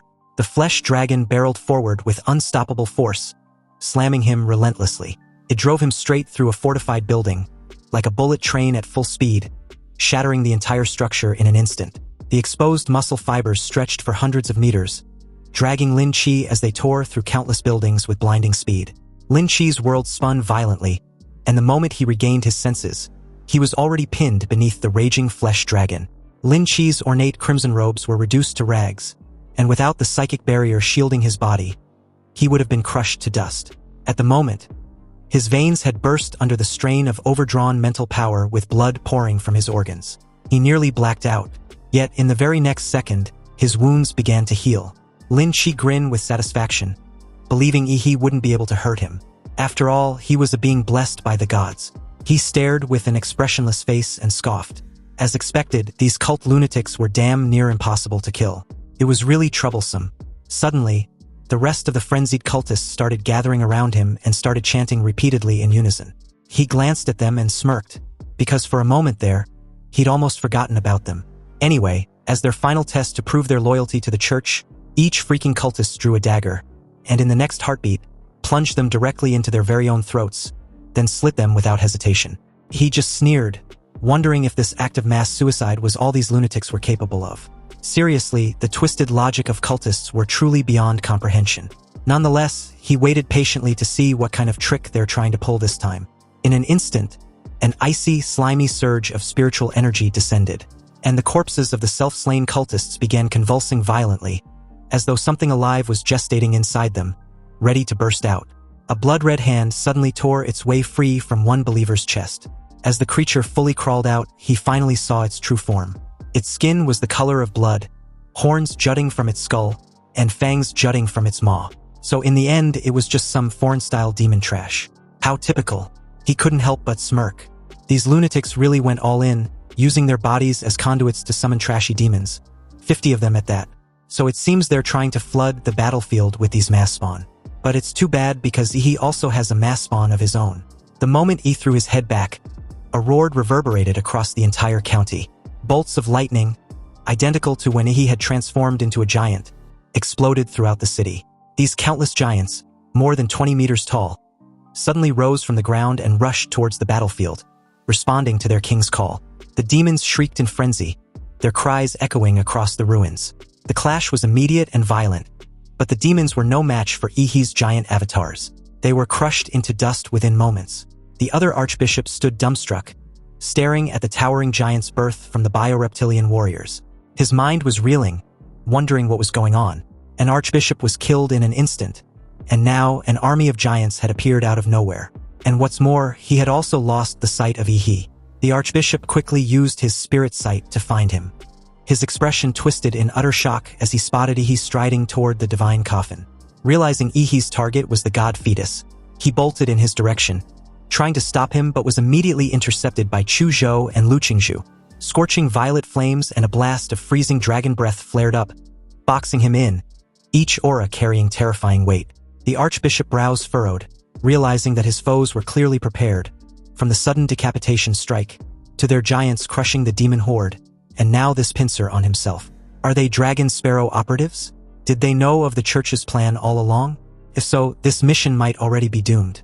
He reached the divine coffin. Even at arm's length, he felt a chill cold enough to freeze his very soul. And this presence radiated searing hostility toward him. But this was understandable. After all, he pretty much entered the presence of this so-called god. A system panel flickered before his eyes, announcing a special energy acquired. During the Heaven's Descent ritual, half of the faith energy the cult had hoarded for 4 years was corrupted by Ihi. That tainted faith was used by the god fetus to build a body for the moon nightmare Boros in the mortal realm. Yet, in the process, part of its divine power had been stolen by Ihi himself. So that's how it is, but truth be told, he never considered the heavenly kingdom was worth his attention. They were weaklings, cannon fodder at best. His true enemy had always been the deity tied to the moon and dreams. Yet, even stripped of divine power, even a malnourished premature wretch, this god should have awakened by now. So why was it still hiding in the coffin? He decided to pry the lid off himself if the bastard wasn't coming out. With a single flip, he blew the lid of the divine coffin open. But the next moment, his pupil shrank. Empty? The coffin was completely empty. What the hell? There was nothing inside. This bastard had declared himself a god, but he was still skulking in the shadows. He took out his starfall cleaver, and as he tightened his grip, his every muscle tense, and the suffocating stillness hung over the battlefield. The roars of giants and demons alike had vanished, and the clash between his teammates and the archbishop had also gone silent. It was as if the entire world had muted itself, leaving only Ihi. Then a voice echoed out of the void. He turned and stared at the bishop he'd beaten not long ago. He questioned him if he had forgotten his true master, the creepy fucker hanging behind him. Obviously, this was an illusion. He narrowed his eyes. That familiar sensation meant he'd been entranced. But when exactly had he been pushed into that dream? Lin Chi's voice slid into his ear, cold and amused, questioning him to guess when he'd fell asleep. In the real world, the archbishop had successfully summoned a hulking demon, using it to pin Chu Zhou and Lu Qingzhu in place, buying himself a precious moment of respite. He wondered anxiously just how the bishop was faring over at his end. Using his spirit sight, the archbishop turned his attention back to Ihi by the coffin. Almost immediately, he sensed something was seriously wrong.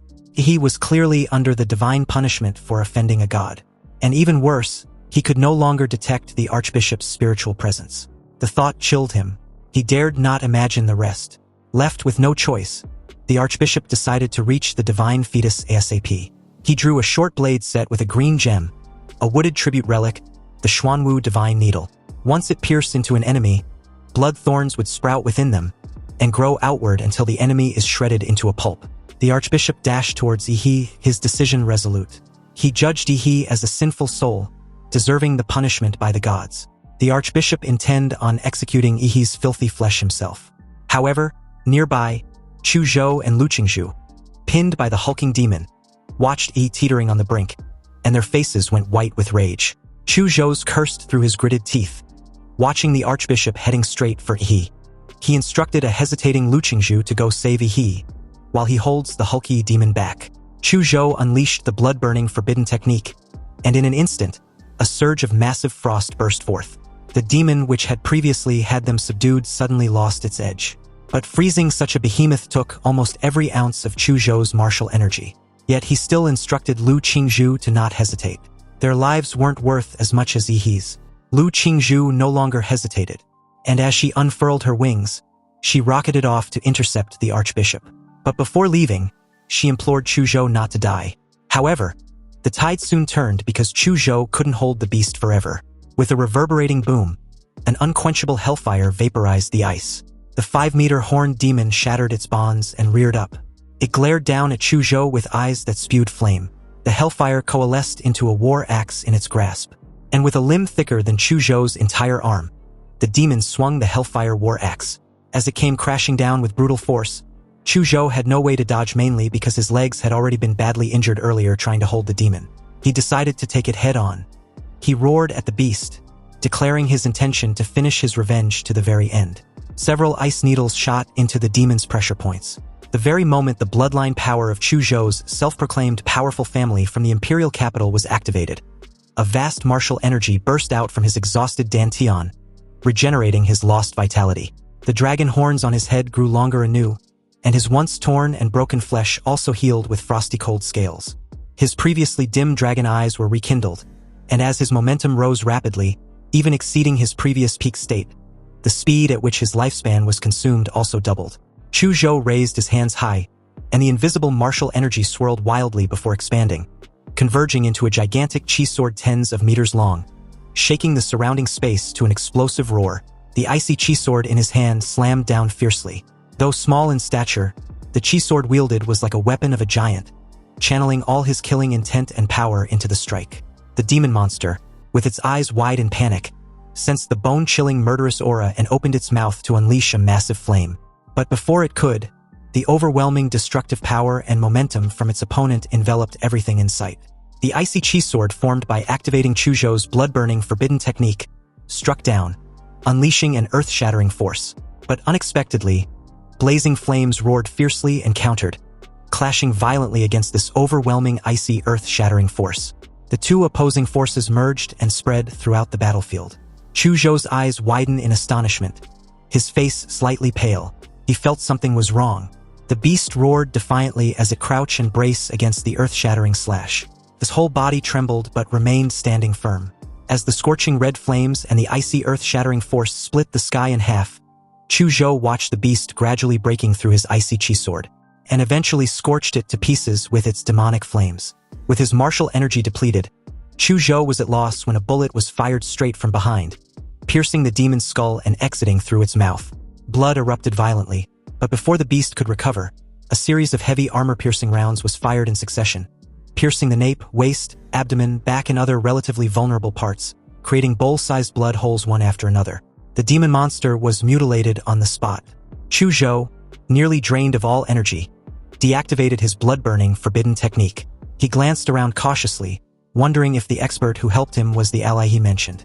The muzzle of the recently fired gun still bore the scorching mark, and its owner was none other than the Mad Doctor. He kept his eye pressed to the tactical scope, still covertly observing the battlefield. Fortunately, he left him armor-piercing bullets which were imbued with his martial energy in advance. Otherwise, it wouldn't have been possible to salvage the situation in time. Initially, the Mad Doctor thought Chu Zhou was the weakest in the team, and never expected him to have such a powerful trump card hidden. After all, with the hierarchy of a warrior being ranked from martial disciple to martial practitioner, then martial master, grand martial master, mystical martial master, sect master, grand sect master, and finally National Guard level, Chu Zhou should be close to breaking through to martial disciple. And from the looks of it, Lu Qingzhu also seems formidable. In the Mad Doctor's eyes, only those with good potential was worthy to assist his lord. And since Chu Zhou made the cut, he decided to send a drone to help him recover his strength. After that, taking down that head demon will be a piece of cake. Immediately, a swarm of drones appeared, filling the sky as they flew toward Chu Zhou. On the other side, the archbishop's face twisted in anger, his eyes full of resentment. Even though his opponents, each younger and weirder than the last, weren't Dragon Sparrow operatives, they managed to counter every obstacle thrown in their way. He wanted to know just who exactly these kids were. A few distance ahead, Chu Zhou and Lu Qingzhu strode confidently towards him, and simply replied that they were just ordinary freshmen from the Imperial University. In that very moment, perhaps sensing the helplessness of its devout believer, the moon deity finally intervened directly as 6 massive coffins made of heavy alloy crashed down from above, striking the ground with an earth-shattering bang. Apparently, the coffins were the moon deity's succor, summoned to confront Chu Zhou and Lu Qingzhu. Each coffin trembled violently as the lids flew open, revealing 6 undead martial warriors exuding a murderous aura. Under the cold silver moonlight, their faces and expressions were identical, with a strange purple glowing eyes, as if controlled by an invisible force. Lu Qingzhu was a bit shaken. She recognized several familiar faces. 3 of them were the missing students from the Imperial University, and one of the remaining 3 was the woman they fought against earlier. Meanwhile, the Archbishop, initially stunned upon seeing the 6 martial corpse warriors, suddenly became ecstatic after sensing the familiar breath of God from them. He delightfully declared that his God was blessing him. Nearby, the Mad Doctor grew worried as he watched the 6 martial corpse warriors advance towards Chu Zhou and Lu Qingzhu. After all, his orders were to protect the 2, especially Lu Qingzhu. She was the primary target of protection. But facing 6 undead with the aura of martial instructors, she was surely doomed. At this moment, the Mad Doctor understood why he previously didn't dispatch the massive army as reinforcement. Their strength was weak, and their lack of intelligence only caused chaos in battle. But the situation had changed now. If reinforcements isn't sent out, the mission would fail, and his own death would be 1,000 times more miserable. Left with no choice, the Mad Doctor, using Yi as a conduit, ordered the giants to join the fray. Suddenly, heavy footsteps immediately surged towards where the chaotic battle was about to unfold. They immediately formed an encirclement behind Lu Qingzhu and Chu Zhou, coordinating with the 2 to stop their opponents. The battle formation instantly became tense. Lu Qingzhu's sharp gaze gave a subtle glance around, and after confirming the giants were actually their allies, she deduced that they were sent to stall the corpse warriors. And if that's the case, then this was the perfect window to rescue Yi. So, without a slight moment of hesitation, she flapped her wings, taking advantage of the moment to change direction and fly towards Yi. Her figure was like a streak of light as she darted across the numerous giants behind her. Seeing this, the Archbishop immediately ordered the corpse warriors to stop her from reaching the divine fetus. The 6 corpse warriors instantly changed course. Some gathered energy and unleashed them upward, aiming to hit the small figure maneuvering her way away from the chaotic battle. Others roared recklessly and charged forward, risking everything to block her path as they tore through the giants. But under the Mad Doctor's orders, the giants became the perfect meat shield even though they were too weak. Countless giants' broken limbs and arms were thrown into the sky, but Lu Qingzhu used her strength to repel them all.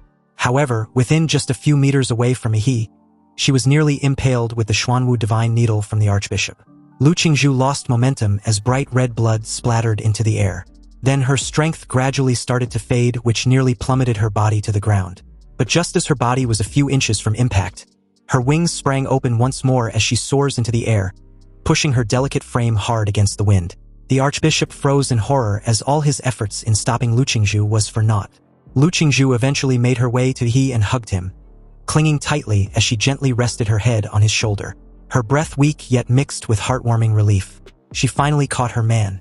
With no time to waste, Lu Qingzhu flapped her wings and took off into the sky, holding Yi with her intact arm. But her injured arm, wrapped in blood thorns, was throbbing painfully as her blood was being sucked away. Lu Qingzhu used her nether flames to burn away the blood thorns, but this could only suppress and prevent it from affecting her movements from being accidentally injured by her pursuers. At this time, she also noticed that the ground was covered with the corpses of the giants. They have all been killed, yet not a single scratch was left on any of the 6 martial corpse warriors. They watched her from below with open hostility, gearing up to officially hunt her down when a command was issued for them to halt. Lu Qingzhu made her decision not to stay any longer and was about to flee with her remaining strength when a voice suddenly resounded in her head, advising her to leave Yi behind. She'd already done all she could, but it wasn't enough. He wouldn't blame her. She should just hand him over. For a moment there, Lu Qingzhu wondered who the mysterious voice belonged to, but upon realizing it was the creepy fucker behind her, a surge of anger flared up within her, and in a defiant tone, she replied that she would never hand her man over. She sucked in a lungful of air, and after telling the moon deity to fuck off, she let a nether cry with every ounce of strength left in her delicate body. she was suddenly hit with a psychic attack. Her head began to hurt so much with all the wails and agony of the souls the moon deity consumed. They were overwhelming and unbearable. But Lu Qingzhu still refused to let go of Yi. Even when her consciousness was fading, all she cared about was preventing Yi from getting hurt. It didn't take long for a completely exhausted Lu Qingzhu to plummet down with Yi like an angel with broken wings. On the ground, the heads of the 6 martial corpse warriors with cold pale skin and glowing eyes as numb as puppets snapped up at the same time. Then, together with their necks, they began to elongate at an extremely creepy and fast rate, turning into moon spears and pressing towards Lu Qingzhu in midair. Lu Qingzhu kept her eyes slightly shut with Yi firmly hugged in her arms. But the expected pain, along with the moon spears and her fall, halted. Everything seemed to have stopped in time. Lu Qingzhu groggily opened her eyes the moment she heard Yi's voice. He apologized for waking up a little late than what she could take. However, staring at Yi, Lu Qingzhu, who was already exhausted to her limit, finally closed her eyes with relief and a bright smile. She simply murmured that it wasn't too late. He encouraged her to rest well while he handled whatever comes next. Meanwhile, back on the ground, the archbishop cursed in disbelief when he saw that he had broken free from the god's illusion. But he immediately assured himself that it didn't matter, because Yi wouldn't be able to deal with 6 moon god apostles at the same time. If they attacked together, there was no possible way he could withstand the siege of 7 martial artists at the same time. Subsequently, Lu Qingzhu suddenly disappeared in Yi's arms, sent to a safe space to rest. And on the 4th second, Yi neutralized the time stop.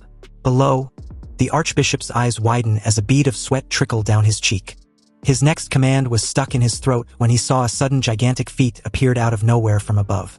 The idiot and the martial corpse warriors were crushed into meat paste, spattered all over the battlefield with no room to resist. He sneered, staring at the scattered corpses at his feet like they were some filthy garbage, not worth his time. Meanwhile, somewhere on the battlefield, Lin Qi was in agony, trembling all over after experiencing so many deaths. He didn't know how many times he had been killed. Headshot, tearing, burning, slicing. Every time he was killed, he could feel the specific pain. And although his willpower was far superior to that of an ordinary person, he was on the verge of a mental collapse due to Yi's endless slaughtering. In Lin Qi's eyes, he was practically a demon that even the gods couldn't punish. Anyway, after an endless torturing and slaughtering, Lin Qi couldn't hold on any longer and kicked Yi out of the illusion space. With teary eyes, he apologized to the moon deity and explained that he didn't have a choice. The moon deity simply instructed him to go lie down in the coffin. Time was running out and he can only complete the vessel using Lin Qi's weak mortal body.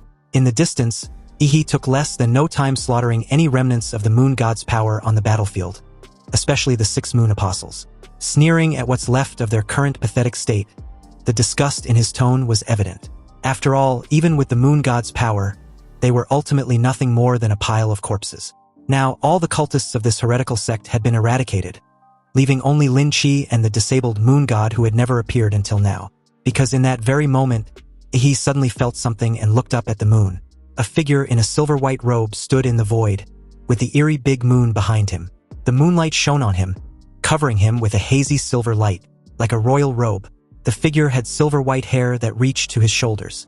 In terms of facial similarities, he was somewhat similar to Lin Qi, but more three-dimensional and thinner, and he looked very much like a well-polished character.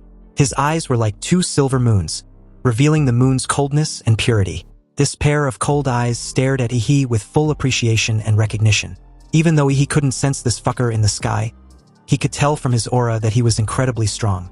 And he was undoubtedly the source of the anomalies in Linshui County, the evil god who plays with hundreds of thousands of lives, and the moon goddess's carrier on Earth, the moon nightmare Boros. Invisible steps appeared under Boros' feet as he stepped on the void and walked towards Yi. The moon behind him even casted a dedicated lunar spotlight that followed his every step. Yi was also covered by a layer of moonlight. When he reacted, the city background around him had disappeared, replaced by an endless void. And judging from the grayish-white soil under his feet and the large and small potholes around him, this was the moon. But this can't be the real moon. After all, he didn't feel the extreme cold of space or the lack of oxygen. He deduced the entire space to be similar to Gongku's killing intent domain. A domain was different from the illusion that touches the spirit and soul like a certain field covering reality, but the damage caused was real. Therefore, inside a domain, Yi's invincible golden body without system panels was meaningless. When he analyzed his situation, Boros also came down from the void, hovered in front of Ihi's supergiant anthropoid body but kept a distance of about 20 meters. Of course, 20 meters was too close for both sides and was completely meaningless. Barros spoke fluently in Ihi's native tongue, admitting that he actually admired the little troublemaker very much. In a sense, he was the most outstanding human he had ever seen, especially since he not only dared, but actually succeeded in stealing a portion of his divinity. And what's more, his compatibility with him should be over 96%, making him the perfect other half for Barros to complete his human vessel. He, still in the giant's form, stared at Barros skeptically, thinking of ways to prolong their exchange. After all, his plan of stealing Barros' vessel was already completed. What's left now was just to buy some time. Facing Ihi's silence, Barros continued convincingly, stating that he was willing to grant Ihi the right to retain his consciousness after using his mortal body to complete himself. Ihi would be able to step from the mortal realm into the realm of the divine. He might not know how big and vast this world was. Whether it was planet Blue Star or what humans call the secret realm, the Sin domain, Ihi had only glimpsed the tip of the iceberg. His talent was his ticket to a higher level. Barros invited Ihi to join him. He would ascend to the moon and rise above the heavens. Perhaps there were not many humans in the entire Blue Star who can refuse an invitation and a promise from a god. But since he was part of the very few, he directly refused. His voice resonated from the giant's body as he gave the fucker the middle finger. Honestly, he initially thought these mysterious gods were so impressive. But in the end, they were just a group of higher-level intelligent beings. Anyway, since Barros' incomplete form can't threaten Ihi, he first pulled some piece of trash to help complete it, then tried his usual threats and bribes. These were the same old tricks, no different from humans. Seriously, I really overestimated you, he stated mockingly. However, in the face of Ihi's provocation and ridicule, Barros' cold and handsome face did not change at all, and he seemed not to take it to heart. After all, once his human vessel was completed, even with a body of only 20% compatibility, lowly and flawed, it wasn't something Ihi could fight against. He, at the end of the day, was also food ready to be enjoyed. Barros asked for his opinion simply out of admiration, but it wasn't actually important because the end result won't change anyway.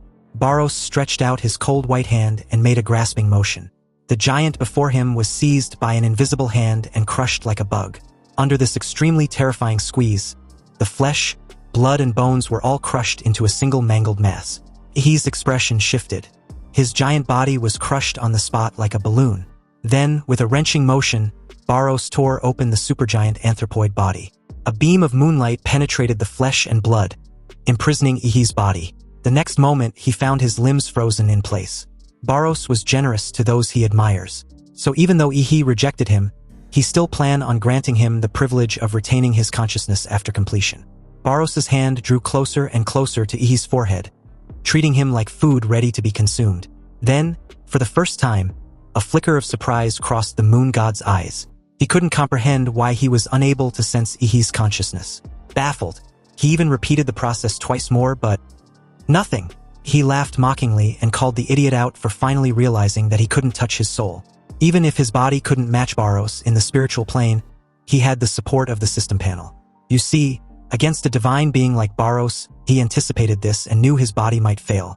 So he used the vampire template's extreme regeneration and left half of his body, which was divided vertically, with the Mad Doctor. This ensured that after his main body was destroyed, his consciousness would be awakened in the other half. Barros, momentarily speechless, couldn't even comprehend the entirety of what he meant. But the next second, the endless void above his head split apart. A colossal great sword descended, cleaving open the cosmic star scene itself. As the entire Moonstar intent realm shattered in an instant, a heroic man with white bandages all over his body and dark green hair scattered wildly on his back looked down at Barros below. He was the head of the Great Xia Dragon Bird Section, the protector of Xia Nation, Grandmaster Qinglong, and he was there for a spar. His grin widened, because apparently, he had already reported this cursed county to the Daxia Federation. From the very beginning, he never planned on defeating Barros, but only wanted to snatch the divine power that he brought into its mortal vessel. So after successfully seizing this divine power, the Mad Doctor, who had been informed in advance, reported everything in Linshui County to the Daxia Federation, knowing full well how serious they took matters related to the hatching of demon fetuses. Barros stared up at the man above, his moon-like eyes flickering slightly. He was a bit curious about Qinglong's body, a bit baffled that the body was really human. If so, then it seems the potential rating of humans clearly needed to be raised. However, After a few seconds of silent appraisal, Qinglong spoke skeptically, wondering if Barros was truly an abomination. After all, his body's purity was so low and mixed. You see, when the first abomination in human history descended, Qinglong was still a grandmaster, one of those who fought that creature. That battle was the first time he truly understood what world-ending destruction looked like. However, by comparison, though the silver-haired man before him had a similar demonic aura, the gap was enormous. Barros, who had not shown any emotion when facing Ihi's ridicule, got pissed off for the first time. After all, Qinglong wasn't wrong. Using Lin Chi's inferior body to complete his human vessel was the most disgusting and humiliating thing for him. It was like eating shit. Anyway, he, the human whose body he admired and had declared as his, shouldn't be harm in this battle. So with a casual flick, Barros hurled Ihi's body away, tossing him clear from the battlefield. Qinglong was a little confused because it seems the abomination actually valued the life of the young guy. Whatever, once he suppressed Barros, he would go find him. He recalled Shi Jingguan mentioned his name as Ihi before his departure. Anyway, the very second the battle began, Qinglong summoned the Azure Dragon's true form and launched forward. Barros's aura surged, and he too summoned a monstrous divine body as the two clashed. Meanwhile, in a mist-shrouded mountain forest, far from the battlefield, he eventually woke up after being thrown out by Barros. He felt a sense of dizziness as he tried figuring out where he was. He immediately circulated his chi and expanded his life magnetic field to the max. But he couldn't detect the location of Linshui County anywhere. This meant that the Moon Demon figured out that his battle with the Azure Dragon would annihilate everything in the county, along with the surrounding areas, hence why he was tossed into this forest. Fortunately, he had already instructed the Mad Doctor to evacuate Chuzhou and Lu Qingzhu. Otherwise, they would have been vaporized by now. He didn't expect that bastard Barros to actually possess this kind of instantaneous teleportation ability. If this ability was used to hunt him down later on, it will be difficult to deal with. He stared at the system panel as a chilling thought came to mind. He suddenly felt as if he was being stalked by some obsessive pervert. This thought was so frightening, and it seems guys like himself also need to protect themselves out there. Anyway, now that he was far away from the battlefield, he finally had time to study this so-called divinity. After spending so much effort snatching this treasure, he hopes it won't disappoint him. He read through the entry labeled divinity and had a rough understanding of what it was. And apparently it could arise in two ways. Either by continuous cultivation where one may reach a state of ultimate transcendence. This could be by birthright, as with high-dimensional races whose very nature grants them irreplaceable supremacy within a chosen domain. Or it could be innate divinity, a high-dimensional race whose very nature grants it absolute, irreplaceable authority within a specific domain. Both paths stem from the same source. With this, it's no wonder Barros threw such a fit after he stole a portion of his power. It turned out that, after that portion of power was taken, his original body lost it forever. Even though this bit of divinity was insignificant to his great original body, Barros will never allow his divinity to be lost. And this was what Ihi was most concerned about. Anyway, with this 5 divinity points which was related to the moon, dreams, and illusions, if applied to a compatible template, it evolves within that field. However, if applied to an incompatible one, there was a chance the template would gain this attribute. The system even hinted the host's moon and illusion template was best compatible with the vampire Raked. He didn't expect the effects of divinity to be so powerful. To put it simply, it can improve the qualifications of a template. As for the Raked's template, he had never truly developed it. Up to now, he had merely relied on the subconscious instincts of its vampire race. But if it's imbued with the Moon Demon's divinity, Raked's template would directly advance in moon and illusion. Demora's template already had its own mutation path, so there was no need to disrupt that progression. The colossal humanoid template, on the other hand, was useless for ascension. Its affinity with divinity was non-existent, and it functioned purely as a booster for Demora's template with no independent value. However, the vampire template, with its time manipulation, had limitless potential. It was his most vital trump card apart from his main combat template. So with this analysis, he chose to upgrade the vampire template. When the Raked template possessed only vampire abilities, it had been rated D+. But after unlocking the Crimson Calamity, it skyrocketed to B+. Yet even that rare time control ability wasn't enough to push it into the A tier. However, after absorbing all 5 points of divinity, numerous of glowing text scrolled across the system panel, indicating a triggered evolution. The B+ Vampire Raked template was advanced in the fields of Moon and Illusion into an A tier, with the Vampire Bloodline also upgraded and advanced to the Moon Demon Bloodline. The first Bloodline power was the Moon Banquet Carnage, which meant that under the darkness of night, the host's physical fitness, self-healing ability, and martial energy increase by 100%. But under the moonlight, the power is increased by 150%. At the full moon, a special state is triggered where the moon nightmare is awakened, and the domain, the double moon world, can be expanded. There is also the blood nightmare, where the host's blood is hallucinogenic and aggressive. The weak would be directly enslaved after being corroded by the host's blood. The strong would have their spirits eroded and fall into illusions. The higher the host blood content in their bodies, the deeper the illusion. Also, under the moonlight, the blood nightmare technique is blessed. Then there is the blood control, which accelerate the blood in the body and increase physical combat effectiveness in a short time, or turn into high-pressure blood arrows and shoot out. It lowers the blood temperature to as high as dozens of degrees below zero, freezing the objects it touches. Lastly, there is the moon's darkness, which triples the strength and speed of the host under normal conditions. But under moonlight, it is 5 times faster, and under a full moon, it is 8 times faster. It also has the special ability, which was the time stop. Under moonlight, the cooldown time of the time stop is reduced. And under a full moon, the time-stopping limit can reach double the normal limit. He's breathing quicken as he stared at the advanced template ability. The upgraded version of the vampire Raked was strong, but he didn't expect it to be this insanely strong. Sure, most of its upgraded powers required moonlight or nighttime conditions, but once those triggers were met, the boost stacked into something monstrous. A literal exponential spike in combat capabilities. It's basically a top-tier support-type functional template. As expected, the rougher the storm, the bigger the prize. Seriously, coming to investigate Linshui County's anomaly was totally worth it. Of course, he hadn't forgotten his classmates who risked their lives for him.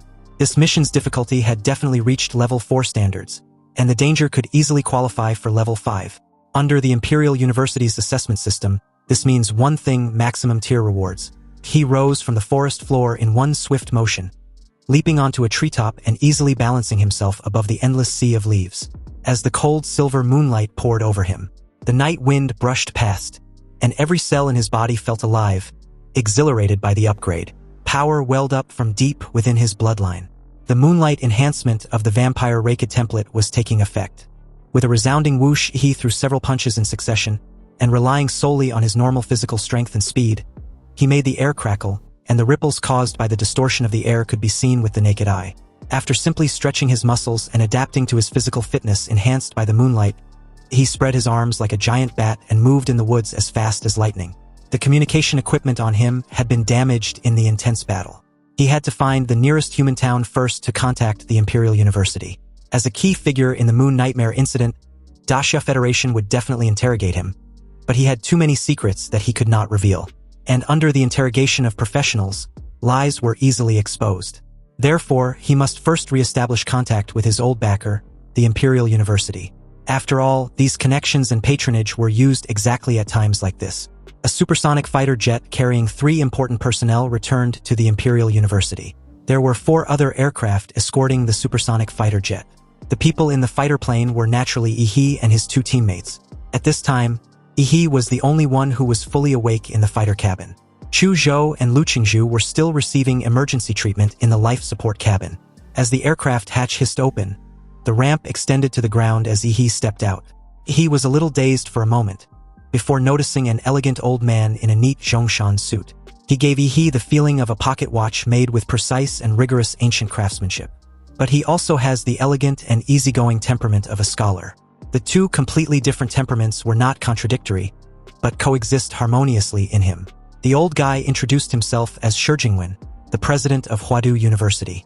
He shook hands with Shi Jingwen and spoke with a shy and admiring look, returning his greeting. He also added how it was such an honor to finally meet him, the idol of every Huadu University student. Amused, Shi Jingwen laughed and told Ihi to relax. He didn't care much about formalities, so there was no need to be so polite.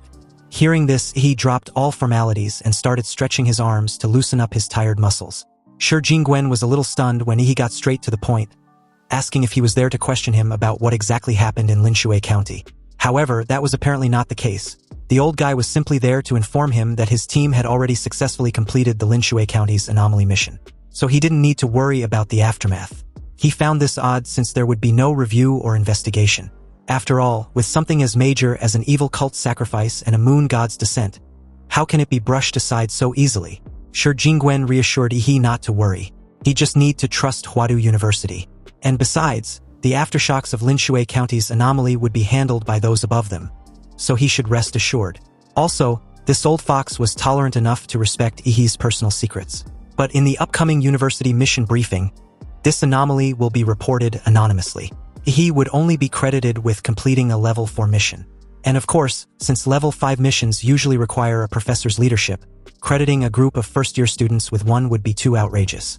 But in terms of rewards, the Imperial University would treat it as a level 5 mission. Obviously, this treatment felt so unreal, like a dream. He glanced at President Shi Jingwen, whose gentle smile carried the warmth of spring breeze.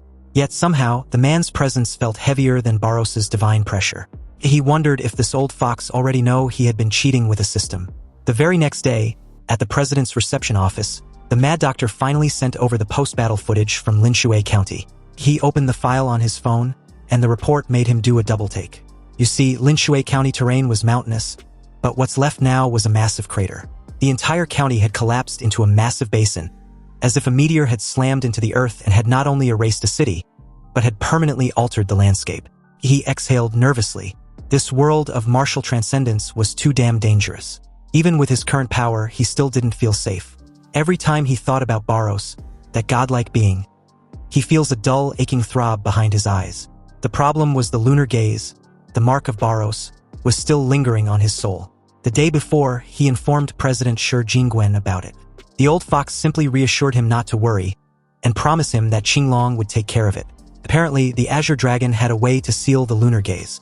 Hence why he was waiting quietly in the university's guest reception hall. In that moment, the door opened silently, and as Ihi looked up with a knowing gaze, he saw the man he had been waiting for, the second-ranked martial artist in the entire Daxia Federation, one of the few who stood at the very top of Blue Star's power hierarchy, Qinglong. But something about him seemed off. He was wearing a thick black fur cloak over multiple layers of clothing. His complexion pale, his aura faintly unstable. It was as if he had just returned from an icebound battlefield, carrying the chill of another world with him. Qinglong was obviously suffering from an aftereffect of his battle with Barros. He naturally noticed Ihi's expression, and although his cold and hard face remained unchanged, his pride as a powerful warrior made him feel the need to explain. He admitted that he did catch some cold because of that cunning moon demon, but he still won that battle. After only 100 exchange, that moon demon's inferior body began to crumble and disintegrate. If Barros hadn't had so many ways to escape, Qinglong would have killed him long ago, and he wouldn't have to wait here for him to help seal Barros's gaze mark. He found it a bit funny. He didn't expect Qinglong to actually explain things to him, and although it was a little different from the image of an unfathomable aloof warrior he had expected, it was kind of cute. Anyway, before he began, he reiterated his help in sealing Barros's gaze. Qinglong took off his mink coat and other warm clothes, revealing his broad and strong bandage muscles. He revealed that President Shi Jingwen was great at fortune-telling and evaluating a warrior's fate. And apparently, he had also already informed him of Ihi's special nature. So in that case, he also has a few classified secrets he briefly want to share with Ihi. Qinglong questioned Ihi if he had ever thought the monsters they kill were once intelligent beings, similar to humans. Ihi's eyes widened with realization as Qinglong continued, recalling some past events. According to him, when he was still a Xuanwu martial artist, he followed his teacher and 5 fellow senior apprentices to explore a newly unearthed ruin located in an A-level secret realm. In the end, he was the only one to make it out alive. But he was infected with a horrible curse in the ruins. His body gradually began to transform into a beast. His sanity was also fading as the transformation progressed. Even the best doctors at home and abroad were helpless about this. Qinglong decided to exile himself. He didn't want to transform into an unconscious monster in his own country and eventually hurt his compatriots or be killed by them. So he went alone to an S-level secret realm in the Great Atlantic, ready to die there. But a massive sea storm swept him onto an island that no human had ever set foot on. Qinglong stopped abruptly and explained that the rest was top secret and concerns the future strategic destiny of the entire Xia nation. So he couldn't say more. He was genuinely disappointed with the letdown. Anyway, there were people on the island who helped and saved him from becoming a beast. As Qinglong spoke, he tore off the bandages on his body, revealing a body covered with black, mysterious runes. Just by taking a careless look, he felt a pain in his eyes as if they were pricked by needles, and a few drops of blood even trickled down from his fingers covering his eyes.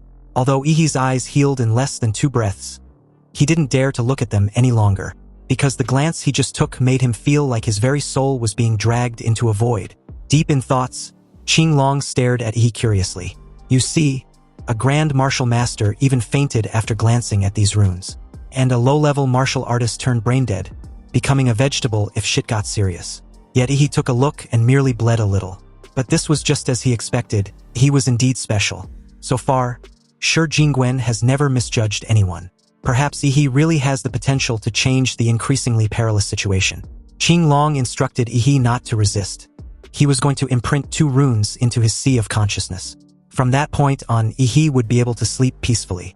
The very moment Qinglong placed his finger on Yi's forehead, the runes, which were as thick as black inks, slowly seeped from his fingertips and onto Yi's forehead like black worms, as if they were alive. Subsequently, the subtext on the system panel, which indicated the Moon Demon's Gaze mark, were suddenly erased by a mysterious force like a system glitch.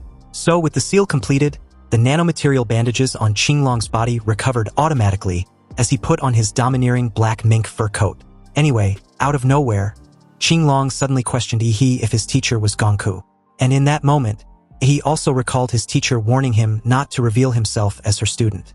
Because apparently, Gongku used to be a big sister at the Imperial University and bullied a lot of guys back then. And they've all grown up now.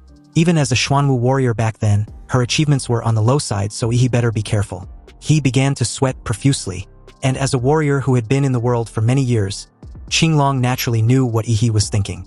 He reassured the little guy not to worry because he had no issue with Gongku.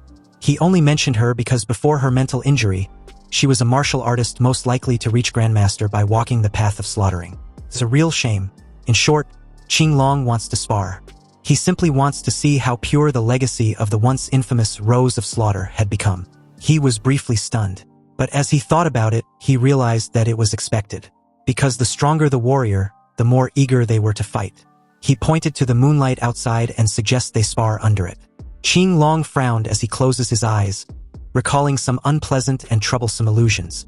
The two went to the 4th Panoramic Arena at the Imperial University, a private martial arts arena. Qinglong encouraged Yi to use his full strength, while he defended using a hand and with pure physical power.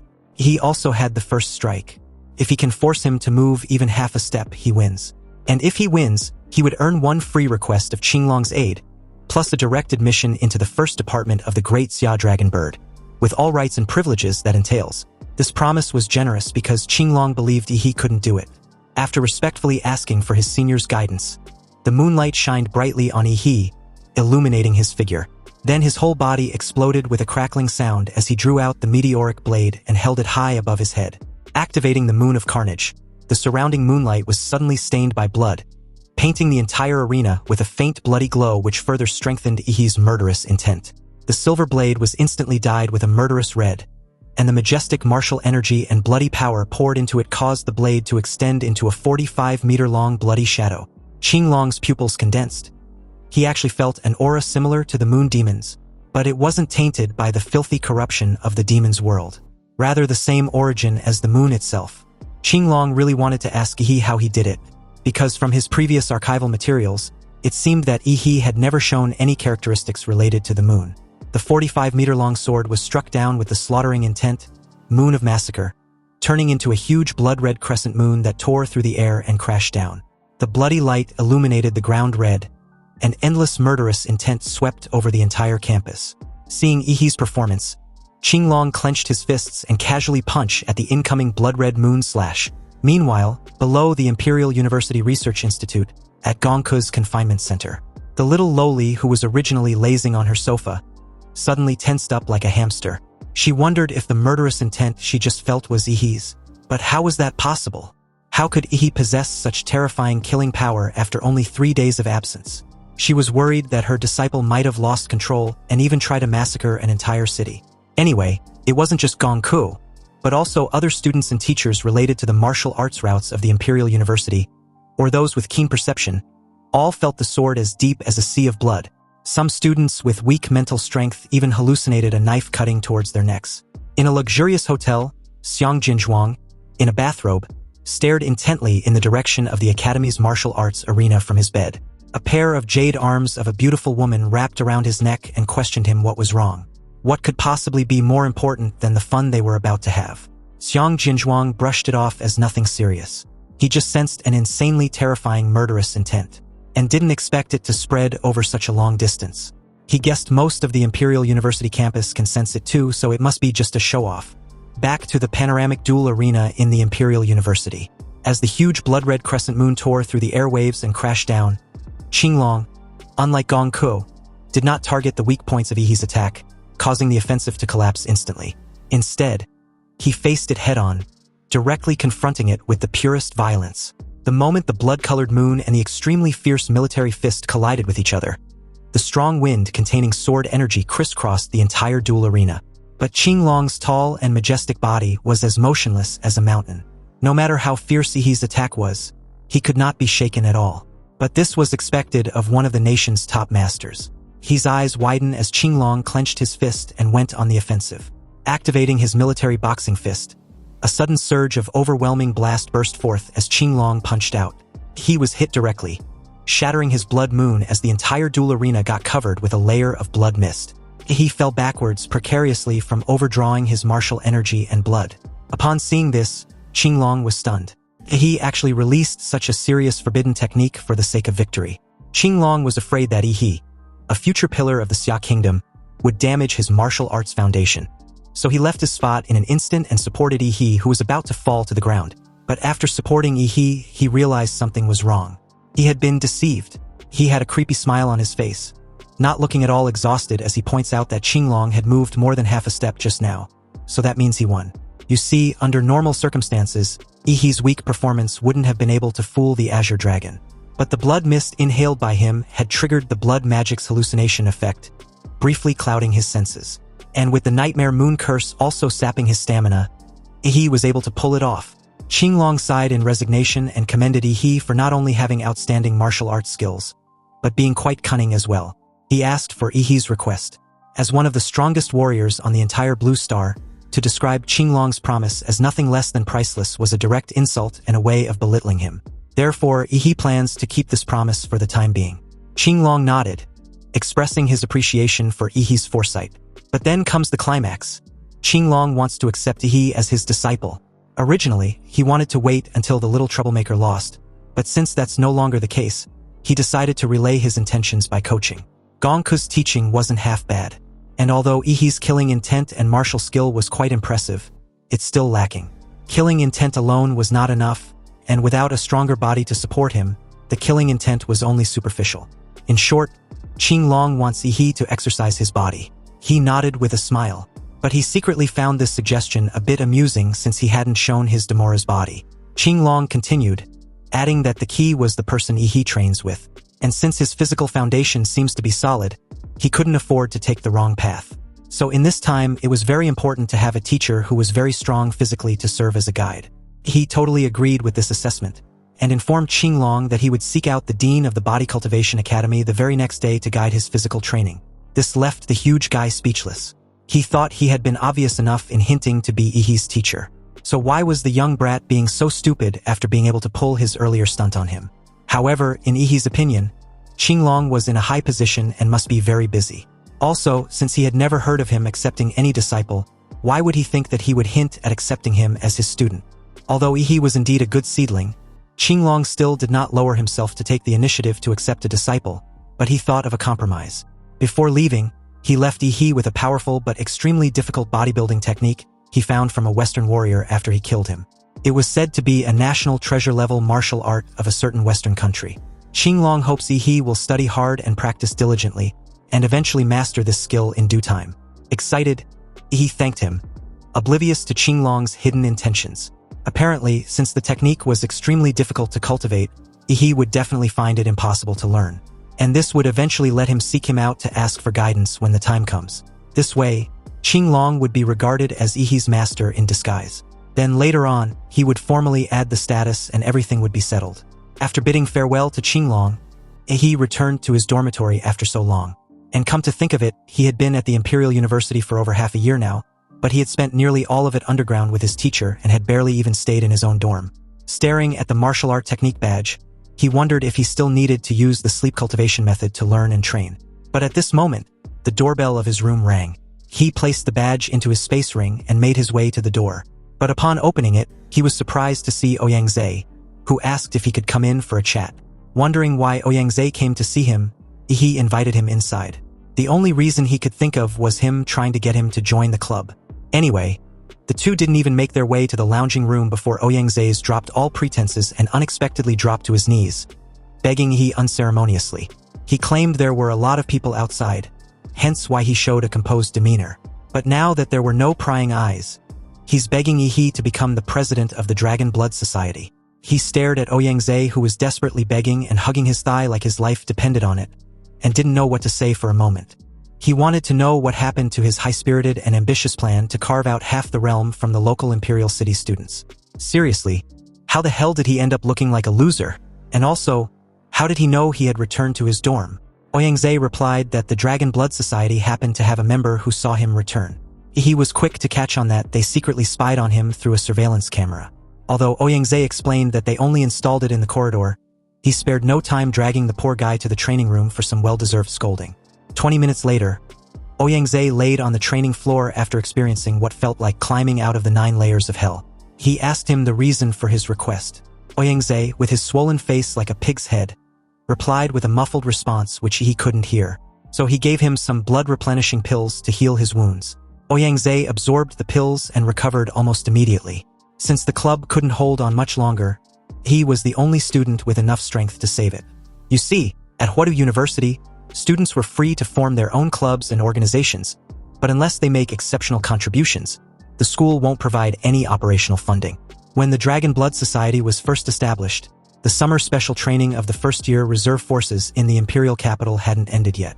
So this emerging organization was very popular for a while and received sponsorship from a lot of martial arts groups on campus. And under Ouyangze's leadership, the Dragon Blood Society opened up discounted channels with many businesses as a benefit for its members, and also further attracted other students to join. The large influx of students would increase the commercial value of the club, thereby attracting more resources and sponsorship, and then attracting more students to join. This was originally a virtuous cycle. However, as the club grew stronger, it was suppressed by the student union composed of local Imperial City students. The result was that under Xiang Jinzhuang's leadership, the Dragon Blood Society suffered a series of setbacks. Its commercial value continued to decline, investors gradually left, and the company's welfare channels were closed. When the ordinary members saw that the club was failing, they all thought about jumping ship and leaving, and now outsiders would be even less likely to join a declining club. At present, the Dragon Blood Society had fallen into a difficult situation. With this intel, he understood Ouyangze's strength was not enough, meaning he got his ass handed to him by Xiang Jinzhuang. Ouyangze didn't deny this, but was quick to add that if the club wanted to suppress Xiang Jinzhuang, they could of course ask for help from the senior students. But there was an unspoken rule between grades. Thus, grudges within the same grade could only be settled within the same grade. However, at present, if this rule is ignored and a senior is recruited to suppress Xiang Jinzhuang, then he would have a plausible excuse to bring senior-level locals from the Imperial City to overthrow the Dragon Blood Society permanently. This predicament makes he the only classmate who meets the requirements as the perfect freshman to save the club. He unexpectedly agreed to help, but before he could get another word out, he was cut short by an overly excited Ouyangze, who tried to appoint him as the club president right then and there. He had to explain that he wasn't going to be the president, but more like someone brought in to protect the club's assets like a consultant. He wanted to know what exactly Ouyangze plans to have him do. And that's when the Daxia recovery plan was revealed. Also, since it wasn't a classified intel, sharing it wasn't against the rules. Apparently, the Daxia recovery plan was about rallying martial artists from across the country to conquer the 12 cities and surrounding regions that were completely occupied by monsters. Universities across the country would also participate in the recovery plan, and the senior students of the Imperial University would be at the forefront. And although the freshmen didn't have to operate in the dangerous areas on the front lines, they were at least responsible for the surrounding regions of the fallen cities. Hence, this year's final exams and selection of grade leaders would be carried out within this recovery plan. Ouyangze wants he to have full control of the entire club in this recovery plan, hoping he can get the highest score when everything was said and done. He narrowed his eyes skeptically and declared that the details of the plan can be discussed later. But before that, there was one more thing Ouyangze needed to take care of. Ouyangze, suddenly sweating profusely, nodded with tacit understanding. Obviously, this thing he was referring to was the surveillance camera. He supervised the entire process as Ouyangze dismantled the setup and took his leave. He watched his departing figure with a smug sense of apprehension. Ouyangze may not know it, but he had indirectly been a huge help to him. This was Ihi's perfect opportunity since earning an achievement grants him a chance to draw a template. And the higher the achievement, the greater the chance of receiving a higher level template. Also, it's evident that Ouyangze had a knack for business. If Ihi were to help him clear all obstacles with his talent, the Dragon Blood Society can be taken to a higher level, making the club bigger and stronger. And upon doing so, make it the #1 organization at Huadu University. Of course, this feat would undoubtedly make the reward template he would receive better than the 2 he got from the Zodiac City and the college entrance exams. His target was to master both templates and martial arts. The next day, in the Dragon Blood Society's cadre meeting room, the 12 core members of the club were all present, including many old acquaintances in the Zodiac City. Xinchun leisurely had his legs propped on the table in front of him, smoking a lit cigarette, and with his typical contemptuous expression highlighting his dissatisfaction of having to wait for Ouyangze, he questioned Yan Zhengxiong why their president hadn't arrived yet. Yan Zhengxiong stared at Xinchun with a slightly irritated look, recalling how this same fucker used to be polite to him and always call Ouyangze president when the Dragon Blood Society was flourishing. Now, not only is he calling him by his name, but his actions were also extremely provocative. Although Yan Zhengxiong had a gut feeling that Xinchun was planning something shady, he kept silent and calmly explained that the vice president was going to pick up the real president of the Dragon Blood Society. He added that the 2 would arrive shortly, so they needed to be a little bit patient. Everyone understood what this meant and froze for a moment, especially Xinchun and Lan Yusi. You see, Ouyangze had always regarded himself as the vice president. And in front of the public, he openly declared that the position of chairman of the Dragon Blood Society had always been reserved for Ihi. Xinchun and Lan Yusi's expressions changed to that of pure terror as they recall their encounter with that terrifying monster of a freshman. They had always been regarded as geniuses since childhood, but in front of Ihi, they were nothing but pesky flies. Xinchun strongly expressed his disapproval on pinning their hopes on Ihi. After all, among the first years, Xiang Jianzhuang's strength had no rival, so there was no chance of a possible comeback. The smartest move was to know when it was time to let go. And besides, Ouyangze had already gained enough from the Dragon Blood Society, so backing out at this point wasn't necessarily a loss. Lan Yusi agreed with this assessment, pointing out how meaningless it was to pin their hopes on an outsider. After all, a wise bird chooses its own tree to roost in, and since the Dragon Blood Society was destined to be short-lived, no matter how hard Ouyangze tries to stop it, he would only be crushed by an overwhelming power. Yan Zhengxiong's eyes narrowed as his face darkened. He knew the 2 were up to no good. Xinchun, with an excited demeanor, declared that the eldest son of the Zhou family in the imperial capital, a true Daxia martial arts family, had promised to give them a great place under his banner. In Xinchun's opinion, following Zhou Kai was way better than staying in a half-dead club, waiting to be liquidated by Xiang Jinzhuang. He then asked the rest if they can really believe in He, the same person who hadn't shown up for half a year and didn't even respond when the people in the imperial capital openly provoked him. Xinchun completely ignored Yan Zhengxiong's murderous glare and called for everyone to take sides. Then, right on cue, several prearranged actors, who had been bribed in advance, echoed his words, their wavering hearts finally making a decision. They want to stand on the side of Xinchun, who obviously had a brighter future. After all, it wasn't like everyone hadn't helped the Dragon Blood Society before, and now that the club had collapsed, they didn't owe them anything. It wasn't wrong to defect for a better future. These cadres who had taken sides defended themselves in their hearts. Yan Zhengxiong stared at them with concealed rage. He couldn't believe 8 cadres were choosing to defect, leaving only him and 3 other cadres. These cadres weren't just names on the roster but an important part of the organization, each controlling a large amount of the organization's business secrets and resources, and an entire group of ordinary members and followers. Their sudden departure wouldn't just ensure leaked secrets and connections, but a large followers too, which will simply drain the Dragon Blood Society dry. In this way, even if Ihi came back to take charge of the situation, he would only be facing an organization that had almost become an empty shell. Anyway, just as Yan Zhengxiong was about to stop them, the door of the conference room was kicked open, and a young man with an afro, wearing gold and silver jewelry with an extremely ostentatious and luxurious clothes, walked in with a swagger. He asked why Xinchun was being so slow.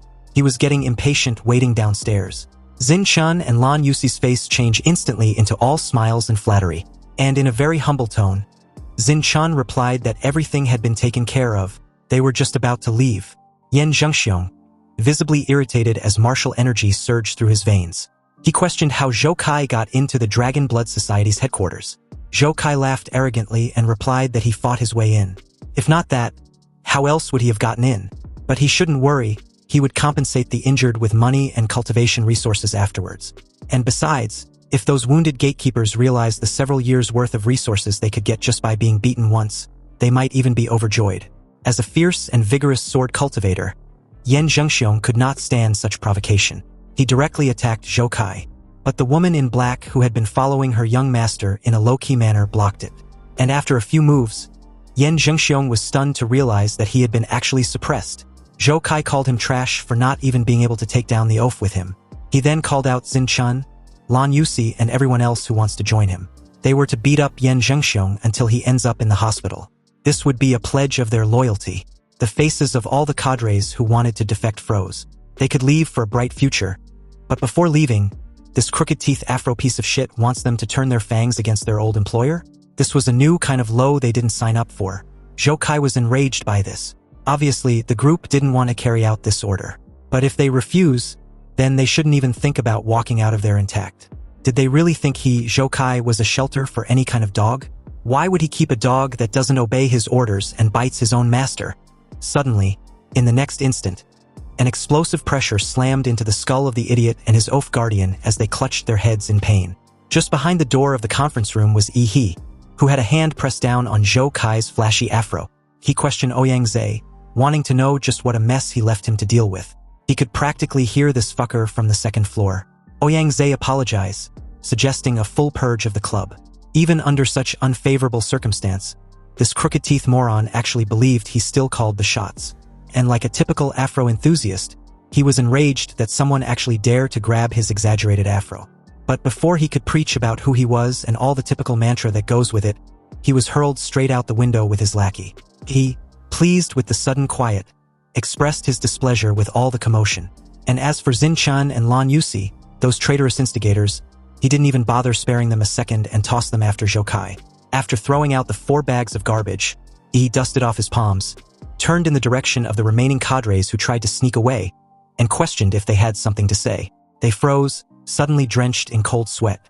You see, when Yi made his move just now, they couldn't track his movements even with their dynamic vision. So, in that very moment, they realized that the rumors about Yi's amazing feat in the Zodiac City exams weren't just exaggerations by Ouyang after all. A cadre, Du Yiming, was the first to apologize and admit his mistake, explaining that he was blinded by greed and believed in Zinchen's horseshit just now. Du Yiming was very smart and quick to adapt, knowing full well he needed to ensure he wasn't abandoned by the Dragon Blood Society, especially after offending Zhou Kai, because it was now impossible for him to join the circle of people in the imperial capital. The other cadres also reacted quickly and apologized. He gave Ouyang a look, indicating he was to deal with them as he sees fit. Since the division of labor between Yi and Ouyang was practically the same, Yi didn't want to waste time dealing with the trivial matters of the Dragon Blood Society. And besides, it wasn't his area of expertise anyways. Ouyang informed them that they weren't going to be expelled from the club, but their cadre positions would be under review. If they failed to meet the requirements, then they would be removed. Furthermore, they would not be allowed to participate in any Dragon Blood Society activities for that week. Ouyang asked if they accept their punishment. The room fell silent as they tried to protest, but the sudden murderous aura they felt from their president made them shut the fuck up. He coldly reiterated Ouyang question, wanting to know if they accept their punishment. The cadres felt as if their hearts were being gripped by a huge hand, suppressing and suffocating them. Then, in unison, they replied that they accept. Ouyang narrowed his eyes as he stared at their dismissed figures, fully aware they might definitely be removed from their leadership positions in the end. But for the moment, they have to be kept in place because the club couldn't withstand too much turmoil. That was why he didn't expel them on the spot. At this time, the remaining people in the conference room were all members Ouyang deeply trusted. He wasn't polite at all and sat directly in the main seat as the others followed suit. He informed Ouyang that he already understand the current predicament of the Dragon Blood Society. Generally speaking, it was due to lack of money and investment. Hence why the Daxia recovery in a month was their best chance to step into the spotlight. However, he believed it was too slow and had a more direct solution. Ever since he returned to the Imperial University, he had been constantly hearing the name Xiang Zhenzhuang. He wants to just call out the source of the Dragon Blood Society's decline and give that pesky fucker a fight. If he wins, won't that be the end of this shit they were in? The group stared at him with an incredulous look. Sure, the idea sounds a bit stupid, but only a freshman like Yi would dare to come up with this method because he had the strength to back it up. But unfortunately, Xiang Jinzhuang had announced that he was entering into seclusion to break through to the realm of Martial Master that very morning. And speaking of which, the reason why he had to go into seclusion for the final sprint was because of the murderous aura that Yi displayed the night before. The extremely arrogant Xiang Jinzhuang was somewhat stimulated, and wants to strive for a higher level of martial arts as early as possible. He felt a little regretful realizing he couldn't make an appointment to beat the guy up. But then he thought of another way. If he wanted to attract investments by showing off his strength, he didn't have to limit his opponents to the freshman class. After all, attracting investments was in itself a gimmick to create momentum, so wouldn't it be even more impressive if he challenged all the masters in the school? Also, with Qinglong's promise to have him listed in the first division of the Dragon Bird of Daxia, this reputation was prestigious enough to be used as a perfect package deal for marketing. He suddenly asked the group how much they knew about the first division of Daxia Dragon Bird. Upon hearing these words, Yan Jingxiong's eyes lit up with a face full of longing. He explains that the Great Xia Dragon Bird was the most powerful warrior organization in Daxia, and the first division was the most powerful division of the Great Xia Dragon Bird. The members of the other divisions were all known Dragon Bird specialists, while the members of the first division were the aces. Seeing Yan Jingxiong's dreamy eyes, it's obvious he really wants to become an ace.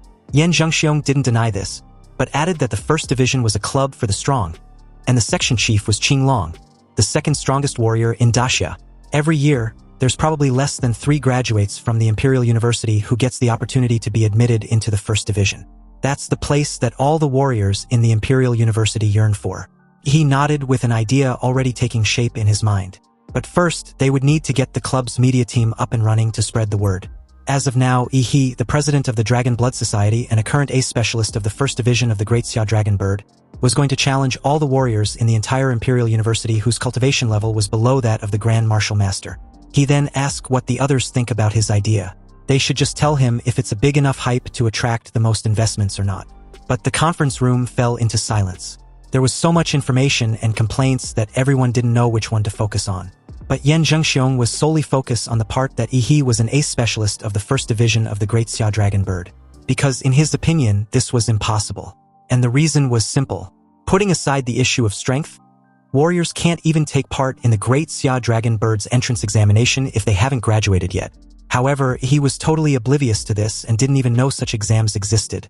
After all, he didn't take any exams but was directly recruited even though he couldn't disclose the details.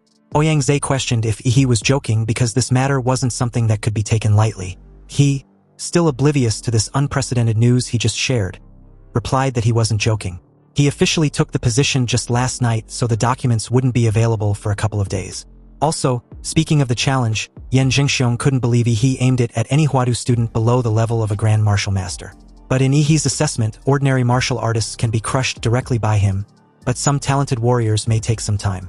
Unfortunately, if he wants to fight against more powerful warriors, he would most likely have to use his trump card to freeze time.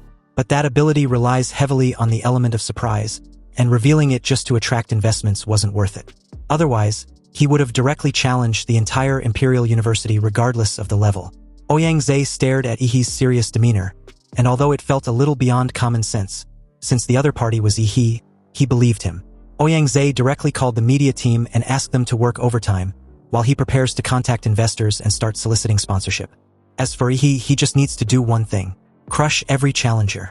Within hours, a headline detonated across the Imperial University campus wall, announcing that Yi, the top student in his freshman year who disappeared for half a year, has become the ace of the first subject upon his return and was going to challenge the entire Imperial University. This attracted the attention of everyone on campus, who believed Yi was so arrogant to challenge the entire school.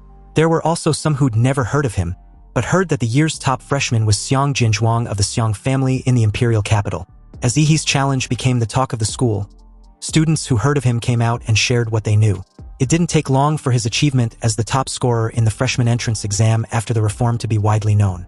And the fact that he even alarmed the deans of several colleges at that time to show great interest in him. However, with Yi's fame back then, some students wondered why there hadn't been any news about him in the past 6 months. Anyway, putting aside the question of whether or not Yi was crazy about challenging the school, almost every student was curious as to how he got into the first division of the Great Xia Dragon Bird. After all, not long ago, this year's graduates who took the first division exam all said that the exam was extremely difficult, and 99% of the people who took it failed.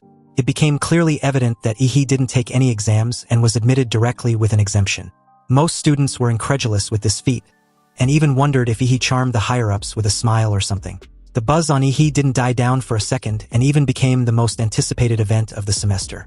Meanwhile, at the Imperial University Hospital, Chu Zhou and Lu Qingzhu, who were recuperating in their hospital beds, both saw the news and their first opinion was why he couldn't just sit still. Nevertheless, since this was such a big move from him, it meant someone was shit out of luck. On Ouyang-Zhe's side, his efficiency was indeed high. He quickly helped Ihi build momentum, and the news even spread outside the school and even got posted online, quickly becoming a hit. But among them was the validity of Ihi's reveal as an ace of the first division of the Great Xia Dragon Bird.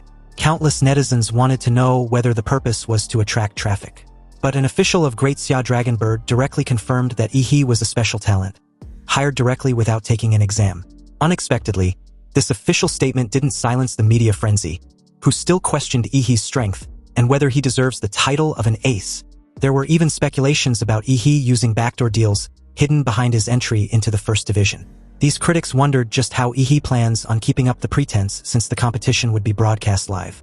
But others were fed up with the speculations and just want the critics to wait for the live broadcast to confirm whether Ihi was a fraud or not. After all, he was daring enough to issue a public challenge and live-stream the entire process. Meanwhile, Ouyang-Zhe seized this contradiction and led his journalism elites to set the pace. At this point, the accounts which led the trend were divided into different factions. There were those who believe in Ihi, those who scolded him and were ready to see him make a fool of himself, and the so-called neutral faction.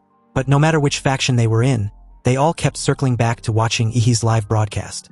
With the help of some overt and covert promotions, the popularity of Ihi's livestream has been rising steadily. Even major live broadcast platforms have sent people to communicate with the club to apply for exclusive live broadcast rights. With such a surge in traffic, advertisers were also flocking in and rushing to throw money at the Dragon Blood Society. But this was expected of Ihi. In just a day, the Dragon Blood Society had gained a huge cash flow and had been miraculously revived. The scene then shifted back to the Imperial University Hospital.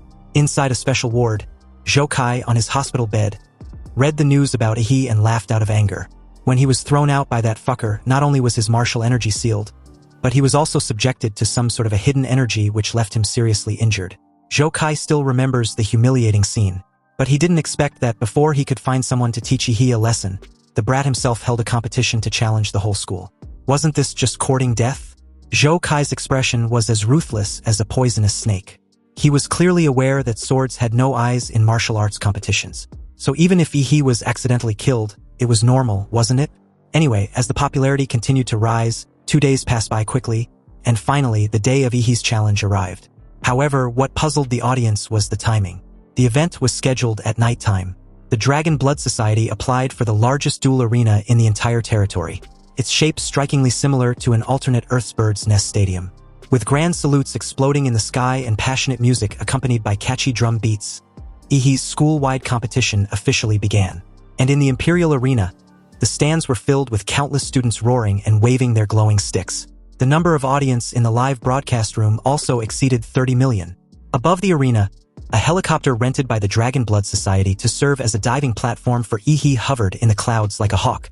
When Ihi heard the host's order, he jumped out of the plane without any protective measures as the atomic energy in his body erupted, accelerating his speed twice in midair, turning into a blue meteor that broke through the clouds. Under the gaze of tens of millions of viewers, Ihi pierced through the clouds in an extremely ostentatious fashion, creating waves of sonic boom as he fell from the sky. Then, accompanied by a thunderous boom, Ihi landed smoothly with style, his handsome and masculine frame sticking out under the dazzling moonlight glow like a god descending from the heavens. The dense barrage of comments in the live broadcast room suddenly skyrocketed tenfold. Ihi's grand entrance was quickly labeled as the year's most badass entrance scene. In that moment, the audience, uncertain of Ihi's strength, were sure of one thing. Thus Ihi was definitely an expert in showing off. His swagger seems to be off the charts, and it's undoubtedly clear that anyone who fights him had already lost in entrance alone. At this point, it seems as if Ihi wasn't challenging the school, but rather the school challenging him. As the atmosphere of the entire duel arena got ignited by Ihi's explosive appearance, Long Tao, a sophomore, watched Ihi from afar, feeling a little unhappy. His friend noticed this and questioned if he plans on facing Ihi. Long Tao simply replied that he had to show his face mainly because of the extremely massive wave of traffic. Apparently, he was a small internet celebrity. so he plans on making an appearance in the competition to increase his fan base. And from his personal experience, the first challenger never loses regardless of the outcome. If he wins, he will use this traffic to become famous overnight. And if he loses, he will just have to wait until someone eventually wins. Then he can just step up and inform the public about his crucial involvement in the winner's victory simply because he exhausted most of Ihi's strength in his matchup. With this credit, he can get a piece of the clout in the end. So, with this in mind, Long Tao hurriedly got in the arena, introduced himself and his level as a second-level martial artist, and expressed his desire to challenge Ihi. Suddenly, a 5-meter-high smoke of blood and energy ignited behind him, making him look very imposing. Ihi responded in kind, introducing himself as an 8th-level Dragon Blood Society warrior.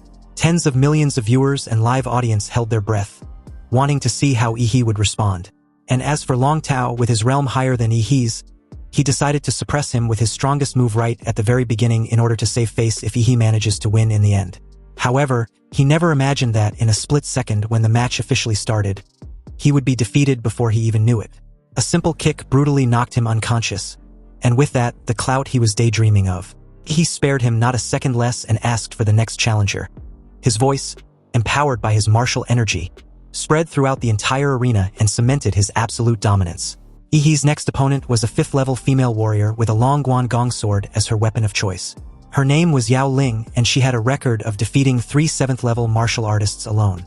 The moment the match started, Yao Ling raised her iconic broadsword, leaped high in the air, and swung it down as she unleashed her aura to suppress her opponent. To counter, a terrifying blue energy gathered around Ihi's clenched fist as he declared the purity of Yao Ling's blade to be too low. Yao Ling was struck directly in the lower abdomen after her blade got shattered completely with a single overwhelming punch. Like a rag doll, she spurted out a mouthful of fresh blood as she was thrown out of the arena. With this win, he wanted to speed things up because shit was getting boring. He instructed the remaining challengers at present to just come at him at once. If all the senior students previously treated Ihi's challenge as a joke, they were now really losing face. The remaining 9 in-waiting warriors all charged at Ihi with a look of disdain. After all, his declaration was clearly evident that he was looking down on them. However, their desire to teach their junior a lesson was met with an immediate sweep. It didn't take long for Ihi's tally to reach 11, and it included not only the best in the 2nd year, but also 3 masters in the 3rd year.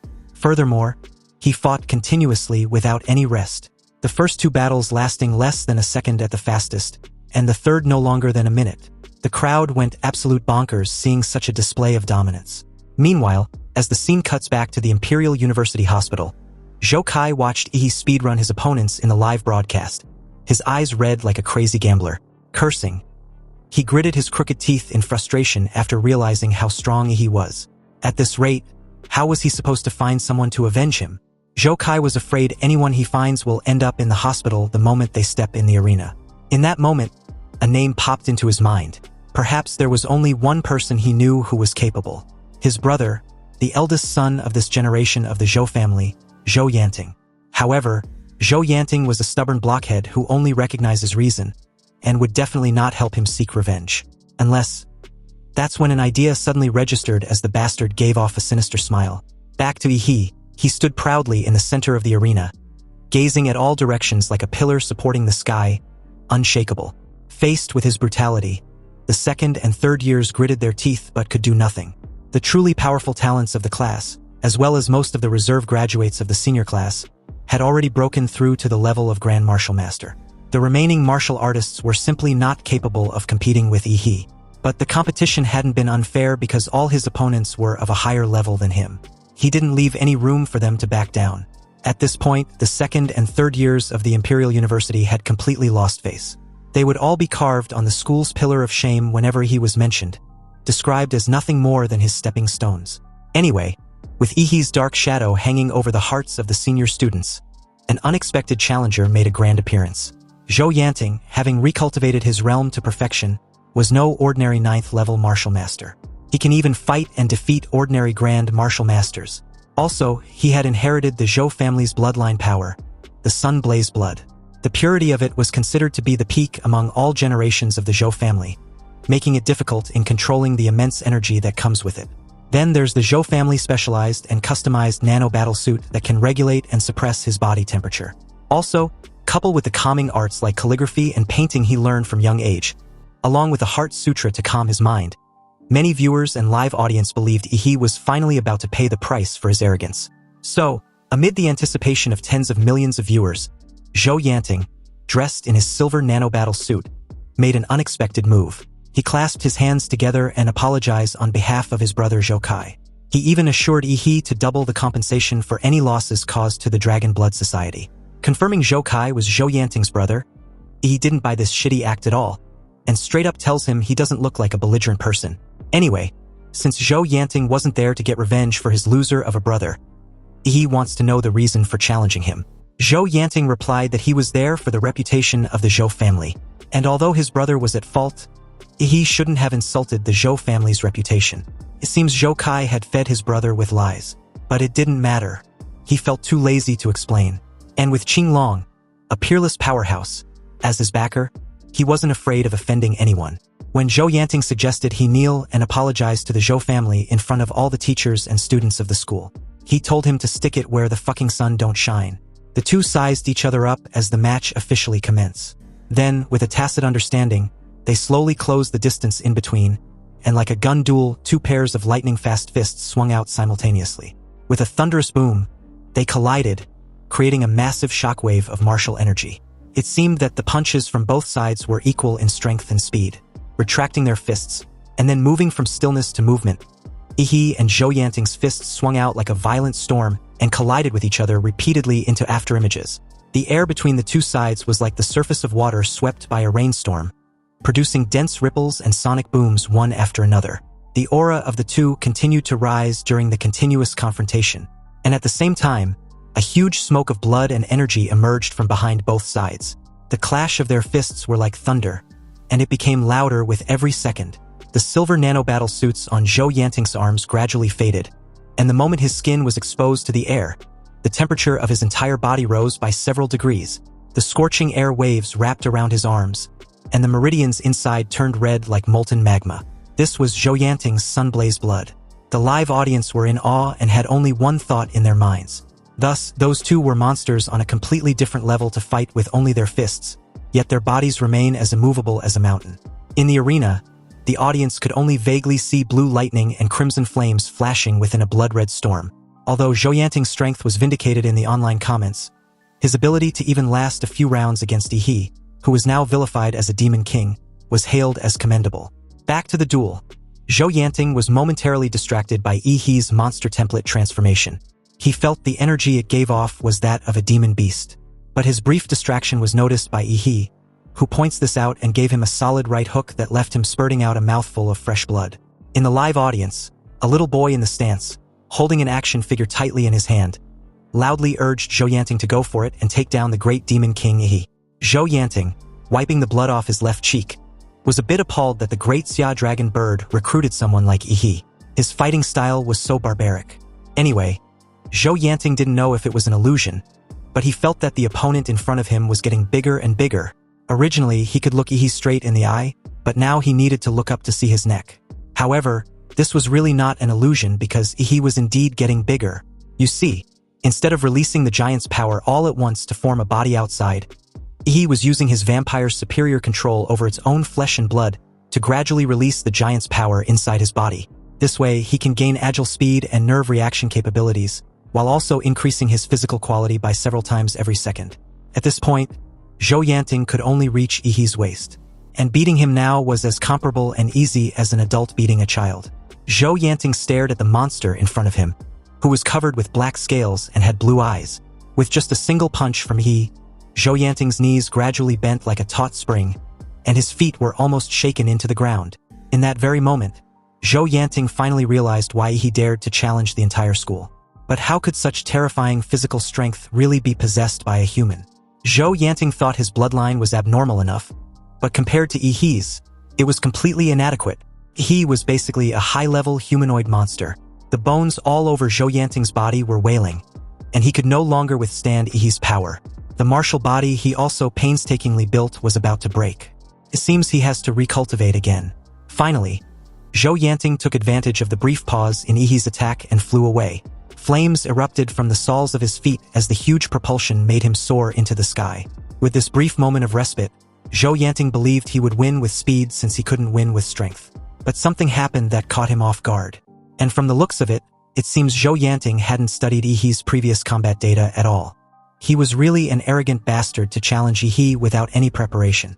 Yihe's whole body lit up as a violent atomic energy brewed in his throat, and before Zhou Yanting could think of any ideas, he was forced to dodge, maneuvering his way in the air as several atomic energy beams were shot out like cannon shells. Zhou Yanting couldn't get close to Yihe and was forced into evading his atomic energy beam. So, with resolved determination in his eyes, he decided to use his trump card. Even though he believed Yihe might die from this attack, he shouldn't be blamed for not warning him. Activating the earthly evil martial arts. The Flaming Sun Demon Hand. The nanobattle suit suppressing the energy in Zhou Yanting's body melted with a red temperature that was visible to the naked eye. With the suppression off, the blood power in his body erupted like a volcano. Zhou Yanting's palm, which was already as red and translucent as a branding iron, suddenly stretched out, and all the inherited power in his body rushed to his palm under the guidance of martial energy. The palm meant to strike Yihe was practically transformed into a miniature flaming sun. Its crimson light even overshadowed the searchlights surrounding the arena, and even the specially constructed arena floor began to melt from the intense heat. Seeing this most anticipated move, the live audience went absolute nuts as the duel entered its climactic peak. However, facing the small flaming sun hurled towards him, he was not afraid at all. Instead, he grinned, his eyes emitting a fierce blue glow full of fighting spirit. He was even glad Zhou Yanting had finally pulled off something decent. But if he thinks he's the only one who can release an energy beam, then he would just have to use him to test his newly researched martial arts. He gathered a high concentration of atomic energy in his palm, and used his powerful martial energy to keep it in a spherical shape that was easier to control. But even so, the extremely unstable atomic energy was still on the verge of self-destruct after leaving his body. Therefore, he still needed the assistance of the Crimson Calamity, a pure spiritual energy body. Under this dual stabilization, the atomic energy released not only didn't explode, but instead expanded further. Activating the newly demorized Qigong cannon, Yihe sent a powerful beam of energy towards Zhou Yanting. The spherical atomic energy turned into a huge blue beam column with a diameter of about 20 meters, swallowing Zhou Yanting like a blue sea that could destroy everything. Under the dazzling white-blue beam of energy, Zhou Yanting's flaming sun looked like a small flame that could be extinguished at any time. In that moment, Zhou Yanting, facing the overwhelming blue torrent, was like a deer in headlights. He instinctively felt like he was going to die. Accompanied with a deafening boom, the white-blue beam engulfed Zhou Yanting's figure and flaming sun, shooting across the night sky like a gully of blue liquid lava. When the energy dissipated, Zhou Yanting was nowhere to be seen. Suddenly, a familiar voice attracted everyone's attention, reprimanding Yihe for being a bit too reckless. He scratched the back of his head and gave a sheepish laugh, explaining that he knew Principal Shi Jingwen was nearby, hence why he chose to go all out. In the air, Shi Jingwen, wearing his usual Zhongshan suit, approached Yihe with a frightened Zhou Yanting in his hand. Shi Jingwen sighed helplessly. He just came over to see what this popular tournament Yihe had been running was all about. But he didn't expect the little brat to drag him out into the open. It seems luring him out was Yihe's intention all along. He apologized for the deception, explaining that it couldn't be helped. Without the principal on stage, his tournament would still lack the needed prestige. A bit embarrassed, he hopes Shi Jingwen would help him out just this once. Shi Jingwen gracefully dropped an unconscious Zhou Yanting on the stage, and in that moment he informed the brat that his teacher, Gong Ku, always tells him her student was dull and stupid. But it seems Yihe was just messing with her. Anyway, since he was already there, he would personally support the tournament just this once. Shi Jingwen's voice spread throughout the entire Imperial University campus, so that everyone could hear it clearly. He asked for the next challenger who still wanted to duel Yihe. If no one dares to step up, then he would have to announce Yihe's victory in successfully defending his title against the entire school's challenge. In the shadows, the senior students looked at each other in bewilderment, knowing full well Yihe's grand victory would undoubtedly nail them all to the pillar of shame in the school's history. Future students would probably call them the worst class. The senior students pushed back and forth the chance to challenge Yihe next, but in the end, no one dared to step forward. After all, everyone was frightened by the blue energy beam they just witnessed. Shi Jingwen saw this and was left with no choice. He declared Yihe, a freshman with the cultivation of just a martial artist, had single-handedly challenged all the martial arts masters in the school. This is unprecedented and will never be repeated. Ihi's name will be forever praised in the Imperial University, becoming a legend. After Shi Jingwen announced Ihi's victory, the entire live stream chat was filled with numerous variations of the same comment after witnessing the rising star of the Imperial University, the Great Xia Nation, and even all of humanity. With the Guardian Grandmaster Du Jingming's life uncertain, the nation's martial saint injured and in seclusion, and 12 cities of the Xia Kingdom already fallen, the appearance of Ihi at this time was simply a blessing from the heavens. Anyway, back to the live stream comments. Many of them were from Anqing, and after their top scorer's victory, they excitedly shared it on their WeChat moments, proud to be from the city of Anqing and associated with Ihi by extension. Someone even claimed to know Ihi since he was a child, and always knew he was exceptionally talented, destined for greatness. This person also added that he was Ihi's uncle, and anyone can follow him if they wish to know more about his nephew. Unsurprisingly, he was quickly branded as a scammer and even banned. Meanwhile, as the scene shifts to Anqing No. 1 High School, the entire campus was abuzz with praise and excitement, determined to work hard and strive to become the next Ihi. Also, as most of the live stream comments fell into the frenzy of collective worship, a few level-headed individuals turned their attention to the glaring question as to why the Imperial University president stepped in to help Ihi declare victory. After all, the entire event was organized by Ihi in his private capacity, with the aim of making his Dragon Blood Society stand out. Nonetheless, Shi Jingwen stood up for him. This move undoubtedly sent a signal that his relationship with the freshman was extraordinary. In other words, Ihi was backed by a national grandmaster, one of the strongest people in the entire Great Xia dynasty. And because of this move, the name Ihi had registered into the sight of countless organizations and forces. In the eyes of these important figures, Shi Jingwen's closeness to Ihi was more noteworthy than his impressive victory against the school. He may not be as simple as his file suggests, an orphan whose parents are both deceased. Then, an inevitable warning from the Great Xia Dragon Bird completely confirmed this point. Ihi's identity was associated with a top-level secret of the First Division of the Great Xia Dragon Bird. All parties were requested to immediately cease the public opinion targeting their ace and back the fuck off. Otherwise, they would take coercive measures. Meanwhile, with the Dragon Blood Society's celebration banquet in full swing, the main star of the event, Ihi, was too busy to attend. And although as the president and a prominent person of the celebration banquet, it was indeed too aloof of him not to attend the gathering. Still, he didn't give a shit, and no one could object to this simply because his status and dignity came from his own strength. Of course, the main reason why he was in such a hurry was a status report he received from the Mad Doctor. So as the scene shifts to his dormitory, which was comparable to a 5-star hotel, he had all the electronically controlled windows and curtains closed. With the room plunged into darkness, he turned on the communication, and a virtual holographic light popped up in front of him. The Mad Doctor, eyes filled with awe, bowed and informed Yi that he had obtained the golden gene he hid in Anqing. He asked if he had managed to open it, and the guy replied that he had a method of doing so. After all, he was one of the main engineering researchers of the Golden Gene Project during his lifetime. However, the canister contains a built-in electronic transmitter. Once opened, the user will be covered in a tracking electronic signal, which Laserbird headquarters will use to track them down. He then asked if he knew of a way to block the signal, and the guy replied that he did. Also, he had already started acquiring materials to build the shielded room which would be used to block the signal. He wanted to know how long it would take to complete the task, and the estimate was half a month. However, cracking the complex mathematical passcode built inside the container would also take at least another half a month. He gave a slight nod and ended the communication, not forgetting to remind this valued top-tier SSR-level research talent under his command to ensure his own safety as his top priority. In his view, the trip to Linshui County, where he snagged the Mad Doctor, was in some ways no less rewarding than gaining a piece of Baros divinity. Also, reviewing the Mad Doctor's memories, he didn't expect that Prometheus had such a close cooperative relationship with the heavenly kingdom of God's descent back then. At that time, Prometheus used its vast resources to secretly cultivate a demon fetus for the heavenly kingdom of God's descent. But when the demon fetus was almost fully cultivated, Prometheus backstabbed them. Those crazy scientists secretly added a lot of ingredients during the long incubation period of the demon fetus, which caused that otherworldly demon to be particularly weak when it descended. In the end, Prometheus successfully captured the first living otherworldly demon in human history. Then, they dismembered that otherworldly demon by organ for experimentation. With a living otherworldly demon as a material whose life level was far beyond all life forms on planet Blue Star, Prometheus advanced in the field of biological science like a Formula 1 race car, stepping on the gas and speeding all the way. This eventually led to several research results based on the otherworldly demon's body, such as the sensational, Eden Project.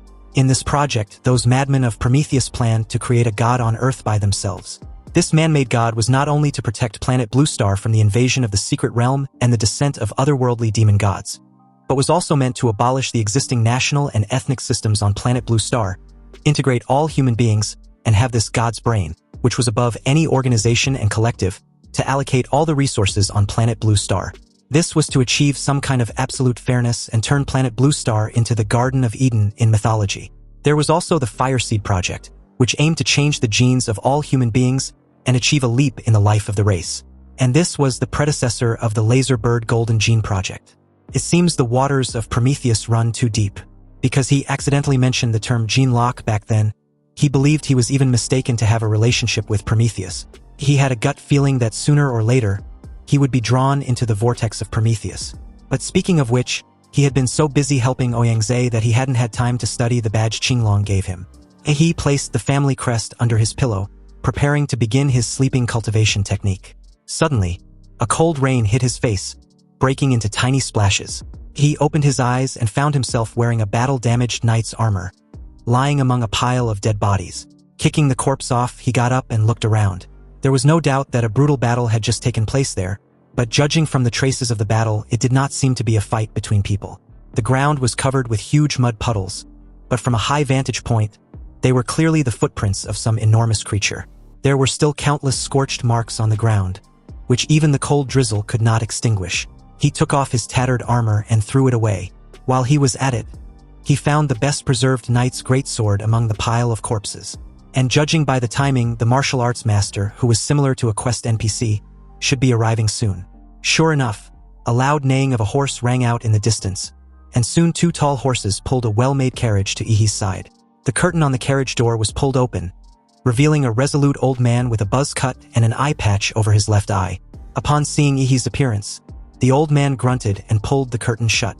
Seeing that the carriage was trying to run away, he quickly grabbed it, and no matter how hard the two strong horses tried, they couldn't run away. The old man in the carriage was somewhat surprised by the strange strength that Ihi was displaying in the martial arts space, which showed that his spiritual power was quite profound and powerful. He realized that Ihi was only 20 years old.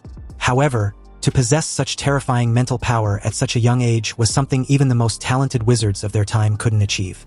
He grinned mischievously and questioned the old guy why he was running away when he'd seen him. Shouldn't he be giving him a trial mission or something? Since both of them were spiritual beings, there was no barrier of communication. And although Ihi speaks modern Xia language, the old man still understood him. The old guy scoffed dismissively and replied that there was nothing to say to a bandit like Ihi. Upon being called a bandit, Ihi, who had no idea that this was the inheritance that Qinglong had found after searching the corpses of the Western experts, gave an innocent look. Seething with resentment, the old guy explained that when the Azure Dragon, Qinglong, barged in back then, he also came for his family's inheritance. His unfilial sons and grandsons were useless, so the guy could only ignore Qinglong every time he entered the martial arts space, and never told Qinglong the contents of the trial. He originally thought that this would preserve the family tradition from outsiders. Unexpectedly, Qinglong had a breakthrough in his cultivation level and forced his way into the martial arts space, ultimately learning the inheritance through sheer force. A bit speechless, he, with an annoyed expression, informed the old guy that he wasn't interested in his shitty grievances. However, as a quest-giving NPC, he can't just not do his freaking job. So he eventually came up with a compromise. Before the old guy could question what the hell he was doing, he, wielding a heavy sword, cleaved the carriage wheels in 2 quick strikes to force the old man out. Grinning, he apologized and informed the old geezer that in order to prevent him, an incompetent guide NPC, from running away, he can only trouble him to follow him while he explores the map. Ignoring the old guy's complaints about wrecking his carriage, he let him lead the way in search of the target. And since the old geezer was the owner of the martial arts space, he again apologized for the trouble before he reluctantly agreed. In the old guy's eyes, he seems to know a bit of manners than Qinglong when he first came. So for that, he gave Ihi a hint to follow the obvious spray marks, which seemed to be huge footprints left by some kind of a giant beast. The two followed the footprints all the way and then... nothing. They ended very abruptly, surprising Ihi as he pondered. The old guy, already aware of this, was secretly delighted. He believed Ihi, the little brat as he calls him, was too naive. Did he seriously think he would take him to the trial site? Anyway, as for now, Ihi would never be able to find the trial and would forever be lost in this martial arts world. However, It took less than no time for Ihi to figure it out as he stares up at the gloomy sky. If there were no footprints on the ground, then it was possible the target flew away. The old guy, a bit surprised, never expected Ihi to find the key clue so quickly. This keen perception, coupled with the talent Ihi just displayed, also made him visibly anxious. Anyway, without exception, flying creatures never build their nests in low-lying areas. At this moment, they were in a vast plain, and Ihi just needed to keep looking in this direction until he reached the highest point. That would definitely be his target. His eyes gleamed as he turned in the old guy's direction, then questioned if he could borrow a horse. He pulled the reluctant old man onto the horse, then immediately set off. After riding for an unknown amount of time, they crossed the vast plains and arrived at a high snow-capped mountain. And judging from the way the horse beneath them was trembling as if it sensed the territorial aura of some powerful creature, he knew he had come to the right place. Sure enough, a high-pitched dragon roar came from the snow-capped mountains shortly afterward.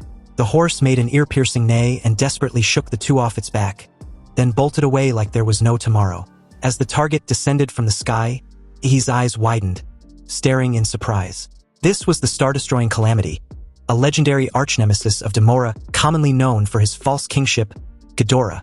When spread out, its two enormous wings, which could reach tens of meters in length, folded back, and on its numerous long, winding serpentine necks stood majestic white dragon heads.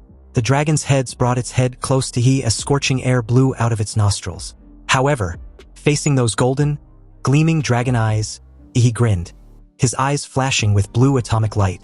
The multi-headed white dragon, enraged by Ihi, raised its heads and spurted out a torrent of scorching dragon breath meant to incinerate everything in its path. He and the old guy were instantly engulfed by the terrifying burst of yellow lightning of Ghidorah's breath. However, as the inheritor of the martial arts space, the old geezer naturally wouldn't die, but presumed Ihi was dead. He watched the devastating aftermath and smiled. Recalling how young Ihi was, he sighed slightly. Even though Ihi found the right spot, he was nothing more than another speck of dust to be devoured by Ghidorah's wrath. Apparently, the trial was not about killing the multi-headed white dragon at all, but about finding a spiritual object guarded by various strange beasts in the snowy mountains, and then gaining the multi-headed white dragon's approval through offerings in order to obtain the inheritance. Of course, Qinglong was an exception. After breaking through to the next realm, he directly used his powerful strength to violently kill the multi-headed white dragon and seize the inheritance. But he could never do that. With his cultivation level, he was already incinerated into ash. Or so the old geezer thought, because his eyes widened in disbelief the very next moment seeing Ihi's proud figure amidst the smoke, completely unharmed. He could also sense something odd emanating from him. You see, when Ihi first entered the martial arts space, he did not gain any physical power from the template because the compatibility was too low. But as the template's compatibility gradually increased, its power gradually merged into his soul, finally enabling him to demonstrate the template's power in the martial arts space. Now, the broken sword he planned on using was useless. He grinned maliciously and walked towards the multi-headed white dragon, his body suddenly shimmering with blue patterns along the dark blue scales covering every inch of him. With each step, his body rapidly grew several times taller, and under the old man's incomprehensible gaze, he transformed into a dark behemoth, as large as the multi-headed white dragon, resembling a Tyrannosaurus Rex. Then, with a thunderous roar, visible blue pulses erupted from the mouth of the jet-black behemoth, carrying unparalleled domineering power, proclaiming its grand arrival to the martial arts world. This was 71% compatibility of Demora's cellular power completely absorbed from the Colossus humanoid, achieving Godzilla's complete transformation. Since this form was so destructive, it was practically a mobile natural disaster. If he were to go all out in the real world, an entire city would easily be reduced to ruins. Therefore, he never revealed this trump card. Only in this vast space could he unleash his martial arts power without restraint. Of course, this terrifying god-level power was not unlimited. When his anthropomorphic power and atomic energy are exhausted, he would exit this godlike form. Optimistically speaking, he can only last 2.5 minutes at the moment. But that was more than enough to establish his dominance. The multi-headed white dragon, upon seeing the colossal black beast before them, instinctively shrank back and let out a low, wary growl. His deep blue eyes, like the headlights of a train, stared straight at the multi-headed white dragon before him, his eyes flashing with fierce fighting spirit. He took the lead, his legs like towering pillars, and with just 2 sprints forward, the entire snow mountain shook as if an earthquake had struck, and an avalanche like a tsunami poured down. But none of this affected the battle between the two colossal beasts. Mountains shattered as they clashed, creating an exaggerated and epic scene reminiscent of the Titans' battle in mythology. After Ihi performed a back throw, smashing the multi-headed white dragon into a mountain peak. The several heads, still dazed from the fall, shook themselves. They finally realized that fighting the black behemoth on the ground was not a wise choice, so they tried to flap their wings and take off. But Ihi would not let it have its way. Its huge body spun rapidly, and its massive tail, 10 times thicker than a roller coaster, slammed into the multi-headed white dragon. With enough force to sweep away a skyscraper, the multi-headed white dragon was smashed deep into the mountain. The multi-headed white dragon was also tough and resilient. Even after being swept away by Demora's tail, it was still able to let out a high-pitched dragon roar. The numerous dragon heads opened their mouths at the same time, and the lightning and dragon flames that had been brewing for a long time were spewed out at the same time. The multiple terrifying energies converged in mid-air and transformed into a spiral lightning and flame pillar. He had long been prepared to counter the wave. The blue atomic dorsal fins of Demora's body began to light up from the tail and gradually moved towards the top of the head. A brilliant blue beam of light erupted and collided with the beam of lightning and flames. At the center of the collision between the two extremely high-level energies, a bright and colorful energy sphere began to expand, then exploded with a reverberating boom, creating a massive shockwave in the process. You see, the energy consumption of a fully transformed Demora was already freakishly terrifying. Now coupled with the insane atomic breath just unleashed, his 2.5 minutes were almost up. Therefore, he was smart enough not to further engage in a direct confrontation with the multi-headed white dragon. After all, an Emperor Demora had multiple ways to deal a ton of damage. Suddenly, countless enormous energy bone spikes emerged from Demora's dorsal plates and shot out towards the multi-headed white dragon. At the same time, the multi-headed white dragon, after parrying the enormous energy blasts just moments ago, had no room of respite before having its entire body pierced by the countless energy bone spikes. And as multiple of its head got taken off, a large amount of scalding dragon blood and gore gushed out like a dragon-shaped miniature fountain. He, upon seeing the multi-headed white dragon having only just 3 heads left, couldn't help commenting on how Ghidorah now looked more like its actual well-known description. He took a mighty stomp forward, then stared at the now 3-headed white dragon groaning in pain as another atomic breath began brewing in his throat. Upon release, the surging atomic energy poured into the dragon's eyes, nose, and mouth, and then traveled down the esophagus and trachea. The 3 dragon heads wailed incessantly as the atomic energy melted off the dragon's heads and necks to the middle, then attacked the extraordinary biological organ in the chest cavity of Ghidorah, generating lightning. And like a plasma bomb, the entire body began to swell from the lightning and exploded with a bang, turning into a rain of blood that fell from the sky, staining the entire snow-capped mountain red. And before Demora's body disappeared, he grabbed a dragon's heart, raised it high into the sky, and let out a final roar of a victor. The old man watched the whole thing in disbelief, wondering if he had fallen under some kind of illusion. It was simply unbelievable. How could someone in the form of a monster slaughter the multi-headed white dragon with such overwhelming power? Anyway, without Demora's form holding onto Ghidorah's massive heart, it drops right in front of the old geezer with a dull thud. Then he followed, landing on top of the heart like an insect in size, quite pleased with himself. He finds the experience in rampaging around in the body of a giant beast so freaking satisfying. He then teased the old geezer, saying he won't trouble him any further because he had already figured out where the inheritance of the martial arts space was. The old guy cursed him out, but he paid no mind and just laughed. He raised his hands, angled himself, then plunged them straight into the gigantic heart, in search for something. He gritted his teeth and endured the extremely hot temperature, feeling as if his hands had been dipped in molten iron and were going to melt. It didn't take long for him to find what he was searching for, but it was a bit heavy, so he dove halfway in and pulled out the inheritance of the Earth Fiend armor body, surprising the old man yet again. The armor wasn't metallic. Instead, it had a leathery, soft texture, and was covered in dense veins. And in that moment, it seemed alive, its surface undulating slowly as it instantly transformed into a softened liquid that clung to Ihi's arm and then enveloped his entire body. From a microscopic perspective, one can see that the armor pierces out countless root-like veins, which were tightly rooted in Ihi's skin and intertwined with the capillaries beneath. Gradually, the rise and fall of this bio-armor began to synchronize with his breathing and heartbeat, and his blood began to flow within it. And in that moment, he could feel that this bio-armor, the abyssal dragon armor, had become a new layer of skin for him. The old guy, astonished, wondered how Ihi managed to achieve a fully recognized version. You see, the strength and bodies of previous challengers were too weak and couldn't bear the weight of the dragon armor or the blood it absorbs. Even Qinglong, who forcibly put on the armor, only received 90% of the inheritance, making Ihi the first warrior in 1,000 years to be fully recognized by the dragon armor. Since the old guy was curious as to how the young bandit did it, he simply explained it to be nothing difficult. He just donned on the armor and that was it. The old man wanted to retort, but he was afraid of being ridiculed for being ignorant. Seeing how perfectly Ihi controlled the dragon armor, the old guy relaxed his clenched fist and finally let out a deep sigh. Well, since the ancestors have already approved of him, he shouldn't hold it against them.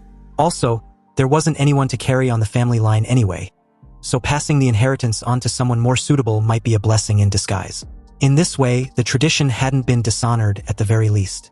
But just as the old guy took solace in how things had turned out, his next words nearly choked him to death. The little fucker felt like the legacy was still missing something, so he asked the old guy if there was a second volume.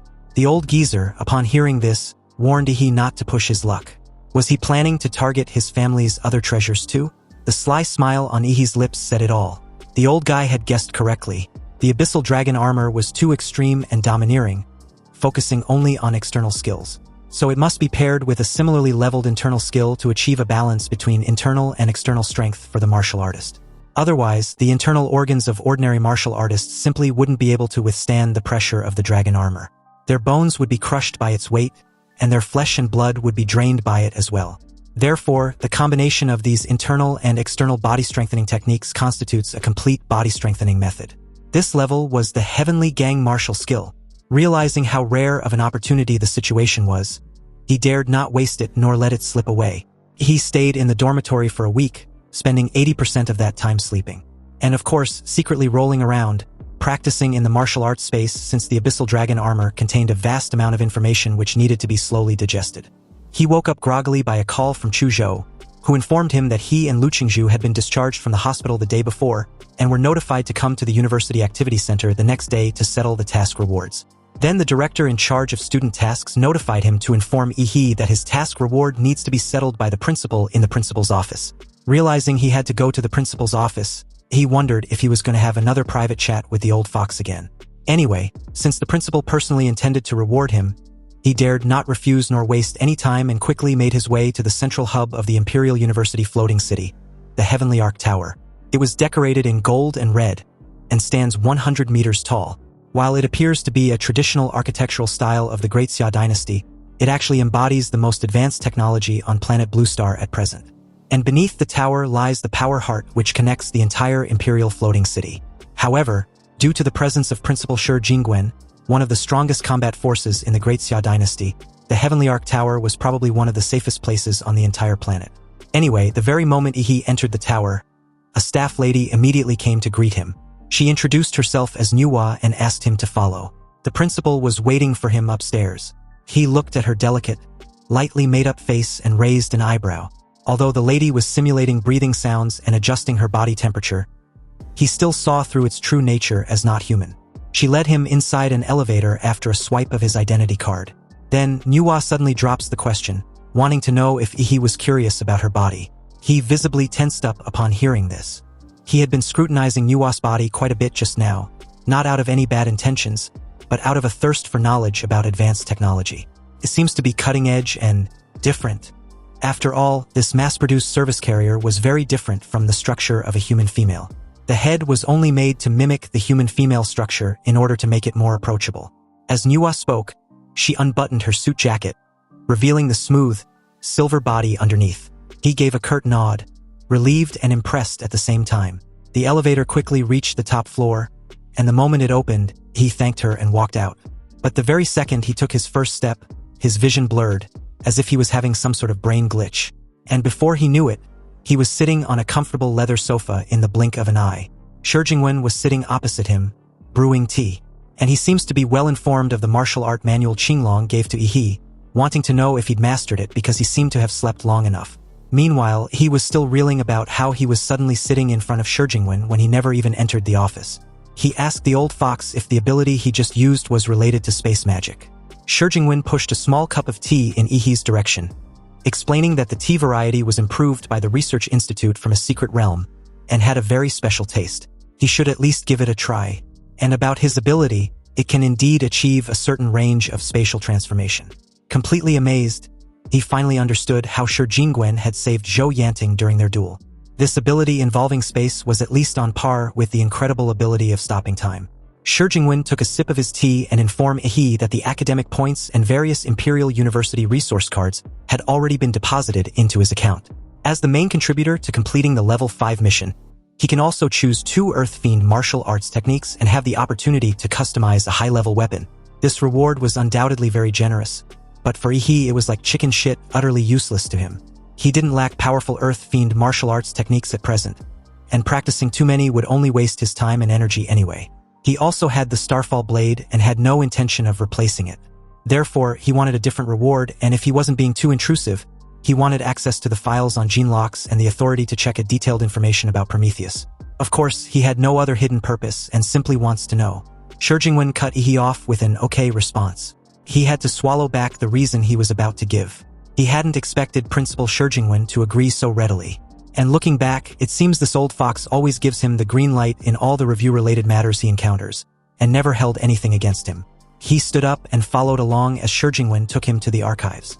Upon opening the office door, Ihi's eyes widened in surprise. Instead of the long corridor, they found themselves in a bright, enormous room, where half a tender, reddish brain floated in a glass jar the size of a truck, and a dense network of cables connects to the surface of the brain, whereas countless earthworm-like tentacles sway and float on the surface. He, upon seeing such a futuristic and impactful creation, asked what kind of creature's half-brain it was. Shi Jingwen simply explained that it was Nuwa's central computer unit, her main body. However, this half of a brain belonged to Prometheus decades ago. In an instant, he thought of the otherworldly god project. In other words, this half of a brain previously belonged to the first otherworldly demon captured alive in human history.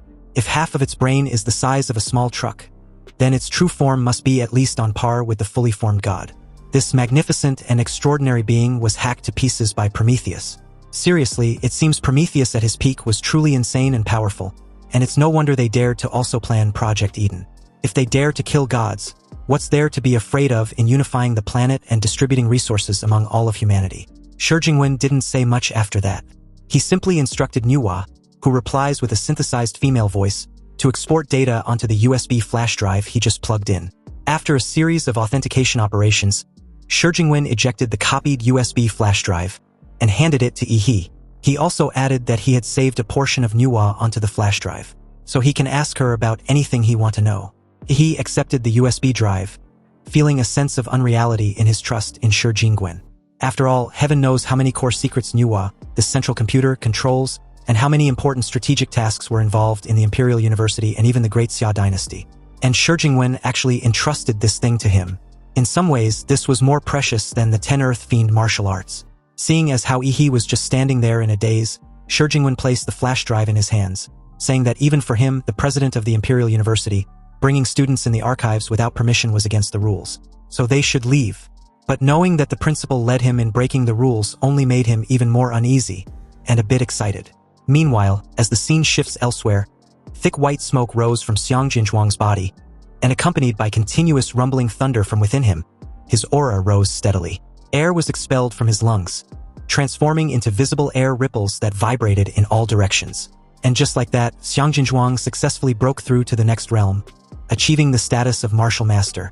In that moment, Xiang Jinzhuang, amazed with his transformed body, felt extremely proud with himself. After all, in just the first semester of his freshman year, he had completed the path that ordinary students at the Imperial College University would take more than a year to complete. This indeed meant the gap between students were too big. Even geniuses were divided into different ranks. Anyway, upon opening the door to the cultivation room, he was suddenly facing a somewhat familiar figure who wanted to know if he was done with his training. Xiang Jinzhuang, presuming he was there for him, laughed at the absurdity of his classmate delivering himself at his doorstep. Meanwhile, Ihi, who had never met or seen Xiang Jinzhuang before, just stared at him with a deadpan expression, wanting to know if he was also from the Dragon Blood Society. If that's the case, then he should go find Ouyangze because he needed to use the training room ASAP. Xiang Jinzhuang suddenly flared up and introduced himself, but to Ihi, he was no longer of any importance since the club was already in the rise. Also, Xiang Jinzhuang was way too weak despite his recent breakthrough. Xiang Jinzhuang believed he was playing dumb and declared to crush him just like he did to Ouyangze and the entire club. But his rambling was cut short with a casual karate chop on the head that he could not even perceive. Then nighty-night. He had already informed him his urgent need to use the training room, so why was he still blabbering like an idiot? As for what happened next, Xiang Jinzhuang had no fucking clue, because by the time he woke up from his sleep, an entire week had passed. Meanwhile, in the exclusive advanced cultivation chamber for special talented students, he was rubbing his hands with a devious glint in his eyes. Now that there was no one in his way, it was finally time to feed the starving king of monsters. Considering that providing a large number of magic cores to increase compatibility would cause him to enter a transformation mode in a sleep state, while also releasing a large amount of nuclear radiation. He specially asked Nuwa to open the largest sealed cultivation room for him. You see, ever since he got his electronic-made Nuwa, Huadu University had become like his own home. He can practically do anything by simply asking her to grant him access without needing to go through any procedures. When others have privileges, he was indignant. When he had privileges, it was glorious. Nuwa activated the energy shielding function in the cultivation room on Ihi's orders. Then he proceeded in swallowing all the magic cores released from his spatial ring into his mouth. Ihi subconsciously transformed into a miniature Demora form, greatly increasing the efficiency of energy absorption as pure genetic energy burst forth from within his body. He became brighter and brighter until he transformed into a dazzling little blue sun. The massive amount of magic cores stored in the spatial ring was visibly decreasing, and the blue light emanating from his body was becoming increasingly intense. If it weren't for the special material of the cultivation room, the vigorous high energy on Ihi's body would have already ignited and burned the entire place.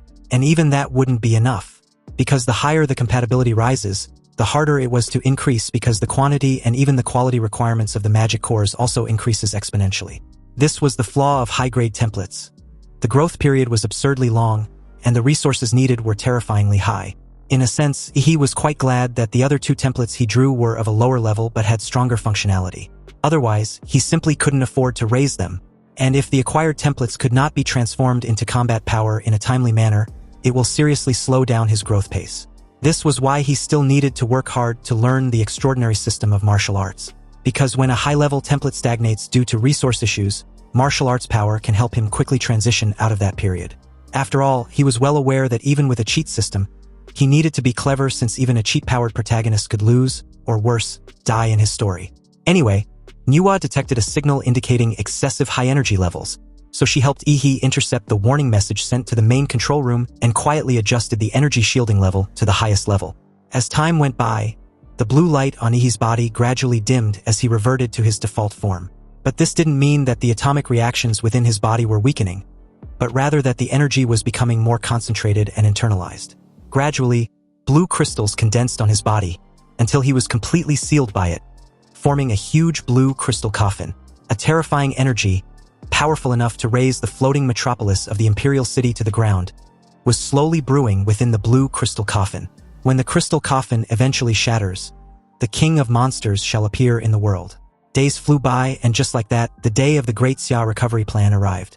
Two dark, enormous, and imposing airborne aircraft carriers hovered above the Imperial University's floating city, with countless aircraft shuttling back and forth between there and the airborne aircraft carriers. Everything was proceeding efficiently and effectively. After all, this plan of recapturing the Xia dynasty was a gamble with the fate of the nation, so there could be no mistakes. Shi Jingwen, dressed in a black and gold trench coat, stood in mid-air. At present, he lacked his usual gentle and refined scholarly demeanor, instead exuding a resolute and ruthless aura. And below him, apart from a few people who were temporarily unable to arrive due to special circumstances, all the teachers and students that the school could send had arrived. The vast imperial square was filled with people, organized by grades and groups, standing in an orderly fashion without a single sound.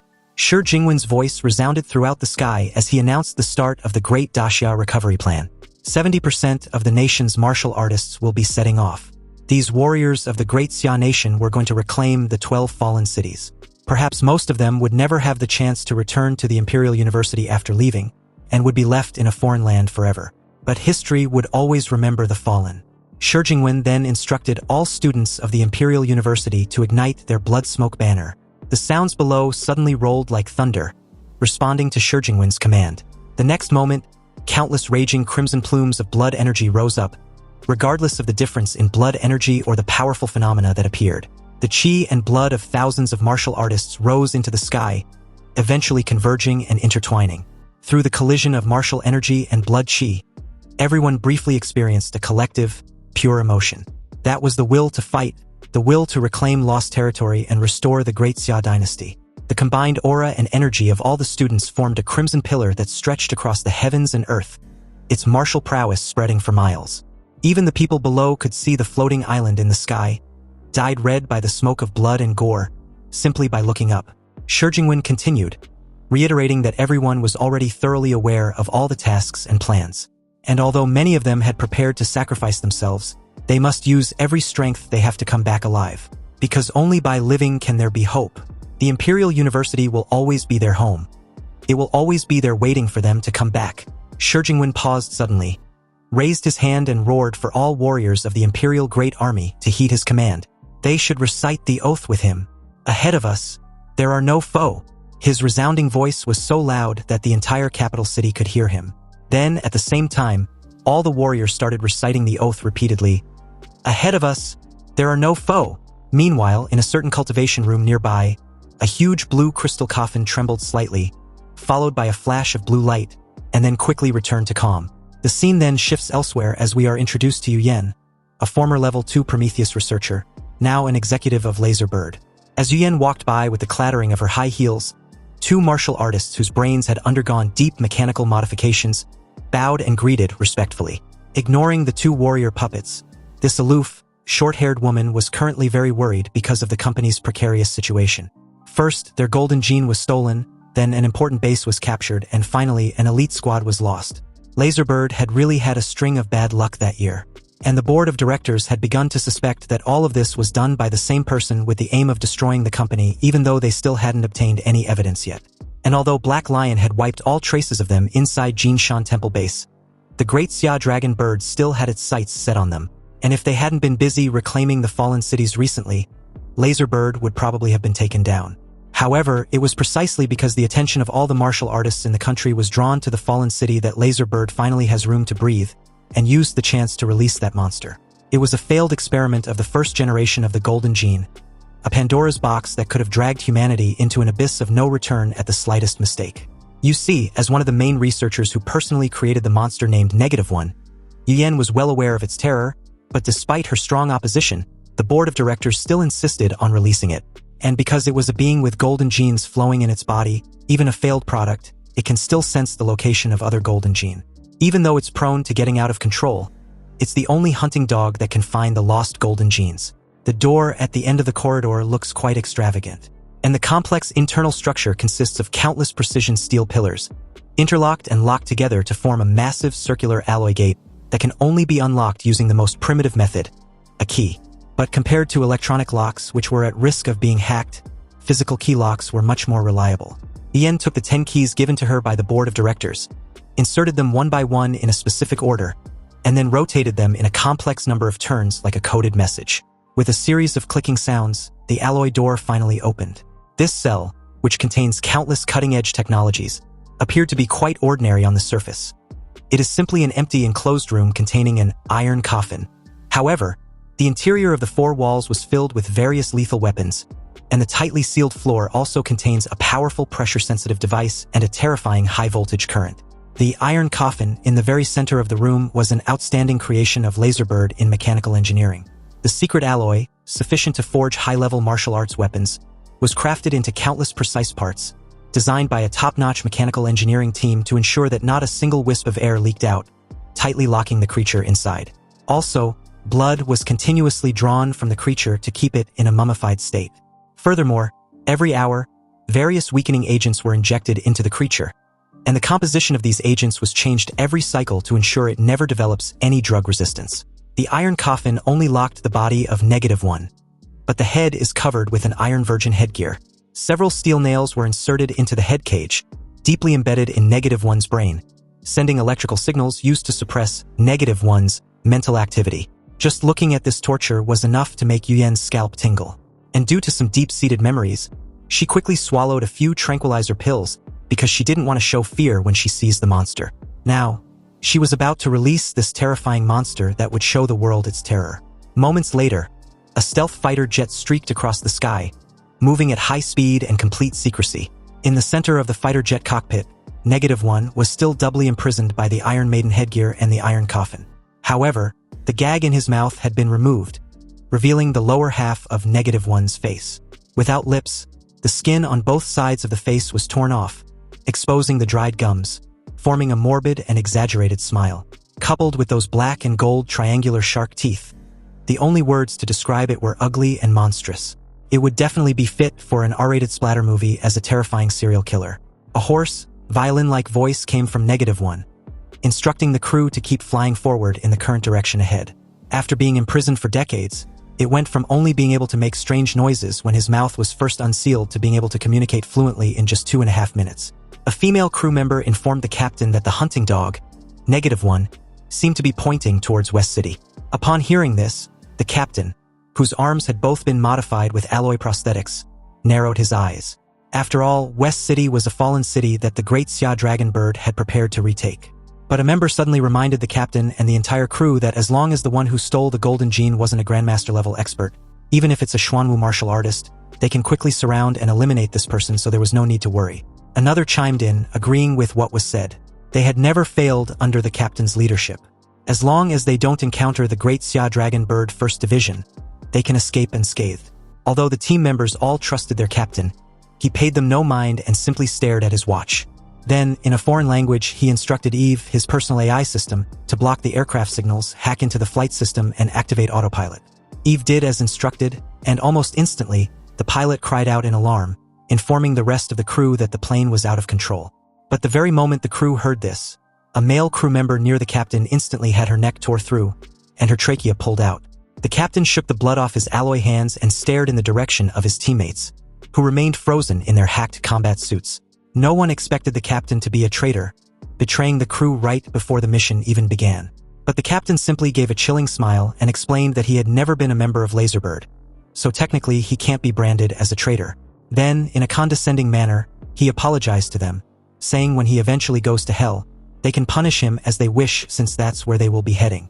As his teammates were reduced to sheep to be slaughtered, they had no ability to resist and could only watch helplessly as that large alloy hand crushed their necks like soda cans.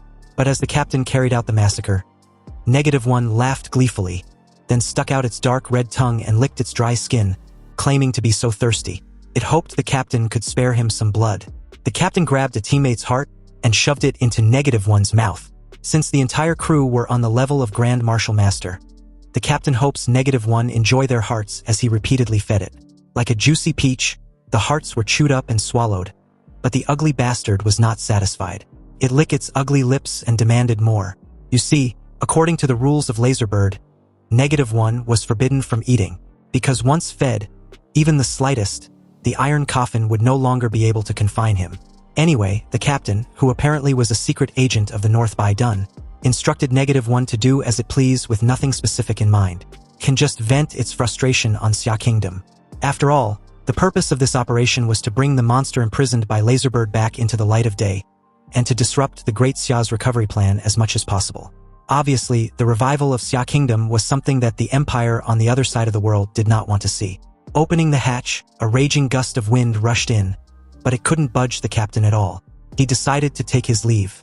Otherwise, when -1 gets out, it would tear him to pieces. It can keep the corpses of the Grand Marshal Masters as its first feast when it gets out of the iron coffin. The captain jumped off the stealth fighter jet and flew off. Meanwhile, back inside, -1 laughed once again. Up until just moments ago, he was a hunting dog that searched for things. But now he was a mad dog that's been let off the leash and was supposed to bite people indiscriminately. It seems he had been seriously underestimated. Nonetheless, he really want to tear everyone to pieces and swallow them whole. In that moment, the steel nails stuck in the Iron Maiden's skull flew off like bullets, each smeared with brain matter. The steel nails ricochet through the interior of the aircraft, bouncing back and forth until they eventually struck the various joints of the iron coffin rhythmically. Under the attack from both inside and outside, the tightly sealed iron coffin began to crack, then shattered into pieces like a confetti. -1 was finally free, and his appearance was like a withered, twisted demon crawled out from hell. He needed to first complete his golden gene to achieve a true transformation and become a god. Then he would like to see who dares to treat him like a dog again. Meanwhile, at West City, a fierce purge was in motion when all the martial arts teams in the city received orders from the Imperial warships to withdraw from the bombardment range immediately. Their ship was about to conduct a bombardment. The plan was to first attract the beast tide from the entire city through large-scale bombing. Then, when the overlord-level magical beasts stationed in the West City are surrounded by weak forces, a sharp-edged squad led by a martial arts master would be dispatched deep into the enemy's core and carry out a decapitation strike. Soon, countless missiles rained down from the warships, turning into a meteor shower that swept across the ruined city. And as the flames ignited, the war officially entered a critical state. But unbeknownst to anyone, a stealth fighter jet swept past the clouds on one side and flew straight toward the heart of the western city. Then suddenly, a large black shadow of a strange bird with 6 huge eyes appeared in the clouds above the fighter jet. It tore through the clouds, and its 2 sharp claws hooked directly onto the fighter jet, seemingly having successfully hunted its prey. Unexpectedly, when the strange bird tore open the top of the fighter jet with its claws, there was no one inside, only a large amount of blood. But just as it was about to bounce, -1, whose body had become plump from a dried-up corpse, appeared on the top of the strange bird's head like a ghost. Dark triangular shark teeth rubbed together inside its morbidly torn lips as it laughs, excited to try a different kind of food. The next moment, his right hand stabbed straight into the back of the strange bird's head. Then the arm that pierced into it transformed into countless black and red tentacles, spreading into the strange bird's limbs and bones like the roots of a tree. The strange bird couldn't even let out a scream before its body was quickly drained, leaving only a thin layer of skin. A pair of large black wings, resembling those of a bird-like monster, spread from the back of -1. -1 stood with his back to the dark clouds, arms outstretched, his skin seemingly teeming with countless living creatures. He looked down at the western city below, his 6 newly grown eyeballs darting about on his face. What a rich genetic ecosystem, he marveled. At this rate, his damaged body would recover perfectly in no time. He then laughed wildly, amazed at the best buffet he was about to dig in. Meanwhile, below, the relentless barrage of bombs had reduced West City to ruins with an unbearably tense atmosphere. And above, a stealth fighter jet got hit and lost control, crashing into a ruined building before plummeting towards the ground with a deafening explosion. Immediately after, a squad of martial fighters nearby rushed to the crash site. They believed the plane was destroyed by a monster and were in a hurry to rescue any survivors. Sister Lu, being the team leader, instructed Xiaozhang, a teammate, not to rush in blindly because the monster that destroyed the plane might still be circling nearby. But Xiaozhang simply smiled and reminded her captain that she was a grand martial artist. Also, they were at the outer area of West City, so there weren't any demonic beasts strong enough to match her. Another teammate chimed in, agreeing with Xiaozhang. And besides, if they were too afraid to venture around the outskirts, then how could they dare to head further into the heart of West City? Sister Lu, cautious as always, still reminded them to be careful. It took less than no time for them to reach the crash site, but upon arrival, they were stunned to see corpses of all the demonic beasts there piled over in a mangled mess. And on top of these pile of corpses was a man responsible for the slaughter, eerily chewing on something with his back turned towards them. Xiaozhang and his teammates froze, unwilling to approach. All those demonic beasts drawn there were single-handedly dealt by this mysterious person. But Sister Lu felt that there was something ominous about him, and even wondered if he was a mentally unstable martial artist who'd sneaked in during the chaos. In that moment, this person gnawing on raw flesh, who apparently was none other than -1, noticed the squad approaching and sharply turned his head a full 180 degrees, revealing a grotesque face with 6 symmetrical eyes and a mouth smeared with blood. The creepy fucker was glad that a prey had taken the bait. Then, very abruptly, countless dark red tentacles erupted from underneath where the squad stood, trying to cage them in a massive prison. Xiaozhang roared and unsheathed his sword, but upon using his martial skill, the Qi Wind Slash, with the intention of breaking through, his blade suddenly got stuck mid-slash. Xiaozhang was utterly gobsmacked, feeling as if he was cutting through soft mud. Suddenly, a gigantic mouth emerged from the dark red tentacle, and before he could react, he was swallow halfway and munch on like a snack as the tentacle slither away. The faces of his teammates were that of sheer terror as the sickening crunch of chewing reached their ears. With a sudden explosive burst of martial aura, Sister Lu roared and launched towards -1. But to her horror, -1's left hand mutated into a long dark red blade as he suddenly performed the Qi Wind Slash. Sister Lu immediately tilted her body mid-air to dodge, then rolled several times to put distance between them. However, the move -1 just used was exactly the same as Xiaozhang's. And just when she was thinking of a countermeasure, she suddenly hears Xiaozhang's voice from behind. And for a moment there, she thought he was still alive until she turned to see the horrifying sight mimicking her dead teammate's voice. But what really shocked and grossed her out at the same time was the countless distorted faces of Xiaozhang, screaming and begging for Sister Lu to save him. Horrified, she was immediately drenched in cold sweat as she instructed the rest of the team to run. But it was too late because -1 seemed to have already devoured them, and she was next on the menu. Sister Lu's panic screams got drowned out by -1, and soon, her appearance and skills were his as well. -1, now Sister Lu, wiped and licked the blood smeared on her lips. She sensed the golden gene in another direction of West City, so she planned on blending in other martial arts teams on her way there, and once everyone was familiar with her, she would suddenly start devouring them. Just imagining the priceless expressions they would make filled her with immense pleasure. Anyway, since there was a lot of powerful life forms still on this battlefield, perhaps the Grandmaster-level martial artists and the Overlord-level demonic beast she just sensed, -1, believing genes of that level would ensure no one dare to treat her like a dog and command her at will, was delighted of having broken free of her shackles and ascended to becoming a demon. -1 advanced toward the ruined city, the shadow at her feet rippling with countless tentacles as she darted away like the wind.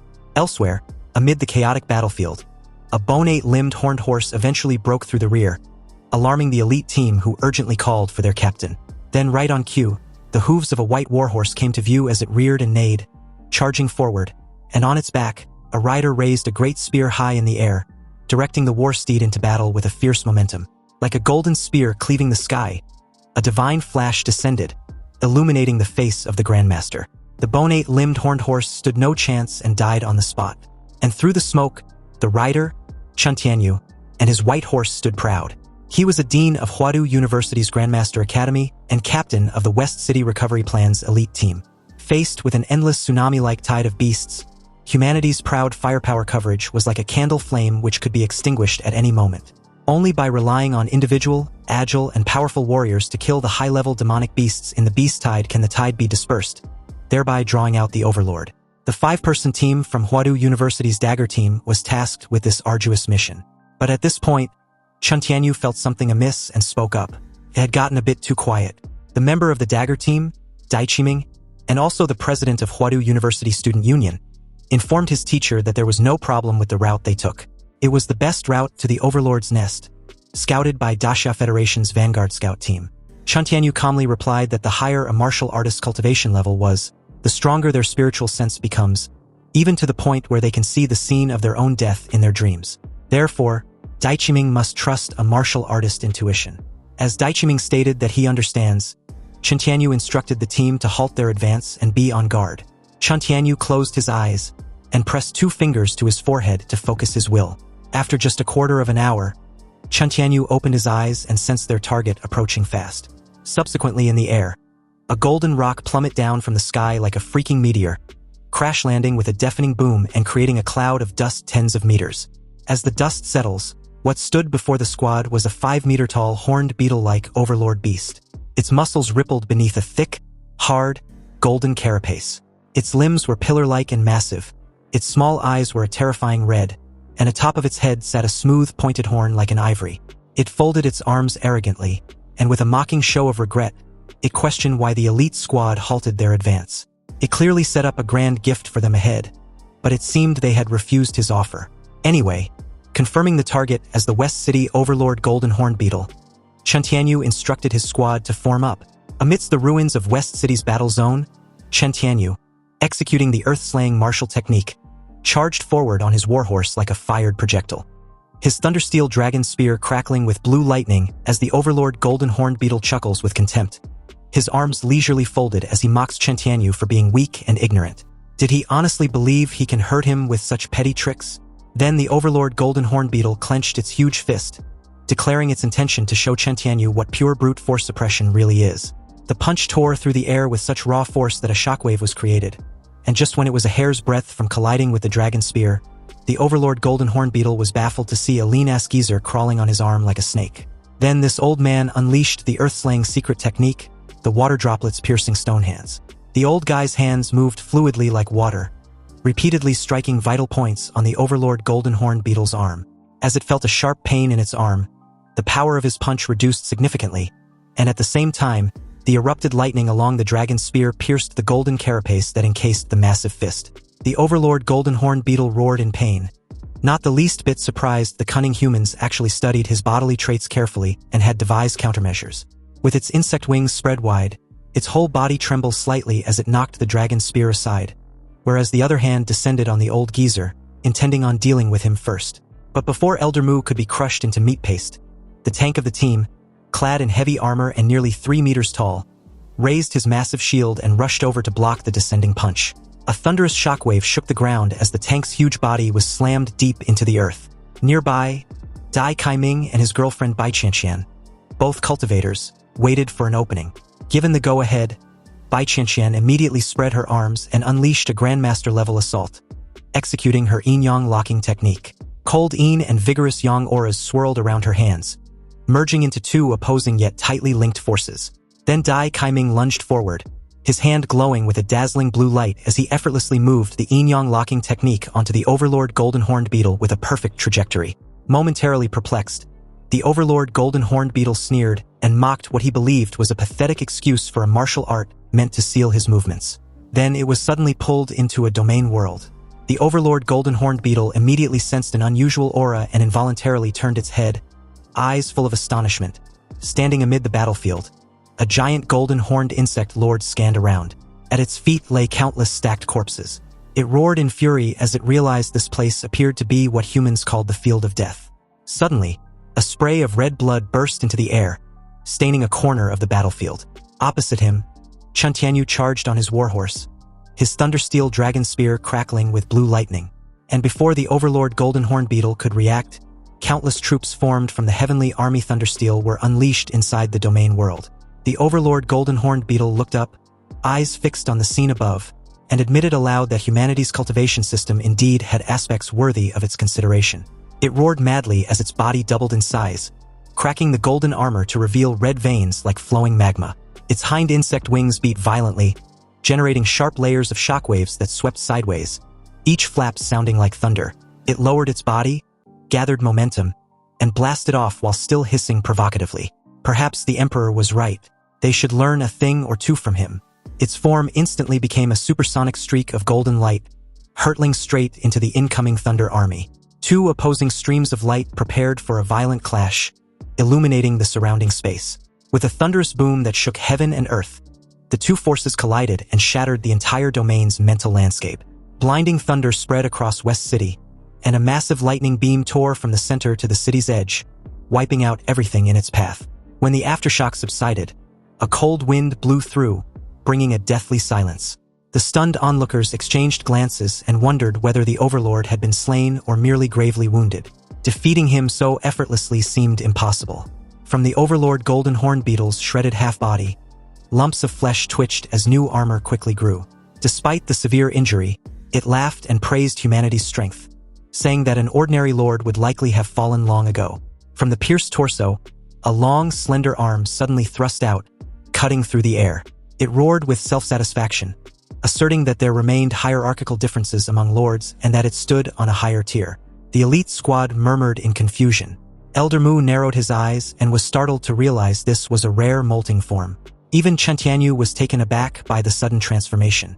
The 5-meter-tall giant's body began to crack in large sections, revealing a smaller dark gold shape inside that radiated even fiercer momentum. In the second molting state, the overlord golden horn beetle became leaner and more agile. Its body hardened like steel, its limbs taking on humanoid contours sheathed in powerful natural armor. In the next instant of movement, the creature unleashed the full might of its new state. Darting so fast the naked eye couldn't track it. Only the cold extended smile on that grotesque face remained visible. A sharp gust tore into Elder Mu's face before he could react, and a savage laugh rang out with the declaration to kill the first obstacle. Dai Kaiming and Bai Qianqian immediately rushed forward to shield Elder Mu, taking defensive stances, while Elder Mu instinctively used force dispersion to lessen the impact. But neither could do shit in the face of overwhelming strength. 3 blood-soaked figures were flung far away. Only Dai Kaiming, with the highest cultivation, and Elder Mu, who had dispelled some force, managed to receive less damage. Even he exclaimed at the terrifying speed. Bai Qianqian, being weaker, suffered a shattered arm, but all three were grievously wounded. A steel fist and a razor spear simultaneously struck from behind with full force. But in a split second, the Thundersteel Dragon Spear's tip was clamped by the Overlord Golden Horn Beetle's dark gold hand, preventing Chen Tianyu from withdrawing even with the horse's aid. And as for the tank, he was sent flying with just a single backhand punch. Witnessing the overwhelmingly dire situation, Chen Tianyu shouted frantically for Wu Hong, his voice showing obvious anxiety and unease. The Overlord Golden Horn Beetle's overwhelming power became unstoppable. It unleashed a descending kick at Chen Tianyu's horse and sneered contemptuously. The mount was hurled from the ground and trashed across the battlefield. The dark gold arm gripping the great spear suddenly grabbed Chen Tianyu by the throat, hauling his entire body off the ground. Under the crushing pressure of that hand, even breathing became extremely difficult for him. The Overlord Golden Horned Beetle uttered a strange, shrill laugh, taunting without restraint that an entire squad, exhausted and strained, still couldn't contend with it alone. Then the creature tightened its grip, enunciating each threatening word about other overlords hiding in West City, making the pressure even more suffocating. Hearing those words, Chen Tianyu's face went pale. The pain from the hand choking his throat left him nearly speechless. Panic rose as he stammered a question in disbelief that there could be more overlords in West City. Meanwhile, in the eastern war zone of West City, human casualties kept rising. But no matter how tragic, West City had to be retaken not only to repay the bloodshed of the hundreds of thousands who fell, but for the future of Great Xia. The ancestral land could not be left to demonic beasts. Even if it cost the last warrior, West City must be reclaimed. In the command battleship, the Supreme Commander was immediately notified of a Level 1 warning. A massive bioenergy signature was detected 1,000 meters underground, and it was rising rapidly to the surface. Also, computer calculations showed the creature, the kraken-like demonic beast, had reached an overlord level. And there were no grandmasters guarding the forces below, so a strategic retreat was recommended. But how was that possible? The only overlord in West City should already be facing off against Director Chen's vanguard squad. The Supreme Commander barked orders, forbidding any hesitation and commanding the ground troops to retreat. Also, the airborne battleships immediately gained altitude and pulled away from the surface, and he ordered preparations to launch nuclear bombs. As the order was transmitted, the fighters on the ground instantly felt something amiss. The city shook with a violent quake, signifying that the giant beast was about to launch an assault. Back on board, cries of panic rose as they saw a writhing tentacle lunging toward them. The very moment the commander was alerted that a tentacle was aiming to attack the battleship, the electromagnetic cannons opened fire at once. The airborne battleship concentrated its assault and severed the giant tentacle in two with a single volley. The tentacle, as large as a sub, free fell onto the ground with a deafening crash. Unexpectedly, the cut-off tentacle swelled and regenerated visibly fast to the naked eye. When the new soft tentacle sprouted, the skin hardened within seconds, and the commander was immediately informed. The cannon had expended such immense energy but failed to inflict serious damage.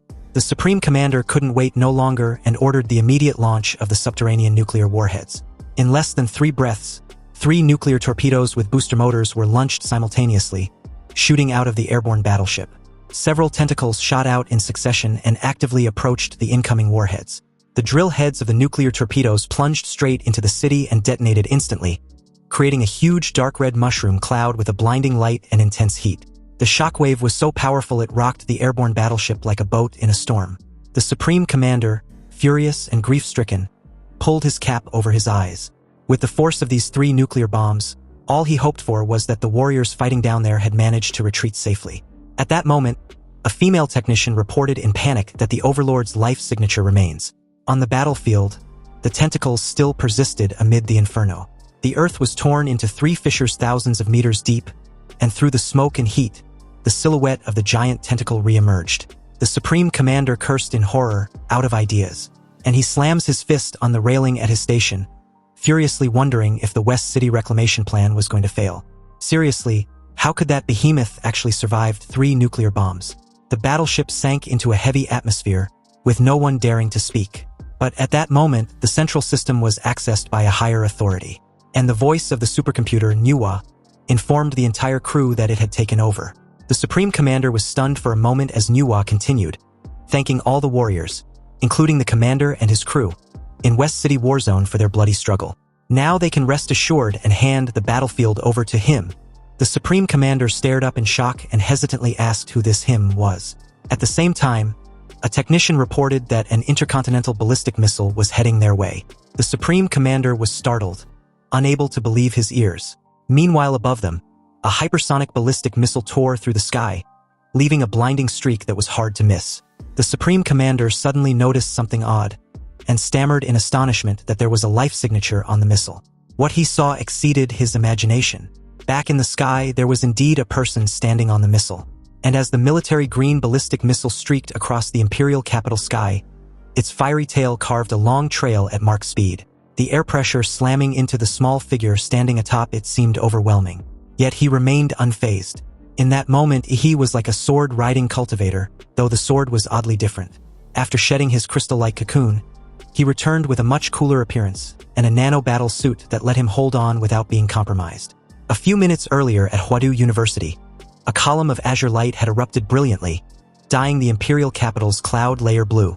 And inside the advanced training room, he, enveloped in this azure beam, had finally made a breakthrough in his cultivation.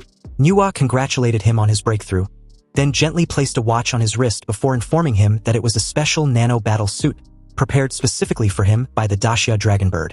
When the watch activated, a swarm of black and blue nanoparticles quickly coated Ihi's body with a nano-armor. He turned to Manhwa solemnly and asked how long it has been since West City's forces departed. Manhwa answered decisively, "The army departed 5 hours ago." Hearing this, he panicked, yelling that he was far too late. He ordered for a supersonic plane to be prepared, then immediately dismissed that as too slow before deciding to take a ballistic missile. Manhwa responded at once. On this mission, Ihi had 2 goals. Meet the Mad Doctor to reclaim the Golden Gene and kill the Overlord Beast to seize its beast core for his final metamorphosis. The Imperial genome prototype's compatibility had exceeded 90%, rendering other beast cores ineffective. Even rare Overlord-level cores only raised it by a few percent. With vast resources, he pushed it to 99%, draining Hwadu University's market dry. But the final 1% wouldn't budge. Only a higher-grade gene could complete it. He stood at the launch platform, ready to be launched. Manhwa announced the missile's imminent launch and wished him martial luck. The military green missile shot out of the silo. Now the missile carrying Ihi raced straight for the battlefield. Standing on top of the missile, which was aimed at the tentacle overlord behemoth, he was fully aware that 3 nuclear bombs hadn't killed it, so the final 1% would have to depend on him. He was excited as hell, showing all his white teeth. After all, according to the database, the tentacle creature was called an Earth Demon, a name that sounded hardly majestic. He taunted the beast further, asking if it was offended by the name. While the missile's nose was about to strike the writhing nest of tentacles, a hair's breadth upon detonation, he leaped off lightly and tossed out a teasing remark that the temperament of the Imperial genome prototype was fierce as well. He unleashed Emperor Demora's secret art, the core lightsword slash, as he gathered surging green-blue radioactive energy in both hands. Then from his arms, the radioactive energy formed a sparkling blue crystallized structure. He concentrated this energy and launched himself forward, spreading both hands out as the blue crystallized structure coalesced into colossal blades. In the enormous fissure left by the nuclear blast, thick swaths of dark red mist began to diffuse outward. Yet inside it, 2 great azure beams, hundreds of meters long, kept flashing and tearing through the darkness. The tentacles wrapped around those beams were shredded as easily as paper. Their regeneration rate couldn't keep up with the radioactive slashes. A single source of light, hundreds of meters in length, swept through and pulverized every tentacle before it. Meanwhile, in the command center, the entire crew cheered on excitedly, believing Hwadu University had sent a Grandmaster as reinforcement. Now the chance of West City being recovered was more than assured. The Supreme Commander clenched his fists tightly, totally delighted that they now actually have a shot at winning. Meanwhile, back inside the fissure, the crystallized structure coated Ihi's body revealed a dazzling blue glow as it swept away all the tentacles before him. He plunged thousands of meters down before finally reaching the true form of the Earth Demon. Before him lay a giant dark brown flesh sphere over 300 meters in diameter, countless tentacles sprouting from its surface. Ihi curled his lips and complimented the bastard for hiding itself really well. The Earth Demon seemed to sense imminent danger. Its dense body started to constrict, and its muscles contracted to bolster its defenses. In this state, even nuclear bombs would struggle to inflict major damage. But this solid defensive posture didn't faze Ihi in the slightest. To him, the Earth Demon was now a dying prey, just an oversized lump of flesh. A menacing smile spread on his lips as he lunged forward with terrifying power, deciding to finish the beast in a single breath. He accelerated until he tore the space apart, becoming a blazing blue meteor, charging straight into the Earth Demon's body after activating Emperor Demora's secret art, the nuclear-piercing kick. The very instant the technique detonated, atomic blue light surged forth relentlessly. The light expanded, illuminating the entire fissure carved by the nuclear explosion. In that moment, every color on planet Blue Star dimmed, leaving only a brilliant, all-encompassing blue. That divine scene was etched into the memories of every martial artist who witnessed it. When the Overlord-level beast collapsed, Yi officially entered the ranks of high-tier combatants of humanity on planet Blue Star. Meanwhile, viewing that terrifying power from afar, witnesses couldn't help but whisper in fear and confusion. They've received intel that another Overlord beast had appeared in West City. And although the blinding light made them squint and uneasy, there was a reassuring voice among them that hoped Daxia prevails. Anyway, back to the battle between the elite squad and the Overlord Golden Horned Beetle, Wu Huang, with just half a body left and devoid of any sign of life, collapsed to the ground. And in the distance, Chen Tianyu propped himself up on his spear to steady his gravely injured body before hoarsely calling out to his dead teammate. The Overlord Golden Horned Beetle stepped over Wu Huang's corpse, his tone full of disdain as he mocks the elite squad's demise. And as for Wu Huang, so much for being a shield expert, he was nothing more than a paper-thin punching bag. And in the end, he was pierced through in one go. You see, half an hour earlier, Chen Tianyu had burned his life force, coordinating with Dai Kaiming and Elder Mu to suppress the Overlord Golden Horned Beetle, and forced it into his third unexpected form. Now, its dark golden skin had turned a menacing deep red and gold, with 4 new arms sprouted across its chest and hips. And in the dominant posture, it spoke arrogantly. Chen Tianyu choked in despair. The blood-burning arcane art would be exhausted sooner or later. Even if he wins this battle, he knew he wouldn't last long before he perishes. But that no longer mattered. As a Grandmaster of Daxia, Chen Tianyu vowed to finish off this monster here and now.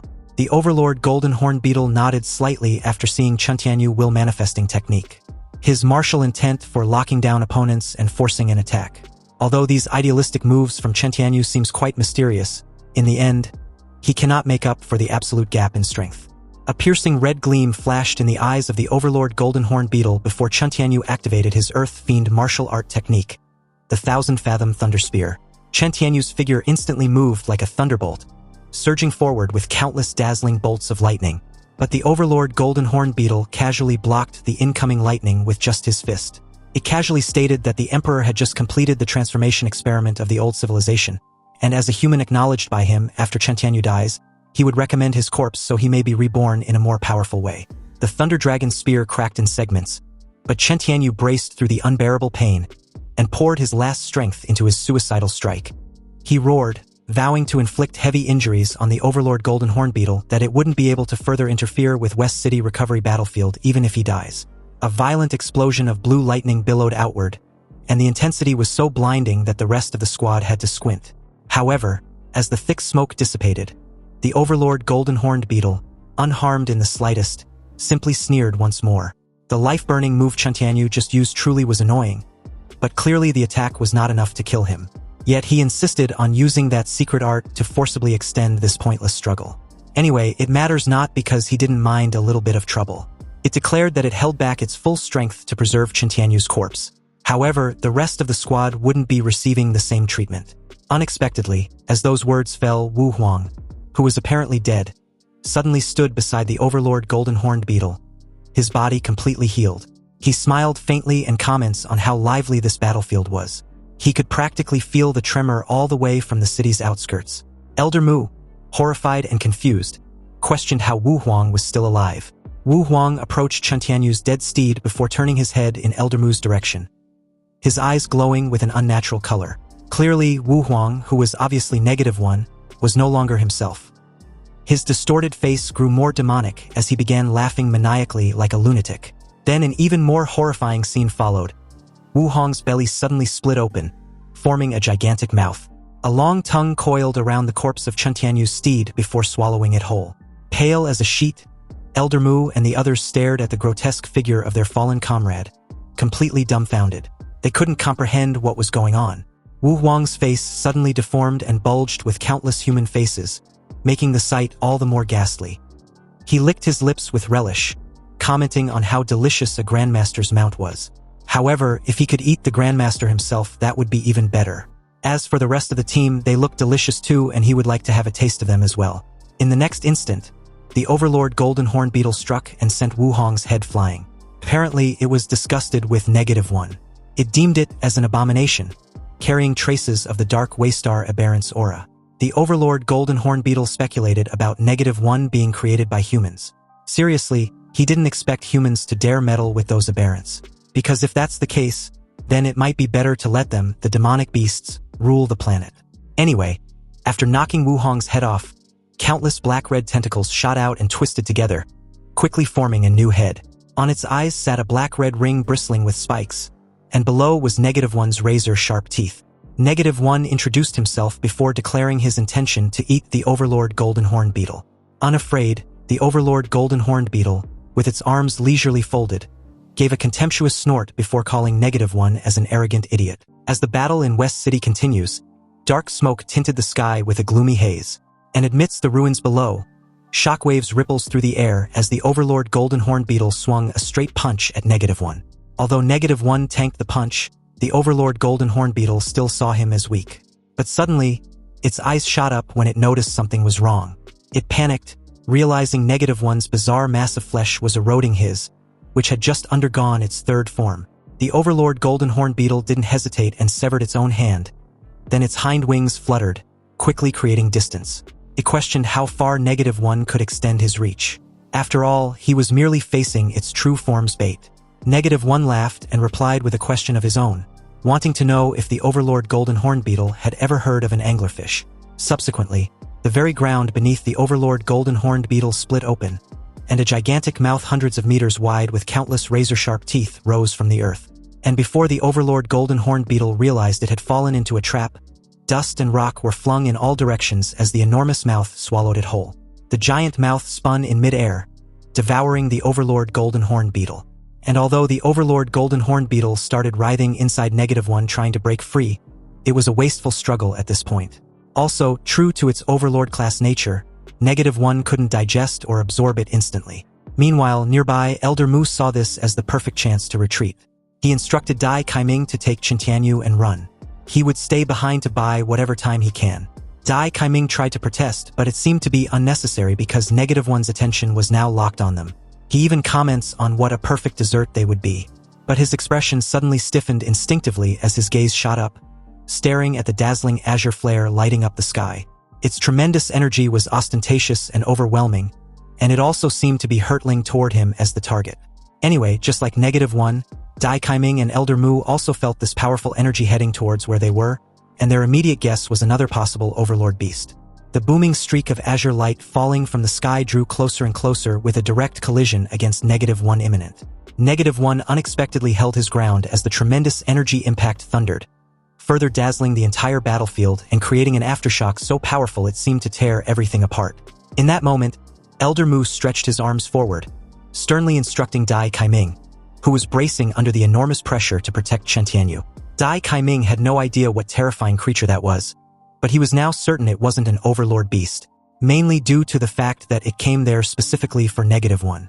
Anyway, before the three, the rubble of the nearby ruined buildings got completely wrecked, crumbling over with a swirling cloud of dust and debris mixed with thunderous lightning that reverberated across the entire West City. Amidst the wreckage, Ihi's assault was relentless, as he unleashed a barrage of punches laced with radioactive energy that rapidly tore away -1's grotesque flesh. He initially thought -1 was an ally since he devoured the overlord golden horn beetle. But the very moment he targeted Director Chen's vanguard squad, he couldn't let it slide. Also, the black and red matter from its hideous figure made him sick. With his stance lowered, he activated a newly unlocked move which instantly gathered a massive sphere of atomic energy imbued with his killing intent. This was the demonized form, and the very moment he thrust his hand forward with the core nuclear blast fist skill, a devastating beam of atomic energy tore through the air and enveloped -1. The sheer destructive power of the attack began to incinerate -1's flesh in real time. When the azure beam of atomic energy eventually subsided, what was left of -1 was just a mangled mass of flesh, but very much alive and only managing a few weak sounds. Nonetheless, he, who had no intention of letting the disgusting fucker die that easily, never halted his next assault. In an instant, he made his way towards -1, grabbed his battered body and shot into the sky like a rocket. At enough altitude, he halted abruptly and roared as he activated his Earth throw, hurling -1 to the ground with tremendous force. And like a missile, -1 nosedived toward the ground, shattering upon impact that created a shockwave bigger than the last amidst the cloud of dust and smoke. As it subsided, a large crater was formed, and within a couple of meters deep, -1 had been disintegrated into a disgusting puddle of mushy meat. He slowly made his way back to the ground as the system finally displayed the current status of Demora's template, which had its compatibility at 100% and unlocked its flame monarch form. Apparently, the form was so destructive that the system even cautioned he to use it with care. He stood at the edge of the crater, aura farming in his new dark nano armor. And as he stared at -1, who had gradually began to regenerate and recover while fully digesting the overlord golden horned beetle, large swathes of dark and red fluid slowly coalesced, and in the blink of an eye they intertwined into a humanoid shape. From the ground they wriggled upward, tentacle fibers moving and absorbing one another in a horrific pattern. Despite the heavy onslaught, -1, tenacious as a leech, was very much alive in one piece. -1's body gradually took shape as he complimented He for his intense assault. He really did beat him senseless, and since the very moment of his birth, he had never been crushed like that before. He was genuinely stunned upon seeing -1's incredible regenerative ability. But the ugly-looking fucker, like a demon crawling out from a wicked sacrificial rite, thanked He for helping him accelerate the digestion process. And now that he had successfully mastered the overlord beast's genes, he would let He watch clearly as he devour him as well, piece by painful piece. The very moment -1 took a step forward, he, with his leg raised, was upon him in an instant with a curved kick. Though the kick seemed casual, the force spun -1 like a top, his body twisting dozens of times in the air, and before he could even fall, another kick sent him flying into a ruined building a couple of meters away with a resounding impact. Yet -1 just laughed and even encouraged He to hit him harder. After all, he couldn't be killed and he intended to become He's nightmare. -1's flesh went mushy, spraying a foul dark and red chunk in the air before dissolving completely, and transforming into a vast dark and red tide that enveloped and swallowed the very building he just crashed into. Atomic energy gathered in He's palm, swelling into a massive sphere, and upon seeing his opponent become ever more frenzied, he laughed. This was the first time he had seen someone crazier and more arrogant than himself. However, it was a foolish gamble since getting bigger only makes it easier for him to blast his target to oblivion. Activating Demora's secret technique, the Imperial Chi Blast, atomic energy was shot straight at -1, lighting up West City's sky in the process. Meanwhile, Dai Kaiming, upon seeing this, kept wondering who the Grandmaster was since the power and speed displayed far exceeded his understanding. Even top-level experts would struggle to reach this stage. But the shocking aspect was that none of them had ever heard or seen that azure energy fluctuation before. Fortunately, this mysterious person seemed to be on their side. And with such a powerhouse taking the lead in West City's recovery plan, they can rest assured. Anyway, as the scene shifted back to the battle, the blue atomic energy had totally eviscerated every building in its path, swallowing -1 in the process, or so it seems, because the ugly bastard just started taunting He for his futile effort, deeming it as useless. No matter how powerful the attacks are, they can't kill him. After all, he can split infinitely. And the nuclear attacks, while tearing apart and annihilating his body, were also accelerating the division of his cells, even outpacing the rate of the atomic energy diffusion. Laughing maniacally, -1 even split into several faces to emphasize his point even further, while He, on the other hand, felt disgusted. He recalls how fortunate it is that the maximum compatibility with Demora had given him a powerful sense of chi and blood. And although it can't observe the changes in each cell with the precision of an electron microscope, it can still roughly sense that -1 was constantly adapting to his atomic energy. -1 was now practically taunting and laughing right in He's face, confirming his earlier thoughts as well. He was indeed invincible in the matter of evolution. This was his power, and no matter how strong He was, he can never defeat him and would eventually be devoured by him. He can feel just how incredibly powerful the genes within He's body are. And compared to those top-tier genes to that of the overlord level he devoured not long ago, it seems so dull and worthless. Though the reason as to why he was still inferior to He beats him. Being the ultimate devourer, he had devoured countless living beings, constantly developing more perfect genes and bloodlines within his body. Yet he still couldn't compare to He. Well, that's because the guy he was facing was the ultimate cheater in life. Anyway, -1 was now fed up and decided to devour He alive. His dark and red cells divided exponentially, converging into a colossal oscillation.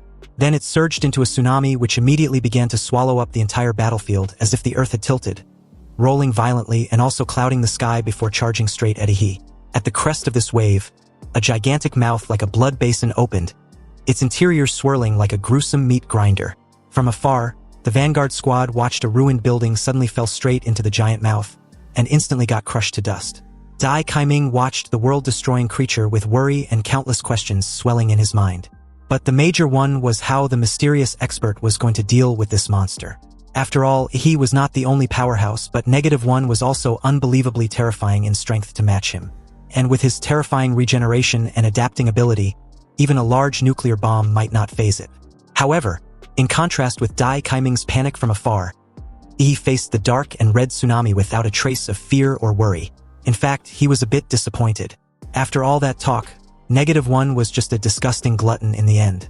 He raised a hand, and right on command, his abyssal dragon armor layered his entire arm like his nano-battle suit.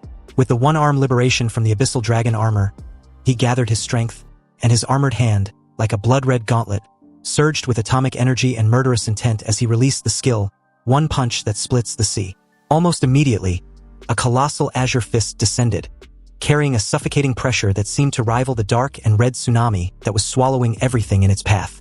With a thunderous boom, the fist erupted, cleaving through the dark and red tsunami and compressing space until it warped. The dark and red tsunami got torn apart instantly by the blue beam, exploding from its center, and a large remnant of it got destroyed with one move, making -1 writhe in unbearable pain.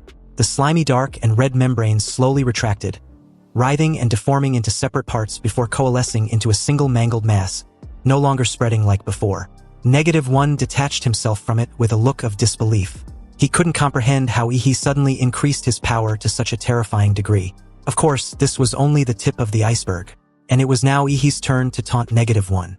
He spoke with a matter of fact that his strength would always be greater than the so-called ultimate devourer. And apparently -1 can dish out but can't take it. He cursed and activated the gene ability from a beast he had absorbed. Suddenly, the air within 100 meters boiled like molten magma, signaling the awakening of the gene ability, the atmospheric fury.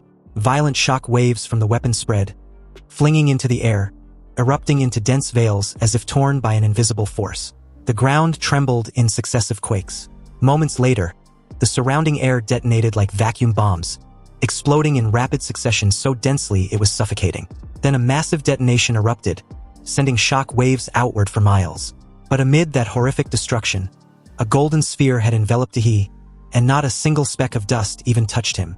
He remained unbelievably calm, not hurried at all despite everything around him got obliterated in the recent blast. He even deliberately blew off an imaginary speck of dust off his shoulder with a chillingly nonchalant gesture. When he turned to look at -1, his face was full of contempt as the corner of his mouth curled in a bone-chilling smile. He questioned -1 if he was sure the power he just displayed was the height of his power. From afar, the massive single mangled mass of the coalesced dark and red tsunami was like a giant sculpture, towering every building. And as the scene shifted back to he and -1, the ugly bastard was pissed and had charged straight at he, throwing punch after punch with everything he's got.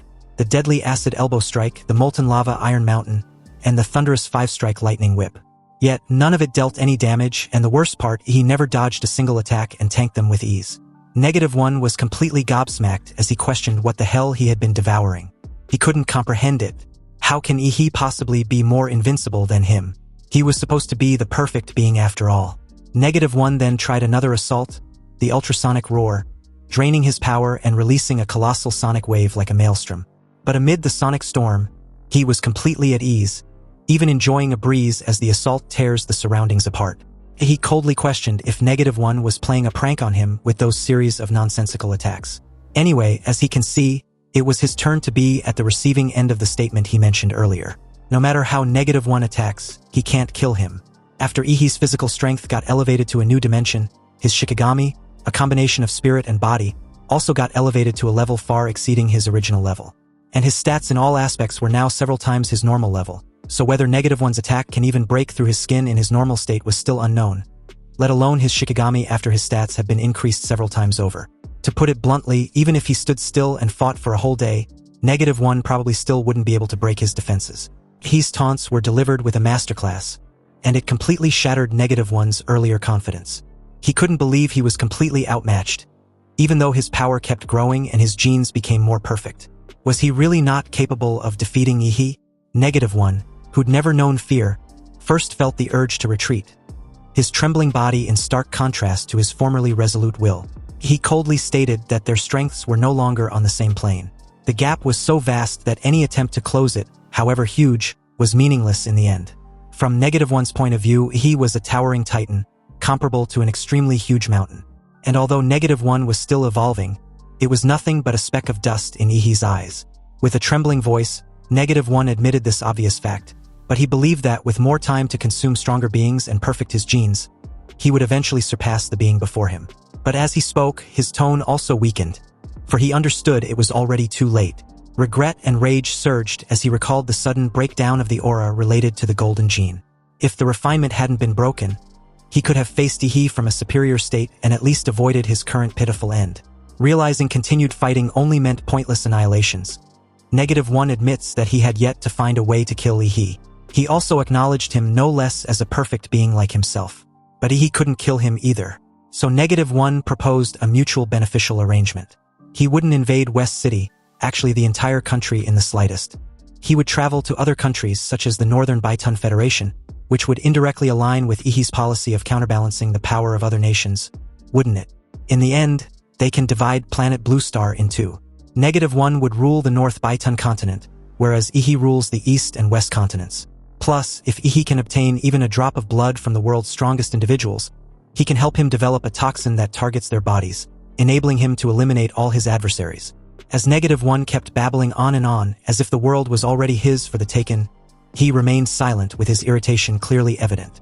He silently raised a finger, and this odd gesture startled -1, who asked what it meant. He then slowly raised another finger to form a clear sign. 10 minutes. If -1 was still alive in 10 minutes, he would take his name, which meant he would practically be his dog. Realizing he was being mocked, -1 roared in anger. But he responded indifferently as he simply counted down the minutes. After all, every extra second mattered. -1 leaned back with his arms wide, his expression morphing into a twisted grin bearing his gums as he scoffed that death was something eluded even him. So he couldn't die even if he wanted to. Every cell in his body was frantically forcing to evolve. Before he could gloat further, he suddenly appeared right beside him, startling him once more. In an eerily close posture, he whispered that he wanted to just try and see. Without waiting for an answer, his other hand slipped around -1's body, locked him in a tight embrace, and took off straight into the air, their bodies shooting off like a meteor tearing the sky.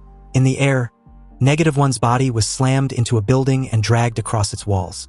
Yet his shredded body recovered almost immediately as he began to laugh wildly, claiming these pointless attacks couldn't harm him the slightest. But it was too soon for him to pay for his arrogance. He dragged him up through the clouds, sending them ever higher into the sky. And upon noticing the thinning air and the bone-chilling cold, -1 panicked slightly before questioning if he intended on throwing him off Earth. Because it's no use. -1 stubbornly claimed absolute zero environment and cosmic radiation couldn't kill him, but would rather accelerate his evolution, and once he reached that state, he'd slaughter all life on planet Blue Star. However, at enough altitude, he gripped -1's head, their silhouettes small against the vast cosmos. A perfect place with no witnesses and no impact on West City. He then leaned in and whispered a shocking revelation that made -1 broke into a cold sweat. Thus, at such a great distance, -1 should have lost contact with his countless derivative lifeforms on Earth. The immortal look on -1's face shattered the very moment he heard the term derivative lifeform. He trembled and asked how he knew. You see, -1's true form was not as invincible as he boasted. Otherwise, he wouldn't have been captured and imprisoned by Laser Bird. Sure, he is indeed difficult to kill, but each time he regenerates, he consumes his life energy. And as his life energy is gradually depleted, he will become weaker and weaker. In his recent battle with Ihi, he lost a total of 30% of his life energy. And in terms of the energy stored in his body alone, it was even comparable to that of 3 ordinary overlord beasts. However, the biggest advantage that -1 had over Ihi was not his number of resurrections, but the derivatives that had detached from him. From the head that was smashed away by the overlord golden horn beetle at the beginning, to the various body tissues that were later shattered by Ihi. These body parts do not lose their activity after being separated from the main body. Instead, they enter a dormant state. And the very moment Negative One's body completely exhausts its life energy, it will activate the backup consciousness stored in the other body parts, achieving a kind of alternative resurrection. Unfortunately, this ability to split consciousness has not been developed to true perfection and was currently limited to a certain range. Anyway, he simply replied that he was better than Negative One when asked how he knew. But he actually sensed the connection between the body parts detached from Negative One's main body using his life magnetic field. Then, by observing the changes on the battlefield, he perceived the strength of this connection and deduced that there was a distance limit between the main body and those other parts. In other words, Negative One only had one life left at present, his main body. And if he were to lose that life, he would be taking a permanent nap. Negative One's face went ashen, and the sheer terror that suddenly enveloped froze him for a moment. As the two faced each other in an unbearably tense and dangerous standoff, Negative One was mind-boggled that he actually saw through him. He absolutely must not die, because if he dies, he will never see the light of day again. Negative One suddenly self-destructed, splitting into countless pieces. This was his trump card for survival, believing he couldn't possibly catch every scrap of flesh. And as long as even a single piece of flesh reaches the limited range, he would survive. He questioned whether Negative One was finally feeling that instinctive fear of death. A violent boom suddenly resounded, and before Negative One realized what was going on, his body had swelled in an instant, becoming a 10-meter-tall giant. And in contrast to Ihi's gigantic hands, the entire scattered pieces of Negative One were like a minuscule specks of dust. Negative One cursed loudly, shocked to see that he actually had the ability to grow bigger. But the best part of being in his supergiant anthropoid body in this situation was the fact that he didn't need to grab every single piece, but could just hold them all in the palm of his hands. Now Negative One had nowhere to run, and the very moment he asked Ihi what he planned on doing, the giant's hands started rubbing his palms together repeatedly, deliberately crushing Negative One. When Ihi was done, every piece had been painfully crumpled together into a single ball of flesh. Ihi remained silent when Negative One kept asking what he planned on doing with him. But upon realizing Ihi intended on actually eating him, he called him an arrogant fool. Wasn't he afraid he would rather devour him from within? Regardless, he opened his mouth and swallowed Negative One in one gulp. Negative One started to laugh wildly, believing he had narrowly escaped death. But apparently, devouring him was the first step in the extermination plan. The next step was to unleash the Flame Sovereign, which basically meant turning his giant body into a furnace to refine Negative One across the vast space. His entire aura changed color, and a fierce red flare burst forth like a new sun, dyeing the surrounding space blood red. The temperature of his giant body rapidly rose from 3,000 to 5,000 degrees Celsius in an instant and still kept rising. Then soon it reached the threshold of the sun's surface temperature. Meanwhile, amid the horrific heat, Negative One panicked and howled endlessly. He couldn't fathom a creature that could unleash stellar-level temperatures, and his genome simply didn't have any extraordinary gene capable of adapting to the extremely life-threatening environment comparable to the sun. Negative One wailed and begged, wanting Ihi to stop. Was he trying to refine him into a medicinal pill? In despair and rage, Negative One burned and writhed in agony as he kept screaming that he won't accept it. He desperately tried to regenerate his cells to adapt to the extreme heat, but every effort failed.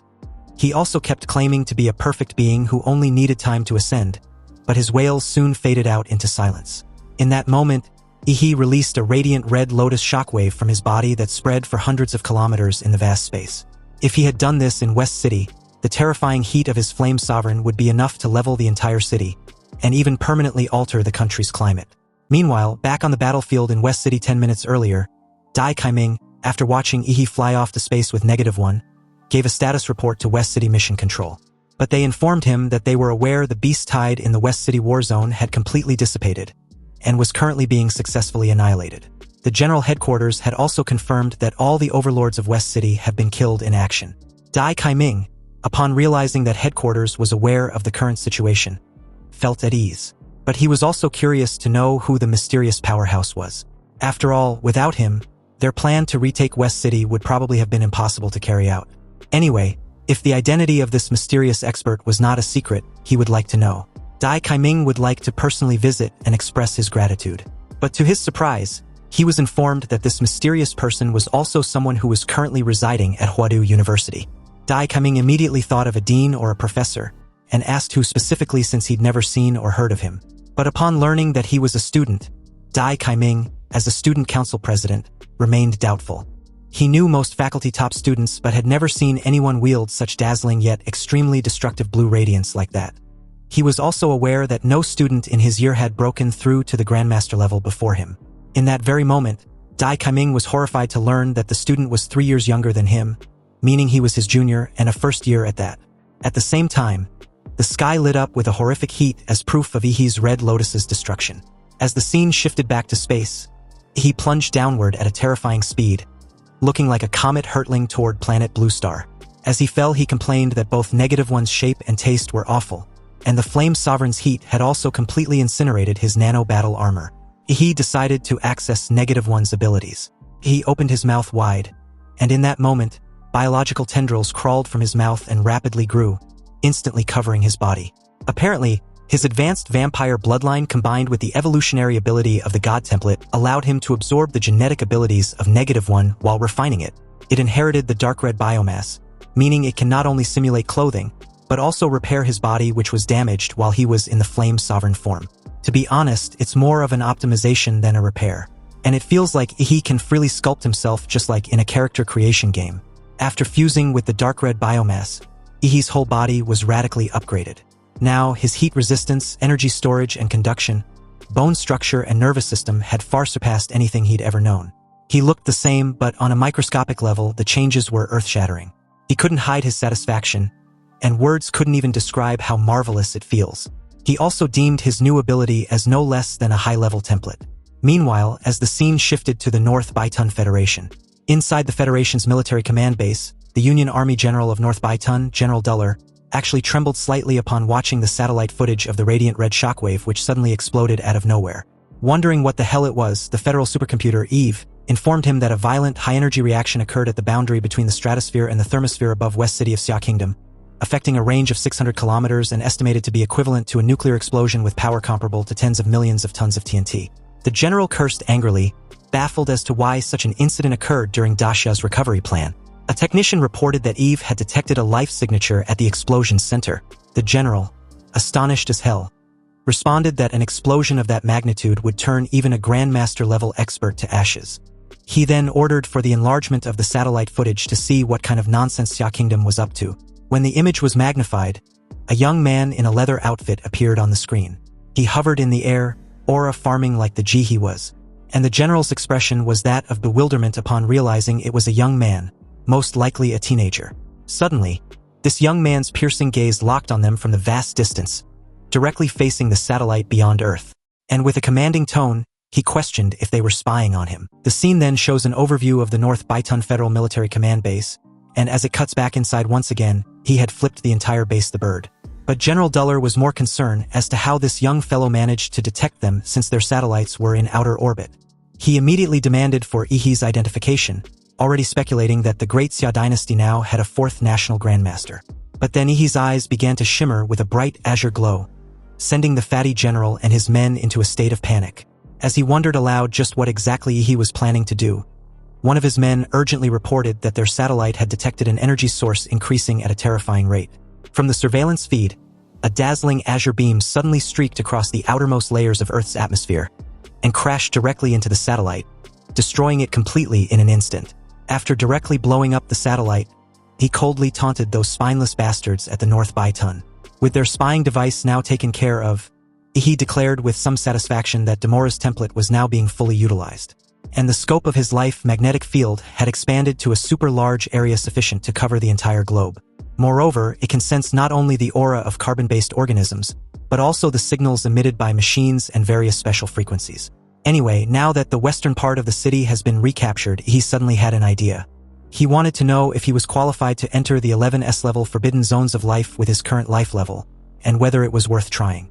Evidently, he had never shy away from matters like these, especially with his curiosity piqued to such degree, so he activated his life magnetic field, then stared at the world below as if piercing into an infinite space, causing an invisible discerning aura centered on him to rapidly spread. In an instant, the life magnetic field covered an entire province and kept expanding at a shocking speed.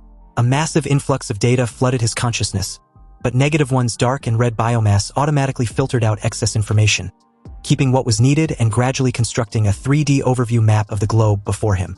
From this, He can clearly see the locations and structures of the entire urban system of Great Xia being fully recaptured in extreme detail. Suddenly, Yihee's gaze sharpened and fixed straight ahead, as his dark and red biomass spread to the city of Guanshan, which had fallen and had become an S-grade secret realm. It was not surprising that the recovery plan there failed as expected. From Yihee's life perception, the whole city of Guanshan was like an absolute black hole, and humanity's strongest martial artists were even helpless when faced with this S-grade secret realm. Well, if the city of Guanshan couldn't be probed, what about the other forbidden zones? Though Yihee now had an immense power, he was still far from the pinnacle of martial arts on planet Blue Star. He had only entered the threshold of humanity's supreme ranks, thanks to Demora's legendary status and power. Anyway, setting aside Guanshan City, his life magnetic field was still extending his perception across Great Xia and reaching throughout the eastern continent of Azure Star, then beyond the Great Eastern Ocean, sweeping the North Baitun continent, the Northern Cold Ocean, and even the Eternal Ice continent at the south pole of Azure Star, all scanned, explored, and reconstructed in his awareness. At that moment, Yihee seemed to observe all of Azure Star, but his vision quickly halted at the Showdown Island, where the ruling Imperial Palace sat atop of Mount Fuji. Inside this Sun Star Imperial Palace, the luxurious hall of gold and crystallized incense still could not hide the strong stench of death that permeated the place. And behind a thin curtain of a 20-meter-long dragon bed, a gaunt yet colossal figure coughed, prompting the three maids to immediately bow in reverence. From behind the luxurious curtain, a gigantic arm, far larger than the maid's body, reached out. It was withered like rotten wood and covered in necrotic marks. And accompanied by a hoarse cough, a maid was urged to bring the medicine. When the maids left, the figure on the dragon bed muttered in a hoarse voice, astonished that a perception ability had even reached the south central of the country. This mysterious colossal figure wondered which powerhouse it could be. Was it the old fox Shijingwen from the Great Xia? Or Charles from the western continent? Or was it that someone had noticed something from his nearly century-long absence from public view and was trying to test him? The figure then expressed his desire to quickly refine the divine artifact and await his ascension to the legendary realm, because on that day will be his era to dominate the entire Azure Star planet. Meanwhile, on the western continent, specifically at the divine capital of the Divine Descent Theocracy, the 1,000-meter statue in the holy city showed a strange omen, causing devotees to kneel and cry out that the true God had manifested, that doctrines and prophecies were real, and to beg the deity to protect their seriously ill loved ones. At that moment, a figure suddenly appeared before the statue as if stepping out of nothing, asking in a probing voice whether that arrogant gaze had awakened the supreme existence. The stone statue's brow trembled noticeably, emitting a strange scent. Fresh blood flowed from a crack at its eyebrow, and its mouth gaped to an extreme, forming a grotesquely exaggerated smile. The young man calmly pressed a goatskin covered in sacred text over the statue's upright gray-yellow eye. The eye quivered, and the entire statue immediately went rigid. The young man, wearing the Divine Descent Theocracy's supreme robe with his eyes hidden by a white silk band, turned and left, murmuring apologies and begging the deity to remain at rest. The scene then shifted to the waters off the A0 continent. A colossal icebreaker glided silently across the frozen sea, its hull shimmering silver reflecting the full moon which always seemed visible at the stern. In the wheelhouse, the man at the helm noticed a familiar presence above, and wondered with a bit of uncertainty whether that gaze belonged to Yihee. This silver-haired man with cold crescent pupil was apparently the Moon Nightmare Barros. This leech of a higher-level intelligent being marveled at how astonishingly Yihee had matured in such a short time. It was truly astounding and something he never imagined. Barros looked down at his pale hand which had cracked like a broken porcelain, and quietly blamed Qinglong for severely damaging his vessel, which forced his recovery to be prolonged. But putting that aside, Barros resolved to find Yihee right after leaving where he currently was. He slowly steered the ship into a gray mist covering the icy Oceania, the fog of chaotic era beyond which lay the continent held by the second aberrant demon who hadn't acted since appearing.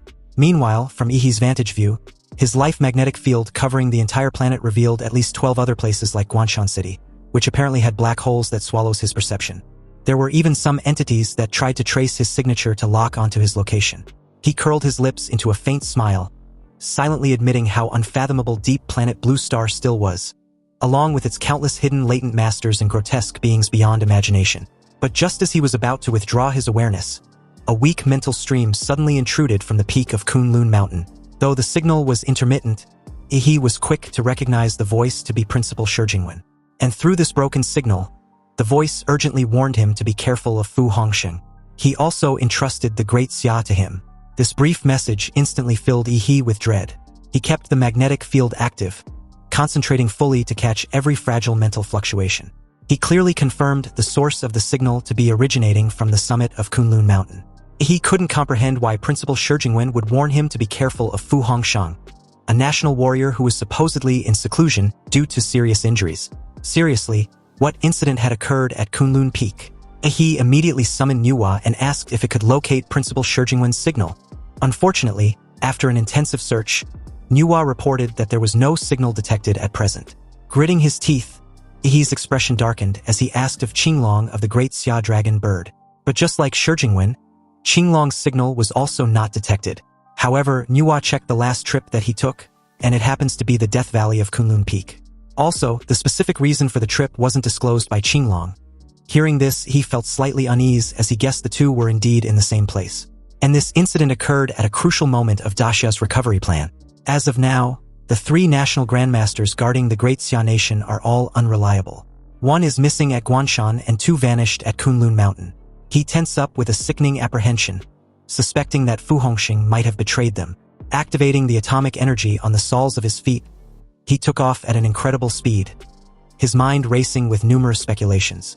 Clearly, if Shi Jingwen and Qinglong were missing and Fu Hongxing had sided with the enemy, then the top combat power of the Great Xia dynasty had vanished.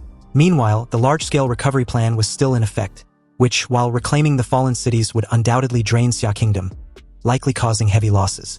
And the fall of the Daxia dynasty would signify the rise of countless suppressed nations with their greed to devour and grow stronger. Without top-tier combat power means that Xia Kingdom had entered its most perilous period. And a single misstep would immediately make it a target for encirclement and dismemberment by every other nation. The Valley of Death on Kunlun Peak was an anomalous forbidden zone that can suppress both martial artists and even magical beasts. It also frequently spawns secret realms that bring great opportunity yet deadly risk. Anyway, since battles between grandmasters can split mountains and seas, if Principal Shi Jingwen really joined forces with Qinglong to fight against Fu Hongxiang, then the entire Kunlun Peak should now be the Kunlun Basin. Yet there were no battle remnants at all. His face showed deep concern. The only option left was to find Fu Hongxing. But if he was truly an enemy, that move would be exposing himself. He cursed loudly, lamenting that complex puzzle solving was not his thing. He was better at fighting. Anyway, as he skimmed past the bizarre secret realm gates below, he kept reminding himself that becoming stronger was his optimal solution. Now that he had maxed out all the 3 templates, the achievements of being the top student in his grade and retaking West City were enough to get him 2 more templates. Then there is the matter concerning the Golden Gene, an extremely rare gene containing latent power capable of mutations and enhancements far beyond normal rules, which should be unlocked by the Mad Doctor by now. If the Great Dynasty truly has no more powerful protectors, then he would just have to rise to the occasion and become the supreme ruler and protector of Daxia Kingdom. The scene then shifted to his next destination, a ruined commercial building in the western part of West City. He landed and strolled into the dilapidated building, his dark and red tendrils swaying sluggishly. Once inside, he casually remarked in a detached tone that the place was too chaotic. Scanning around, he had used his bloodline's connection with his target to confirm that he was still hiding within that very building. And clearly, he had concealed himself quite well, as if avoiding something. Suddenly, the upper floors shattered as a massive azure beam tore through the already ruined floors of the building. Then he descended right after like a freaking meteor, creating a small cloud of dust as he slams onto the ground. As he steadied himself, a giant creature like an enormous worm with a wide maw full of gray, dense teeth, and gruesome fat little arms sprouting around its mouth appeared before him. With his current strength, the beast was nothing but just a waste of space in his eyes. He casually raised a hand enveloped with a brilliant blue aura as his cold gaze locked onto the ugly bastard before him. He immediately unleashed a killing force known as Mental Slash on the poor creature who stood no chance and was cleaved in uneven halves. And as its green blood gushed out like a fountain, the sheer volume of it was a bit overwhelming. But in that moment, something began to rise from its sticky green gore like a slime, and he finally realized why he was finding it difficult to locate his target, who was none other than the Mad Doctor. Turns out he had been hiding inside the creature. The Mad Doctor emerged with his body smeared with the beast's sticky green blood, and the very moment he approached, he panicked and gestured for him not to get any closer. But upon seeing Ihi's puzzled look, he points out that he was too filthy, reeks, and is afraid his lord would be disgusted. This seemed to snap Ihi back to his senses as he finally registered the unpleasant smell. As he covered his nose and subconsciously took a step back, He asked what happened and who was chasing him. With a terrified look, the Mad Doctor explained he had to hide inside the worm to conceal the golden gene and his aura because Laserbird sent its hunting dog of a monster to seize it. The creature was the ultimate life form and could probably devour all living being in the city. He then suggests they leave immediately, but upon hearing the description, he found it familiar. So he used the dark and red biomass to recreate Negative One's form before asking if that was the creature the Mad Doctor was referring to. The Mad Doctor, upon recognizing Negative One's lifelike depiction, grew paler and confirmed that it was indeed the creature. But this also made him realize in bewilderment that his lord might have perhaps devoured the creature instead. He calmly admitted he dealt with it, and even refined the ugly bastard. Inwardly, he felt the word eat or devour was inappropriate and barbaric. Therefore, refined sounds better. The Mad Doctor immediately prostrated like a subject before a king, startling he, who quickly stopped him, scolding him for his old-fashioned manners and demanding the golden gene. Since he wasn't particularly curious as to how to handle such stuff, coupled with the unpleasant sticky liquid, he used his Shikigami to retrieve it safely. However, seeing the extracted golden gene, his mouth started watering very abruptly, and his craving also naturally intensified. Though tempted, he sealed it back in its concealment case because it wasn't time to use it. When the Mad Doctor asked for his reason, he explained that absorption would force him into a deep metamorphic sleep unsuitable during West City's current combat situation.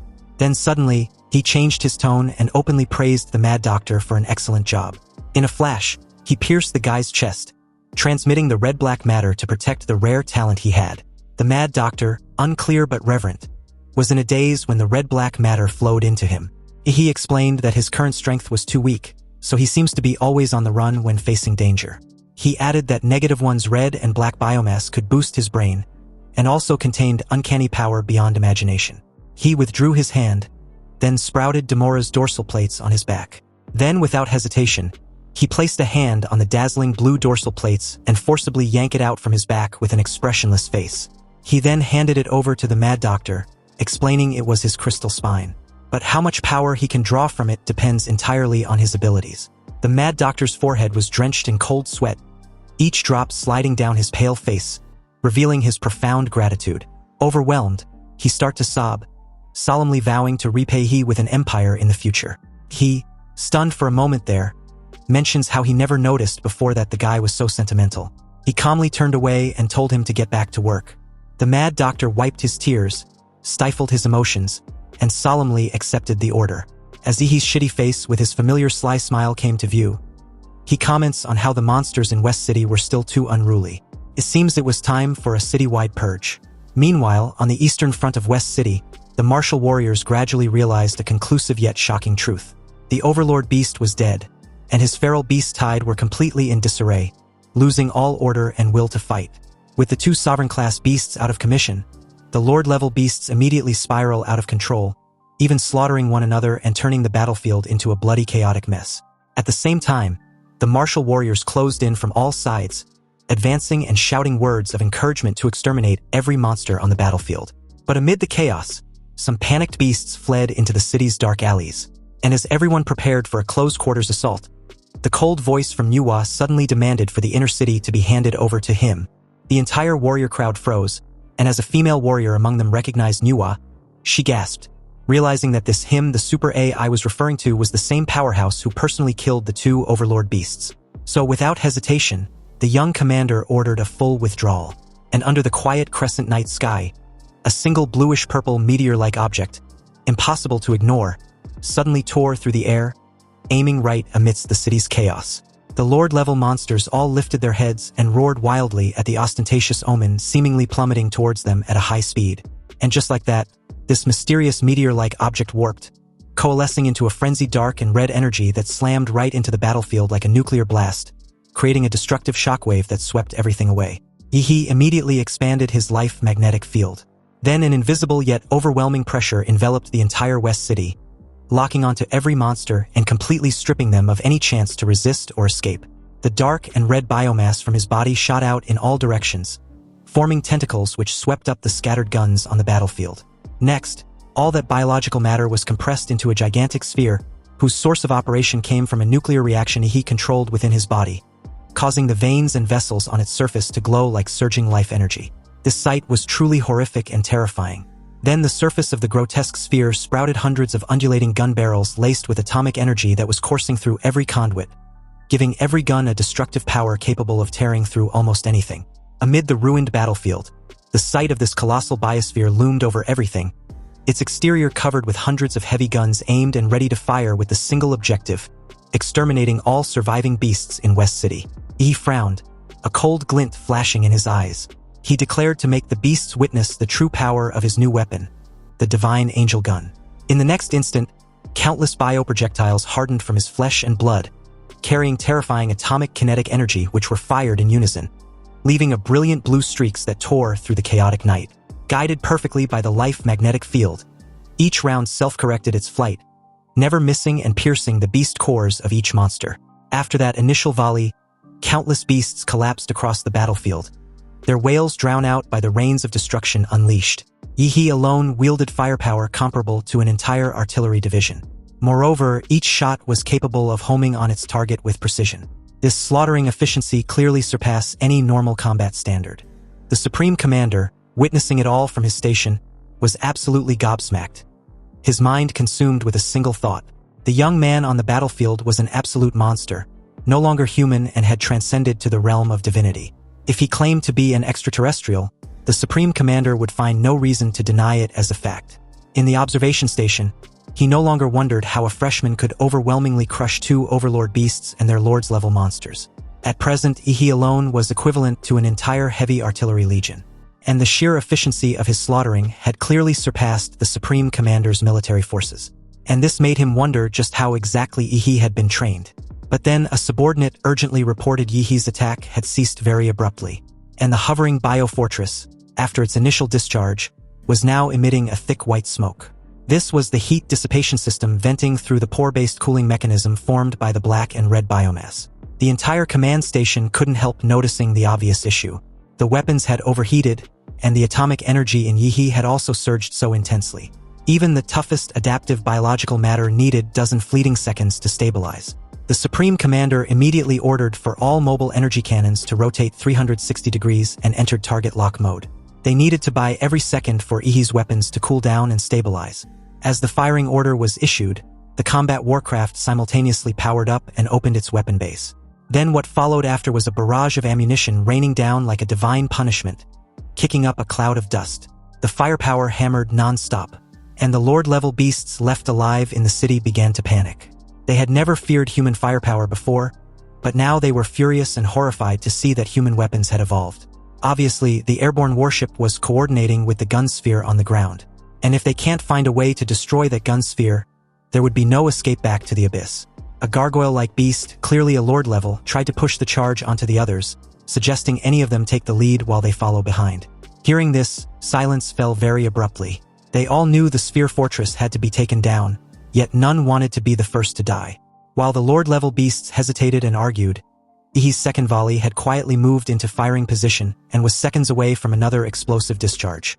Explosions rolled like thunder as West City's sky lit with countless explosive streaks.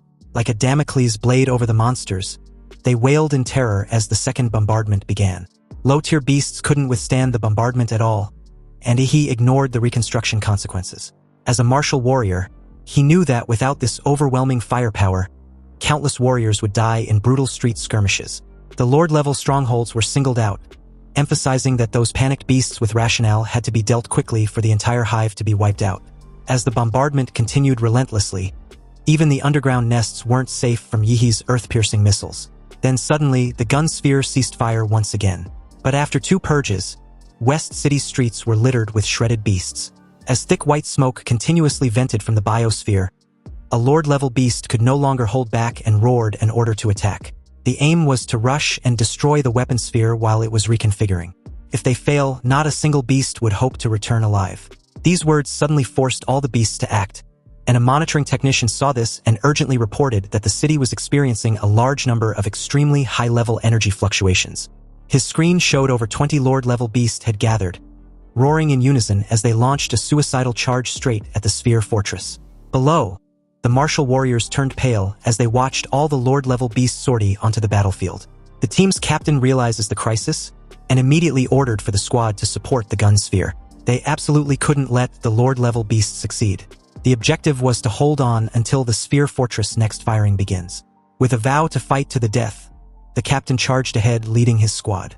Though outmatched, they gritted their teeth and plunged forward. But at the decisive moment, a piercing crack resounded as Yihi's biofortress suddenly opened, and before anyone could react, an azure beam suddenly tore through the sphere biofortress with a dazzling, blinding light. Then this blue atomic beam, hundreds of meters long and as thick as a giant pillar, directly slammed down on the charging Lord-level beasts, eviscerating their bodies in an instant. The warriors hadn't even had time to strike before the battle ended, and the entire scene felt anticlimactic for once as the suicidal captain was left dumbfounded. But at this point, these background extras should know their role. Anyway, he watched from above, coldly questioning if those stupid beasts thought he only knew how to stand still and shoot. So with that, the recovery of West City was settled. He's arms fused with his dark and red biomass, spreading out into a pair of colossal wings. His solemn expression was clearly evident as he coldly declared that after tonight, there would be no more demonic beast in West City. A couple hours later, dawn broke over West City, dispelling the veil of darkness that seemed to loom unwantedly. After confirming that all the beasts had been slain, E gave a faint smile as West City officially announced the completion of its recovery campaign. Then right on cue, his system interface, silent until now, finally appeared with a new notification. It confirmed his achievement, the savior of West City, and granted one template draw. Also, since his contribution of participating in a large-scale event exceeded the required half, achievement fusion was possible. This meant that Ihi can fuse his achievements into a premium draw of at least A rank. Ihi, already familiar with this script, laughed upon realizing that the mechanics was no different from the gacha games he'd played in his past life. However, new monster pulls were truly tempting. After all, B rank and below were no longer worth his attention, so saving all achievements for one big pull was wiser. At minimum, an A-rank creature on par with Demora was an optimum choice, and just the thought was even thrilling.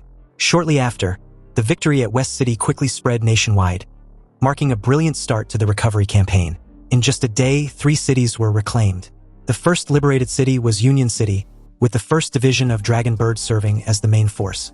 The second was Blue City, where the recovery was led by the martial artist of the evil metropolis. And the third was West City, reclaimed under Dean Chintianyu's leadership. Obviously, Ihi's identity remained a top secret. The Supreme Commander only mentioned Chintianyu and his Dagger Squad, offering no further explanation because Ihi's power was earth-shattering. After all, if the intel of a freshman with a peak Grandmaster cultivation and could crush a sect master gets leaked, it would shake the entire Azure planet. Elsewhere nearby, Lu Qingzhu silently read the news, half in doubt. She was almost certain that the person responsible for reclaiming West City wasn't Dean Chintianyu. And since the entire force had signed a confidentiality agreement, she didn't need any more confirmation. And apparently it wasn't just her, but Chu Zhou as well. They clearly saw through the BS propaganda by the news. And besides, only one person in the entire Daxia kingdom had that familiar azure beam of light.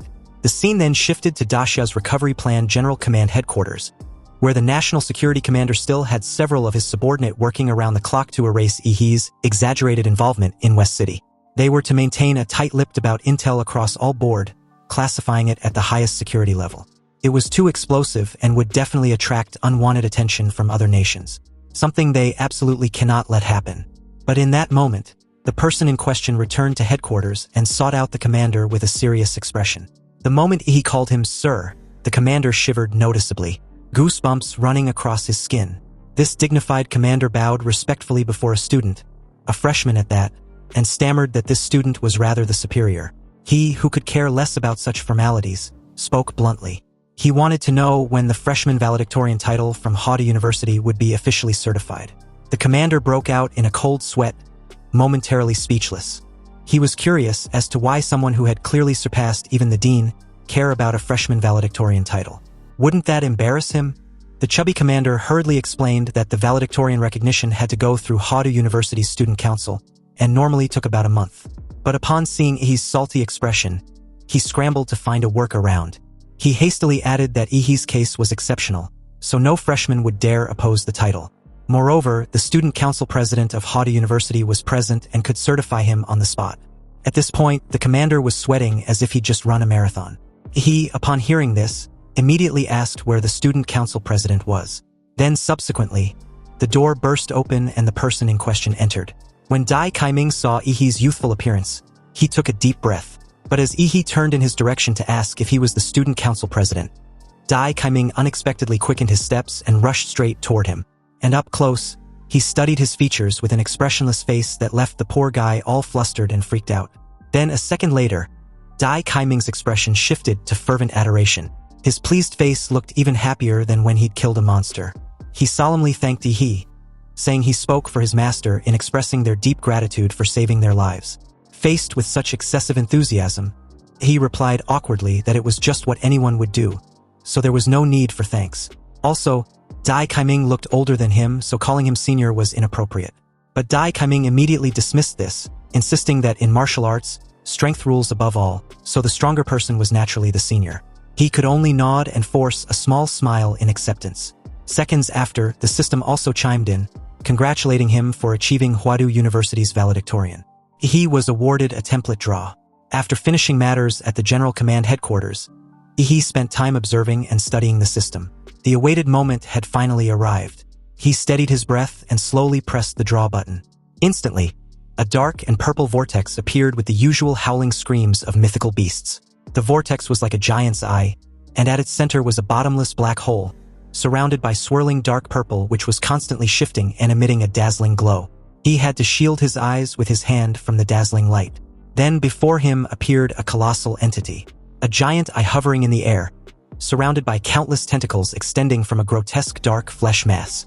The system immediately displayed the specimen as the Hellstar sample of B+ rank.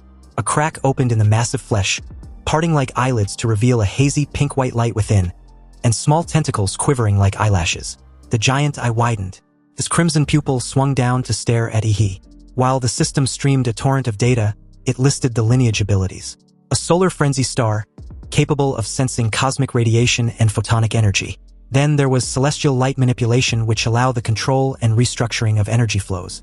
In the great dark heaven, devourer of all, the current compatibility was at 1%.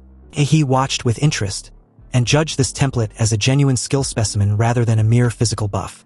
He also considered fusing Hellstar's light energy with his existing nuclear energy, since a successful merge would unlock vast potential. The scene then shifted to the fallen city of Qingcheng, where the leading Martial Guild alliance launched an assault, but after a day of heavy losses and depleted firepower, a sense of helplessness fell over the forces. The cause lay with the Overlord execution squad. Even with all the strongest guild leaders assembled, they were utterly incapable of locating Qingcheng City's Overlord, prompting complaints that after a day, they've only managed to reclaim just 2 counties. Even elite assassination teams found no trace. And all this was due to those fucking rat species beast army in Qingcheng City. Though lacking giant monsters, they had become a nightmare on the battlefield. They'd built a tangled network of tunnels underground, intent on tunnel warfare against the Martial Guild alliance. This made the bombardment and luring tactics like in West City utterly useless. The city was eerily silent with no signs of defense. A guild leader gritted his teeth, asserting the enemy was baiting them deeper into the city, while a younger leader added that it was to force them into close combat in the worst terrain. At that moment, the female guild leader of the Chengda Martial Arts Group checked the news on her phone and announced that the 3 cities, Union, Blue, and West, had been successfully reclaimed. The Silver Wolf Guild leader, Wu San, roared in anger and punched the wall, clenching his teeth in fury. He knew that Qingcheng City's overlord lurked deep below, and to confront it, they'd have to get through countless rat beasts in narrow complex tunnels. Basically, a damned near impossible task. This was what's driving him to the wall, because there was nothing more helpless than having strength but lacking the will. Meanwhile, elsewhere within the city of Qingcheng that very night, in one of its many cold pitch-black alleys, sturdy yet silent footsteps casually strode in the cramped alley, and as the figure finally came to view, it was none other than Ihi. In the silent dead of night, he stealthily entered the city of Qingcheng, thoroughly disguised under a dark leather jacket coat clinging to his frame, and his face hidden behind a silver crystal mask with weird whirlpool patterns. This time, his mission had to be carried out in absolute secrecy, and under no circumstance must his identity be linked to retaking the city of Qingcheng. At present, apart from himself, no one on the entire planet knows that the 3 National Guardian Grandmasters of the Great Xia Nation had all disappeared without a trace, and the mastermind behind it was most likely Fu Hongxing, the #1 martial artist of Daxia. But what really puzzled Ihi the most was why Fu Hongxing targeted the 3 elite experts of his own nation despite his peak power and status in the country, and even the world. He was a figure destined to be remembered throughout history, but since he had started targeting the top experts of Xia Kingdom, It means that one of his goals must be to weaken the Great Xia. And given Yihee's growth rate, he was certain he would become a target for elimination sooner or later. In the future, he would definitely have to battle with Fu Hongxing. But to confront such a powerful being, who claimed to be a martial saint, he must quickly accumulate strength, and while doing so, he must also remain low-key and strike first before Fu Hongxing can even react. After all, his biggest advantage right now was the information gap. Fu Hongxing doesn't even know that he has received Principal Shijingwen's message, which was an intel edge, as is his growth speed granted by his infinite monster template. Given enough time to develop, Yihee would come to fear no enemy. And this recapture of the city of Qingcheng was the best opportunity for development. With his life magnetic field already activated, Yihee began scouting the very moment he entered the city. And as the life magnetic field intensified, Yihee detected a dense array of biological signals, possibly numbering in the hundreds of millions. This was severely hampering his sensory detection, and making it impossible for him to locate the dominant entity. It's no wonder the Martial Arts Alliance couldn't conquer the city of Qingcheng. Even he couldn't find the Overlord's position. The enemy was really cunning, and this suddenly reminded him of the blood-eyed black ape of Anqing, a cunning and treacherous high-level magical beast that intensifies one's bloodlust. But unfortunately for this Overlord, he had too many abilities, and there's bound to be one that suits this bastard perfectly. Suddenly, beneath his feet, his dark and red biomass erupted violently like a flood, swallowing an entire street in an instant, then seeping into every crack in the tunnels below. It easily invaded the darkest and most hidden places underneath, startling the rat army, who seemed to have detected the scent of a strange entity trespassing into their territory. Curious as to what had invaded their domain, they immediately bare their sharp fangs, which were capable of shredding even steel, ready to lunge and tear the dark and red intruder apart. However, before they could strike, the dark red biomass suddenly shot out countless fine spider silk-like threads, which swiftly enveloped the entire surrounding space. And before these steel-shredding muscled rats could even squeak out or make a move, the threads tightened around them, crushing them, then slowly began swallowing them. The rats' agonized screams echoed everywhere as they thrashed desperately. But the more they struggled, the tighter the tentacles became, speeding up the devouring process. In just a split second, some were completely devoured, leaving no trace. Evidently, the crux of these rats' strength were their overwhelming number and their elusive concealment. But unfortunately, both advantages were rendered useless against the devouring power of the dark and red biomass. He, with an eerie amusement, watched their demise for a while before taking out his cell phone to kill time. And at the same time below, the unseen slaughtering quietly unfolded as the hundreds of millions of rats got band together and devoured in a whirlpool of dark and red biomass. The rats had run rampant, thwarting the Martial Guild Alliance from finding the Overlord beast. But against Yihee, they were easily dealt with like they were nothing. A moment later, he calmly announced that the monstrous rats in the city were nearly wiped out, and his dark and red biomass had extended hundreds of meters underground, so his target should no longer have anywhere to hide. Meanwhile, as the dark red biomass reached a depth of about 100 meters below ground, the cunning Overlord could no longer remain in hiding.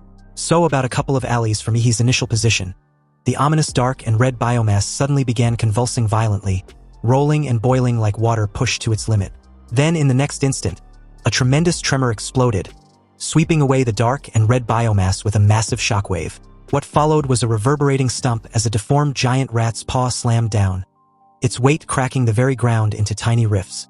And when this hideous behemoth came to view, it was an enormous white rat the size of a cargo truck with countless rat heads making up its freakishly looking face, all screeching at ultra-high frequencies into destructive sonic waves that toppled the surrounding structures.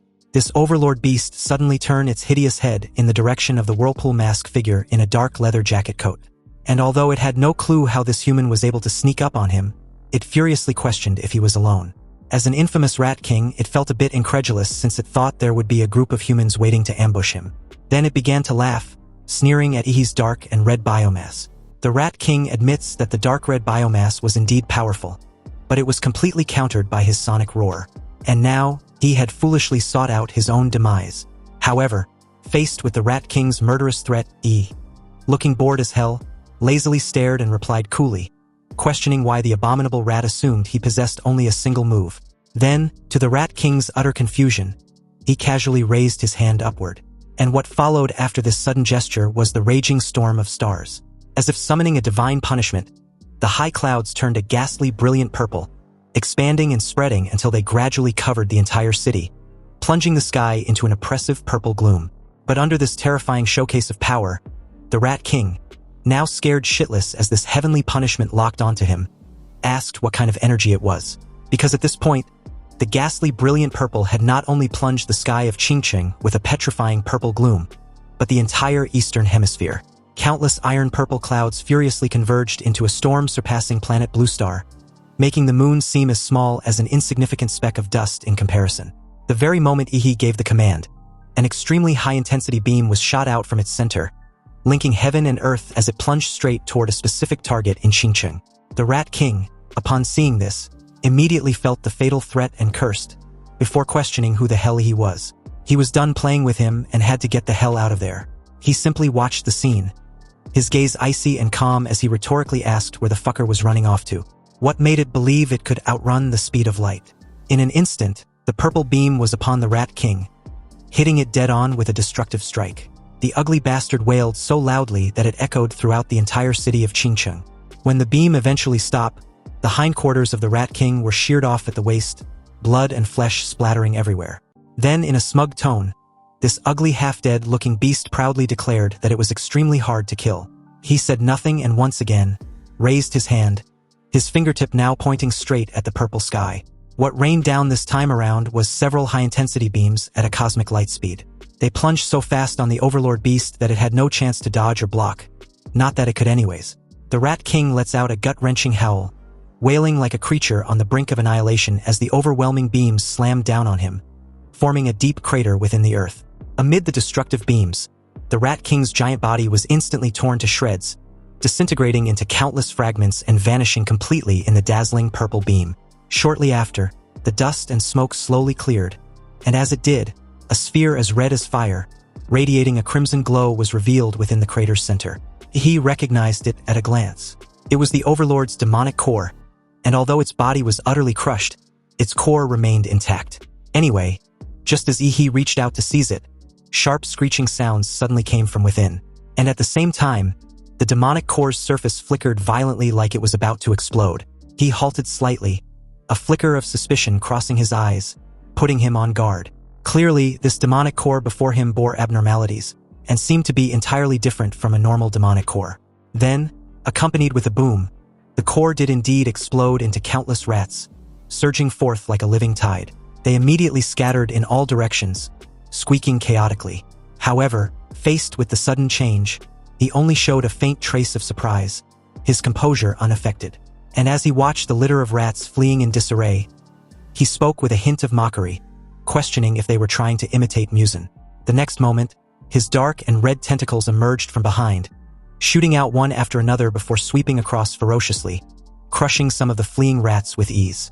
But unexpectedly, any rat struck instantly underwent a mutation, their split bodies rapidly growing into a new freaking rat.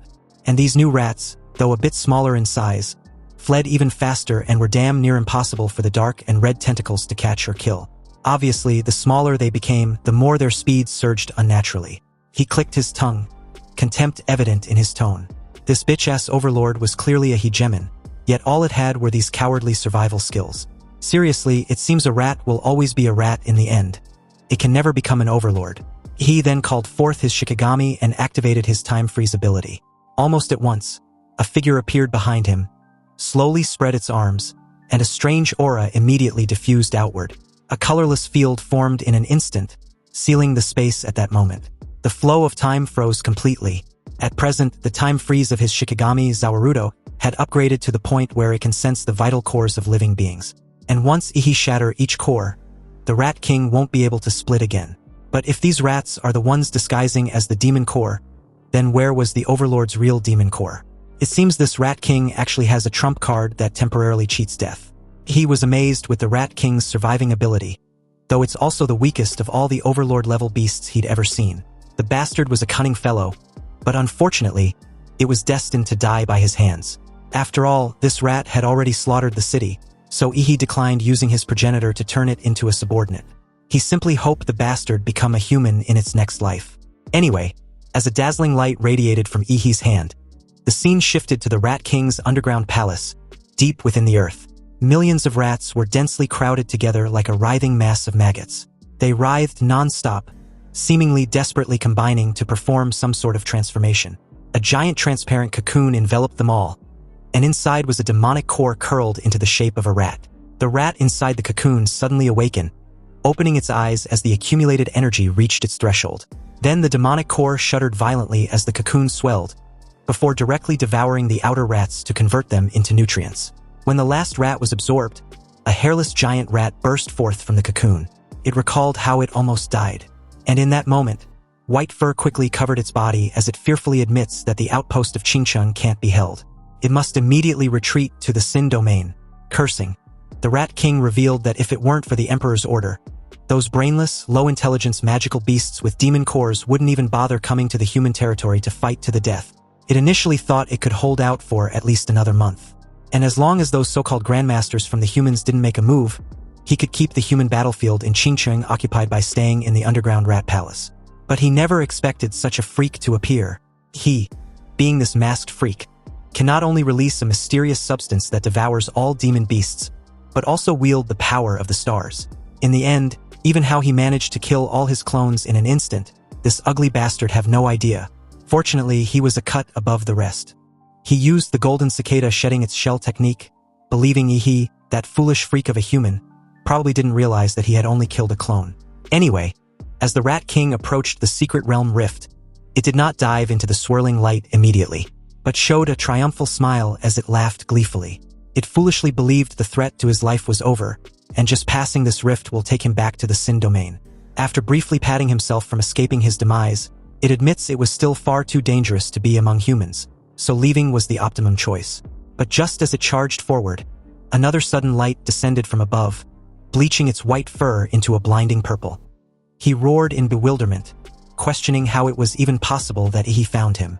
Meanwhile, from the outskirts of Qingcheng, the third and final purple beam was so devastatingly powerful that the entire city trembled. And somewhere at the outskirts, the guild leaders of the Martial Guild Alliance stared at the unbelievable sight in stunned silence, a bit unsettled. Wu San, with eyes full of shock and doubts like the rest, wondered aloud if it was some sort of a space-based energy weapon, because surely it would be too far-fetched if these beams were actually summoned by someone. And even if it really was a space-based energy weapon, why didn't anyone notify the Allied forces in Qingcheng? So without hesitation, the group finally raced into the city to see for themselves exactly what was happening. When they entered the inner city, they were met by a terrifying yet unexpected silence. All signs of the rat creatures had vanished, and after a brief fruitless search, only a huge crater remained filled with magma and warm fragments of glazed crystals. The bulky guild leader frowned slightly and said skeptically that he couldn't detect any trace of the rats. It was as if they've all vanished. And although this seemed too shocking to comprehend, Wu Sun seconded, adding that he too couldn't trace any rats left. Perhaps they retreated into the secret realm, or worse, were completely annihilated by the purple beams. Wu Sun slowly looked up at the vast sky once more, still wondering who on earth could manipulate such a terrifying weapon. Anyway, shortly after this, news of the victory at Qingcheng quickly spread nationwide. It has been a week since Union, Blue, and West City were liberated, and now Qingcheng had become the fourth reclaimed city. Celebrations soon followed as the news and several media outlets assured everyone that they will continue to bring them the latest news on the Great Xia recovery plan. Anyway, as the scene shifted elsewhere, the senior executives of the Great Xia Allied forces had gathered. And unlike the celebratory mood outside and on the giant-ass screen before them, their faces were grave and suspicious. Obviously, their predicament was the identity of the person who secretly aided the recovery plan in Qingcheng. They have no clue who it might be, what this person's intentions were, and whether he or she should be considered an ally or foe. Just like in West City, they encountered all sorts of difficulties, and then this mysterious person appeared and solved them. Qingcheng was no different, with the exception of just the attack's color change to purple, of course. But at present, it's clear this mysterious person is siding with the Great Xia Alliance. Logically speaking, the appearance of such a mysterious and powerful figure within Xia Kingdom, capable of influencing battlefields of such scale, would certainly attract the attention and investigation of the Great Xia Dragon Bird. But when they contacted them, their vague refusal to disclose anything insinuated that they too have no fucking clue who this mysterious person was either. But regardless of who this person was, they must recapture the other cities first. Otherwise, it would make the Great Xia Alliance look incompetent.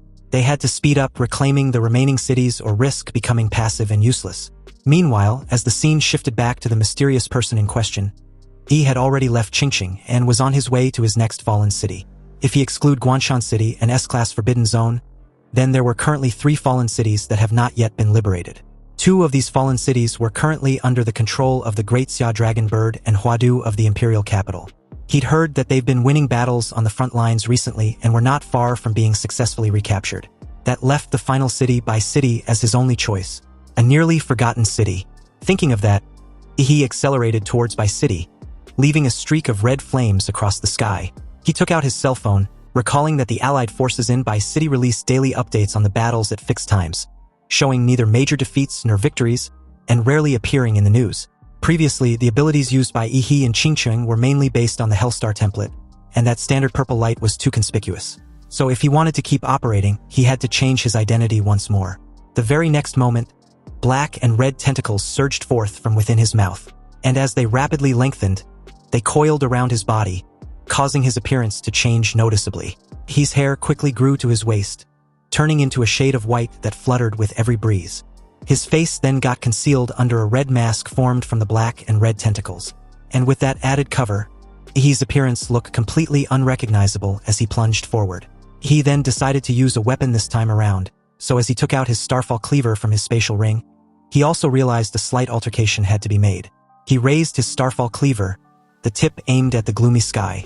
Then almost immediately strands of black and red tendrils crawled up and coiled around the blade, looking creepy as hell. And after the disguise was complete, he gave a swing and was pleased with the results. With this identity, he planned on focusing solely on his killing techniques and martial arts. Since Gongku and Qinglong were the only people aware of his killing force martial arts, he was confident his current identity was totally secured. He then instructed Nuwa to play him a specific song as he suddenly shot forward, flying at Mach speed. It took less than no time to arrive at Bai City, which was shrouded in a thick fog that obscured any sunlight. Upon arrival, Yi activated a concealment skill to fully hide his presence as he slipped into the Allied forces camp.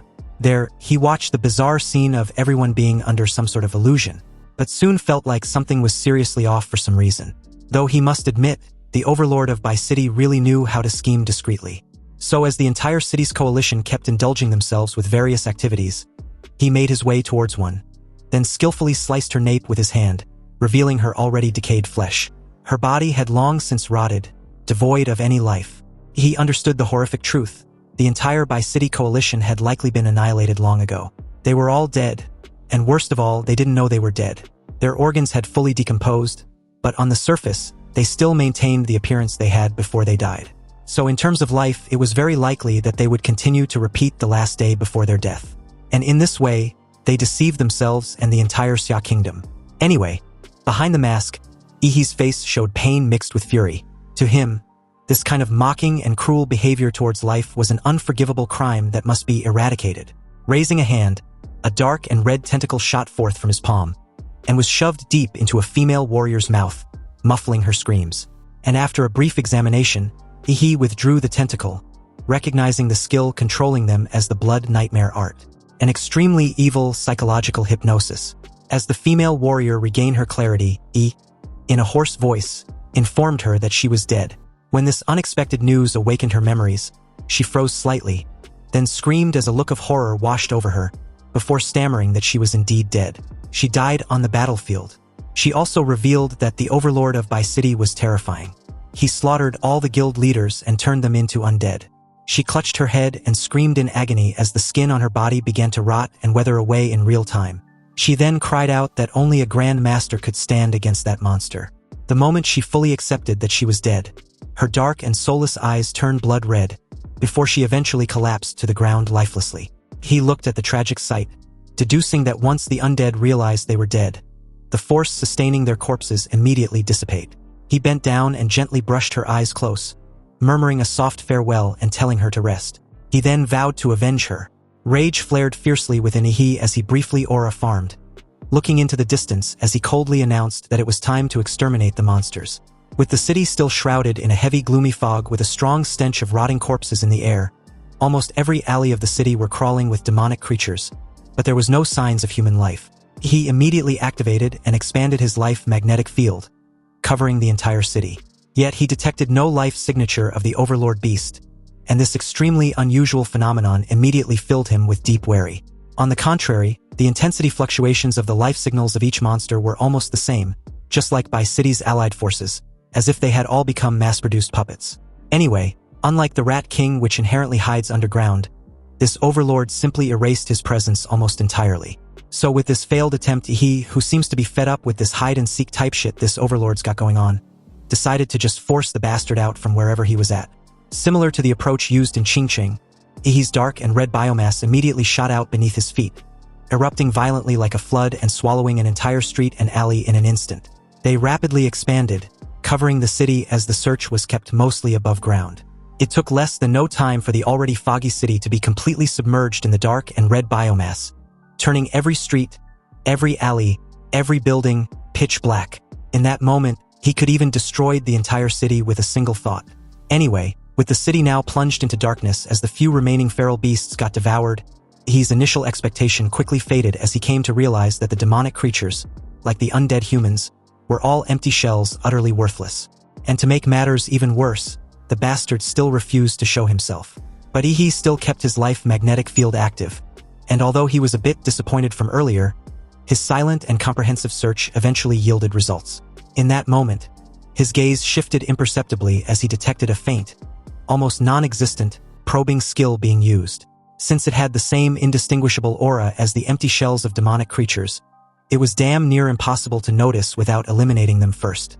He spun around after locking in on the target's location, and it turned out to be the nearby mountain where the Alliance army of undead had gathered. On a cliff within the mountain stood the strongest member of the allied forces, a grandmaster in the butterfly metamorphosis stage and the leader of the Hanggu sect, Li Chongzhen. In the martial world of Great Xia, he was famed as the second-ranked physical powerhouse after the Azure Dragon and placed among the top 10 of the 36 grandmasters. Li Chongzhen roared, his voice booming like thunder across the heavens, as he commanded the entire coalition of warriors to obey his orders. The tens of thousands of martial warriors answered in unison, their shouts merging into a massive wave that shook the very mountain they stood.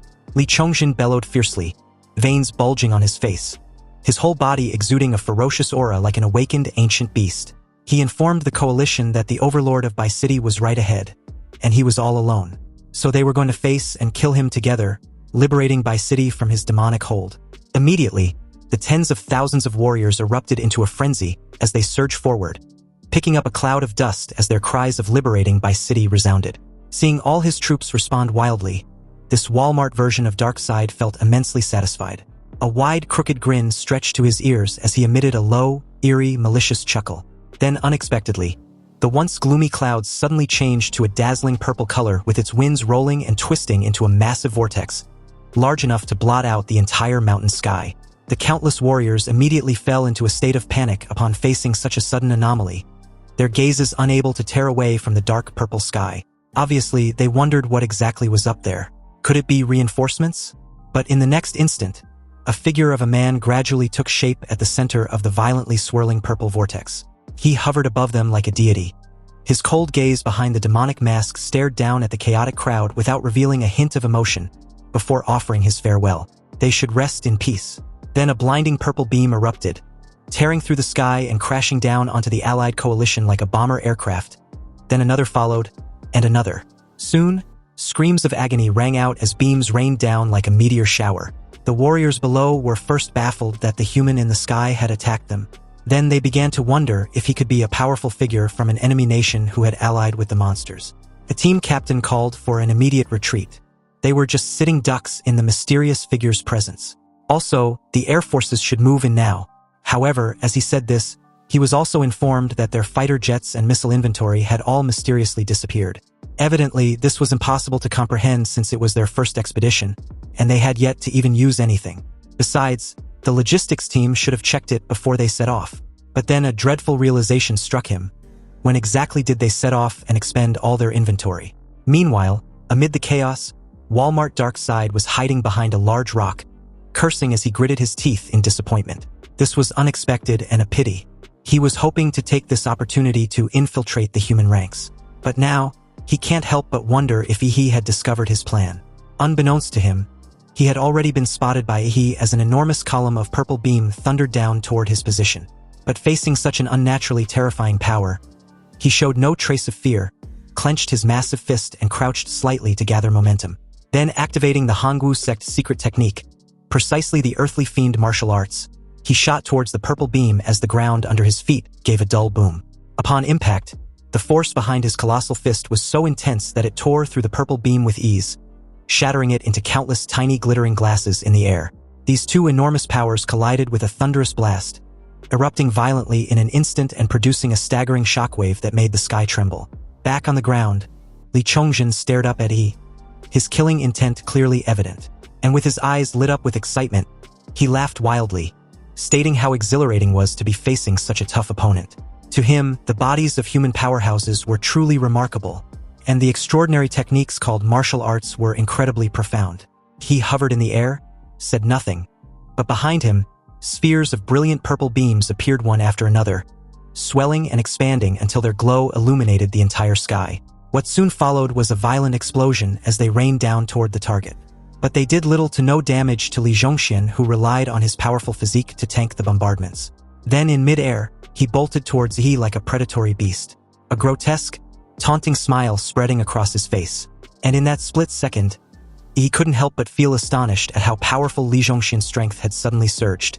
Then a colossal fist, carrying terrifying power and speed, crashed down on Yi's face behind the demonic mask. Damn, that's gonna hurt like hell. Anyway, since Yi was able to see through his scheme, he must be one of the strongest among the humans. Li Zhongxian then laughs as his brutal punch shattered the mask on Yi's face into mangled fragments, blood gushing from his nose and mouth as he hunched over with each breath becoming heavy and labored. Yet the ugly bastard didn't relent, raining down an overwhelming flurry of chained punches on Yi's face, before expressing his desire to make him his next puppet. And in his mad excitement, he relished the fact that Yi had become helpless in the face of absolute power. Li Zhongxian then concentrated everything in his next punch, his fist now radiating with an even more intense golden glow before droving it straight through Yi, which literally tore him in two. Now, he can die with regrets, or so this brute was almost left to believe before a bizarre sight quickly startled the shit out of him. In an instant, a torn-up Yi had a pale face with widened eyes, blood still gushing out incessantly from his nose and mouth before the literal sight of him dissolved and faded away like smoke. Clearly, it was an apparition of Yi, and Li Zhongxian was left seething with rage of being deceived and toyed with. However, his anger had to take a back seat when his immediate surrounding space got transformed into something straight out of a horrific nightmare. In the sky was a blood-red moon which dwarfed him in comparison. This was Yi's domain of killing intent, the lunar slaughter domain. This blood moon radiated a sinister and oppressive energy which shook Li Zhongxian to the core, his eyes taking on the red-tinted moon above as he murmured that he had fallen into a trap. Then upon the activation of the Moon of Carnage, a sudden light erupted from behind the giant blood moon, forcing the dense clouds along its path to split apart. A colossal blade materialized afterwards, overwhelming in presence as it cleaved the giant-ass blood moon in two, and created a thunderous explosion that hurtled toward Li Zhongxian. Its destructive force was so devastating that the mountain below also got flattened in the aftermath. He emerged from the hazy blood fog, his big-ass polearm on his shoulder as he comments that a fake is a fake in the end as expected. It can't compare to the keen senses of a true martial arts master. Even with a created optical imposter, Walmart Darkseid still couldn't tell the difference. And not only did this clone see through his pathetic disguise, but he also destroyed the puppet legion he had created. Anyway, amid the wreckage below, a bloodied arm suddenly thrust out from the rubble, clawing through the earth before surfacing. Li Zhongxian, now in a kneeling posture, had a massive wound from his chest down to his lower abdomen. He admits that even with his current human body, which was stronger than most overlords, he still managed to scar him with just a strike. This further proved that he also possessed a top-tier physical body to match him in strength. At this point, Li Zhongxian was even more invested in taking over Yi's body, deeming it as the perfect upgrade. But in order to take over, he had to put everything on the line and go all out. So, upon the activation of his golden rings, Li Zhongxian flexed his bulged muscles as his power increased tenfold before shooting towards Yi like a comet, shaking the very ground he knelt just moments ago. Although an overlord who occupies a human body was truly a rare sight, he was all but done with this parasitic brute. He adjusted his stance, raised his polearm and counterattacked. Their imminent collision created a violent yet dazzling clash, with Yi failing to break through the defenses of the golden rings. And this made Li Zhongxian sneered arrogantly. He was now totally convinced that his opponent couldn't possibly break his golden rings no matter how hard he tried, so he better hand over his body to avoid his imminent beatdown. Li Zhongxian then effortlessly parried the attack, forcefully flinging Yi a couple distance away. He coldly retorts how much of a waste it was that an overlord had claimed the body of a top martial artist but was still unable to use it properly. Regardless, he intended on showing the parasitic beast the real difference in strength. Almost immediately, he dyed the silver blade of his polearm with a murderous red as the martial energy and bloody power poured into it upgraded its lethality. Then in just a split second, Li Zhongxian was inundated with countless dense slashes, each death-dealing than the last. The battle immediately turned one-sided, and he even started pointing out Li Zhongxian's flaws, taunting him that his forehand was weak, his backhand was unreliable, his reaction was slow, and none of his movements were decent. In short, if Li Zhongxian truly believes he can fight him with this level of martial arts, then he better get comfortable dreaming on while he shows him just how weak and incompetent he really was. Meanwhile, as the barrage continued, a flash of fear flickered in the depths of Li Zhongxian's eyes as he seemed to be in a pickle. He also realizes that the slashes were getting sharper and wild.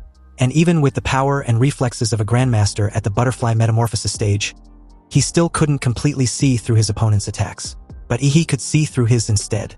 And not only that, he seems to have seen right through him as well.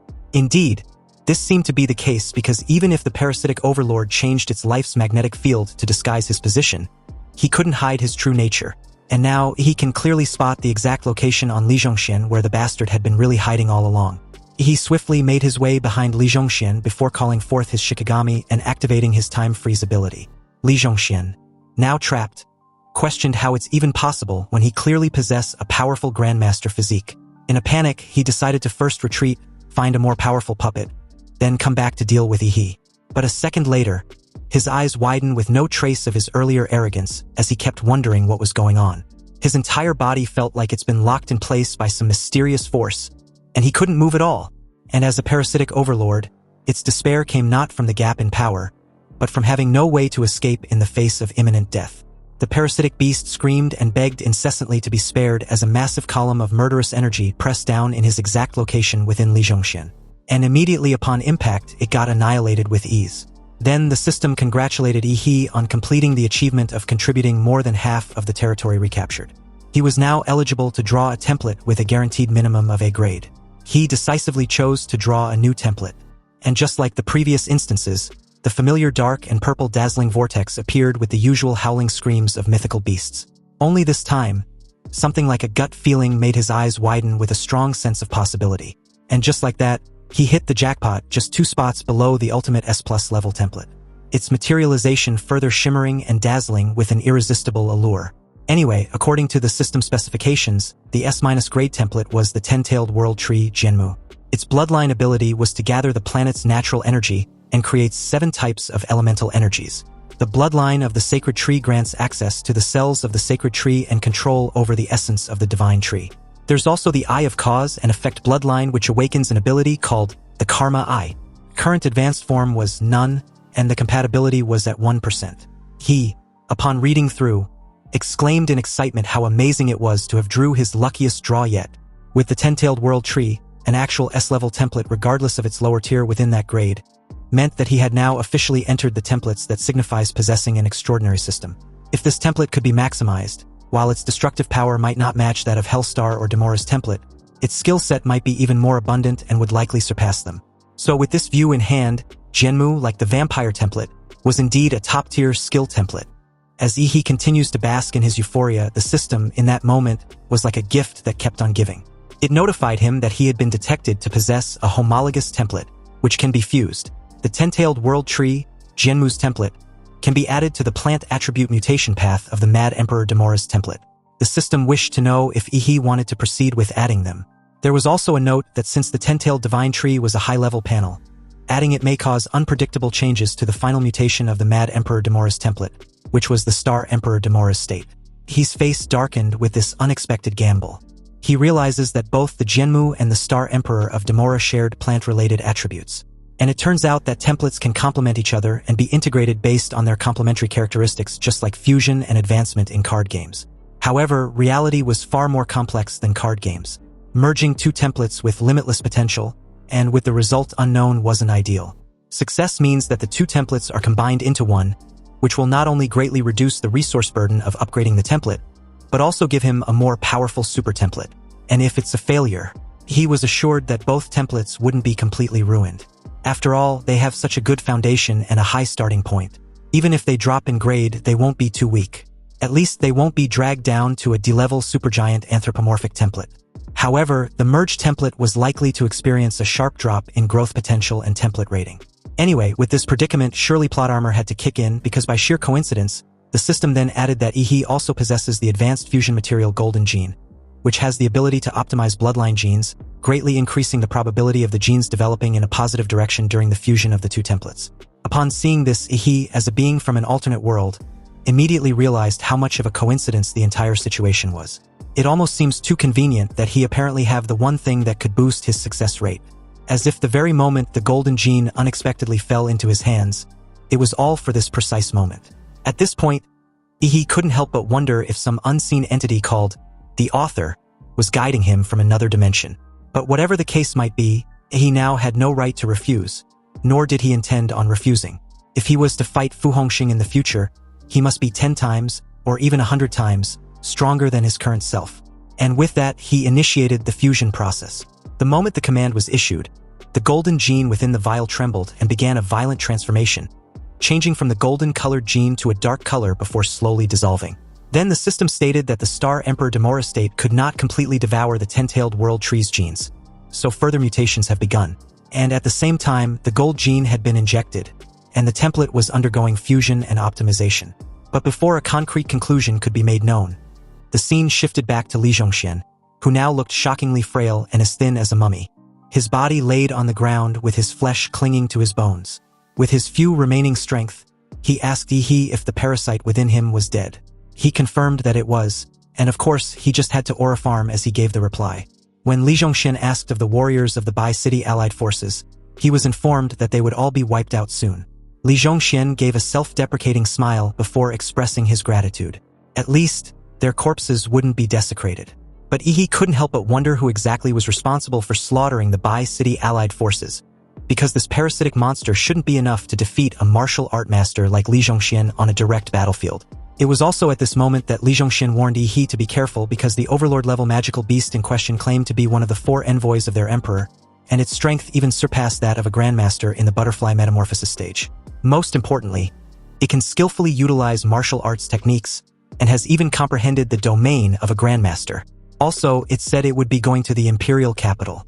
Yi's pupils contracted with this intel. He was fully aware that the Great Xia dynasty had a total of 36 grandmasters, with at least 20 usually stationed in the imperial capital. Now, in the plan to reclaim the 12 fallen cities, those with strong combat capabilities had left to lead their troops to reclaim a lost territory. And as part of the recovery plan, the Great Xia Dragon Bird also dispatched a large number of powerful warriors to the borders to guard the territory in order to prevent enemy forces from taking the opportunity to enter the country. So all these grandmasters of the nation protection were all absent. In short, the imperial capital had no powerful warrior to guard it. Meanwhile, as the scene shifted to the imperial capital, specifically the garrison base stationed within the secret territory of the Jilong River. This station harbors a rare hidden fissure located deep beneath a body of clear still water. It was an open secret that Dragon Sparrow built an underwater base at its location, but strangely, in the following 5 years, the magical beasts in the secret realm became extremely rare and a very low level. As a result, the danger level there was downgraded from B to D. Anyway, at this moment inside the garrison camp, a raucous barbecue was underway, and as the smell of roasting meat filled the air, a guard comments on how it was so much better to be in a position at the garrison camp. All the martial artists from other places have been transferred to the battlefield, but they can stay in this leisurely position, drinking and eating barbecue while still getting paid. At this point, who was to say they weren't all born with a life of wealth and privileges? Even if they were collateral members of the imperial capital's 9 families, and they never get to hold on to power or substantial money in their life, they can still live a carefree and comfortable one. As the lively talk went on, one of them stepped up and exclaimed that they were going to keep on playing music, eat, dance, and even drink until they drop. Unexpectedly, another guard, who's supposed to be operating the radar detector and keeping watch, shows up. When asked what he was doing there, he retorts that he couldn't be on the lookout while they drink and eat like there was no tomorrow. It's also a pity that there is no women to entertain the mood even further. And besides, what was the point of guarding this dilapidated secret realm? Anyway, about 1,000 meters away from the garrison camp, an ash-gray barefoot suddenly stomped down on lush, vibrant flowers, turning them into rotten patches. And along the path this figure walked, everything around quickly turned to a decayed, porous ground. and the rotting trail behind it stretched in a straight, distinct line as it silently approached its destination. Suddenly, as one of its faces came to view, it comments to his brother that the humans in the garrison camp up ahead were having a feast, and have no idea they're about to die. The brother in question replied that they would crush and slaughter them all in order to let humanity feel the might of their emperor. But as the central and main head finally came to view, he told the two to pipe the fuck down. When this three-faced mysterious creature finally got revealed, a gigantic body nearly 3 meters tall with its muscles bulged as hard as an iron and cold as steel was shown, and across its broad hind shoulders, the overlapping muscles formed 2 terrifying demon faces. The creature was named Azura, one of the 4 envoys of the Emperor of the Sin Domain. The moment the main head spoke, it declared that the Emperor has sent them there to slaughter the powerhouses and eradicate as many of humanity's strong forces as possible. The main head then revealed that humanity's strongest martial art master, Fu Hongsheng, had provided a list marking those powerhouses' locations. And since it's about killing, they need to focus on efficiency and not waste time on those inferior humans. They need to set out and bring planet Blue Star to the mercy of the Emperor.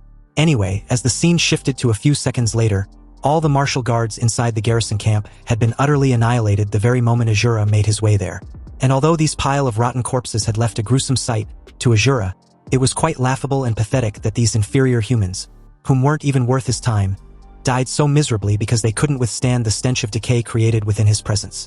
Azura then casually strode straight to the spatial rift and tried stepping through. But the very second his ash-gray foot touched the rift, that spot suddenly shattered like a cracked glittering glass and began corroding his immortal flesh. But this was expected since powerful beings such as himself were subjected to immense repulsion from spatial rifts. After all, if it weren't for this inconvenience, his emperor would have already conquered the world on the other side of these spatial rifts. Azura then took out a bizarre pink flesh bubble-like Rubik cube, explaining that his only way through was to rely on what the otherworldly demons left behind. And although he felt disgusted, he knew he had no other choice. So after reigning in his utter revulsion, he smashed the bizarre-looking relic against the rift. And immediately upon contact, the scene turned grotesque and hallucinatory, a sight dizzying to behold. A pink flesh bubble blocks quickly swelled, spreading to completely cover the now trembling spatial rift. Then once again, Azura placed his eroded foot back inside, and although the contact was brief, when he withdrew his foot, the few pink flesh bubble blocks that got attached condensed and reformed into a complete and flawless new foot. Then his massive arms roughly seized the bubble flesh and pushed forward. A flicker of irritation crossed his face as he lets out a low grunt. Immediately after, he successfully stretched out a large enough hole within the rift for his entire body to slip through. But this also allowed a vast torrent of river water from the other side to surge in. Azura stared at the sight on the other side of the rift, gave a comment on how planet Blue Star was like a next-door neighbor before slipping right through. Meanwhile, at a conference gathering of the 9 great clans in the imperial capital, it had come to their notice that Dragon Sparrow Division headquarters had received a warning message from Manhwa with an encrypted urgent alert attached. It directly issued a command for all Grandmaster-level expert to return to the imperial capital. And for the first time in over a century, these clan patriarchs had all gathered once more, each old as hell as they consume vast resources annually to sustain their withering bodies. If it weren't for the emergency, these old folks might never have been able to gather together like this before they die. But the patriarch of the Zhu clan, unable to stay calm, demanded they quit with the nostalgia and discuss the issue at hand. He wanted to know why Fu Hongsheng still hadn't emerged from his seclusion when the imperial capital was in grave danger. It's obvious at this point that he can't afford to remain in seclusion any longer. And about Shi Jingwen and Qinglong, both had also been completely out of contact with their whereabouts in limbo. The patriarch of the Sima clan reported in a low voice that Shi Jingwen and Qinglong had inexplicably disappeared, and as for Fu Hongsheng, someone had been sent to find him. His words abruptly trailed off as the patriarch of the Lai clan leaned forward, urging him to continue. They were then informed that there had been no response from Fu Hongsheng. As the patriarch of the Ying clan chimed in, his face was heavy with sorrow as he points out that this situation could mean either Fu Hongsheng has reached a crucial moment in his cultivation and cannot afford to be distracted, or he was deliberately ignoring them.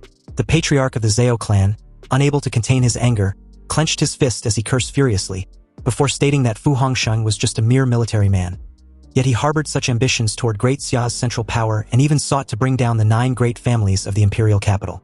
He reiterated what he had long been saying: they must suppress martial artists in terms of treatment and reputation, otherwise they will definitely grow even more ambitious. The patriarch of the Zhu clan lowered his voice and coldly analyzed the situation, asking whether the 9 families were supposed to defend against the great enemy Manhwa spoke of on their own, before arguing that that would undoubtedly be falling right into Fu Hongxing's trap. Apparently, the powerful individuals cultivated by their 9 families at great expense were meant to suppress domestic martial artists. They represent their clan's very foundation, and if they were to lose them all now, even if they win this battle, their 9 families would collapse. In that moment, one of them cautiously proposed a tactical retreat for the time being, then wait until all the nation's powerful warriors returned before deciding their next move. The conference fell into heavy silence as these old folks mulled over the implication of that proposal, yet none dared voice it directly. The scene then shifted back to the Jilong River, when suddenly, at its center, a towering column of water dozens of meters high was shot skyward as if an explosion had been detonated on its riverbed. The 2 couples nearby panicked, staring at the sight of the river suddenly turning pitch black with thousands upon thousands of fish floating lifelessly to the surface. They first wondered if an explosion had caused this, before speculating the cause to be a possibility of a rift to a secret realm. Meanwhile, up in the sky, an enormous dark gray figure who was none other than Azura was falling at high speed, and with a reverberating boom, he crash-landed near the couple, who immediately got incinerated into a bloody mess. His right demonic face sneered with a mocking smile, before stating that the incinerated humans were so weak. His left demonic face seconded it, smirking in contempt as it also points out that they couldn't withstand a single stump and was turned to dust. Azura then spread out his terrifying death aura in all directions as he aura farmed. And on the giant-ass monitoring screen inside the Dragon Bird Command Center, the entire staff watched the scene and were very terrified. They couldn't comprehend how an overlord-level beast suddenly appeared in the Imperial capital. They issued a code red, then moments later the surveillance screen in the command center also went dark. Dragon Bird's director, Wang Zhiding, gritted his teeth as he furiously cursed at their current predicament. All the top specialists of the 1st Division are still guarding the border, and Section Chief Qinglong and Principal Shi Jingwen were not currently in Huadu. Regardless, they needed to buy some time, at least until the National Guardian warrior emerges from seclusion. Wang Zhiding issued a command for all Dragon Bird agents in the capital to depart. As the scene cuts back to Azura, the 4 heads of the most renowned martial arts schools in the Imperial capital had stepped forward to confront him. Li Tingxiang of Huadu Rixing, Lin Hong of Huadu Jinghong, Wu Machuan of Huadu Hongtu, and Zhu Xuanrong of Huadu Jingkai. These cannon fodders declared that they were there to formally request instructions. Azura, upon seeing this, just gave a contemptuous snort because this was beyond comical. These idiots were as weak as ants, utterly not worth his attention. And besides, he was there to hunt down the strong, not to be annoyed by a bunch of weaklings whose potential had also been exhausted, and even had no room for growth. In other words, even if they survive, they would not affect his emperor's overall plans. So they should bugger off while he's being lenient. In response, these 4 extras foolishly believed that since the experts from Dragon Bird would be there in 3 minutes, they could hold out for that long. And in order to prevent Azura from running rampant and harming the people of the Imperial capital, they felt compelled to stand firm and restrain him. The 4 started burning their lifeblood, using every ounce of strength to suppress and contain the death aura which was permeating the place. But at this point, their collective efforts were a nuisance to watch. And Azura was all but done with this charade. Since they willingly choose death, then he would respect their choice. Though he must admit that it takes courage, but without the corresponding strength, it would only lead to a tragic end. Then, in just a split second, 3 masters were shredded into blood mist by what seemed to be a casual sweep of a hand from Azura. Lin Hong of Huadu Jinghong was left stunned, unable to grasp when Azura had even made a move before joining the rest in death. In the air, anti-aircraft guns got activated and locked onto the target below, while the low-altitude bombers arrived as reinforcements, preparing to launch interceptor missiles. When the order to open fire was given, about a dozen missiles were launched in Azura's direction, who confidently stood still with his arms crossed, aura farming as he released his death aura, the domain of death and decay. And under this domain surrounding Azura, all the artillery within instantly got corroded, rusting away in real time. An emergency alert from the observation center confirmed that long-range weapons could not penetrate the target's defensive field. Then, the next moment, they exploded harmlessly in mid-air. Obviously, firepower was completely ineffective against Azura, leaving only martial warriors to rely on. The warriors hurriedly divided tasks. The 2nd and 3rd section chief focus on direct confrontation, while its 4th and 5th section focus on restraint and support. But in that very moment, the right demonic face spotted a few strong warriors among the lot worth hunting down, while the left demonic face sneered that it was finally time to slaughter to its heart's content, and at the same time, kept murmuring incessantly about crushing them. two warriors below immediately charged forward simultaneously in hopes of unleashing their full strength to stall Azura for as long as possible. But a few agonizing minutes later, urgent reports reached Wang Jiding that made his expression look extremely grim.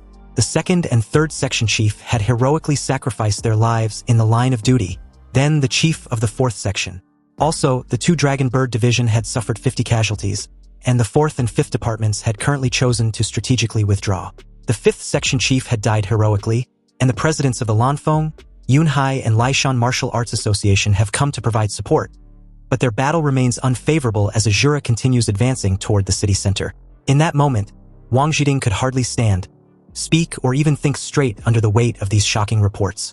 The damage assessment just keeps rising, and he has no clue how one freaking overlord beast with no backup could wreak havoc in the heart of Great Xia like it's just another Tuesday. So far, for grandmasters in the transcendent stage had already perished. Wang Jiding's limbs suddenly went numb as he collapsed into his chair, shaking all over. It took a moment for him to recover before questioning his staff in a hoarse voice if they have been able to reach Fu Hongxing, Section Chief Qinglong, or Principal Shijingwen. When he got a reply that they still hadn't been able to contact none of them, he asked of the 9 families of Huadu. Because apparently, those cunning old bastards had only dispatched Grand Martial Masters and a handful of Xuanwu martial artists to participate in the Azura interception operation. But about the martial elders guarding Huadu, they've suddenly all gone AWOL. Wang Jiding couldn't comprehend what was going on, because there was no excuse as to why Huadu's 9 great families had also lost contact with the Dragon Bird Division. Meanwhile, on the large surveillance screen, Azura's giant arm had crushed his next victim into a mangled mess. The scene was gruesome and utterly terrifying, but Wang Jiding paid it no mind. He was currently preoccupied in figuring out what to do next because if this continues, Huadu and even the entire Great Xia would be doomed. That's when it hit him. The special-ranked warriors. And although this option seemed like a nuclear one, Wang Jiding had been backed into a corner with no other choice. He immediately issued the command for the special-ranked warriors to be released from their confinement. When his staff tried to argue that they could run out of control, Wang Jiding loudly retorts that their current situation was a matter of life and death for Huadu.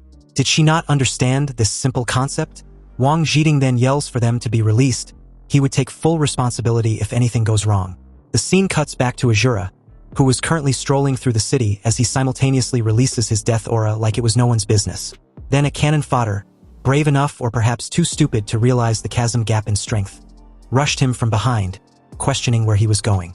To Azura, he was nothing more than a buzzing fly, so he didn't even bother and just wasted the guy with a casual swipe. Azura kicked aside a fire hydrant, bored out of his mind at this point. He initially thought that the Dragon Bird Division was some powerful organization, but it turns out they're all just a bunch of good-for-nothings. Anyway, as a torrent of water gushed out where the hydrant used to be, Azura sneered as he washed his hands offhandedly, lamenting about dirtying his hands with worthless martial blood. At that moment, someone suddenly taunts him from behind, wanting to know if monsters now even wants to keep themselves clean. When Azura turned his gaze in that direction, 3 special-ranked warriors stood amid the wreckage he left behind. They were even a bit disappointed that Huadu released them just to deal with this monster.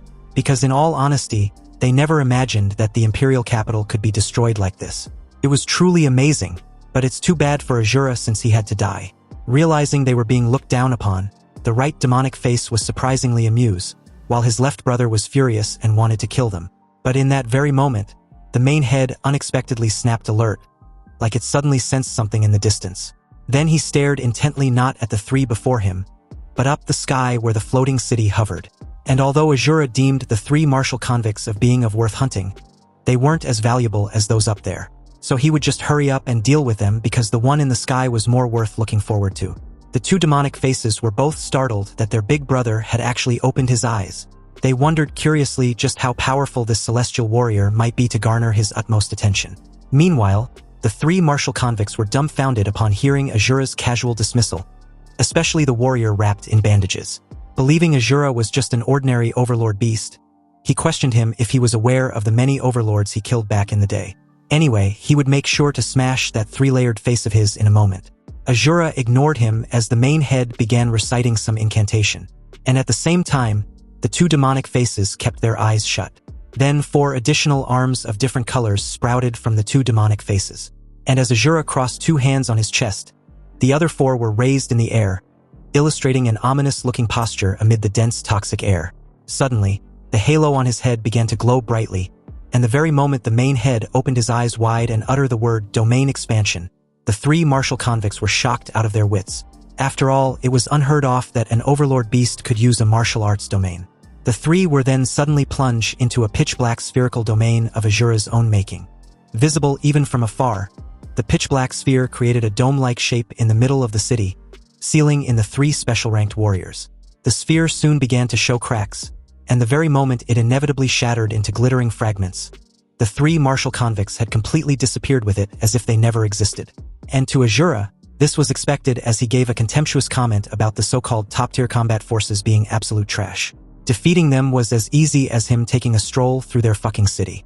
But now that the troublemakers have been dealt with, the right demonic face pointed out how humans were really fragile, and hopes that the powerful being in the sky whom his big brother values can give them some excitement worthwhile. The left demonic face couldn't agree more, because wasting those weaklings was driving him up the wall. He wants to find a stronger opponent, and only then would he enjoy the thrill of a battle. Azura silently took on a stance, bending slightly before shooting into the cloudy sky like a rocket, shattering the very ground he stood just moments ago. Azura's destination was obvious, so as he plunged straight towards the city of Huadu University, it activated its energy magnetic field protection shield at maximum power after detecting a high-energy reaction approaching at an extremely rapid pace. Azura, upon seeing this, simply scoffed at such folly before crashing into the energy magnetic field protection mesh like a bullet shattering glass. He pressed forward despite a barrage of countless anti-aircraft missiles fired his way. The right demonic face exclaimed in mockery that it seems humans had yet to understand that firearms were useless against them. But the left demonic face kept snarling incessantly as he rages on about how boring and futile the assaults were. The eyes of the two immediately flared with a crimson glow, before simultaneously firing laser beams which swept away all the anti-aircraft missiles. Then, unexpectedly, the aura of the human powerhouse Azura had been tracking vanished very abruptly, making him wonder if this person had bolted off. But Gonku suddenly appeared behind him with a raised dagger, stating that a monster like Azura should be the one on the run. Yet he willingly walked straight into hell. A split second later, dark crimson blood splattered out the very moment Gonku slashed the nape of the main head, a mischievous smile tugging on her lips, but surprisingly enough, Azura remained unbothered. He clasped his 6 hands together and released his terrifying corrosive wind of death and decay. It immediately cocooned him, weirding Gonku out. She deemed the death aura as filthy and gross. The right demonic face suddenly conveyed a feeling it just had to the left demonic face that if their big brother's head had been completely severed, even if their magic core was not destroyed, they would probably still die. Yet he was still excited that they finally encountered a decent warrior. But the left demonic face did not share the same sentiment. He was rather furious that they've been hurt. Anyway, with the aid of the pink flesh bubble blocks, Azura's wounds suddenly got healed at a visible rate. He even commended Gonku for the strike. It was silent and had such high purity. Gonku had now become the most valuable creature to be hunted so far. However, the little white-haired lowly found the entire fuss to be far too much of a compliment. So in that case, she would try to show off a bit more with some real skills. Gonku spared no time initiating her domain of killing intent as 2 enormous eyes appeared behind her, and with it, a blood-colored phantasm that spread out with an oppressive vision that startled Azura. The squelching sound of the sticky pools of fresh blood beneath his feet indicated that Gonku had placed him inside a domain visible only to him. Azura then peered down and immediately deduced that Gonku had directly opened a domain. However, the surrounding buildings didn't disappear, meaning she simply extended her domain into reality rather than using martial arts to create a more independent space. And instead of being alarmed, he was rather curious to see just what the effect would be. Compared to Azura's filthy and disgusting corrosive death aura, Gonku proudly declared that hers was much better. But at this point, Azura was done talking, so the little white-haired lowly needn't need to say more. He suddenly appeared behind her with his 6 massive fists, and upon the activation of his earthly fiend martial technique, the Sunset Hammer, his giant fist struck in rapid succession with terrifying speed, aimed in crushing Gonku into meat paste. The floating Imperial University city shook and tilted, and a stream of blazing golden light tore through space within the crimson slimy phantasm. However, to Azura's utter bewilderment, his target had disappeared right before his very eyes, leaving him a bit puzzled as to whether he hit or missed his target. After all, before him was only a chaotic swirling void of fresh blood. Gonku suddenly exclaimed in surprise, genuinely stunned to see a magical beast that can actually use martial arts. She even announced that Ihi's jaw would definitely drop when she tells him about it. Azura was still stuck up on how Gonku made her way behind him. He guessed teleportation or an illusion, But Gonku wasn't in the mood to entertain him with an answer. She was about to get serious. Gonku raised 2 of her slender fingers and activated the genetic technique, death by 1,000 cuts, blood slaughter. Tens of thousands of blood droplets, like soft round bubbles, rose from the space where Azura stood, drifting around him as he watched in bewilderment. The right demonic face, spotting how different the blood beads were, grinned mysteriously. He could see a blood thread in between each pair of droplets, interconnecting with one another. These thousands upon thousands of blood droplets with their linked blood threads formed a blood mesh so dense not even a mosquito could pass through. Gonku then proudly declared that Azura was trapped and couldn't escape even if he wanted to.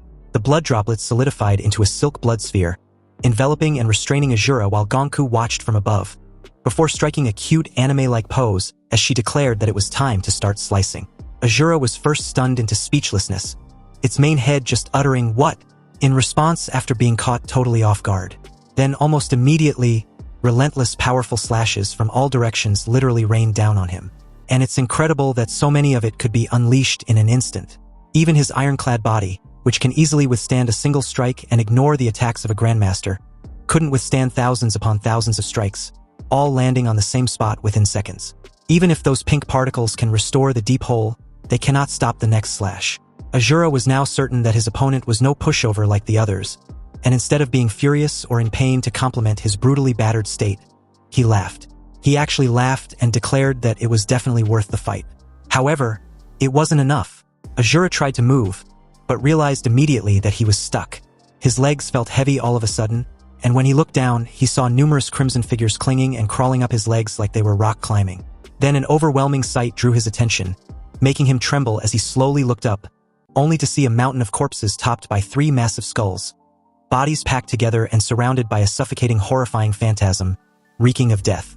Azura once again used the pink flesh bubble blocks to heal all his wounds, and at the same time, commend Gonku's capacity for slaughter.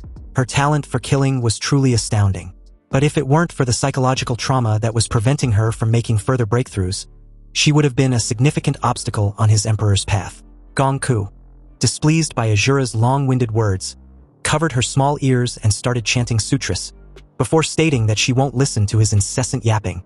But Azura continued regardless, informing Gonku that he'd wasted too much time and still needed to hunt down more powerful opponents, so he would finish her off quickly. Azura activated his domain expansion, but he was immediately interrupted by Gonku, who claimed that she can also do the expansion of a martial arts space. She even took out her cell phone from her breast pocket and started recording the entire thing, promising to show it to Ihi later. She intended on using it to showcase just how powerful she was to that brat of a disciple. Gonku raised her hand and activated her domain expansion, the boundless severing head. A phantom slaughter guillotine suddenly appeared above Azura, dwarfing his domain expansion in comparison. And upon release, Azura suddenly got overwhelmed as countless thick iron chains suddenly got tied around his neck, before dragging and fastening his sorry ass under the guillotine. Meanwhile, his domain expansion had also taken effect, gradually erasing Gonku like it did earlier with those 3 special-ranked warriors. Azura, believing it was all but a done deal, bid his farewell and even thanked Gonku for giving him a very good combat experience. But the little white-haired loli was also fed up with Azura's incessant chatter and bragging like he was better than her. So what if she's disappearing? She would just set aside this embarrassing sight for now and release him of his freaking head. On command, the guillotine was released, and the massive blade plunged down without restraint. Azura could only watch as it sliced down on his neck with a thunderous crush. And this indirectly severed his connection with his active domain expansion, which shattered like a broken glass and released Gonku before she got completely erased. It was as if the two canceled each other out. But the lingering side effects were quite evident on Gonku's side as she dropped on 4s, gasping for breath before cursing. Just a moment ago, she felt her jade feet and slender waist almost fade away into nothing, and her martial arts realms simultaneously encountered their limits and collapsed in the process. Nearby, Azura was faring a bit better. He then mentions how Gonku was far more powerful than Li Zhongxian, and at this point, he was left with no choice but to go all out in order to kill her. Since human martial arts were not Azura's forte, he dropped all pretenses and decided to show his true power. Azura lets out an ear-piercing roar as 6 bony spikes grew out from the savage muscles on his back. He then grabbed each spike with his 6 hands and ripped them free from its sticky tissue, creating 6 flesh blades, one in each hand as he announced that Gonku deserves their serious attention. Azura had abandoned all his human techniques and was about to fight by pure primal instinct. Gonku's playful face turned grim for the first time, and as a titan in the field of slaughtering, she sensed a sudden spike in her death probability, which was a bit troublesome. You see, since the onset of her illness, she can clearly sense the strength of an enemy's killing intent, and use it to judge the odds of killing them or vice versa. But when Azura used his domain expansion, perhaps due to a lack of familiarity with it and the instability of his martial arts domain construction, the threat level of his killing intent was only about 6 out of 10. So in a head-to-head confrontation, she wouldn't lose at the very least. But with the sudden spike in Azura's killing intent, Gonku could clearly see herself being crushed violently under his death aura, resulting in her imminent death. Gonku's face suddenly went pale with fear as the scene of her death flashed before her eyes. She wondered if it was her predetermined death, since only a grandmaster at the butterfly metamorphosis stage with powerful spiritual strength could see their deaths by chance. Gonku deemed it as fate. She was about to perish, and her final act would be protecting Huadu, so she has no regrets. She even imagined a statue of herself erected at Huadu, so that future generations of students can admire and aspire to be like her. Anyway, even after living for over 100 years, Gonku still feel a little reluctant to leave. After all, there were new blockbuster games to play every year, interesting anime series to watch every month, good novels to follow every day, and that brat of a disciple. Gonku bid her farewell to Ihi. She was about to leave, and hopes he takes good care of himself. So with her final wishes out of the way, she charged straight towards Azura, and in that very moment behind her, the once gloomy clouds suddenly turned a dazzling shade of purple with its winds rolling and twisting into a massive vortex, large enough to blot out the entire Huadu sky. Gonku halted in her tracks and shifted her gaze behind, shocked about the sudden appearance of another powerhouse, and curious as to who it might be. The hem of this powerhouse's coat fluttered with the sudden gush of wind, and when he finally came to view, he was wearing a crudely stitched cloth hooded mask, hovering in the sky like a god as he boldly declared that he was the one who would help Gonku rewrite her destiny. Meanwhile, at the Dragon Bird headquarters below, Wang Zhiding and his staff were left scratching their heads, wondering if something had gone wrong in the battle between Gonku and Azura. Wang Zhiding suddenly cursed with profound sense of worry. The magnetic field in Huadu University had been disrupted, making it impossible for him to see any actual battle footage at all. And since he'd never seen such power before, he couldn't determine if it was reinforcements. A crowd had gathered, watching the ostentatious sight with a look of awe and worry. Then a child asked his mom whether the dazzling purple light meant the terrifying monster was going to be exterminated. A grand view of the massive purple vortex blotting the entire imperial capital was shown, and as it pans back to Azura's location, he appeared hovering boldly before him with Gonku stuck in between. Azura raised one crimson blade towards Ihi and demanded he introduce himself. Ihi's eyes flashed with a cold glint, and he replied with just a word, "Monster." This reply was neither informative nor made any lick of sense, since this mysterious person aura farming in the air was definitely human. So Ihi clarified, creating an identity and organization on the spot. He claimed he was a member of the monster organization, and they could call him Demon Eye. Azura found this response as strange since Fu Hongsheng didn't include this monster organization or the person named Demon Eye in the intel about the list of powerful individuals. He wondered if it was an oversight, or was Fu Hongsheng acting with ulterior motives. Regardless, he can kill him right here and now and be done with one less powerhouse to deal with. Azura suddenly leaped high in the air, shooting towards Ihi with the 6 massive crimson blades and the activation of his original martial art, the Black Slaughter Annihilation Slash. He remained in place, said nothing, and just watched as Azura tore through him like he was nothing. And in a way, he was, since the literal sight of him dissolved and faded away moments later. Azura immediately sensed that something was off. The slash felt strange, and he couldn't help but wonder if Ihi was still alive. Clearly, it was another apparition, only this time around, it came with a cataclysmic explosion and slicing it up lit the fuse. The detonation was massive and destructive, leaving Azura with no room to evade the blast range. His face drained of color as he silently exclaimed how enormous the explosion was. The floating city of Huadu University shook violently like a ship in a storm, and the immense shockwave tore through the air in every direction, shattering buildings, hurling debris and creating a cloud of smoke. Nearby, the real Ihi watched the destruction from above. And although the template compatibility of Genmu was still in its early stages with its skills power not yet that strong, dealing with a monster like Azura was more than enough. After all, his Emperor Demora had already evolved. He coldly told Azura to stop pretending and get up. A monster of his level wouldn't be killed so easily. Azura laughed slightly and got up in his charred state.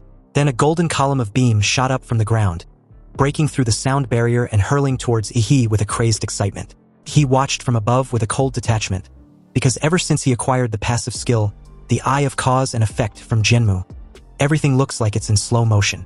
So, to he, Azura tearing through the sky in order to reach him was as slow as a slug.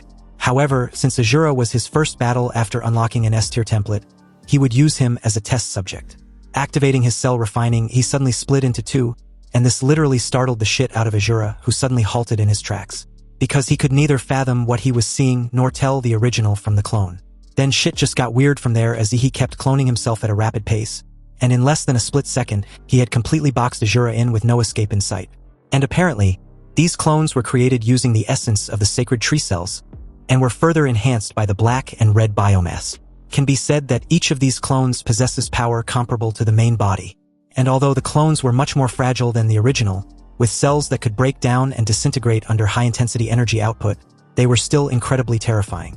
Then finally, the energy-pulling ability of Hellstar was added as an amplifier, further enhancing the nuclear energy and multiplying its power. As the original and the clones opened their mouth with atomic energy brewing in their throats, Azura's pale expression showed utter confusion and fear, and it even got worse when he was hit with the time freeze ability, locking him in place. This was a very laid-out trap he prepared especially for Azura when he arrived, and he named it as the Nuclear Immortal Slaying Formation.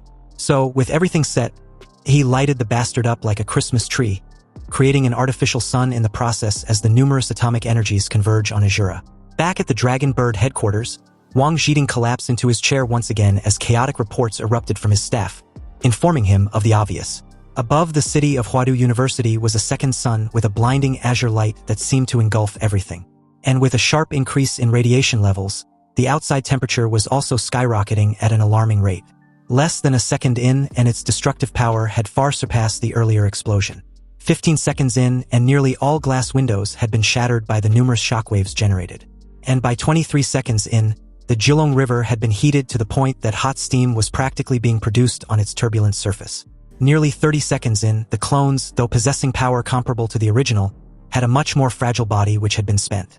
So about 40 seconds in, their cells broke down and disintegrated under the high-intensity energy output. And on top of that, the Imperial capital itself had hit its tolerance limit of the radiation created. But in less than no time, the temperature returned to normal, and the radiation levels also decreased significantly. Wang Zhiding was shaken to the core, his jaws still chattering with fear. He was finding it hard to comprehend just what the hell had happened, and naturally assumed the little white-haired loli had a hand in this, before wondering if she'd gone mad. Anyway, as the scene cuts back to he was still hovering in the air, aura farming as usual as he stares down at Azura, who was still very much alive and kicking, but was in an extremely sorry-ass state. Though wrapped in his pink flesh bubble blocks, Azura had been roasted into a literal charred skeleton, and he wasn't surprised by his absurd survival instinct. After all, it was expected of a top-tier powerhouse of the Sin domain. Azura's status as one of the 4 Emperor's envoys was truly prestigious, and not just an empty title. Though he never imagined that there could actually be powerful beings that could survive his nuclear immortal slaying formation. Even the entity labeled -1 couldn't endure the destructive energy of the formation's core within a few dozen seconds, simply because all the cells that had evolved and adapted would be evaporated. But Azura really was a high-level existence worth his interest. Azura did not share the same sentiment. He was pissed off, and words were like adding insult to his injury. So on command, he roared for his pink flesh bubble blocks to restore his body. But how can he allow such recovery to happen, especially right in front of his very eyes? He made his way in front of Azura in an instant, grabbed him by his freaking skull and dragged him out of the city because the Imperial capital wouldn't be able to withstand the explosive energy of a third artificial sun. But all of a sudden, Azura, with an unsettlingly gentle voice, admitted that this was the first time he had been severely wounded since the dawn of his existence. And although he was powerful, he was still far from being able to kill him or the other envoys, yet he has reason to be proud. Then, with blatant flattery, Azura made an offer. He informs him that his emperor had completely perfected the transformation ritual of the old civilization, and therefore invites him to abandon his humanity and join their superior race. With his qualifications, he could become the emperor's 5th envoy in a few decades. Hearing this, he couldn't help but sneer before stating that after all that flattery about his strength, he only gets to be the 5th in line, and also had to wait decades more. He uttered a teasingly regretful remark, then suddenly let go of Azura, who was caught off guard. Immediately after this unexpected move, he, with a cold look, raised his leg high in the air and gave Azura a powerful kick which sent him crushing into a nearby mountain, kicking off a cloud of dust and debris. He then followed it up with a huge beam of atomic energy. Azura took this as a direct rejection and respected Ihi's decision, then declared he would now grant him his death. Anyway, now that they were even far from the outskirts of Huadu, he didn't need to hide his identity anymore and can go all out. Ihi then activated Demora's secret technique, the supernuclear light battle body. Meanwhile, Azura, upon seeing this, realized that Ihi did not reveal his full strength during their earlier battle at Huadu. He also couldn't help but wonder just what exactly this monster organization really was, and if all its members possess such terrifying power. Because if they do, his Emperor's grand strategy was likely to be jeopardized. Azura grabbed his 6 crimson blades, then declared that this monster organization needed to be eradicated. In response, Ihi expressed his intention to eliminate Azura in the name of this freaking organization he made up. He took out his Starfall Cleaver as Azura charged at him, took on a stance and struck down in a dazzling clash which cleaved through the nearby mountain in the aftermath. At this point, the two were determined to prove who was superior in this life and death battle. All the nearby mountains got wrecked as the battle rages on. And as the two charge towards each other and clash once more, he couldn't help taunting Azura to show just how good a top-tier powerhouse of the Sin domain really was. In response, Azura told him not to be too arrogant. Although he had lost his physical body and his strength and speed had decreased, he still wasn't someone a mere human like Ihi could fight against.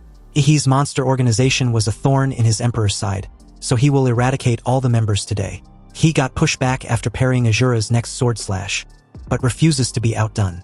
And upon hearing Azura's intention to eradicate his made-up organization when he couldn't even deal with him, he points out how this 6-armed skeleton was being way more arrogant than he was. Anyway, Azura made his way on the ground after parrying a sword strike, and without paying much attention to his surroundings, he suddenly stepped on a soft bluish thingy. He reflexively looked down, but it was too late at this point. This soft, mysterious thingy exploded with countless spores, engulfing him so fast that he had no time to react.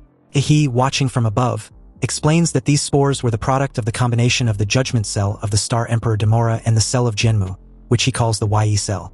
As for the effects, Azura would find out soon enough. The spores, like compressed matter finally being released, instantly expanded at an incredible speed, covering Azura's entire skeletal body. This scared the living shit out of him, and he screamed in panic, wanting to know what he had done and why he couldn't move. With just his main skull left, Azura felt an unprecedented sense of helplessness. He also realized that his body was no longer under his control, and in despair, he screamed that he had not yet completed the mission assigned by his Emperor. You see, the Star Emperor Demora can infect the entire planet's ecosystem, from the atmosphere, continents, to even the oceans and all organisms. They would gradually be assimilated by its cosmic cell, becoming part of it in a sense.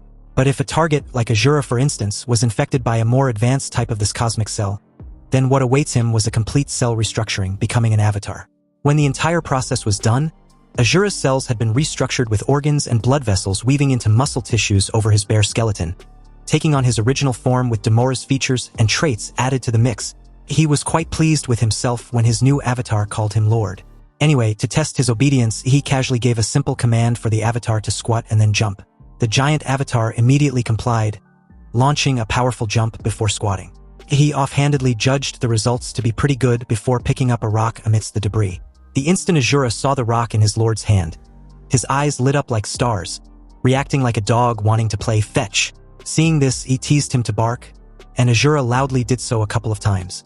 He casually threw the rock into the air, and Azura happily chased it as if it was a treasure. It seems everything was in working order. And funny enough, his inspiration for creating the Yi cells came from the very parasite Azura placed inside Li Zhongxian.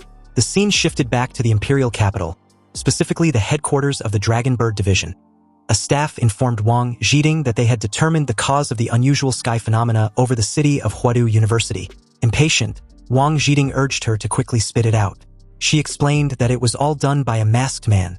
This vortex masked man only appeared just a week before, mainly active in various fallen cities of Great Xia, and wearing a different mask for each mission. He did not engage in much contact with the warrior alliance in the various fallen cities, but instead focused on searching for the overlord of the fallen territories and annihilating all the monsters in the city.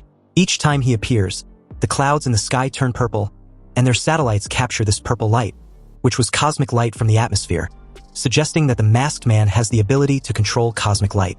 Astonished, Wang Zhiding stared at the image of the masked man on his surveillance screen, remarked that he had a distinct anime-style vibe and might even be trying to help Great Xia reclaim its fallen cities. But his secretary promptly and decisively denied this speculation. She explained that according to Nuwa's psychological profile, the masked man's goal was not to reclaim the fallen cities, but was simply hunting down the overlords of the various fallen territories. Dumbfounded, Wang Zhiding reiterated what he just heard with a profound sense of admiration. But in that moment, the surveillance screen showed an urgent remote message reporting in. It was from the special-ranked warrior Gongku. And the very moment Wang Zhiding ordered for the communication to be established, Gongku was seen huddling somewhere amid the wreckage on the battlefield at Hada University like an abandoned child. She raised her cell phone and said the masked man belonged to an organization called Monster, and claimed his codenamed was Demon Eye. Wang Zhiding and his secretary were at loss for words. Then, reiterating what they just heard, Wang Zhiding was left with the question everyone had been trying to figure out. What the hell was this monster organization? As Gongku reiterated her earlier intel once more, Wang Zhiding and his entire Dragonbird division staff fell silent, their faces drained of color.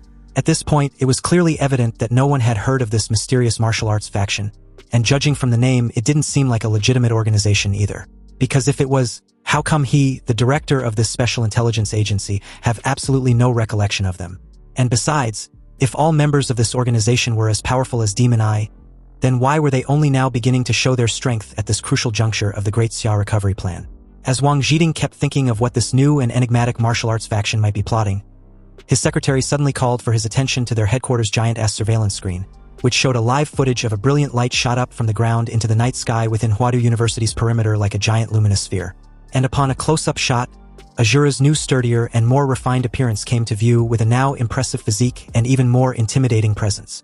The entire staff of onlookers watched in stunned fear as someone blurted out if it was really Azura, because his appearance was slightly different from before, but his size and imposing presence seemed unchanged. Could it be that he had evolved? The moment this question was asked, Wang Zhiding also noticed that there was someone on Azura's right shoulder. Of course, this someone was none other than he, or rather Demon Eye, who said nothing and stared back at them with a fixed glowing gaze. Freaked out, Wang Zhiding nearly shit in his pants, completely caught off guard and absolutely puzzled because the two were now together like they were some sort of best buds. Since one was dead set on eliminating all powerful martial artists in Great Xia, and the other had the goal of hunting all overlord-level magical beasts. How the hell were they now together? Demon Eye watched everyone's horrified and puzzled looks, especially Wang Zhiding's, before giving off a mocking laugh that gave nothing away. Then the live footage suddenly got disconnected. And although the surveillance signal had been cut off due to some kind of special jamming method, the Dragonbird division's life-sensing system was still functioning and had detected that Demon Eye had already taken Azura far away from the imperial capital. It seemed they were about to leave. Wang Zhiding gritted his teeth in utter helplessness. He was finding it difficult to comprehend how Great Xia, which was once the most powerful nation on planet Blue Star, had now fallen into such a pitiful state where it faces an enemy invasion with no one strong enough to stop it. Now, they were actually pinning their hopes on a member of a mysterious organization to fend off a single overlord beast. In just a few hours, 4 section chiefs had been killed in battle, and most of their elite troops had been wounded or killed. Wang Zhiding felt like he has truly failed the people of Great Xia. And about the 9 families of the imperial capital, these rotten old families who chose to protect themselves and fled Huadu during this crisis, he would make sure their actions doesn't get swept under the rug. Anyway, after this incident, the media exploded with dense speculations about the attack at the imperial capital. But many netizens refused to believe this. After all, Huadu was the home to countless powerful figures in Great Xia, so who would be foolish enough to attempt such a brazen assault? Regardless, across all platforms, the highlights of Huadu barely surviving an attack from Azura quickly trended. Many insisted it was fake news and angrily cursed whoever was spreading such malicious rumors. And on every forums, big and small, netizens debated fiercely with all kinds of opposing views. But most of them were insistent that this was surely an act by hostile forces to sabotage Great Xia's recovery plan, with the true purpose of sowing panic among the populace. And many agreed, calling for the immediate capture of those behind the rumors. The scene suddenly cut to Dai Kaiming, the president of the student council, where a female student, possibly his assistant, terrified and confused, rushed to ask him about the circulating news. She kept praying it was false. But Dai Kaiming replied gravely and firmly that it was all true since he had inside information. Then, turning slightly in her direction with a grave expression and a lowered voice, he recounts that 3 martial arts association presidents who remained in Huadu and the 4 section chiefs of Great Xia Dragonbird Division, a total of 7 grandmasters, had all been wiped out. It was even rumored that Great Xia Dragonbird Division used special-ranked forces, yet the enemy left only one survivor. Hearing this female assistant showed visible terror and immediately pressed the student council president about the whereabouts of the country's national grandmasters. The ones among those at the pinnacle of martial arts on planet Blue Star.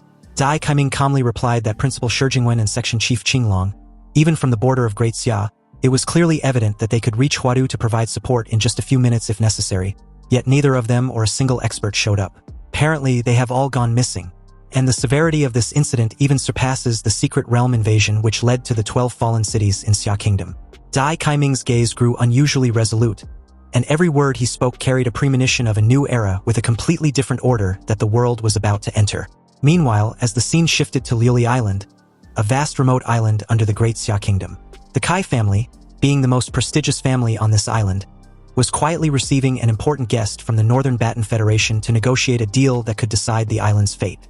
So the family's patriarch, a typical elderly man with a deeply wrinkled face and silver beard, welcomed this distinguished guest from across the ocean. Although the two countries had a long history of conflict, business still needed to be done.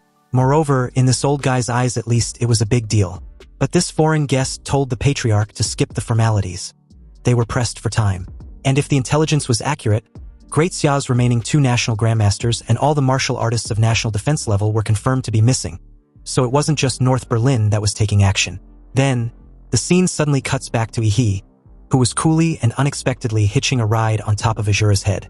On the way, he calmly announced a crucial decision to his overlord dog. From now on, Azura would officially join the monster organization under the codename Hook. Azura, obviously having no say in the matter, immediately agreed without a single ounce of contention. So with a nonchalant demeanor, he continued, saying Azura should feel honored because he was the first member of their monster organization. And as the saying goes, in a world where individual power and influence matters, having one's own force solves many problems they cannot face personally. The current world situation was becoming increasingly chaotic, and Ihi was preparing to raise his own force. Ihi decided to first ally Azura with the Mad Doctor, and while he was at it, he can visit the guy's secret base. But then he suddenly recalled the rampant rumors of the monster organization being in cahoots with Azura, the mysterious overlord who attacked the imperial capital, and realized that his current public amity with Azura was inappropriate. This meant they can't continue appearing together like that. So after a moment of thought, Ihi decided to use his Hellstar Light manipulating ability to make himself and Azura invisible. It didn't take long for the two to arrive at the designated location, which turned out to be a tropical forest. But something ominous about the trees there rubbed him the wrong way as he stares at them. And to his horror, what appears to be an eye was embedded in the one before him. When the eye suddenly opened wide, scanned the area before finally settling on him, he freaked the fuck out thinking the tree was a demon. And before the supposed tree-eye demon could get a word out, he was upon it with a raised fist. Fortunately, his fist halted with just a hair's breadth away after the Mad Doctor yelled that it was him. Only then did he seem to grasp the situation, though it still took him a while to process it. Anyway, not only could the tree talk and had a freakishly enormous eye, but it turns out there were several of them, more or less as many as the several mouth it also had.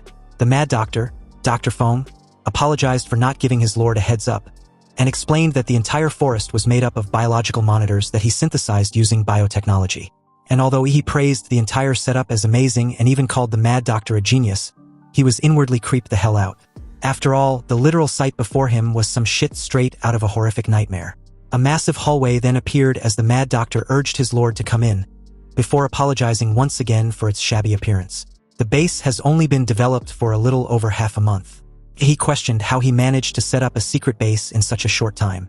And about his research, wasn't it a bit too fast? The Mad Doctor replied that it was quite easy actually, both issues concerning the base facilities and research funding. They were easily resolved because there were always wealthy people in this world who die young and were seriously ill. So he simply extracted a self-healing factor from his own blood, and those wealthy people rushed to give him money for it. Furthermore, he was also searching for suitable candidates for his lord to help them undergo vampire transformation, since these candidates' social energy would be very helpful to Ihi's organization development. But he would only begin the conversion process as long as his lord agrees. Unexpectedly, Ihi really wasn't that interested, and told the Mad Doctor to use his own discretion. He can decide what to do by himself, as long as he doesn't force anyone to buy or sell, and just follow the same crazy methods as the old laserbird did. Besides, he was smart enough to know and understand his preferences by now. Dr. Fong gave a reply in acknowledgement and moved to the next matter of the lot, which was explaining the issue of scientific research results to Yi. But first things first. Thanks to the help of the dark and red biomass his lord provided, the biological cell with its infinite possibilities, it turns out to be simply too perfect, truly something he had never seen before. Furthermore, he also knew the location of some experts and scholars in the past, such as Prometheus and Laserbird. The Mad Doctor had converted them into his own family and assembled a research team for his lord. Surely, he hopes he had no objections to this as well. They took an elevator which quickly descended further underground to a floor marked F. When its doors slowly opened, they stepped out into a different atmosphere. The entire base floor exuded modernity and cutting-edge tech, coupled with the vast space with many research doctors working tirelessly. No one seemed to even notice Yi's arrival, and this piqued his curiosity. These researchers performed their tasks like soulless biomechanical bots, and with their appearance resembling living machines, it wasn't hard to tell. Each had central devices attached to their heads, completely covering their eyes as well. The Mad Doctor explained that they were cyborgs whose brains have been modified. So, moving on, Yi questioned what the several giant test tubes with monsters' remains were. But before a reply could be given, the drone beside Yi scrambled off as a figure approached from behind and officially greeted him. He turned slightly to see the Mad Doctor entirely in a different form. When he asked about the new appearance, Dr. Fong explained that the figure was merely his cyborg vessel. He gave a slight nod, before his curiosity made him wonder where the Mad Doctor's real body was. Well, wishing to provide his lord with the greatest possible assistance in the field of scientific research, the Mad Doctor, through the dark and red biomass, completely transformed his body into a brain, discarding all unnecessary organs and tissues to avoid wasting precious brainpower on controlling the body.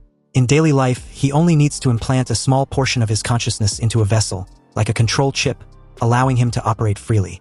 But after hearing this, he half-jokingly wondered if the Mad Doctor was planning to go on a cybernetic blind date with Manhwa or some shit. In the end, he merely gave a resigned remark, believing that as long as it doesn't hinder his work, he can tolerate whatever the guy desires. Also, about the giant mechanical beast in the forest outside, that was his external embodiment since his will can be transferred into it at any time. Therefore, he wants to leave it with the Mad Doctor for now. However, he shouldn't do any random research on it. The Mad Doctor vowed to treat it as he would his lord, and would arrange for his cyborgs to provide him with comprehensive physical care every day.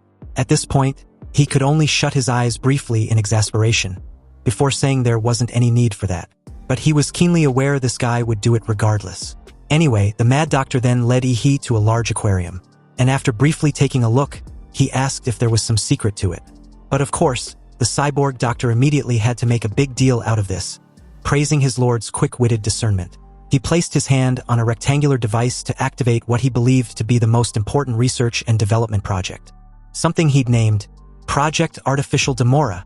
A creature gradually took shape inside the long cylindrical tube. Though alive, its immobility made it seem like a specimen. Anyways, the Mad Doctor solemnly invited his lord to observe the long-nurtured result.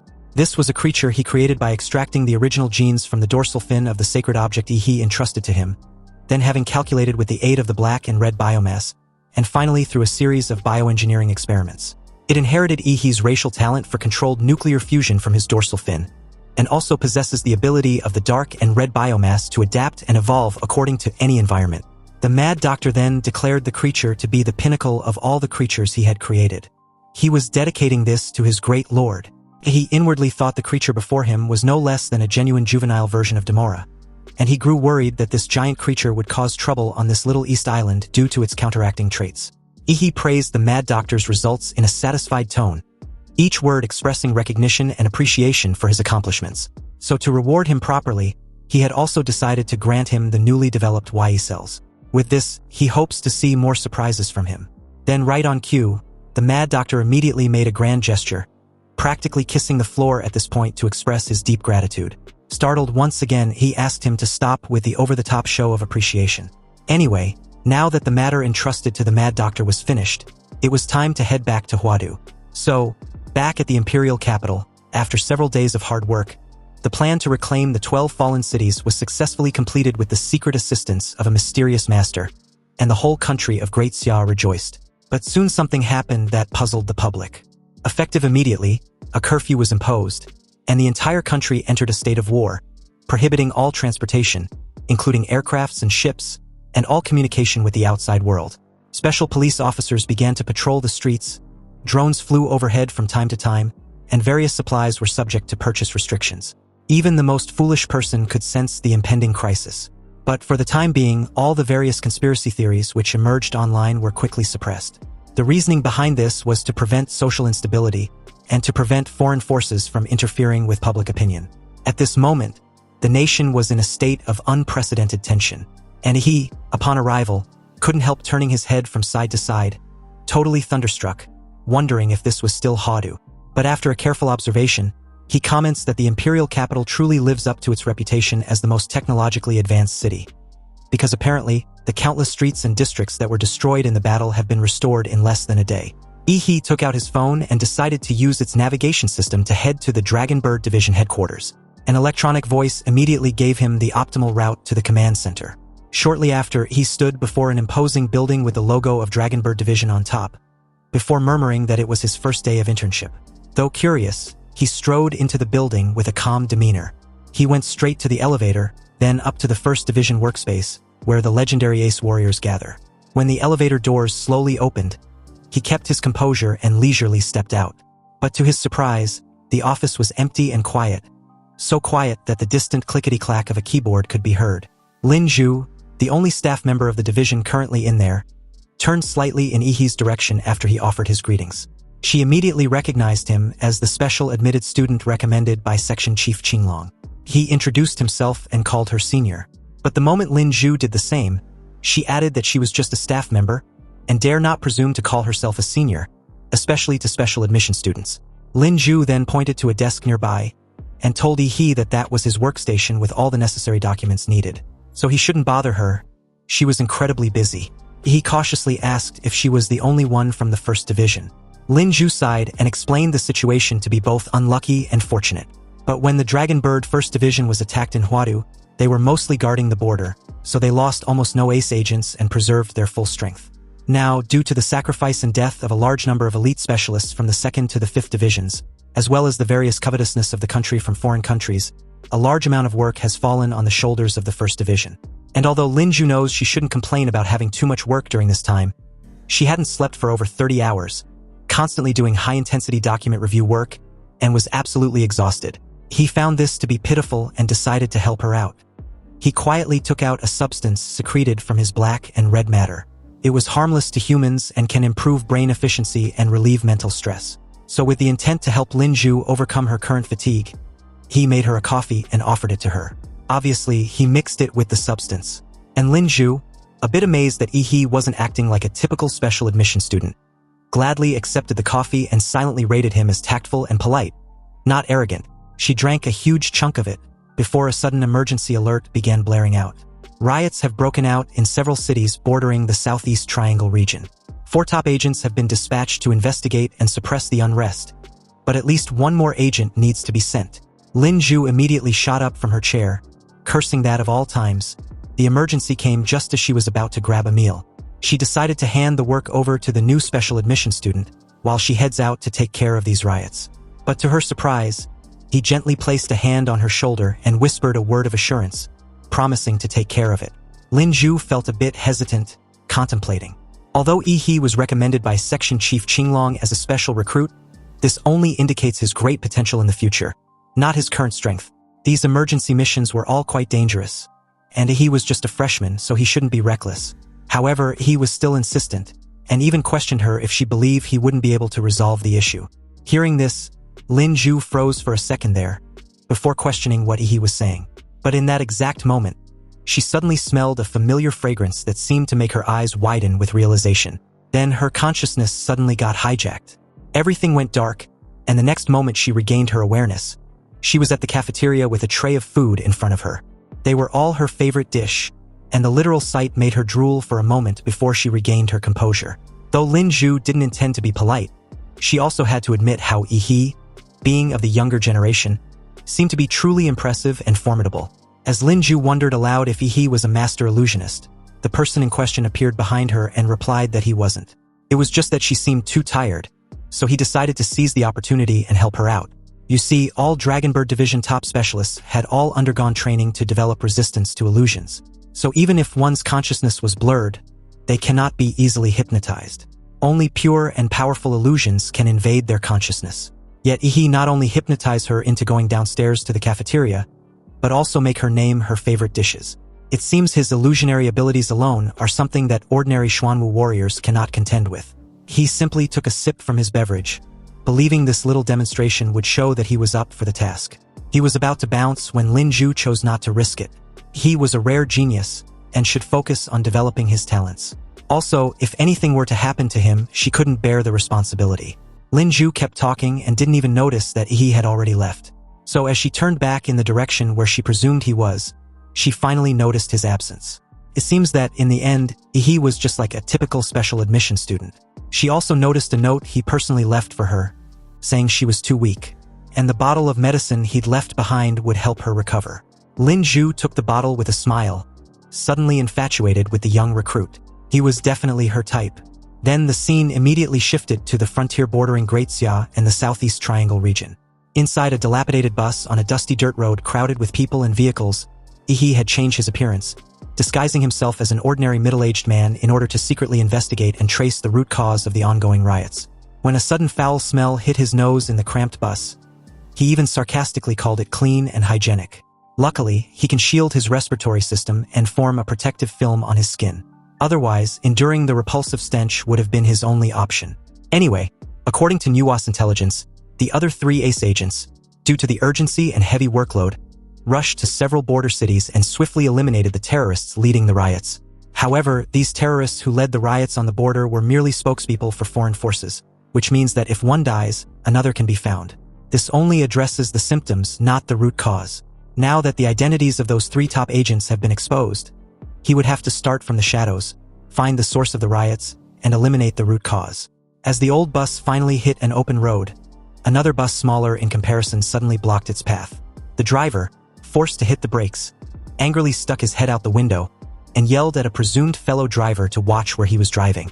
A blonde middle-aged man stepped out of the small vehicle, his body covered in tattoos, and with cold eyes, he ordered the driver to open the door of his bus.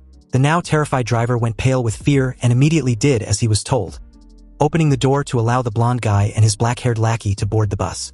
He just watched quietly with no intention of interfering directly.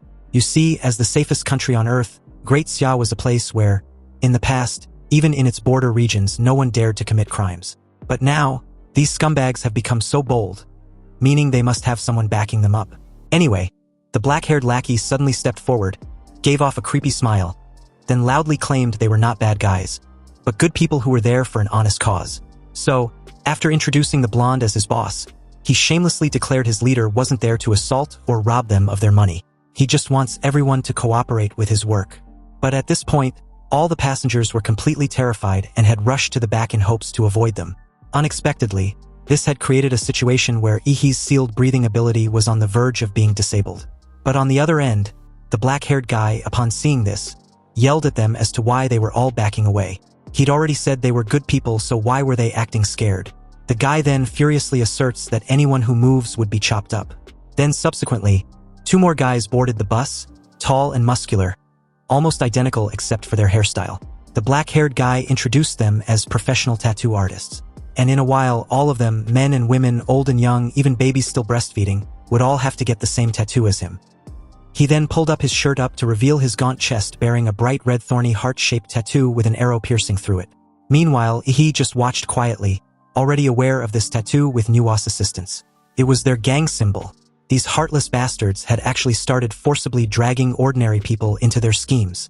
Anyway, in that stifling atmosphere, an old man at the back finally could not stand their arrogance and called them traitors. How can they face their parents? Aren't they afraid of retribution for what they've done? They were bringing shame upon their ancestors. Evidently, no sooner had the old man finished than the black-haired guy drew his short sword, furiously questioning the old geezer whether he was tired of living. Now he can watch how he hacks him to death. Fresh blood suddenly splattered out, and to everyone's bewilderment, including the scrawny black-haired guy, he had actually attacked his boss. Fortunately for the blonde, he seemed skilled enough to effortlessly block the blade with an arm, before coldly accusing the idiot of rebelling. With an ashen face, the guy stammered in fear, saying he didn't mean to, and his hand seems to suddenly have a mind of its own. The boss lost his patience and coldly signaled the 2 burly guys behind him to deal with him. Anyway, The latter quickly got subdued as he kept swearing his innocence. And after a couple loud punches and kicks, the two burly guys were rather knocked out cold, surprising everyone, even himself. He had no freaking clue as to how he did that, and his boss even admitted reluctantly that he had no clue his lackey was that skilled. He immediately ordered the rest of his men, whom were rushing in with their weapons, to charge and delete him. The cramped bus immediately turned into a brawl as screams and groans rang out. And what soon followed was these supposed burly reinforcements being trashed out of the bus windows like ragdolls. As the scene cuts back inside, with the exception of the passengers, all the gang members had been dealt with, their blood splattered everywhere. And their blonde leader, now shaken with fear, questioned who the hell the black-haired guy was. In response, the guy's hand shot out and grabbed his face in an instant, before dragging him out of the bus as he yelled to be let free. How dare he grab his head? But the scrawny guy still insisted that it wasn't his doing. His body was out of his control, and this was a huge misunderstanding. The two got inside the small vehicle and drove off, shocking all the passengers who still couldn't comprehend what had just happened. Someone guessed that it could be some sort of internal strife. After all, a group of people coming up to them and demanding tattoos, then suddenly started fighting each other without saying a word was surprisingly odd. In fact, it wasn't even a fight between them, but a one-sided beatdown. As the scene shifted to the small rundown vehicle hitting back on the open road, inside, the black-haired guy drove with a deathly pale face. And in that moment, a dark and red biomass slowly writhed grotesquely out of his mouth as he kept begging absent-mindedly to be saved. In the back seat, the blonde boss was finally convinced that his scrawny underling was under control. Otherwise, how could he have such terrifying combat power? And if that wasn't obvious, the mysterious person who'd suddenly made his presence known beside him was. He asked what this big shot wanted because he would do anything as long as he was let go in the end. He should just name his price. He got straight to the point. Who was the guy's boss, who provides him with the operation funds, and where did they usually meet? His calm yet eerie conduct left the blonde guy in knots. He endlessly thought of what to do, fearing this person might be a secret envoy from the great Xia dragon bird. If he stayed silent, he would certainly be facing a torturing session. And if he revealed everything, the organization would definitely send assassins to hunt him down. Even if he wasn't killed, he would have to undergo re-education for the rest of his life, and he didn't want to be re-educed. Therefore, the best way was to kill this guy who was suspected to be a special agent of the Great Xia Dragon Bird Division. So after a brief hesitation, he chose not to reveal the whole truth, just half-truths to buy time to come up with something.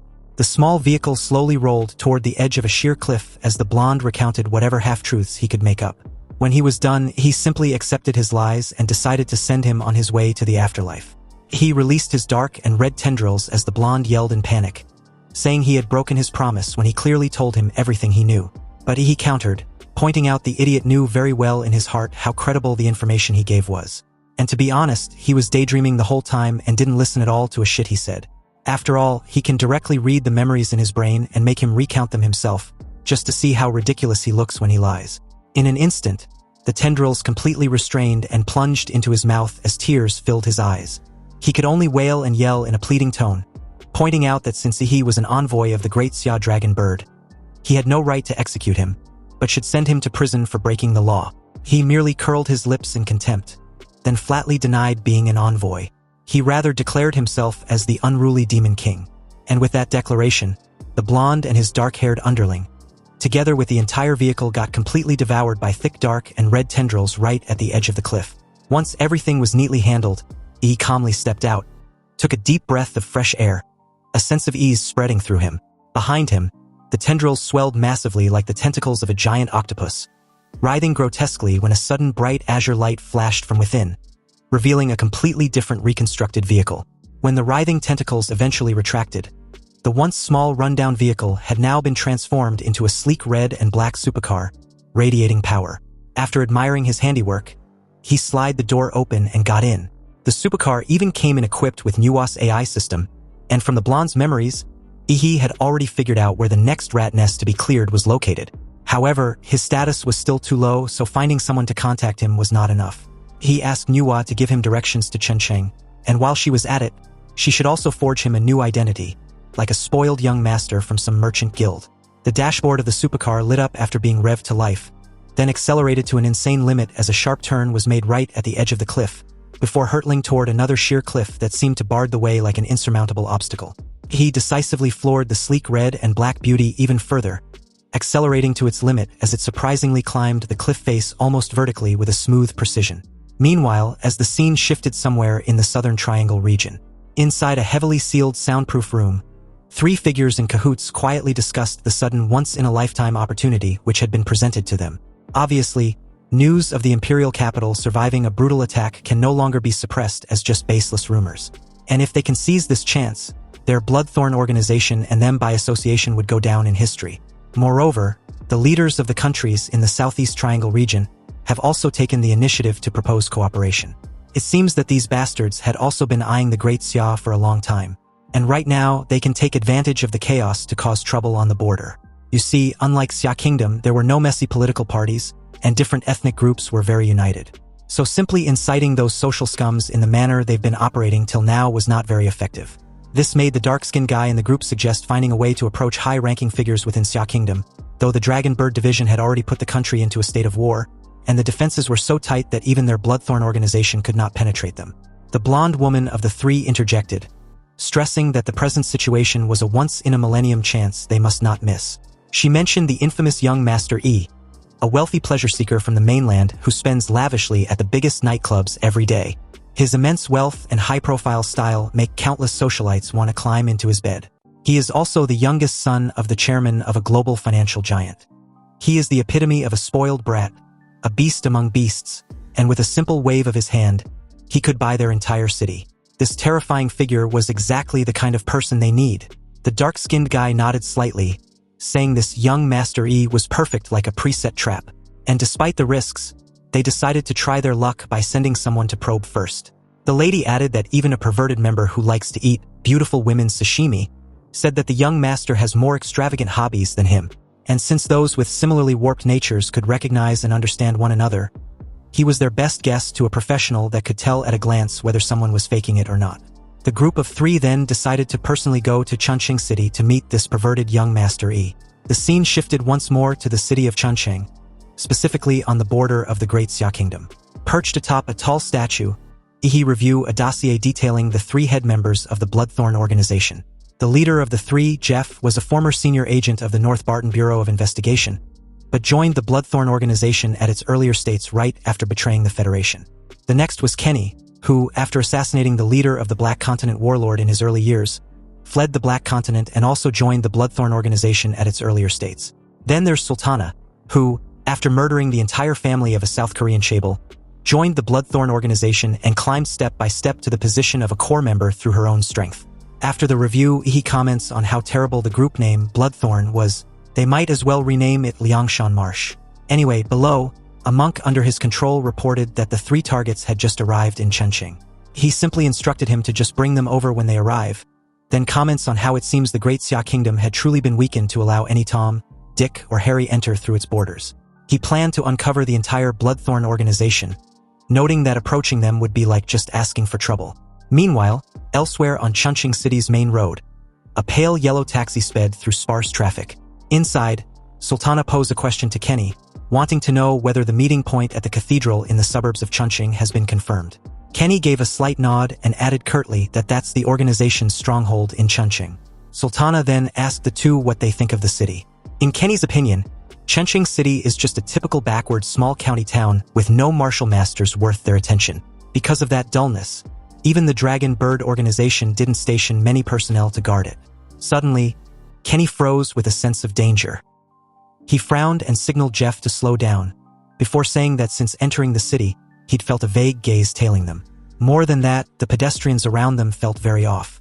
He'd noted that their heartbeats were unnaturally steady, and from his experience, a normal person can't maintain such perfectly stable physiology for long, especially in a crowded street.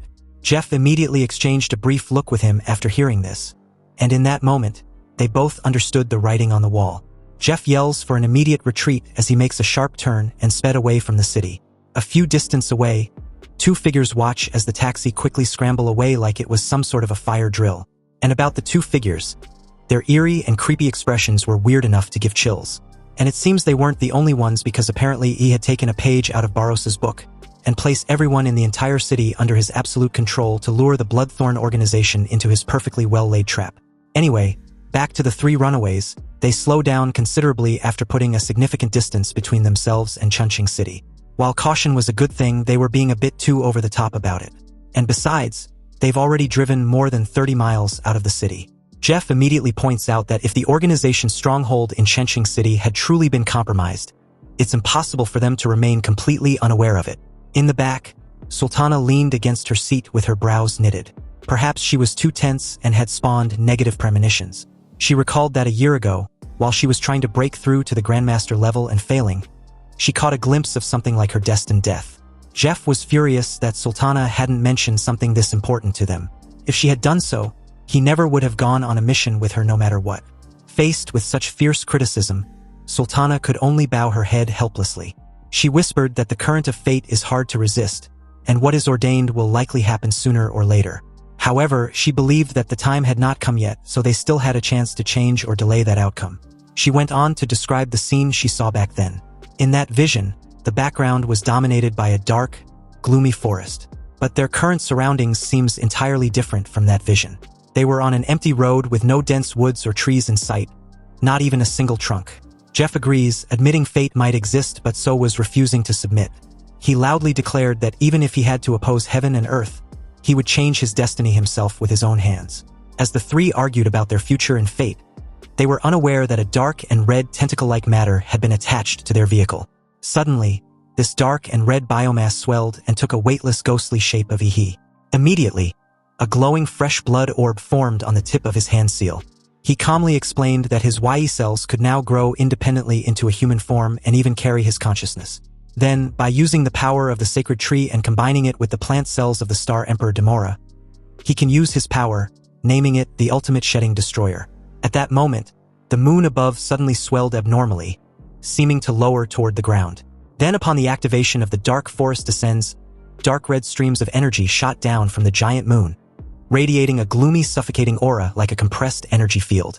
And in an instant, the hard asphalt and the surrounding space got warped into countless massive writhing roots bursting from the ground as the speeding taxi got flung sideways. Above, a gigantic creature stood blocking the road, its eyes locking intensely onto its target with a cold, murderous gaze. He slowly made his way on a branch of the giant monster, which stretched endlessly with countless interwoven roots and red leaves. He calmly asserted that fate can indeed be rewritten, but only with sufficient power. Nearby, the earlier impact had thrown Sultana out of the vehicle. So as she dropped to her knees, staring at the scene in horror, a choked sob escaped her lips as she realized the scene in front of her was similar to her destined death. Anyway, after a moment, her gaze slowly shifted to the side, searching for any sign of her two teammates amid the chaos. Sultana was horrified to see the taxi had been crashed and destroyed by the roots. Looking utterly battered and covered in blood, Kenny reached out a trembling hand and begged Sultana to help him out. He also reported that Jeff was dead. But this very sight made Sultana insist that no one could escape their fate. To her, their death were predetermined and inescapable. In blind rage, Kenny gave her the middle finger and called her a filthy bitch. But as his final curses echoed, a giant root crushed down on him with a deafening boom, flattening the already mangled car. Sultana completely broke down onto the cold, hard floor, her body drained of strength as she whispered in utter helplessness, admitting that fate was something that could not be changed. Therefore, there was no need to resist. He, calmly sitting on top of the plant dragon-like creature's head, approached Sultana, who immediately got startled and closed her eyes, believing death was upon her. But when a sudden rich and wonderful aroma hit her nostrils, her eyes shot up with interest. He calmly offered Sultana a drop of his blood, reminding her that her fate was in his hands. And now he was giving her a second chance at life. So did she want to die as a human, or survive by selling her soul and body to him? As blood slowly dripped from Ihi's fingertip, Sultana, without another second of hesitation, immediately grasped Ihi's hand, pressed her lips on his bleeding fingertip and began sucking every drop of blood. She kept murmuring desperately that she wanted to live as Ihi watched her expressionlessly. But in the next moment, Sultana's eyes suddenly flew wide open with a crimson glow. Then seconds after, her breathing became rapid as she seemed to lose control. Sultana sprang up instinctively, toppled backward before letting out a high-pitched scream as her whole body trembled violently. Sultana appeared utterly unhinged. Her mind was in chaos and her gaze became vacant as her body underwent a strange, inexplicable changes. He simply watched without making any move to help ease her pain, mostly because the bitch had been too greedy, and he only intended to turn her into an ordinary bloodline to be a pawn in the Bloodthorn organization. But he never expected Sultana to drink so much blood. At this point, if she can't withstand this power and self-destruct, then he would have to use the black and red biomass to create a completely new Sultana. On Sultana's arms, dense black scales began to form, spreading all over her entire body in a new makeover. And although inferior, Sultana now had an armored scales reminiscent to his nuclear light combat body. Seeing the transformation, he was a bit astonished. Sultana's adaptation was not bad at all. He then pressed his fingertip to the center of her forehead, wanting to probe her memories just to know what kind of organization the Bloodthorn really was. And from what he soon gathered, the organization's leader was hiding on a submarine at the bottom of the sea. Also, strangely enough, this matter was also related to the Southeast Triangle area and a group of small landowners wanting to rebel. But with that said, Sultana's only concern was to inform Ihi that the leader of the Bloodthorn organization was no longer her master, but he was. He was now his only lord. She then knelt before Ihi to show her loyalty. He claps his hands, and the very moment he did, multiple black and red biomass coalesced into small orbs, and upon immediate contact with the ground, they rolled outward in all directions, scattering like seeds with an indescribable eerie energy. Then in an instant, these small twisted orbs began to change, each unfurling into a complete replica of Ihi. Soon the area was filled with numerous clones of him. He then shifted his attention back to Sultana and coldly ordered her to lead these 15 elite cloned warriors to wipe out all Bloodthorn strongholds in Great Xia, as well as the rebel leaders she trained. He doesn't want to hear about this nonsense again after he returned from the Southeast Triangle. Sultana immediately bowed her head and whispered that she understands. She dared not speak further and waited, but after a short while of silence, she eventually raised her head and was stunned to realize that he was gone. She didn't even hear him leave. Anyway, in the next 2 weeks, the riots on the southern border of Xia Kingdom vanished into thin air, and public order seemed to have returned to the height of the country's prosperity, with a crime rate of almost zero. But only the police knew that a mysterious and powerful martial artist was hunting down the rioters and foreign spies. Every day, they receive a divine secret letter, notifying them to collect the bodies. On the vast open sea, Ihi's silhouette hovered in midair, forming a stark contrast against the endless ocean. And in that moment, Ihi used his life magnetic field to search for anything resembling a submarine but didn't find any. This was normal, since even the Great Xia's coastal defense forces failed to trace and capture them. It only shows that the enemy was quite adept in concealment like a rat. Anyway, since their debut, his Demora trainees have been wiped out, and countless rats had also been killed. He suddenly dove headfirst into the ocean, activating his Demora complete form. The impact even created a towering violent wave mixed with blue lightning. On the ocean floor, he, now in his Emperor Demora's form, used his tail like a giant propeller to move through the ocean with a speed that could rival any modern submarine. Covered in thick and hard armor, his massive frame made him perfectly adaptive to the dark abyssal environment. He released his YE cells from his dorsal plates, which soon spread out in every direction in the ocean. Shortly after, he located the submarine a couple distance away, moving slowly on the vast seabed. It was named the Butcher's Knife, and based on its design resembling a long blade, the name seemed warranted. You see, the Butcher's Knife had once been a strategic asset of the Snow Country Alliance. But after the alliance fell, the Bloodthorn organization seized and converted it into a mobile base. It was one of the most modern, sturdy submarines. Inside its control room, an operator reported urgently that their sonar has detected an object over 120 meters long, moving rapidly toward them, and currently about 8,000 meters away. Hearing this, the admiral frowned and asked if it was a whale. The operator replied immediately that the area they currently were wasn't on a whale migration route. The admiral thought for a moment, then ordered them to use the sonic repulsion to drive the unidentified creature away. However, the operator soon reported anxiously that the sonic repulsion measure was ineffective. The unknown creature was now only 5,000 meters away. It was still rapidly approaching and is expected to reach their vessel in about a minute. As the operator wondered aloud if it was a monster roaming the ocean, the admiral gave the order to launch the Trident torpedoes. The crew executed the order, and within seconds, 2 Trident torpedoes were deployed, hurtling straight towards Ihi. Then shortly afterwards, a deafening explosion reverberated, creating a violent and blinding shockwave which spread outward. Yet the mysterious creature was unharmed, its gaping maw revealing terrifying sharp teeth. And in that instant, the entire staff inside the command post of the Butcher's Knife were horrified to realize the grim truth. The Trident attack was completely ineffective against the creature. The operator immediately turned toward the admiral and gave a report, before adding that the target was accelerating at an even faster speed than before. And in 30 seconds, it will be right in front of them. He soon loomed over the butcher's knife like a colossal biological battleship when the operator announced his arrival. He suddenly rammed into the submarine, and the tremendous impact threw the vessel off course as it shook violently. After that horrific collision, alarms blared through every compartment of the submarine. The admiral soon ordered decisively for the 2 remaining tridents to be launched. So right on command, the trident torpedoes were launched, tearing through the ocean water toward Yi's massive form. A violent explosion reverberated once more, but just like before, not a single scratch was left on the massive creature. On his body, he charged a massive shaped-like blade crackling with blue lightning straight through the butcher's knife. The steel vessel was sliced in two, triggering a massive explosion in succession that burned the entire crew alive. Meanwhile, from the wreckage, a red streak suddenly surged out of the burning submarine. This unknown entity turned out to be Greta, who was the leader of the Bloodthorn organization, an S-rank powerhouse equivalent to a Grandmaster. Surprisingly, Greta went back inside the burning submarine in search of something.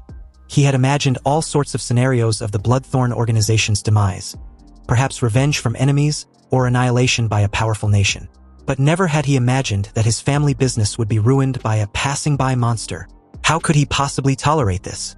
With the submarine gone up in flames, Greta could only pull out its nuclear battery, fully aware that it won't last long before it explodes. But this was the perfect artillery to deal a heavy blow to the creature. At a convenient distance, Greta hurled the ticking explosive battery towards its target, taking solace that the beast would likely die from this attack.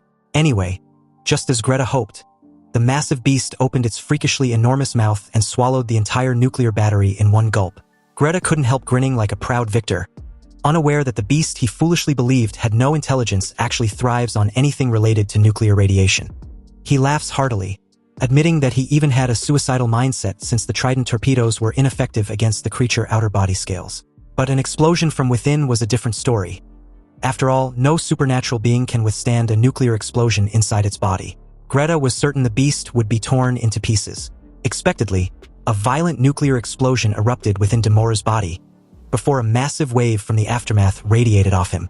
But to Greta's bewilderment and utter speechlessness, Demora simply gave a hefty burp and even looked like he wanted more. Greta couldn't comprehend how it was even possible for a monster to absorb a nuclear battery. He announced that it was his turn, and this voice suddenly echoed directly in Greta's mind, making him grit his teeth and clutch his ears to block the sound. He realized in horror the voice went straight into his consciousness, and it was even in Great Xia's native tongue. Greta endured the stabbing pain and told the beast not to underestimate him. He was also an S-rank martial artist, a true grandmaster, and even underwater he can still put up a fight. Greta's explosive energy surged forth, sprouting a mass of black demonic tendrils as a sinister grin spread across his face. But before he could strike, a viscous purple-black mass suddenly welled up like a tide, then rushed straight at him. Greta was soon engulfed by the YE cells, and as he screamed in sheer panic, he also realized that he can't move and his martial energy was being absorbed. Greta pleaded to be set free, but it fell on deaf ears. He soon got consumed without knowing what exactly got him. There was no hope, no light, only despair in his final moments. The scene then shifted to the ocean's surface under a cloudless sky. Suddenly, Demora's large dorsal plates breached the surface, creating a small moving island, and on the very top was Ihi, who coldly announced that the Southeast Triangle region was next. Meanwhile, at the offshore of the Southeast Triangle region, based in the Philippines, a guard at a watchtower observes the coastal ocean through his binoculars. But he soon found something strange. The weather forecast hadn't said anything about a tide coming out that day, yet islands were appearing on the surface of the sea. His fellow guard approached and instructed him to stop looking. He couldn't understand what was so interesting about the sea that had his partner so concerned. Or hadn't he heard that they recently received a large shipment of American equipment, and perhaps it was even time to make a move against Xia Kingdom? Hearing this, the guard with the binoculars comments how fast they were progressing. And if that's the case, what about the Grandmaster-level experts of Great Xia? Because even if they combine the dozens of countries in their Southeast Triangle region, they can't even gather 5 Grandmaster-level powerhouses. However, with the support of the Northern Baitun Federation and the powerful figures of Little East Island, they could. Plus, the Northern Kingdom, an ally of Xia Kingdom, is currently preoccupied with the invasion of the charlatans from the Western continent's Divine Descent Kingdom and cannot spare the resources to assist if necessary. The fact that the Northern Baitun Federation dared to let them take action means they are certain that Great Xia's top combat power was completely wiped out. They must be confident that they can crush them in one fell swoop, which is why they dared to make such a decisive strike. This is a huge tailwind, and it's the reason why he had really gotten all excited. But very abruptly, a booming sound rolled in from the sea, startling the two. Terrified, they began to wonder what that sound was. And not far away, the sudden island seemed to be approaching their shore, accompanied with a deep, low, guttural roar. The two soldiers, after witnessing this absurd sight, immediately deemed it as a warcraft invasion. And in this case, a biological one which no longer approached just ashore but charged towards their watchtower. At this moment, they thought they were going to die when they suddenly saw hope from the distant horizon. Two massive warships, recognized as Navy destroyers, cut through the waves with great force, surging across the sea surface like a moving steel fortress. But just as they approached the slowly moving island, the sea surface suddenly rippled violently as a massive figure slowly rose from within. It was Yi, who coldly declared the annihilation of all enemies. He unleashed Demora's nuclear black ball, a black energy sphere resembling a nuclear-like energy explosion which detonate outward around Demora's body with a blinding azure light. It decimated the two Navy destroyers into shattered fragments and also created a wave from its center. This wave rolled into a massive tsunami moments after, heading straight for the coastline with the watchtower in its path. Upon witnessing the scene, the two soldiers were almost paralyzed with fear and could only scream as they met their demise. Meanwhile, at the Philippine naval port, inside the central observation room, radar screens and monitoring systems suddenly displayed abnormal signals. And in this very short time, they also received an urgent report that a monstrous beast of the highest rank had entered their territorial waters, already sunk two deployed warships, and was about to land. Hearing the serious report, the port commander immediately issued orders without hesitation. He demanded the immediate activation of all weapon systems and military equipment newly supplied by the Americans. The sole objective was to eliminate this biological warcraft before it could set foot on their territory. He also ordered the mobilization of the entire fleet and firepower in the region, while sending urgent requests for assistance to countries within the Southeast Asia Triangle. In his view, with Allied support and modern military technology, they could certainly stop any invader threatening the Philippines. Also, if the Philippine military could win this battle, the nation would become famous worldwide, and him as the leader by extension in the history books. However, the determined atmosphere in the command room was quickly shattered by another unexpected report. The soldier responsible for communications stared at the screen with a confused expression. He reported that the signal of the giant monster had suddenly disappeared from their radar screens. The port commander, upon hearing the report, turned around sharply. His expression changed instantly from determination to astonishment. He could hardly believe his ears, and could only stammer a few short words in disbelief. The scene then gradually shifts away from there toward the vast sea outside. Deeply close to its seabed, Demora's massive body completely blended with the darkness of the seawater. As he moved, he calculated that the Southeast Asia Triangle contained many nations with different military forces. So if he wanted to eliminate all of their armed forces, it would certainly take a great deal of time and effort. He didn't want to keep dealing with these enemies for too long. In his view, the best way was to end everything as quickly as possible to avoid wasting time on opponents he considered not worth worrying about.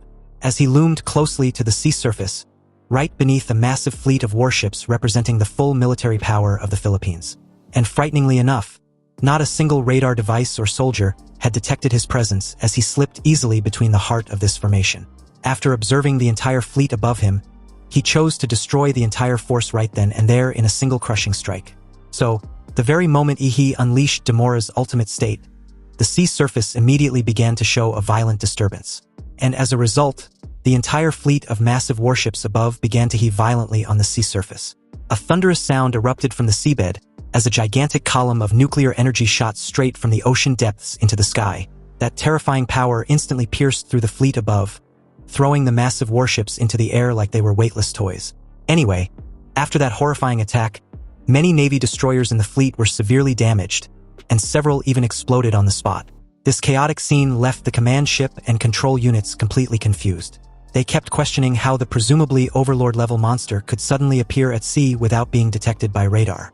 They were also astonished to learn that the supreme magical creature had crossed the defensive minefield without triggering a single mine. In panic, orders to retreat and disperse formation were repeatedly shouted.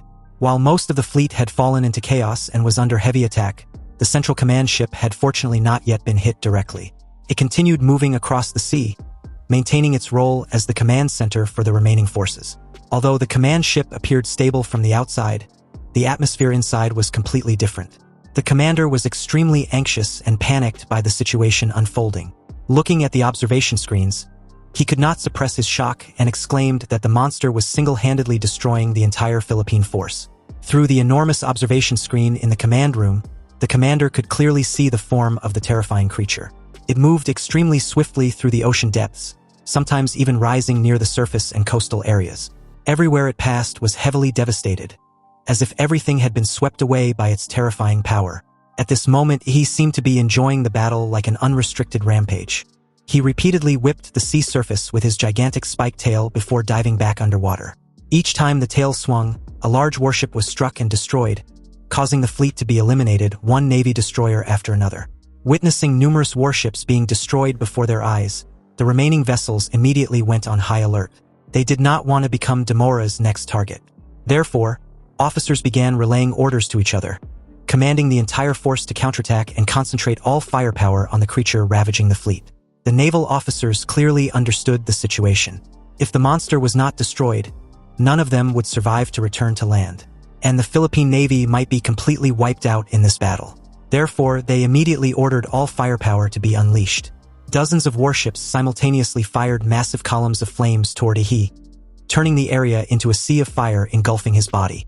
After all the firepower had been launched, the battlefield suddenly fell silent for a brief moment. A thick cloud of smoke spread across the area. However, behind the smoke, a gigantic figure slowly emerged, and Demora's eyes glowed brightly in the darkness. Its enormous form was enough to terrify anyone who saw it. Even its low rumbling roar alone was enough to send every soldier into panic and make them want to flee. But everything happened too quickly. Less than half a second after they realized Demora's actual terrifying figure, a brilliant blue beam suddenly erupted and swept across the ocean depths. The energy streaked forward at a terrifying speed, signaling that another devastating attack had just been unleashed. At exactly 8:35 a.m., on January 24th, the mysterious giant creature codenamed Demora officially launched an attack on the entire Philippine naval fleet operating in the surrounding seas. Within just 3 short minutes after the battle began, the overwhelming power of the monster completely annihilated the entire Philippine naval force, leaving them with no remaining ability to resist. At around 8:50 a.m., Emperor Demora officially set foot on the coast of the Philippines, and as soon as it appeared, many warriors from across the country quickly gathered to intercept him. Not long after that, around 9:15 a.m., Demora moved straight into the capital region of the Philippines. Before leaving the nation's territory, the gigantic creature even turned its attention toward the countries within the Southeast Asia Triangle, because nearly the entire high-ranking leadership of the Philippine government, along with the Air Force, Army, and most of the military forces, had been destroyed. Many experts predicted that the country could fall into a period of severe chaos, even facing the risk of collapse. Nevertheless, Demora seemed to have no intention of stopping and continued advancing relentlessly. After analyzing the flight direction and movement route that the creature had chosen since leaving the Philippines, many military experts predicted once more that the next target would most likely be Indonesia. Based on calculations of speed and distance, they estimated that in about 40 minutes, Demora might appear and land within the territory of this nation. Upon hearing those predictions, a famous master in the region immediately spoke out with great confidence. He loudly declared that Demora was an insignificant Warcraft player, and he was the top expert in East Asia. Therefore, he will absolutely not allow the beast to set foot in his country. However, reality turned out to be completely opposite to those confident declarations. In just 20 minutes afterward, the entire nation of Indonesia was completely paralyzed. And as the behemoth swept through the area, wreaking havoc before leaving and heading toward Myanmar, with his subsequent trajectory being towards South Korea, many countries in the region entered a state of heightened alert. And at that time, Myanmar was already in a state of severe chaos due to internal conflicts between local warlords and drug lords. The country practically had no unified leader capable of controlling the situation. And amidst that chaos, a chubby official was hurriedly trying to escape using his private aircraft. Cursing without restraint, he kept urging the pilot to hurry up and take off. Demora has already landed in the southern kingdom, and those damned officials over there were definitely running away even faster than he was. In a state of extreme panic and fear, he recalled the intel he had just received. In only about 20 short minutes, Demora would breach the entire southern region and officially enter Myanmar's territory. Moments later, The private aircraft roared loudly and shot straight into the sky at high speed. In the air, the chubby official coldly uttered an extremely cruel remark, saying that if necessary, the lives of all the people of Myanmar could be sacrificed as long as he survived and is able to escape. He even appeared quite relaxed in his seat, a light cigar in hand, before letting out a long sigh. Now that he had finally flown away, he promised himself to find another country to hide in while waiting for an opportunity to make a comeback. That's when he suddenly felt that something was wrong. An uneasy intuition made him turn his head to the side, specifically towards the jet window. An extremely bizarre sight was right outside, and what appears to be a strange creature was clinging tightly to the glass window, its body gooey like a giant slime mass. Nevertheless, it had complete eyes, nose, and a mouth like a normal living creature. It even cheerfully greeted the chubby official as if meeting an acquaintance, scaring the shit out of him who stumbles against his seat. Over Myanmar airspace, this chubby fucker couldn't understand what was happening and suspected it to be some kind of demonic beast. Hearing his terrified scream, the two guards behind him immediately rushed forward to check the situation. But what's even more terrifying was that the red slime was not merely a strange creature. It could actually speak in a clear human voice. From within the sticky mass comes a calm voice, introducing itself as Juesho, casually stating that it will enter the plane. The red slime then began to slowly contract and squeeze through the tiny gaps in the jet window frame, like a conscious liquid, gradually infiltrating the passenger cabin. And after fully entering the cabin, the red slime begins to expand, swelling larger like a living creature. It lets out a sly laugh that terrified the three people in the cabin, turning their faces pale, trembling in fear. The fatty official still shouts at his subordinates, ordering them to kill the disgusting monster immediately. One of the guards immediately steps forward, clenching his fist as a bright blue energy gathers around it like hellfire. He appears extremely confident, believing that just a few moves will be enough to eliminate the weird creature. Without hesitation, the guard pours all his strength into his fist and throws a powerful punch directly at the red slime. However, the moment the punch landed, the monster's body simply sinks inward and softens like jelly. Immediately afterward, a long red tentacle forms from the slime. It bends like a living vine before suddenly shooting straight into the guard's mouth, piercing through his throat and plunging deep into his stomach. After being invaded by the tentacle, the guard begins convulsing violently. His body trembles in waves, while his limbs twist in agony, looking utterly miserable. Seeing this horrifying scene, the chubby official and the remaining guard tremble in fear. And at this moment, after the creature had fully infiltrated the guard's body, the guard appears to be completely controlled. He seemingly reveals a bizarre smile, raised his hand to his forehead to make a strange gesture, and speaks in a distorted voice as if he is no longer himself. Instantly, dozens of red tentacles burst out from his body, piercing through his flesh. These tentacles extend outward like living spears, while he continues laughing madly. The red tentacles shoot out in all directions, stabbing into the bodies of the official and the other guards in the cabin. In the blink of an eye, the entire plane is filled with the heavy smell of blood, turning the scene into a terrifying nightmare. This terrifying ability, known as Ten-Headed Yeno, was the combination of the Hellstar and the Vampire template. Once the tentacles pierce a target's body, they can instantly drain all of the victim's blood essence and martial energy in a single moment. While the slime was rampaging through the airplane cabin, it suddenly burst into a mocking laugh. It said that its master was currently busy looking for the soldiers of North Barton to have some fun, which was why it had been sent here to clean up trash like them. And according to what it revealed, the entire elite forces had already been fully activated and had begun wiping out the remaining armed troops in the Triangle region. Killing these people brought no excitement at all, simply because their strength was no different from bugs. It also added that it truly wished it could witness the battle where its master was currently fighting. In its opinion, that was the real battlefield of supreme powerhouses. Even if it only watched from afar and was accidentally killed by the shockwaves of the battle, it believed such a death would still be completely worthwhile. Immediately afterward, the scene shifts to another location, specifically a country in the South Asian region where a terrifying catastrophe is taking place. In that place, a man cries out desperately for help and agony. His screams echo through the devastated surroundings, where countless bodies lie scattered across the ground, creating a horrifying and tragic scene. Suddenly, a gigantic foot of Demora slams heavily onto the ground, creating violent tremors like an earthquake. He immediately tenses his enormous body and unleashes a thunderous roar. From the beast's chest bursts an extremely powerful stream of nuclear energy. The sound of the roar seems to shake the sky itself, and buildings hundreds of meters away collapse under the violent shockwaves. countless glass windows throughout the area shattered into pieces. In an extremely excited state, he laughs loudly and declares that at this very moment he is the embodiment of destruction, the very name that represents death. According to him, for thousands of years to come, the terrifying story of Demora will still be told across this land. Those who survive the ruins will never forget the shadow of the enormous black monster that devastated this place. The destruction caused by Demora wasn't merely temporary devastation. It will become a deep wound permanently carved into this land, an indelible mark in the history of the region. Anyway, just as Demora was wreaking havoc everywhere, a figure was seen hovering high in the air not far away. This pink-haired guy, Pavliadu, stared down at the monster below with an annoyed expression, before commenting that the creature was truly outrageous.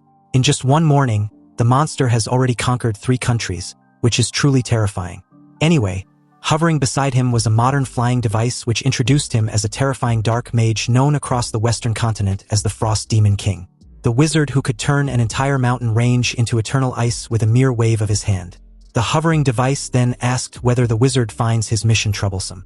And according to it, Pavliadu had a reputation for collecting ice sculptures of powerful or rare magical beasts. It then made a suggestion that if the mage could freeze Demora into an ice sculpture, it would be his most impressive trophy in his entire collection. Hearing this, Pavliadu frowns slightly and coldly asks whether the mission given to him by the people of North Baitan was indeed to lead Demora to Great Xia. At the same time, he emphasizes that after completing the mission, the other party must fulfill the promise they made, because he does not like anyone owing him anything. The device immediately confirmed the wizard's statement. You see, in the Western continent, there is a type of woman who, from birth, possesses extremely terrifying energy within her body, enabling her to sense the heavens and earth and summon certain elements within them for her own use. It's a real, mobile natural disaster. In the Western continent, these women are called witches. One is born every century, and each one brings heavy disasters to the Western continent after reaching adulthood. For example, the ancient Atlantis was destroyed in the deep sea abyss by the Witch of the Ocean and Storms.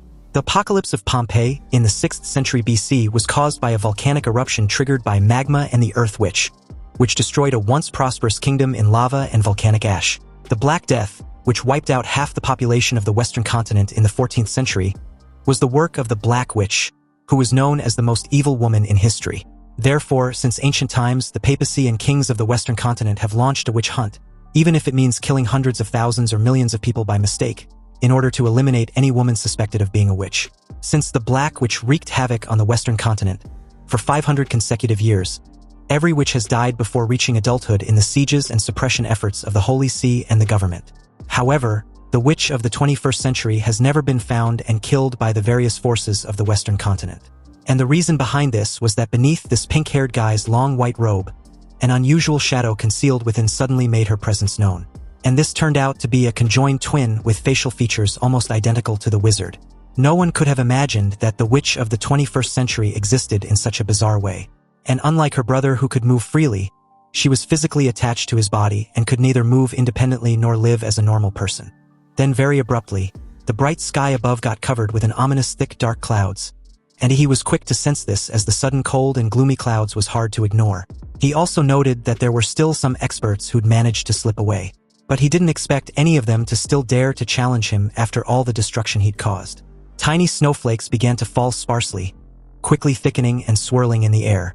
The dark clouds gathered into a massive vortex, forming around Pavliadu at the center, and directly below was Demora's monstrous figure, whose attention was now fixed on the witch, just like he wanted. Pavliadu just stared down from above at what he presumed to be a mindless beast, and simply watched as Demora quickly condensed a massive sphere of nuclear energy from within. And although the entire process took less than a quarter of a minute with a blinding nuclear light and vibrations as if about to explode, Pavliadu simply frowned with a look of contempt, and even branded Demora as nothing but a crude wild beast. At the same time below, an enormous energy sphere was shot out from Demora's mouth at a terrifying speed. It tore through the air with an overwhelming azure light, but Pavliadu still remained unbothered facing this incoming colossal breath of destruction capable of leveling a small city. He casually raised a hand and cast a super-level magic, the Ice Mirror of Divine Reversal. A gigantic ice barrier about hundreds of meters long, and smooth as an ice mirror, appeared before him.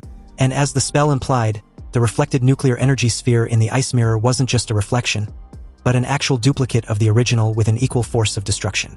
And upon collision, the two simply canceled each other out, creating a thunderous and blinding explosion comparable to a mini-sun. He, briefly stunned to see Pavliadou completely unaffected by the horrific blast, judged him to be not of Eastern descent simply from his appearance. He made an educated guess that the mage was of Western descent, and instead of being concerned with the arrival of this unexpected variable, he was rather eager to see just what the top combat forces of other countries were like. Anyway, based on the earlier attack, he decided to probe first, just to see if Pavliadou only had copy-based techniques. He fired several shots of nuclear beam at the witch, who effortlessly evaded them while taunting Demora in the process. He initially thought the mage was a clone, but as he kept disappearing and firing ice shards as sneak attacks, he couldn't hide his disappointment. Pavliadou flashed behind him and only managed to release that little bit of icicles which were not even as powerful as those from Chuzhou. He really wants the mage to show him his true skills, so he fired another breath of destruction towards him. The sphere of nuclear energy hit the target dead-on as the mage appears to have been vaporized, but he could clearly sense his aura appearing and then disappearing as if he was merely toying with him. With the aid of his life magnetic field, he can clearly sense that the guy's martial magic were not ordinary, so why was he avoiding him in a head-on confrontation? He previously thought Pavliadou was trying to bait him into a trap, but after the series of taunts and pointless sneak attacks, he realized that the mage truly sees him as a mindless beast just out for blood against humans. And if that's the case, then he would humor him to see his exact goal for all this charade. It didn't take long for Pavliadou's motives to be made clear. The bastard was actually trying to lure him into attacking his own people of Great Xia, which now seems funny as hell as he thinks about it. Seriously, wasn't the reason for all this destruction and chaos for the exact opposite? Anyway, now that he knew what all this fuss was about, he was done playing along. He stopped advancing and simply fired energy beams at Pavliadou, who kept dodging like he was playing hide and seek with Demora. He also soon realized that Demora was advancing slower, almost like he was losing interest. Or was it that the beast used too much energy and was in the process of recovery?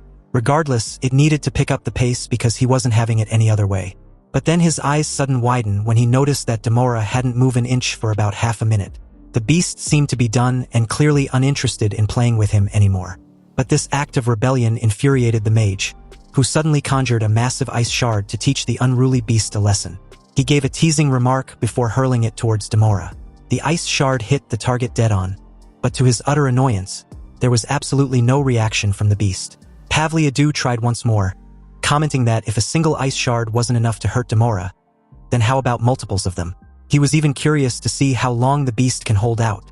However, after a couple rounds of multiple fired ice shards, the results still remained the same. Demora was unresponsive to all his provocations. In that moment, Pavliadou curled his lips in a cold smile, contempt evident in his tone as he realized that the North Bartons' whole plan of making Demora do their dirty work had failed miserably, simply because the beast seemed to have run out of energy and was now in some sort of standby mode. Also, the aura of death previously emanating from Demora seemed to have dissipated, and as his colossal body loomed over the battlefield, Pavliadou couldn't help hiding his disappointment at this point.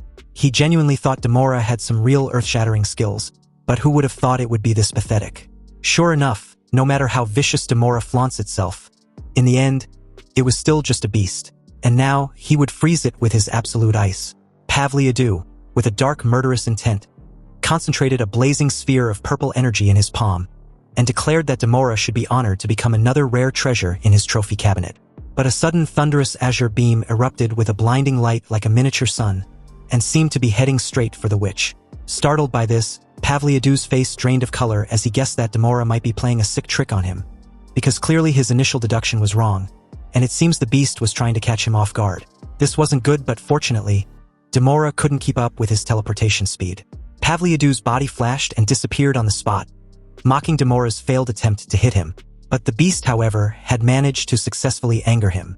Another tremendous azure beam tore through the air in Pavliadou's direction, but the witch still evaded the full force of the strike, though he was knocked off his balance in the air and began to plummet in free fall.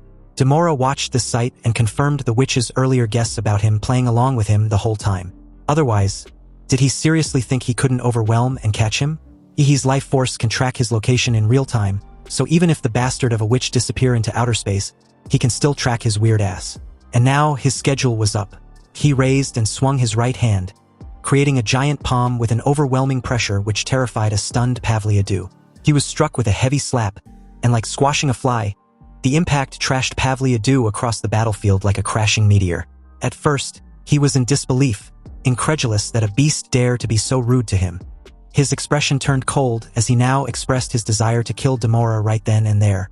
And as for the North Barton scheme to use the creature, it can take a backseat. Pavliadew seemed to be so engrossed in this feeling that he didn't even notice Ihi's presence on a tree branch behind him.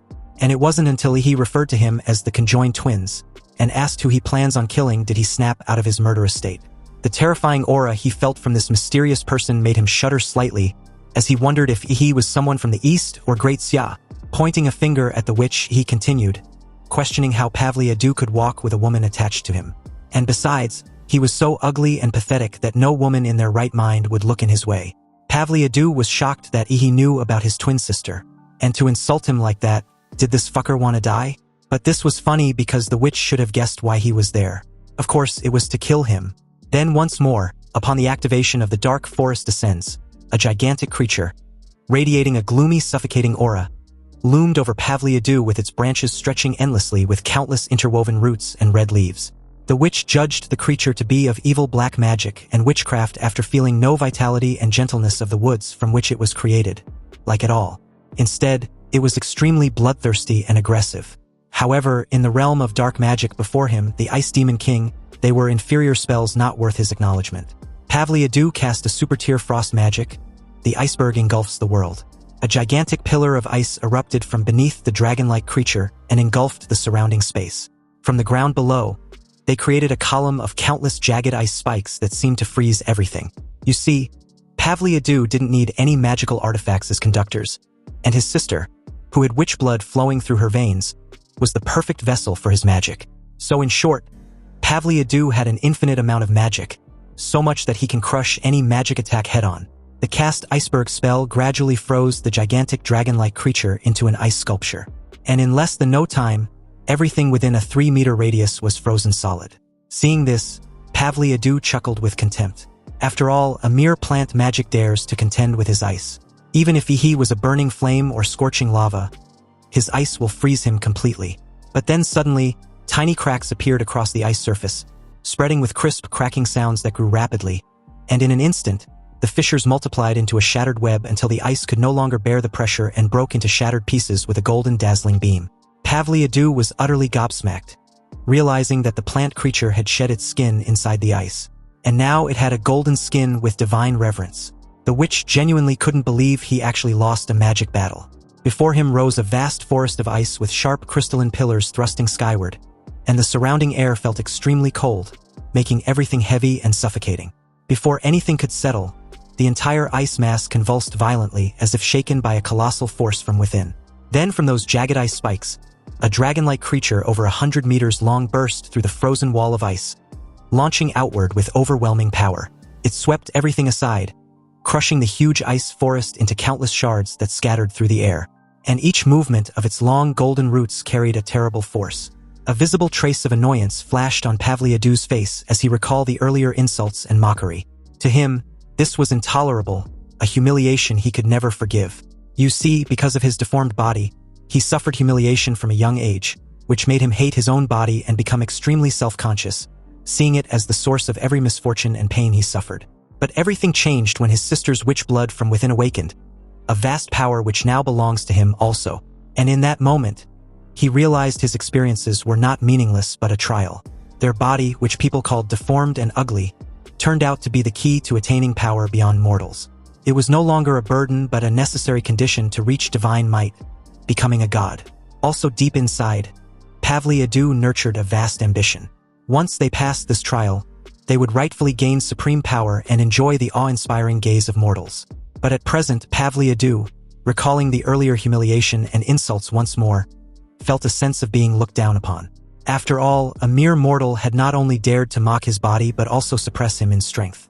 This was completely unacceptable, and only by killing Ihi can he wash away this humiliation.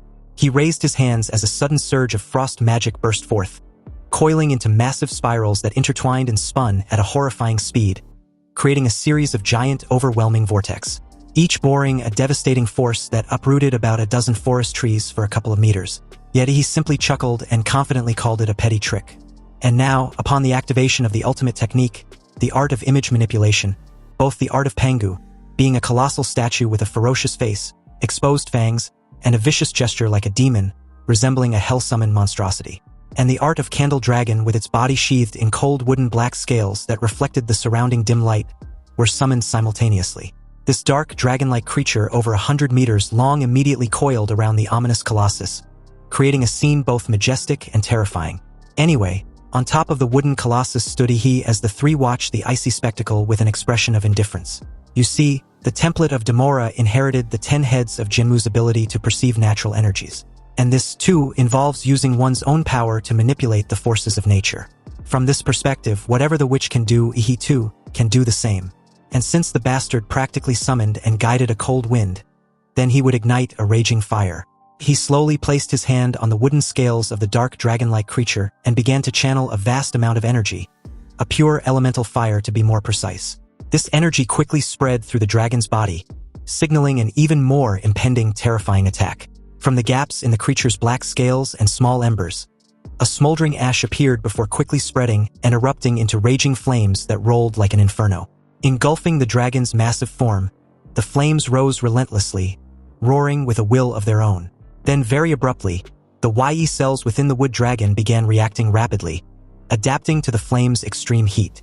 They altered their structure, forming a special substance that not only resisted the flames, but absorbed and amplified the heat, making the flames grow far fiercer and hotter. Then upon the addition of the dark blossom's bloom, he, who had no intention of wasting the summoned descent of the Black Tree realm, immediately marshaled all his energy, driving the sinister flowers to erupt violently. Each petal unfurled crazily, like a massive mouth preparing to devour everything within reach. Under his absolute will, the forest floor trembled as layer upon layer of enormous, deep red flowers surged up. Thick, sharp petals opened fiercely and spread relentlessly, quickly claiming the surrounding space. With their bloom came a strange aura that filled the woods, creating a scene both hypnotically beautiful and unsettlingly sinister. Many pollen grains glowed a blazing red and spread through the air, drifting like a shower of burning light. They reflected ambient light, crafting an enchanting, otherworldly scene. Yet beneath that beauty laid a terrifying power that could make anyone feel the heavy pressure radiating from those seemingly harmless specks. Alongside the crimson pollen rain, countless sparks and embers fell from the black dragon's blazing body. The flying sparks peppered the ground like missiles, carrying immense heat, ready to incinerate whatever they touched, turning the terrain into an uncontrollable blaze. In an instant, the enormous energy spread outward at incredible speed, covering an area stretching thousands of meters. Everything within that range was utterly submerged in a destructive force, creating a crushing pressure that made breathing nearly impossible, as if space itself were being warped by this terrifying might. When the sea tree hell technique was unleashed, the black forest was immediately swallowed by a rolling crimson flames, which rose and spread with a terrifying speed. Waves of heat surged relentlessly, strong enough to dispel the surrounding cold and melt even the thickest ice layers once thought indestructible, turning the area into a blazing hell. And at this sight, Pavliadu couldn't hide his shock and disgust as he also recalled his original plan. He originally wanted to unleash forbidden magic to completely freeze this wretched stone-faced man. However, to unleash that forbidden magic, he needed to condense a massive amount of wind and water elements and then condense them into ice elements. This was a massive undertaking. Even with the blood of a witch flowing through his veins, it takes a tremendous amount of effort to prepare it. But now the surging heat from the sea of fire has directly shattered the cold current he summoned. Did he lose this battle of wits again? Pavliadu was so distracted that by the time he made his presence known from behind, it was too late. The witch was genuinely stunned to realize that the enormous size of the creature didn't hinder its movements at all. It even tried to restrain him with its massive hand. But Pavliadu was fortunate enough to evade it, and even mock the creature, claiming that no matter how fast it was, it could never compete with his flash steps. Pavliadu then shot into the dark clouded sky to mask his location. His only plan now was to hide in this dark clouds and unleash forbidden magic to defeat the enemy in one fell swoop. While he was still in thoughts, a gigantic hand bristling with killing intent suddenly lunged at him from the storm's center. In that moment, Pavliadu was left stunned, unable to comprehend what was happening. And before his rage could flare, the demonic colossus struck first with a he on its crown. It was obvious at this point that the witch was in deep shit facing this colossal creature his opponent commanded. Aware of the disparity, Pavliadu didn't recklessly charge in. He adjusted his tactics and widened the distance between them. But as the demonic-like colossus tore through the swirling clouds, a blazing fire dragon seized the chance, slipped through the opening created, and lunged towards the ice mage. Seeing the roaring fire dragon charging with fierce flames, Pavliadu, without hesitation, quickly channeled his magic and condensed 3 gigantic ice dragons to counter. However, in direct confrontation, the gap became clear. Compared to the flaming body formed from the dark wood scale dragon, the cold ice was fragile as shit. And in a short time, they were pierced, crushed, and utterly destroyed by the opponent's overwhelming power. Rage surged within Pavliadu as he cursed the enemy as a brainless idiot. Yet, behind that anger was a clear calculation. He never intended for the 3-headed ice dragons to defeat the flaming dragon, but rather to buy him time to escape. This time he really underestimated his opponent and wasn't adequately prepared. If he were to bring along all the powerful magical artifacts he had collected, he would surely be able to cut Ihi down. Pavliadu begrudgingly admitted defeat this time, but vowed that with more time to prepare, he would return to kill Ihi to avenge today's humiliation. He didn't bother with a reply because in his mind, there was never going to be a second chance.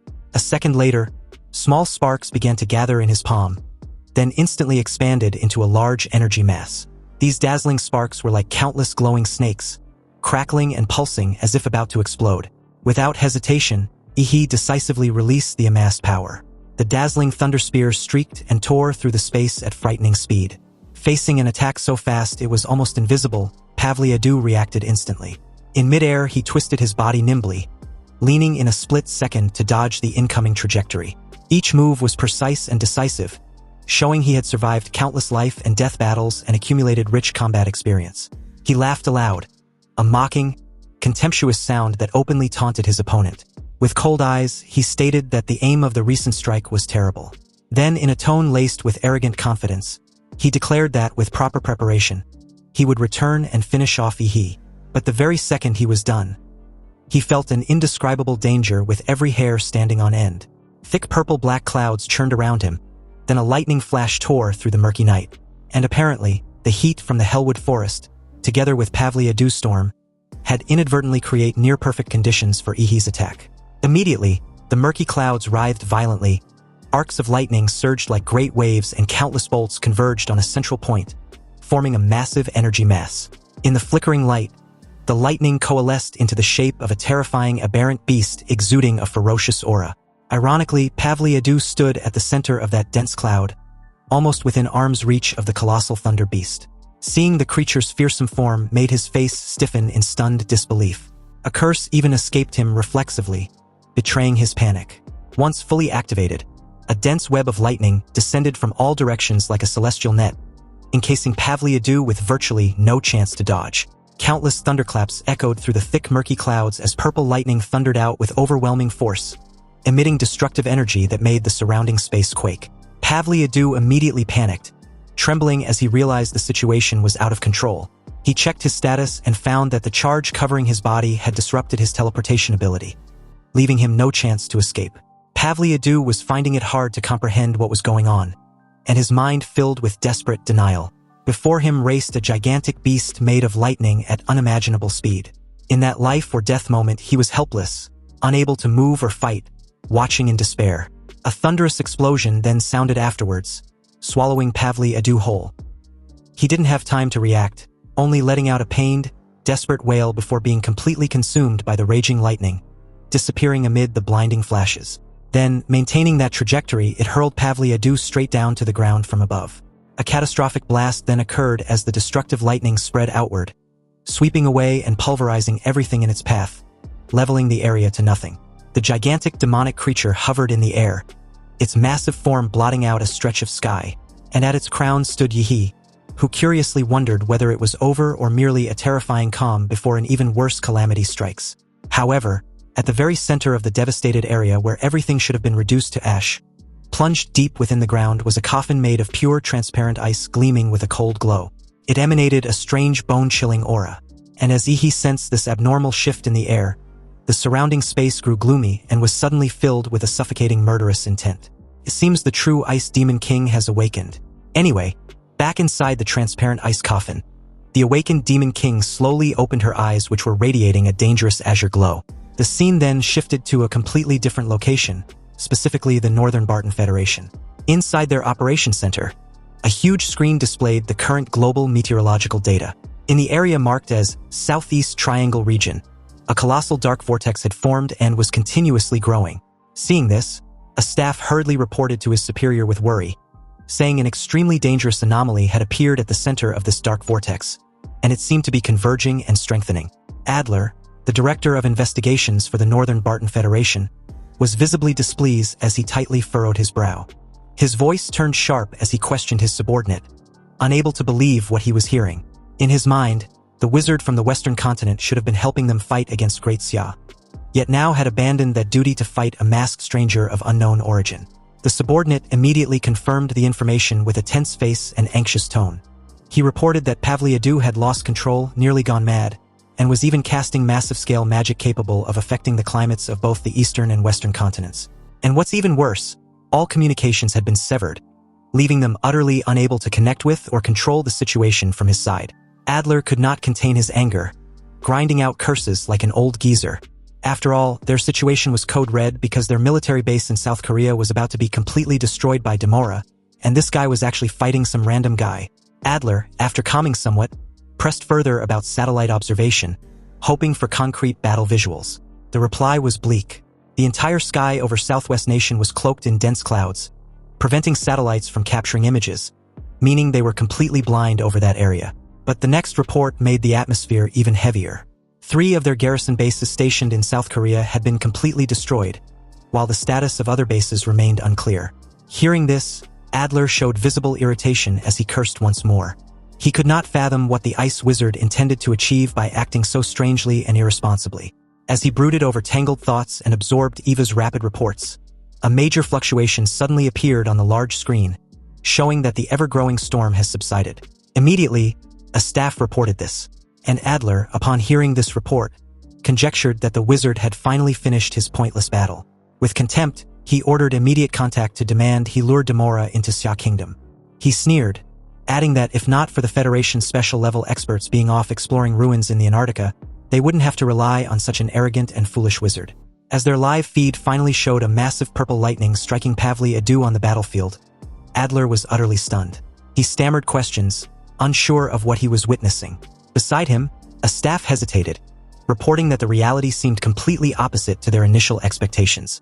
The one being overwhelmed wasn't the mysterious opponent, but the infamous ice wizard. Back on the battlefield, the surrounding air felt stifling as the wooden colossus stood towering before the ice coffin. He spared no time dilly-dallying and immediately ordered an attack for the wooden colossus to destroy her. Instantly, the wooden colossus opened its maw with a roar that tore the sky. It then activated a technique known as Chaos Falls, unleashing a massive wooden-like rock which plunged downward like a freaking meteor. The aim was to smash directly into the ice coffin below. Yet at the moment of near impact, a pale hand slowly reached out after breaking through the ice coffin, before leisurely stretching out a finger. And the very second an infinitesimal contact was established, the colossal meteor suddenly halted mid-air, losing all momentum as it rapidly froze into a gigantic block of ice, before shattering into countless fragments. It happened so fast it caused no damage, like a bubble instantly popped, though he couldn't hide his astonishment. To effortlessly crush his attack in an instant was expected from the Ice Queen, and perhaps for the first time, he was facing an opponent whose strength exceeded his expectations.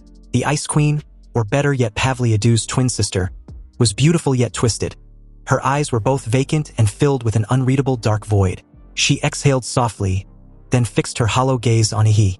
Then in an instant, sheets of white snow appeared from out of nowhere and spread at a terrifying speed, quickly covering the entire area and swallowing the giant wooden colossus, giving it no time to react. The freezing assault was overwhelming and unstoppable as cold ice energy flooded the surroundings. He was forced to leap up to avoid it, and he also sensed that the chill was far stronger than that of her conjoined twin. Remembering his earlier words, he hastily retracted his statement that Chuzhou was stronger than her. The frozen giant wooden colossus began to crack all over. Then moments later, its massive body shattered into countless rock-like fragments. Meanwhile, back at the Northern Barton Federation, the entire staff had fallen into extreme panic at the sudden appearance of the Ice Queen. Director Adler, visibly shaken, shouted in horror, unable to comprehend how the warlock had lost. This meant that something catastrophic had happened, and the witch beneath him, the 21st century frost and storm which had fully awakened. You see, in a sense, Pavliadu's male body was a hinder to the potential of the witch's blood, preventing him from unleashing a witch's full power. After all, the only being capable of reaching that realm was always the conjoined sister, for the entity paired with Pavliadu was the true Demon King. Even a fragment of a witch's power was enough to summon a freezing current so severe it altered the entire climate of the Southeast Triangle region. Imagine how catastrophic it would be if that power reached perfection. If a true witch were to descend to Earth, it would likely plunge Earth into a mini ice age. Thus, the only option was to eliminate the witch while she is still weakened from her recent recovery. Director Adler was forced to consider activating the ultimate space-based weapon system deployed in outer space during the period of contention with the Snow Kingdom. This was a final trump card, sealed and hidden for years, and only permitted in emergency situations like this. But as that thought formed, a staff urgently reported that the mysterious masked man has made his move and subdued the witch. Adler flinched and exclaimed in surprise. The scene cuts back to Ihi, who was currently observing the Ice Queen with a cold fascination. And although he didn't truly understand her sudden transformation, her form reminded him of a creature he knew from his previous world. And compared to that, the Ice Queen looked utterly ridiculous and seemed to be mentally challenged. The next moment, she lightly waved her hand and summoned several giant ice shards that quickly coalesced into a mountain range of ice, directly above Ihi. It thundered down with devastating force, creating violent tremors that shook the entire area. The Ice Queen uttered a vague, confused sounds, her hollow eyes scanning her immediate view as if searching for something. She clearly couldn't comprehend what had happened. Her enemy, who had been right in front of her, had suddenly vanished before her attack could fully connect. In the next moment, black and red tendrils suddenly appeared behind her, silently curling close. From her earlier attack, he seemed to have confirmed that the witch had no intelligence at all. All her moves were instinctive, and he found this to be boring. The black and red tendrils burst forth, extending to coil around the witch's arms and upper torso. But in the next instant, her body suddenly exploded into countless tiny snowflakes, vanishing from its original position, then immediately reconstituted and appeared somewhere else entirely. It seems what he restrained was some sort of decoy, and it wasn't about creating a clone, but rather splitting the body and then reassembling it. Then the body could instantly transform into elements, which was similar to energy transformation. A sudden bold idea struck Ihi. Perhaps he could devour her with the aid of his dark and red biomass and the energy absorption of both Genmu and Demora's template. He activated the ultimate trap, a net that stretches from heaven to earth. Suddenly, black and red tentacles sprang up from all directions, rising and weaving densely into a vast network with an extremely sturdy structure. In the blink of an eye, this sturdy structure morphed into a giant cage, completely isolating her from the outside world. Since the prerequisite was to be absolutely sure she had no chance of escaping, he smirked and even licked his lips in sheer delight.